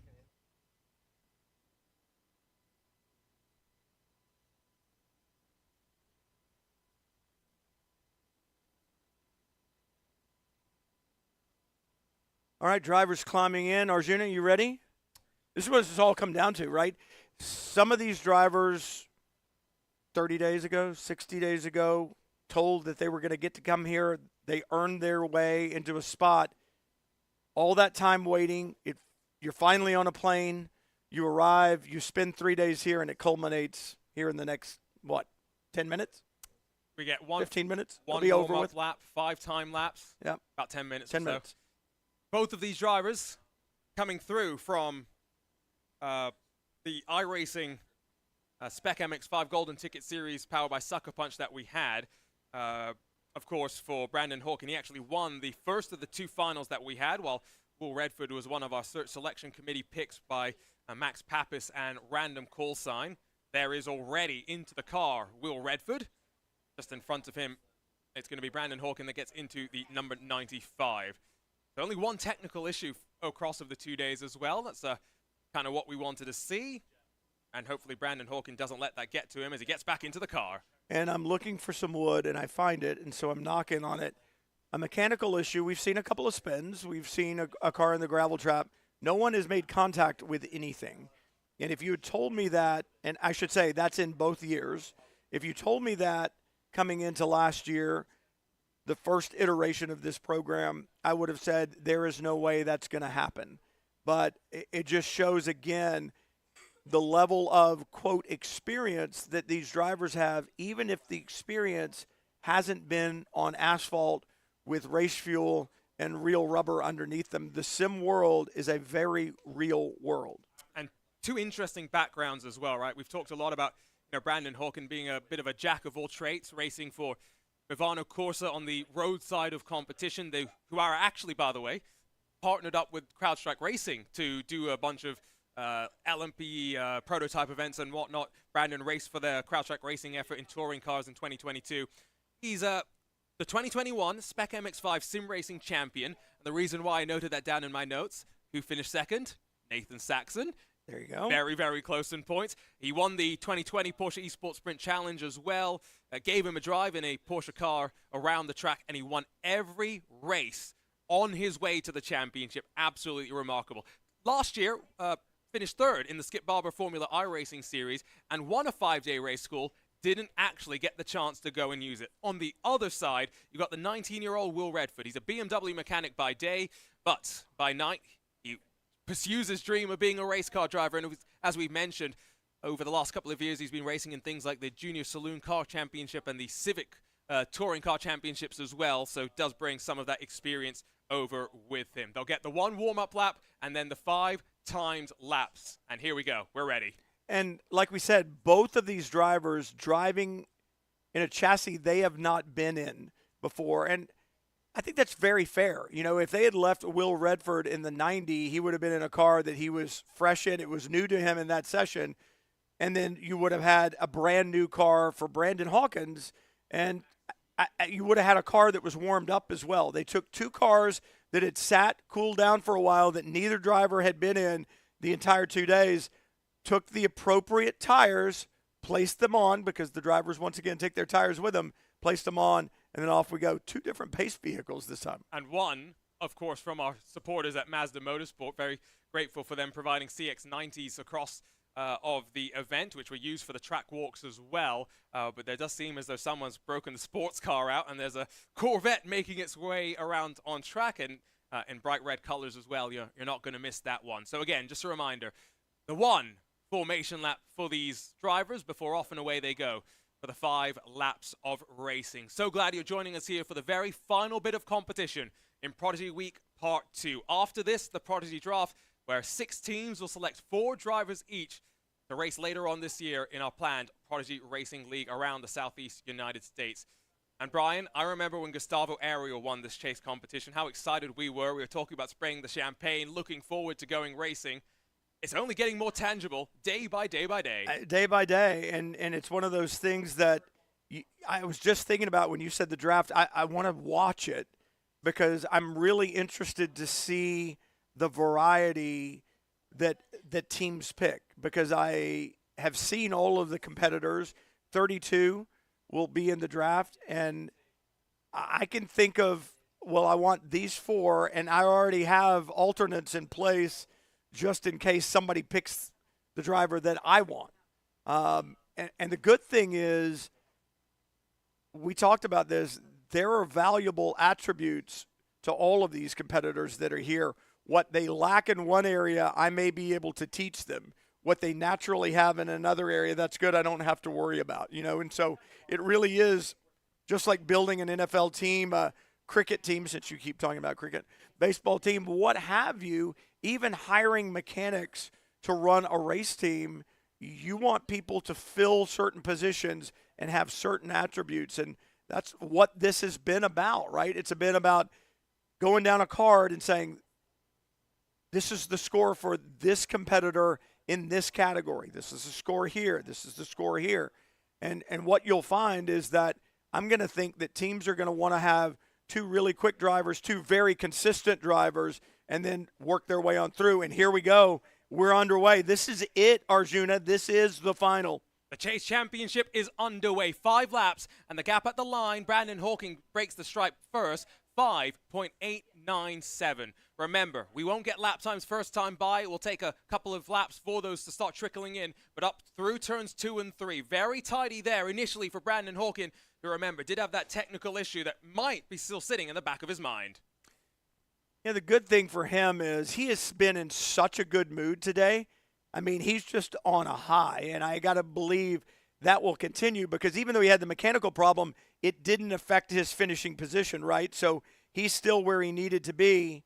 He's in the final, and that's what matters. Good run through turn 6 for both drivers, but I wonder if Will Redford was maybe a little bit more hooked up and getting the power down as they run down into that middle sector, through the bottom of the track, at the compression, and then rise back up through turn 12. Then the long left-hander to greet them. And we won't get the lap time this time by, but again, remember, the margin hovered around 6 seconds at the time they crossed the timing beam. And looking from up above, I do get the sense Will Redford's first lap may be a little bit quicker than that number 95 machine. But we'll see. With a little bit of moisture still potentially on the outside of the track, the racing line still very much dry. They work their way out towards the main corner.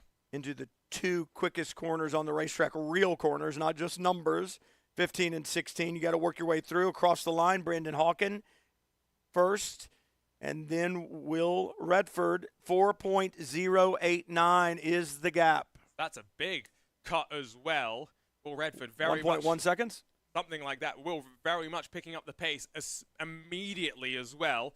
Let's see how it all settles in. Remember, Will's in the number 88 machine. Definitely not the car that he might have been so familiar with. Brandon Hawking in the number 95. Down into turn 6. Hawking looks good. It looks like he might have it gathered back up. A little bit of an early turn in, a little wiggle for Redford off the corner in the 88, but looks to me like he may have closed in a little bit more, Arjuna. Even with that little moment, I thought he had a bit more speed and momentum. And we'll get another sense from this wonderful drone shot as they head through this final sector. And again, remember, there's so much elevation change here. This is where that tailwind into turn 1 as well. It's a headwind as you come up the top of turn 12 and turn right, but then through the long left-hander, it's going to be pushing you in different directions. Right around now, it will be right up the rear wing. This makes me want to get a drone, but I want one of those high-speed ones, but I know that I could stick it through the side of my house pretty easily. If it's, See, I could create really, really big problems if I have a drone. Better off not to get one. Great shots down the front straightaway. 26.791 for Hawken, 25.937. So a great lap by Will Redford, and the gap closes even more. He looks comfortable. He looks very, very comfortable right now in his number 88 Radical SR1, of course, prepared by the team at the Primal Racing School. Great to have the support from Radical Motorsports as well. Tom Drew has been here and supporting the mission across of the 3 days of Prodigy Week Part 2. Back down towards turn 6. Remember, they get 5 time laps, so the white flag not going to be in hand next time by. Brandon Hawken, a bit too much rotation, if anything, and that gap at most is now 2 seconds. Yeah, I mean, and here's the thing. We said it before when we were out there watching last time, and it was one of those deals, Will, where when you get close enough, I mean, you can see the gap kind of changing, but when you get close enough and they're right there, it just kind of takes you to another level. You know, it just excites you that much more, kind of amps everything up just that little bit more. And right now for Redford, he is in that position with Hawking. He can see him. He can literally smell the exhaust right now, and it's one of those things that just makes you that much more hungry. Remember, white flag not in hand this time by. They will have 2 more laps to go at the line for Brandon Hawken, a 26.791 last time by. It's a 26.9 for him, so slightly slower. Will Redford slightly slower than his best, but it's still a good 0.8 quicker. That margin is down to 2.4. Yeah, 2.4 seconds, and like I said, this is where it just takes you to a different level. He can see it, and the problem for Brandon Hawken is he's not been in this situation yet, right? He can look in his mirror now and clearly see that number 88 behind him. We were saying this earlier. If you can see anybody behind you, that's a problem because there's only one car out on the racetrack right now. And opportunities like this down into 6, coming off of 6, glance in your mirror, and even if you don't glance in it, you'll see that movement in your mirror. He knows he's there. He's feeling the pressure from behind. Someone in our YouTube chat saying that there's a bit of an experience difference and maybe the gap being small might be affecting Brandon maybe with a little less experience on track. But I just want to push back on that and say, Brandon, we've been hearing it from the coaches. He's a man possessed today and is driving at another level in many ways. Yes, Will might have more real-world experience, but Brandon Hawken carries that experience across of sim racing, both on the roadside where he's competed at the top level and won major championships, but he's a major contender on the ovals as well in the eNASCAR Road to Pro iRacing Series. Back to the line, white flag in hand this time by, and the drone sees the sunshine, and it sees Hawken and Redford carve through the right. What a great shot. The blue sky, the clouds, those radicals flashing around turn 16. 26.943, 26.101 for Redford. 1.6 seconds the margin and 1 more lap to go. Brandon Hawken sees the rearview mirrors being filled, but up towards turn 3, all he's got to do now is avoid making a mistake, because finishing second in this chase competition is still going to boost him up the rankings quite well. Well, that's what I was going to say. I know that with the performance that Brandon Hawken has put in today, he's going to be a little bit disappointed, but he's going to climb out, I think, with a big smile on his face, knowing that the last 3 days that he spent here was well worth it, and he has nothing to be ashamed about with his performance here. He can leave here very, very proud and satisfied, I would say, with what it is that he's done. I'm not going to give Will Redford the win yet. He certainly is within margin to make the win, but he's got to get to the line, and he's not there yet. It was a wild journey through the first season of the Prodigy Racing League esports tournaments. When we made our way to the Atlanta Motorsports Park the first time by, our first ever Prodigy Pass winner became our chase competition champion. This time, though, with the sun shining in Dawsonville, in the foothills of the Blue Ridge Mountains, out through the final corner, it's Will Redford, selected, of course, by the search selection committee, Max Papis and random call sign, and their faith is justified. The margin down to 9/10 at the line, and Will Redford, your 2024 Prodigy Week Part 2 Chase Competition Champion. Yeah, and for Redford, that was his fastest lap. I mean, he just kept going faster each time. 26 flat, I believe, was his fastest lap of the chase here. So great job for him. And as I said, I think you get into a certain zone close enough to the car in front of you, and it almost just draws you in. But again, for Brandon Hawken, what a great job, and what a great turnaround from yesterday, where he arrived at the racetrack. Spencer Pompelli said it, we said it, completely different, I won't say a different approach, but an approach on a different level than what we saw yesterday, and really was surprising at first, but he stayed consistent with that approach throughout the day, and it brought him here to the final. And for all 32 of our Prodigy Pass winners that have been part of this experience, both at the end of last year and here in the month of May, the best month of the year, of course. Man, it's been a great experience for all 32.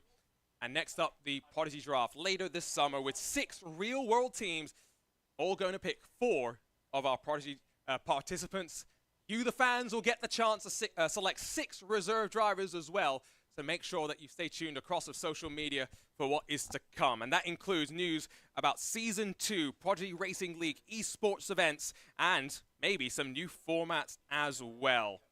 I'm looking forward to that. I mean, think what has been built so far. Imagine what is out there in the future. And now that, we're making those steps to getting these drivers out and racing as well, more and more, the eyes of the sim racing world, the eyes of the motorsport world, will be focused on racing Prodigy. And we want those people to come here and experience it, right? Brian, you yourself, during Part 1, alongside of, all the wonderful people we had, I think you came in with some expectations, not unfair expectations of what sim racers might be, but they still managed to outperform them. We've done that here again. We've had Mazda come on board after being here last time out as well.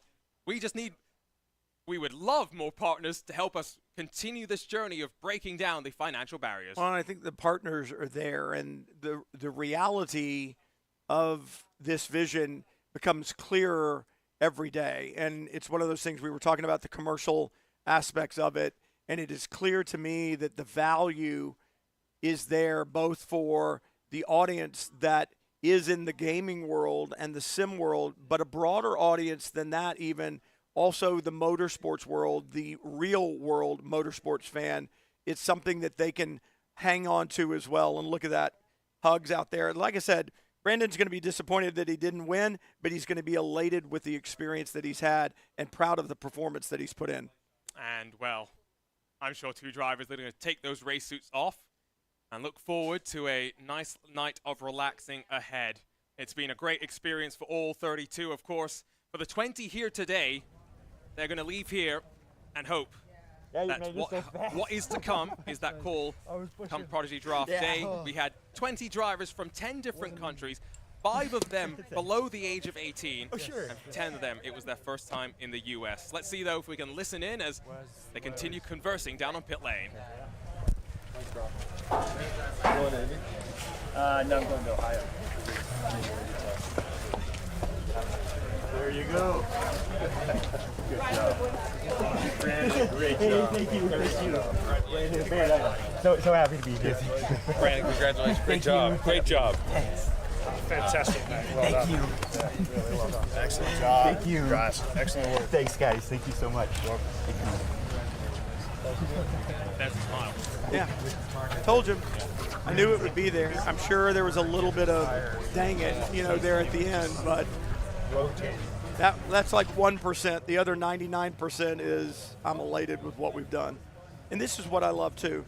It's going to go shake the hand of everyone that's helped him. The primal guys that put those cars out there, worked their rear ends off behind the scenes when it was raining the other day. There's nothing worse than a wet, dirty race car. But every night they work to get these cars ready to go. They work throughout the day. As you said, we had only the one issue, and I find that pretty amazing because the cars were on track all day long. There's Doc. They're making their way down as well to the podium, where I do think we staged a couple of the other primal Radical machines, and so looking forward to celebrating once again at the end of a Prodigy Week. Chase competition in the books, and Will Redford joins Gustavo Ariel as a champion. That, I think, by the way, is one of the Radical SR8s or something. You can tell by the halo type thing that it's got in front of it. I think I should have that. You should have it. I think I should have that. We'll talk to Primal Racing, see what we can do. Just so you're aware as well, we'll have 3 drivers, of course, standing on the podium. The tiebreaker is going to end up being the seedings coming in to the chase competition. So Thomas Bellerman, by virtue of that qualifying performance to start the day off, grabs 3rd in the chase competition. I'm ready for some laps. I'm looking at those cars down there. I think they need us. I thought you said you don't want to be a race car driver anymore. You're getting tempted? I really am, because those are sexy. That's the SR10 as well. Those are sexy. That is the car, that is the full beast from the team at Radical. It's got 425 brake horsepower, 725 kilograms. Goes around Silverstone in just under 2 minutes. That's a power to weight ratio right there. And under 2 minutes is like prototype sort of lap time, isn't it? Yeah. Sure. So that is remarkable. I was like, Will's catching him. I go, oh, no. Yeah. I've got to say, that car looks great as well with that Primal Racing School livery. Yeah, it does. They did a really nice job with that. I don't know. So let me just double check and confirm. LMP 2 times at the Silverstone circuit, around 142. So okay, maybe a couple of seconds slower than the LMP2 car. But that might have also been pre-slowing down. Still quick. Still very close. Let's go back downstairs though. I just had to watch what Hunter was doing. Yeah, it's their own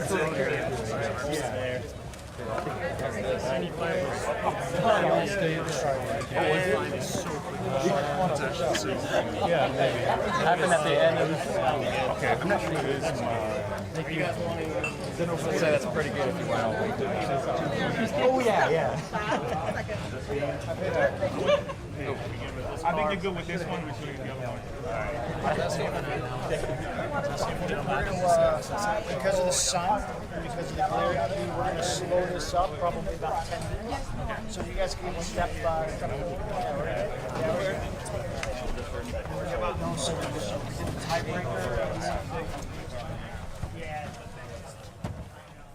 Looks like the podium preparation still going on.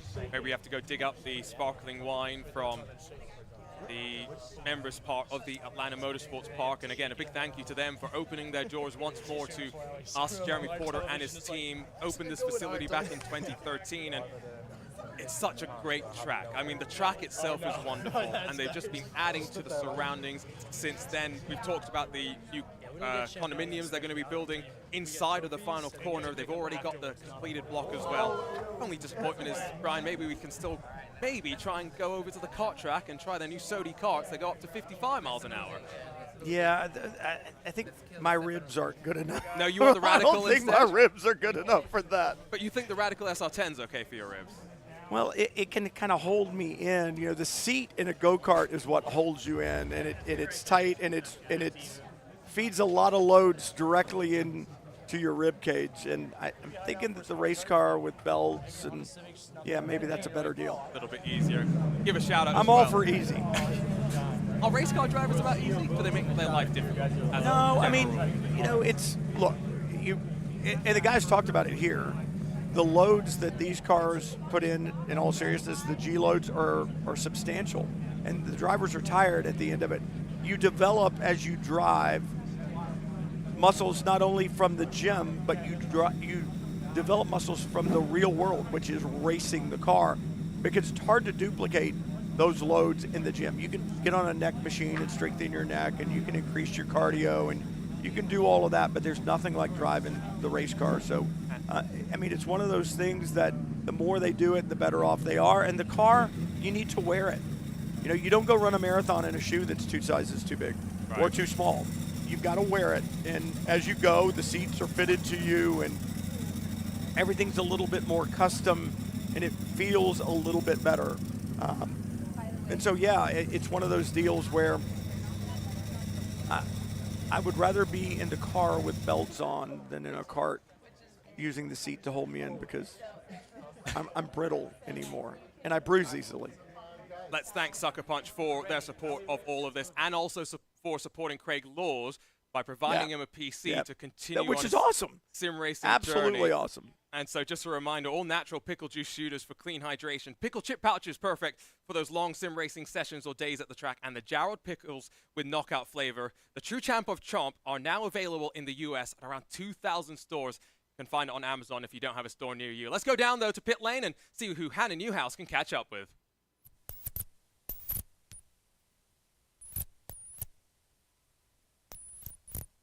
Sounds like we're having some technical issues, unfortunately, for Hannah, who's ready to catch up with Amy Frame. Would have been great to get that opportunity. Remember, Amy, one of those drivers that I think really did show that the willingness to push out on track as well, which is important, because I think a lot of times what people think about sim racers, there's 2 parts, right? Either they're going to be gung-ho crazy and just send it full send all the time, or they're not going to feel comfortable and they'll be just below the limit and not able to push. I think Amy, despite pushing quite hard, never was really truly gung-ho, with the exception of maybe the close call with Brenna Schubert. Yeah, I didn't think she got into the full send mode, but she was certainly willing to be aggressive early on, and you can work with that. You know, I would rather have to sit with a driver and say, look, let's come up with a better plan. Here's how I want you to work it, instead of sit down with a driver going, I need you to get on it. You know, you can't take 15 minutes out of a 20-minute session to get up to speed. You need to get on it. Amy was certainly willing to get on it, not to the full send mode, but she needs to be, the bumpers need to be put up on the lane at the bowling alley, and they need to be narrowed in a little bit and get her on track, so to speak, and a little better focus, a little better plan for her. She's got the ability to make the car go quickly. The more experience she gets, the better she'll be. She is a player that you can work with and mold, I believe.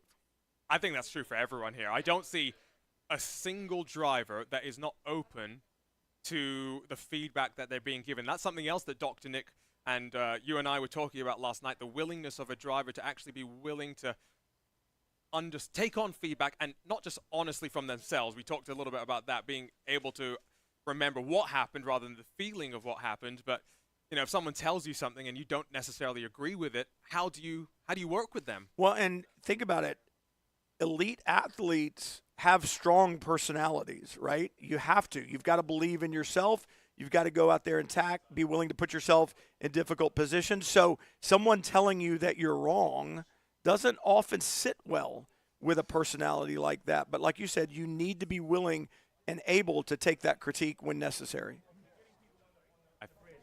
Almost think we're ready to go. I can see the bottles have been placed on the podium nicely for the drivers to start spraying. The Radicals on either side boxing in the podium area, but you can see Juliana giving a bit of energy to Thomas Bellerman and to the pair of Will Redford and Brandon Hawkins after jumping out of their cars. Trying to listen in there, but I can't quite make anything out.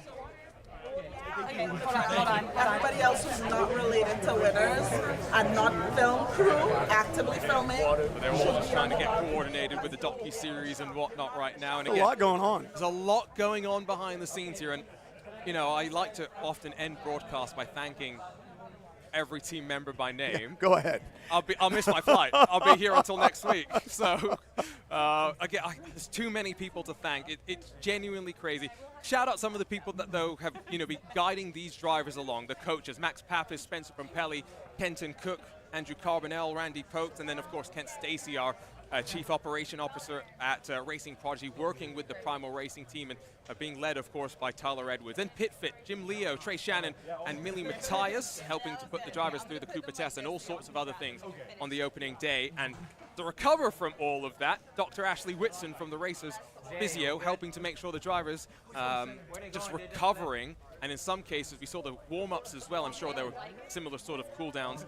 Dr. Nick Molinaro, what an interesting sort of psychological insight he can bring to the teams as they make their picks with his test of attentional and interpersonal style, representing Racing Mind strategies. And he's not just worked with top racing drivers, he's worked across of the sports world. Let's not forget Matt Basta as well, Director of Esports at DKC News, trying to get all of these drivers to create social media accounts, which apparently some of them are a little bit resistant to. Yeah, Joanna's been on that one, trying to really force people into the Instagram kind of thing and all of that. But I hope, and I believe it's true, but I hope these participants understand how special that group of people is that you just named.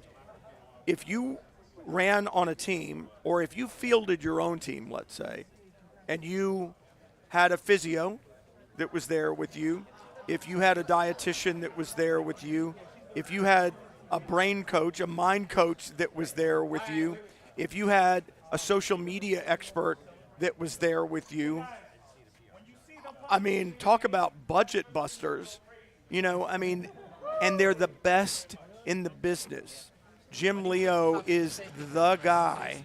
PitFit is the organization, all the people that work with him for motorsport. Indianapolis and at Charlotte. I think every IndyCar driver and a lot of the NASCAR drivers are involved with that. You look at Doc Nick, I mean, he's pro golfers, pro baseball players, pro football players. And then corporate executives. Executives. I mean, they work with all. Let's go down, though, to pit lane. We're ready for our podium ceremony here for the Chase Championship. Championship. Give us, your overall recap, each of you. We want to hear from each of you. So we'll start over here first. Yeah, honestly, it's a blessing to be here. I couldn't have asked for anything more. I had a great time these last 3 days, just enjoying every opportunity that I'm given, whether that's with the coaches or whether that's looking at data. I think it's amazing what Racing Prodigy is doing for us, and just the hospitality they provided us is wonderful. So I can't thank them enough for everything they've done for me, and I'm just so grateful to be here. Awesome. Will, we got to hear from you. Very similar to what Thomas just said. I can't thank everyone enough who's put this together, who's worked tirelessly behind the scenes to make this happen, and to come here and to win it. I mean, it's a special feeling, and again, just a massive thank you to everyone at Racing Prodigy who's made this happen. Perfect. Brandon? Man, I am so happy to be here among everybody. Like, everybody here is just an absolute class act, and the professionalism for everybody to put this whole event on is just absolutely incredible. So I'm so thankful to be here, so thankful to share the podium here with these two amazing guys here, and man, this was the experience of a lifetime. It really was, and just to get meet so many amazing coaches and so many industry professionals. It's absolutely incredible. So man, I had the absolute time of my life, and man, I really hope to continue to kind of do the same sort of thing. Driving race cars, going fast. Man, it's been absolutely incredible. It really has. Dreams have definitely been made. Memories that you guys will keep forever have been made. All of you up there, they were part of it. It's just been it's just like a family event, and it's overwhelming in the best ways possible, right? We had the highs, we had the elements, we had everything that happened. Ultimately, we have our 3 winners. And everyone is a winner, but these are our 3 that we are going to crown in just a second. But thank you guys for tuning in. Racing Prodigy, you put on an amazing event. We are so excited for what the future holds for this company, this circuit, for you guys, for all of you. We're so excited for what's to come. And without further ado, we are going to go ahead and announce our 3rd place winner from the United States, Thomas Belleman.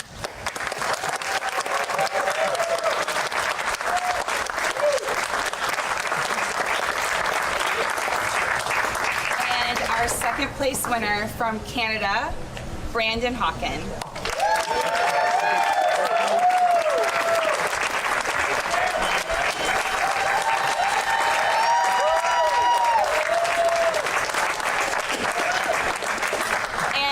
first place winner from the UK, Will Redford.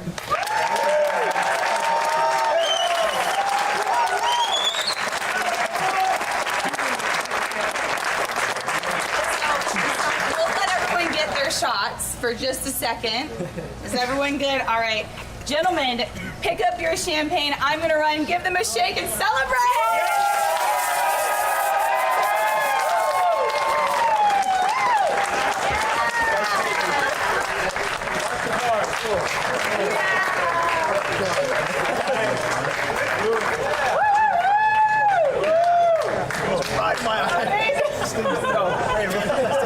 Got it right. Really, you did it right. We're good.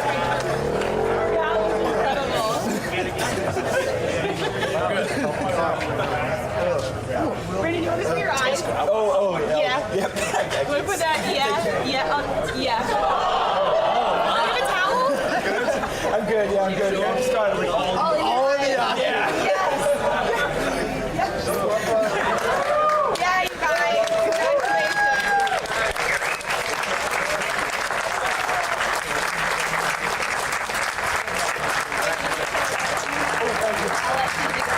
There you go. Awesome. Put your hands up, right? Yeah. That's it. Good job, guys. Awesome. Are they? Yep, y'all are good. You can. Brandon. You can save it.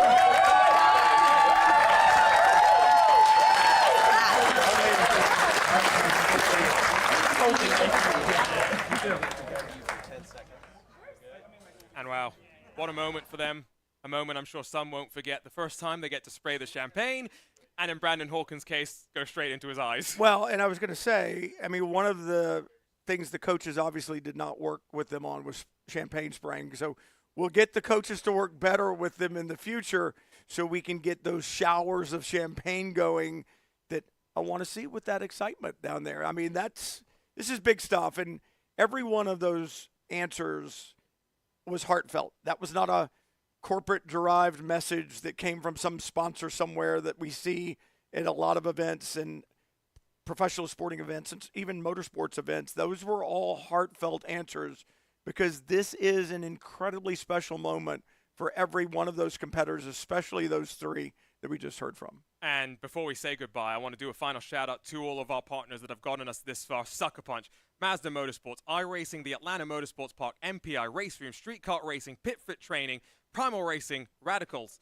Toyo Tires, Wimner, The Racers Physio, Advanced Sim Racing, SimLab, and Grid Engineering. Brian, it's time for us to say goodbye once again, but the next time I'm hoping we'll be back together, either for the Prodigy Draft later this summer, or hopefully when we're going racing later this year around the Southeast United States. If they have me back, I'm in. I have an incredibly busy schedule right now that's going on, and I literally said to David Cook the other day when I got here late on Monday night, we were talking Tuesday morning, and I said, I had a thought for a moment that maybe I shouldn't be doing this. I really need to focus on this and this, and I want to stop and see the boys at home before I leave again. And then I went, no, I want to do this, and I want to do it because it's special. It's special for all of the competitors. I think it's special for you because you get to see your SimWorld dreams kind of come true, and you get to see a lot of those competitors that you've worked with and that you've talked about and talked to from the SimWorld live out their dreams on a real racetrack. I get to be amazed by those same people doing something that, quite honestly, we've talked about this, I didn't think they were able to do, or I thought there would be a lot more struggles. I thought that the gap between the fastest and the slowest would be huge. What did we have? The top 10 were within a second with top 15. Top 15 within a second. That's pro racing stuff right there. You look at a grid, Michelin Pilot Challenge, WeatherTech, IndyCar Series, all that kind of stuff. Within a class in IMSA WeatherTech, a second often covers 10 to 15, the first 10 or 15 cars. So these competitors competed at a professional level, and many of them have never had any real-world racing experience. And hats off to them. Everybody is a good sport. They understand how fortunate they are. They move cars when they needed to. It didn't happen often, but it did. Kent Stacy and his guys and the guys at Primal what a job they did of coming up with a setup that worked for everybody. The crew working well to get the cars together, and obviously David Cook, Matt Fasnot, the rest of the management team at Racing Prodigy. They had a vision. We talked about this. They had a blueprint. They laid the foundation last year, and the walls and the roof are going up. Things are getting built, and it's going to be spectacular. And Rome wasn't built in a day. No, it wasn't. And we're continuing to plug away. A reminder, Season 2 Prodigy Racing League esports competition.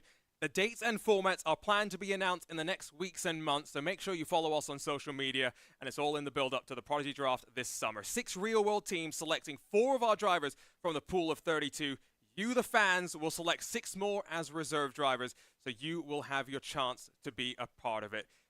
It's time to say goodbye, though, and from the Atlanta Motorsports Park, what a team has made this all happen. Too many to thank, but just in our brief rundown of the broadcast team, again, too many to thank there. Yeah. Brian Till alongside myself, our junior Kanky Party. We had Hannah Newhouse and Juliana Darnell down on pit lane. Our production team of Natalie Fredo and Jen Moxley making sure that we sound and look great on camera. But we'll be back in the future. Can't wait for it. And for our sim racers signing off from the Atlanta Motorsports Park, dreams have been made. It's time to turn that into reality.